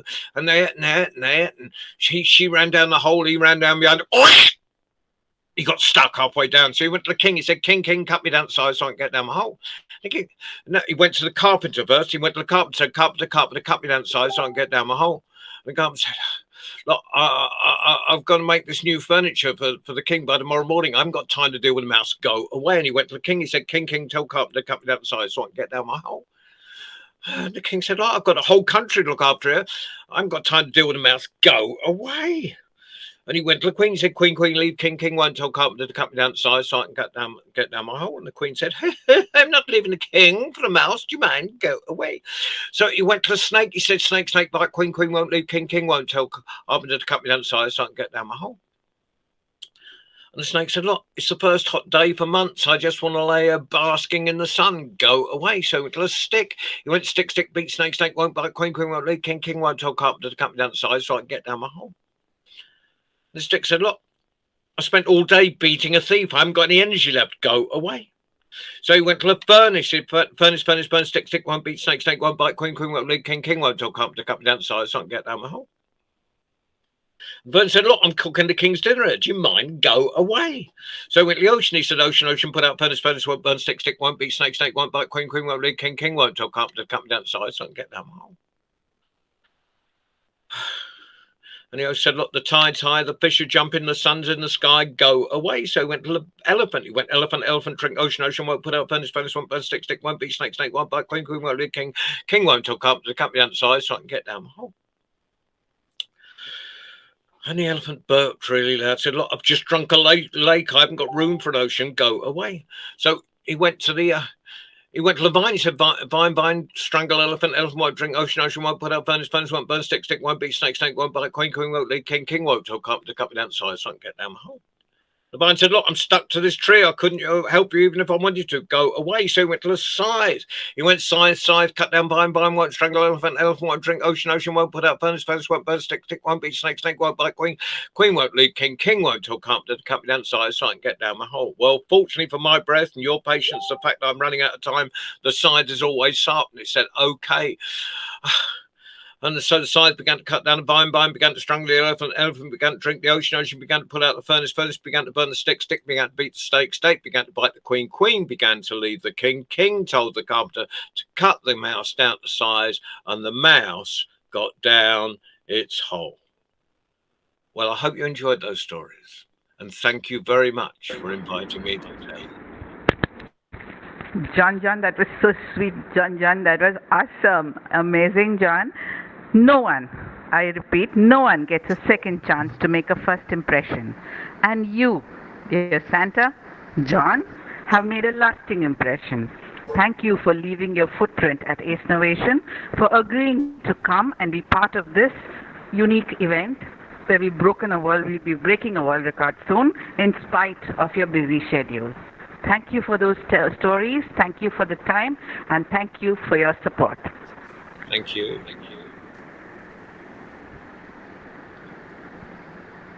Our next storyteller is very interesting. No person is ever honored for what he or she has received. Honor has been rewarded for what he or she gave, said Calvin Coolidge. And we believe that. We at Ace Novation believe what Calvin Coolidge said. Mr. Gertie for us gives, and with that 100-watt smile of hers, it's always straight from the heart.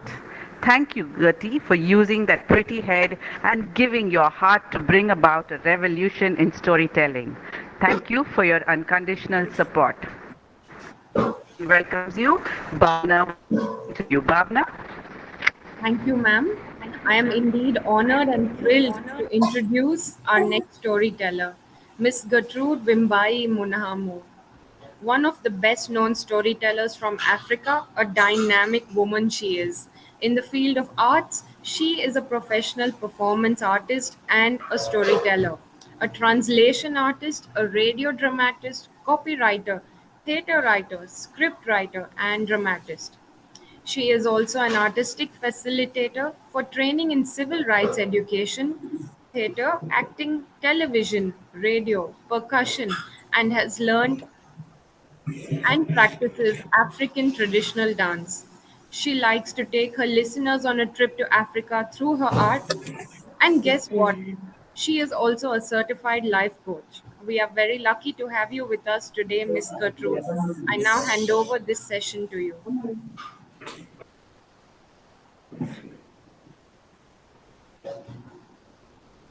Hello, my beautiful boys and girls, ladies and gentlemen, our grandmothers and our grandfathers. My name is Auntie Getty, all the way from Zimbabwe, Harare.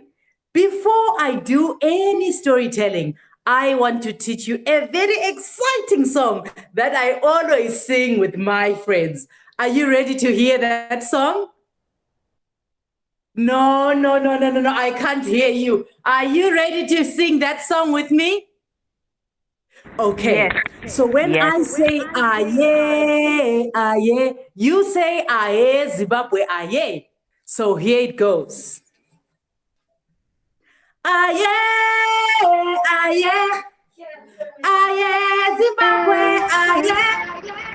Aye, Aye, aye, aye, Zimbabwe, Zimbabwe, aye. aye, Aye, aye, aye, Zimbabwe, aye, Zimbabwe, aye. aye, Aye, aye, aye, aye, Zimbabwe, Zimbabwe, aye. aye. So all the men in the house, I want you to use your deeper voice and say, aye, aye, aye, Africa, aye. Let's go. Hey, hold on. Yes. Go, John, Let's go. go. Come on. Yeah, Repeat come. it. Aye, Aye, yes. aye, Africa, aye. Aye, Yes. And now I want the ladies to go, aye, aye, aye, Africa, aye. Let's go. aye, aye, Africa, aye.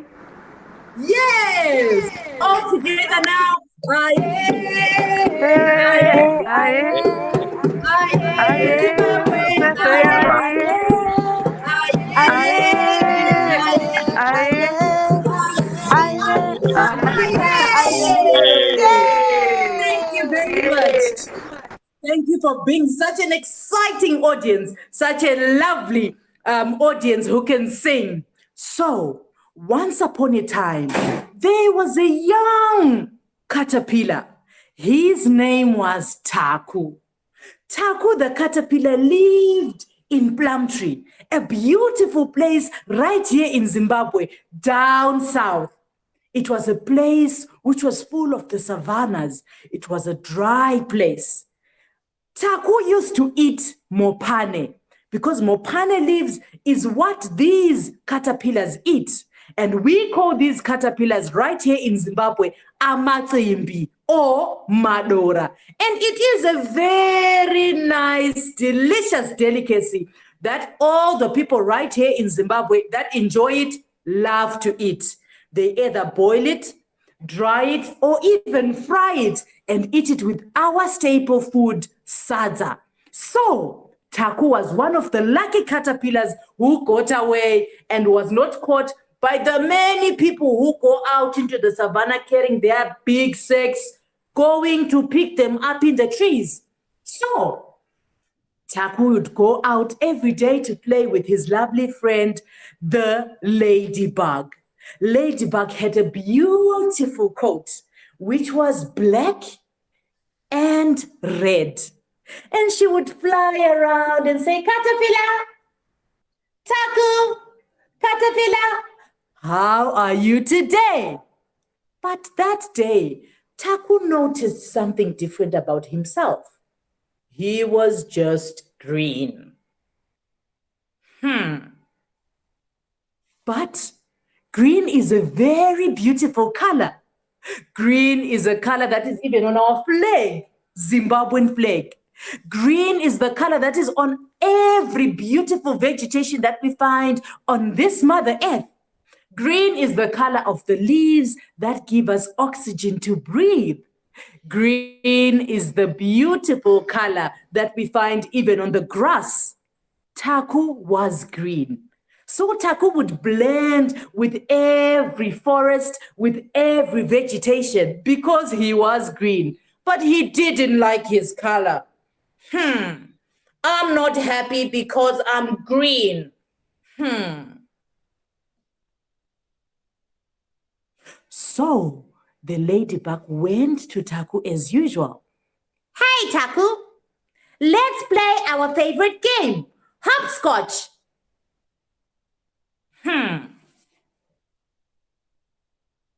Taku sulked.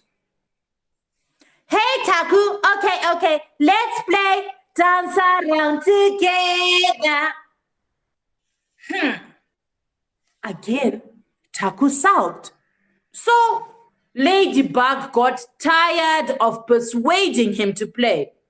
So she decided to go with her beautiful red and black coat. It was red and black, just like the flag of Zimbabwe has red and black. That was how Ladybug's coat was. So she flew away and left Taku. Aye, aye, aye, Zimbabwe, aye. Then Taku's other friend came, slowly moving, carrying her house on her back. It was Little Snail. Hi, Taku. Taku, how are you today? I missed you so much. I want us to play our favorite game of hide and seek. Hide and seek. But Taku was still sulking. Come on, Taku. What's the matter? Then Taku decided to tell Snail what his problem was. Snail, I'm not happy because I'm green. Then Snail said to Taku, green is a beautiful color and you can blend with everything because you're green. Look at my color. I'm brown. And when I'm brown, I can't always blend. I'm always caught and seen by anyone and anything. But you are very lucky because you are green. Green is a very beautiful color. But Taku again kept sulking. Then Snail decided, well, I'll go and play with my sisters and my brothers at home because you don't want to play. You don't appreciate the beautiful color of green that you have. So the snail moved away slowly. Then Taku started to eat his leaves.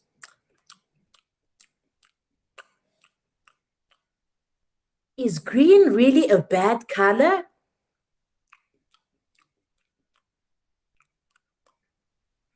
Then suddenly, his last and favorite friend came to him. Guess who it was?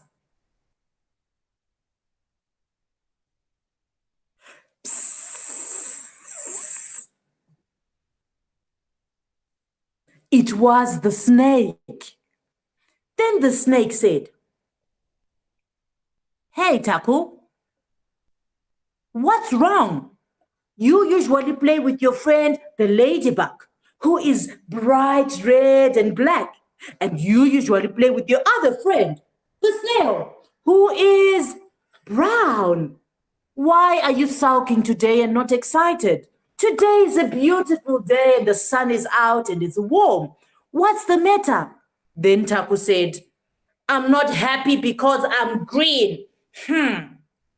Then the snake took Taku and set him down and said to him, "Taku, you need to be patient because soon you are going to be different from us, and you'll be able to do so many different things. Anyway, I have to rush. You remember that I need to prepare myself for hibernation because when it gets to winter, snakes go underneath the ground, inside rocks, to keep warm during the cold winter. And for Taku, he needs to get to a point where he gets into a cocoon and keeps himself warm and transform and transform and transform, and boom, he turns into something different. But Taku did not listen each time people told him. So he decided to go home to his mother. Aye, aye, aye, Africa, aye. Aye, aye, aye, Africa, aye, aye, aye, aye, Africa, aye, aye, aye, aye, Africa, aye. Mom, Mommy. Yes, Taku. How was your day? My day was boring because I'm green. Come on, Taku. Are we at this again? Yes, Mom. I told you I don't like to be green. I want to be a bright color like ladybug. Her color is bright and red, but I'm just green. So Taku's mother decided to take him and sit him down, and she began to explain to him, "Taku, my boy, after 9 to 14 or to 21 days, you are going to get into a cocoon and you will be wrapped inside that cocoon. And you will be transforming, transforming, transforming. And after that, boom, you will turn into a beautiful butterfly with beautiful wings, with different colors and shades on them. And you will be able to fly to any place that you want.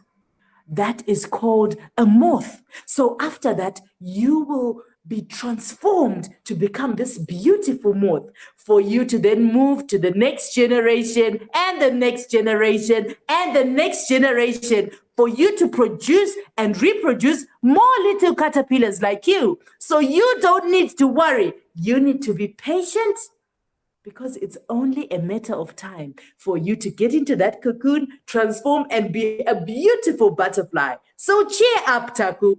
Come on, eat your food, go to bed, and tomorrow go back and play with your friends.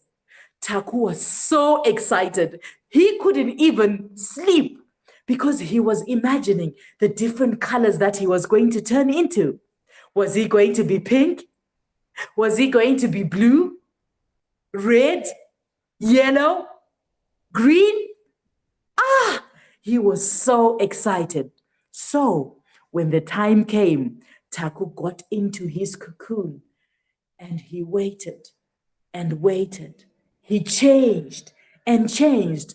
All along, Ladybug, the caterpillar, Ladybug, and the snail and the snake were all waiting for him to come out with a grand entrance. When the time came, Taku called upon everyone. His mother had to set up a beautiful party for him. Then, Snake, Snail, and Ladybug's family were all gathered together.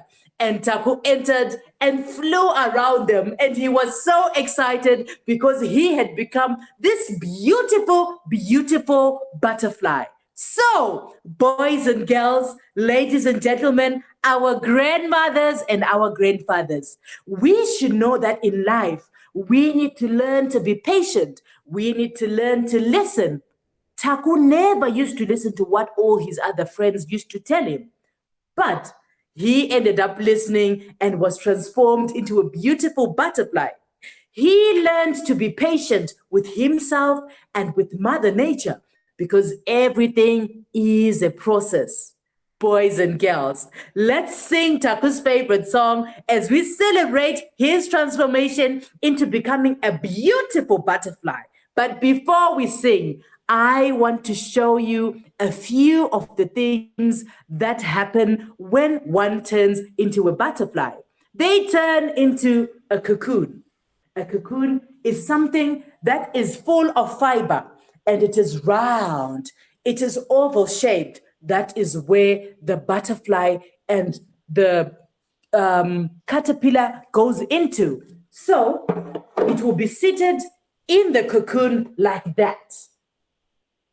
Then it is wrapped around by the fiber and it waits there for 9 to 21 days as it changes to become a beautiful butterfly.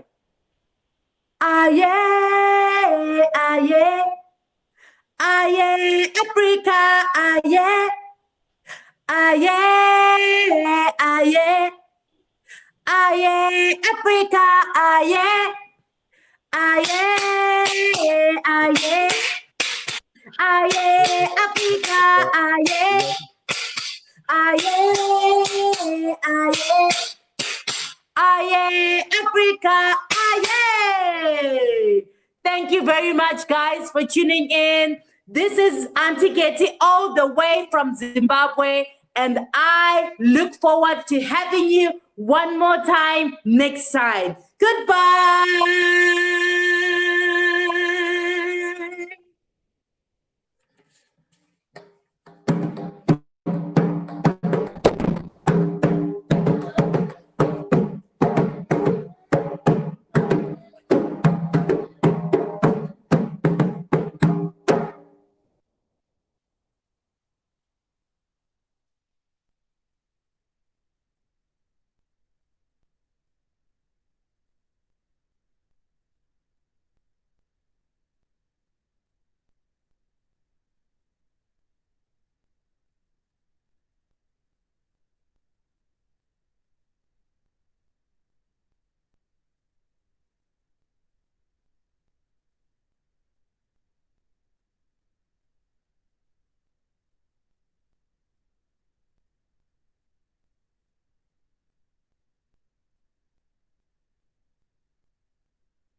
my friends, Auntie Getty is back again. So I came to show you what caterpillars that we eat right here in Zimbabwe look like.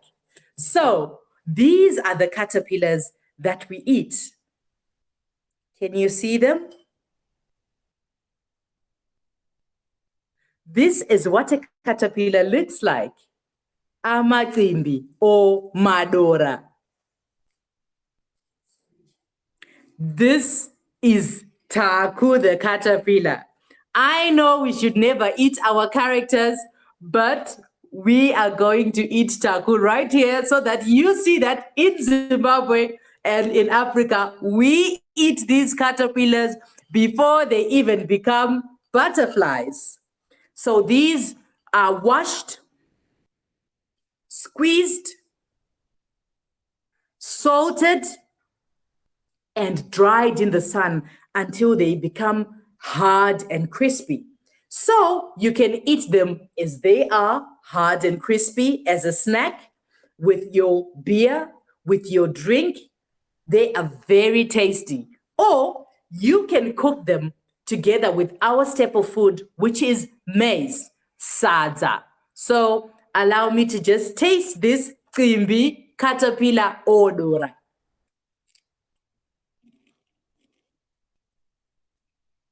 So it's yellow inside to show that it is quite fatty and salty.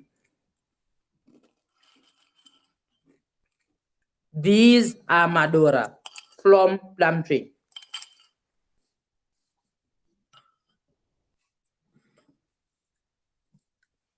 This is called chibage. Chibage in Zimbabwe has got different variations or different variants. We have got the white one, the white corn. It's totally white. And this one has got different beautiful colors. It has got burgundy, it has got cream corns, it has got yellow. What we do, we remove the maize seed from the corn and then we grind it in a grinder to make a powder called upfu, impupu, or unga. This is another variation of maize. So I've got two types here, and the last one that I didn't bring is white. So this one, we make it for sadza, which is our staple food. I hope you guys learned something from right here in Zimbabwe. Madora, Taku the caterpillar. These are Madora, these are the caterpillars, we enjoy them. And this is the maize corn that we use for maize meal. We cook porridge with it. We cook our traditional beer with it. We cook what we call maheo, or thick porridge that is added together with water and different flavors to make this beautiful juice that we drink. It is delicious. We also make bread using this. So next time you come to Zimbabwe, we can even make chapati for you using this. So my friends, this is Madora, this is the maize meal. We cook it together, we have a delicious meal of Sadza de Madora. So next time we meet again, I will prepare this meal for you. Goodbye, my friends. Have a lovely evening, have a lovely morning, have a lovely afternoon. Bye. Gertie, don't leave us yet. You've told us about the Madura and the corn and the chapatis. Yes, we're coming to Zimbabwe. A woman with a voice Okay. is, by definition, a very strong woman. And if the woman tells stories, she rules the world.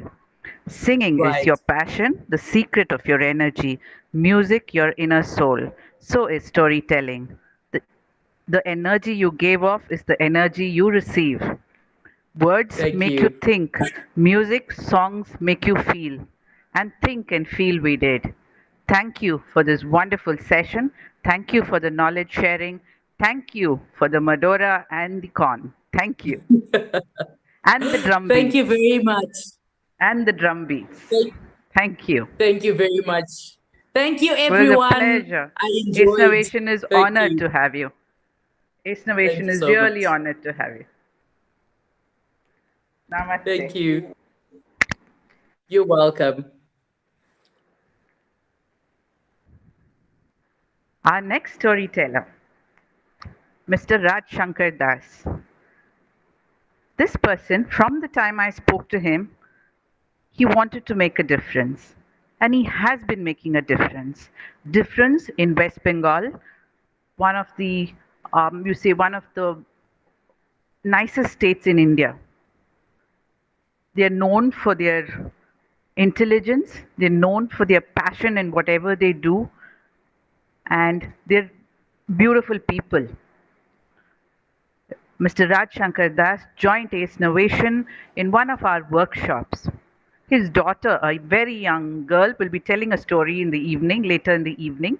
Now, they love stories and they love telling stories. Thank you, Mr. Raj, for coming in and being part of this. I leave the floor to you. Thank you, Mr. Raj.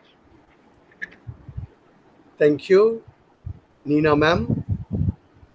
Good afternoon, everyone. Good evening to one and all. For many, childhood memories are shaped by the books we read. The story, The Selfish Giant, by the Irish author Oscar Wilde, is one such story.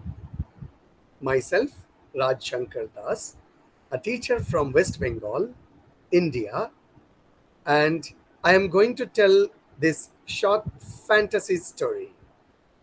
The plot of the story revolves around a giant who builds a wall to keep children out of his garden, but learns compassion from the innocence of the children. Here begins my story. Every afternoon, as they were coming from school, the children used to go to play in the giant's garden. It was a large, lovely garden with soft green grass. Here and there over the grass stood beautiful flowers like stars. And there were 12 peach trees that in the springtime broke out into delicate blossoms of pink and pearl, and in the autumn bore rich fruit. The birds sat on the trees and sang so sweetly that the children used to stop their games in order to listen to them. How happy we were here, they cried to each other. One day, the giant came back. He had been to visit his friend, the Cornish ogre, and had stayed with him for 7 years.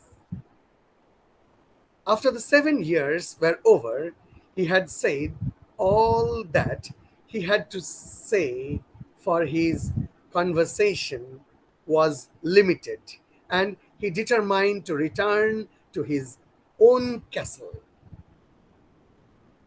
When he arrived, he saw the children playing in the garden. "What are you doing here?" he cried in a very gruff voice, and the children ran away. "My own garden is my own garden," said the giant. In anyone can understand that, and I will allow nobody to play in it but myself. So he built a high wall all around it and put up a notice board. Trespassers will be prosecuted. He was a very selfish giant. The poor children had now nowhere to play. They tried to play on the road, but the road was very dusty and full of hard stones, and they did not like it. They used to wander around the high wall when their lessons were over and talk about the beautiful garden inside. How happy we were there, they said to each other. Then the spring came, and all over the country there were little blossoms and little birds.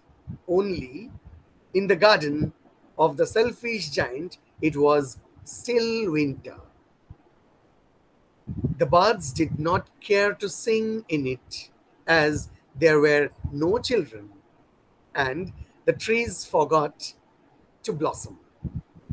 Once a beautiful flower put its head out from the grass, but when it saw the notice board, it was so sorry for the children that it slipped back into the ground again and went off to sleep. The only people who were pleased were the snow and the frost. Spring has forgotten this garden. They cried, so we will live here all the year round. The snow covered up the grass with her great white cloak, and the frost painted all the trees silver. Then they invited the north wind to stay with them, and he came. He was wrapped in furs, and he roared all day about the garden and blew the chimney pot down. This is a delightful spot, he said. We must ask the hail on to visit. So the hail came. Every day for 3 hours, he rattled on the roof of the castle till he broke most of the slats.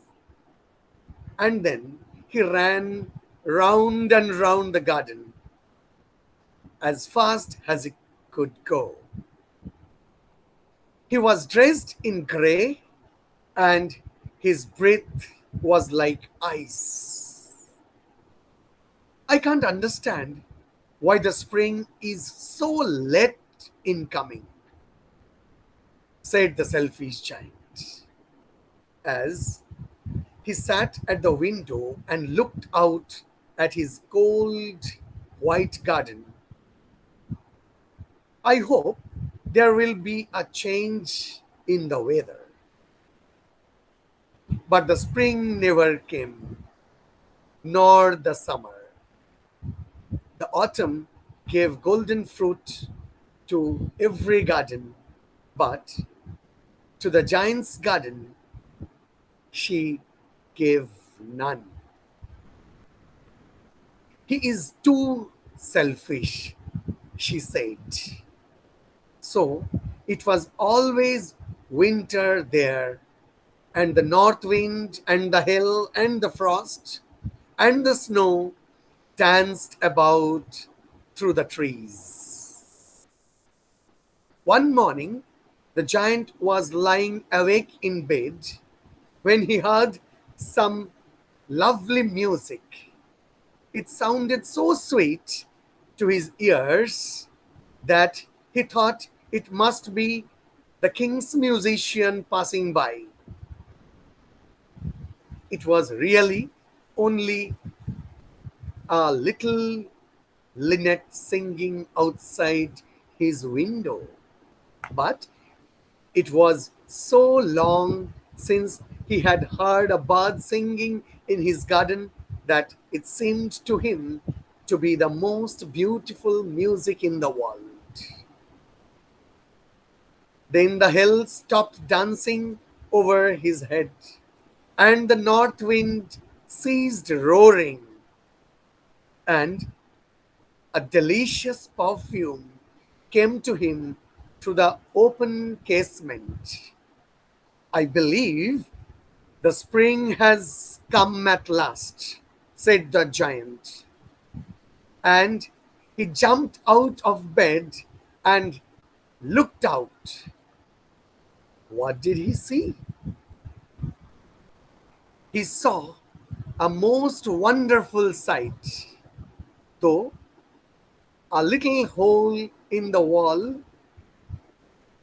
through the little hole in the wall, the children had crept in, and they were sitting in the branches of the trees. In every tree that he could see, there was a little child, and the trees were so glad to have the children back again that they had covered themselves with blossoms and were waving their arms gently above the children's head. The birds were flying about and twittering with delight, and the flowers were looking up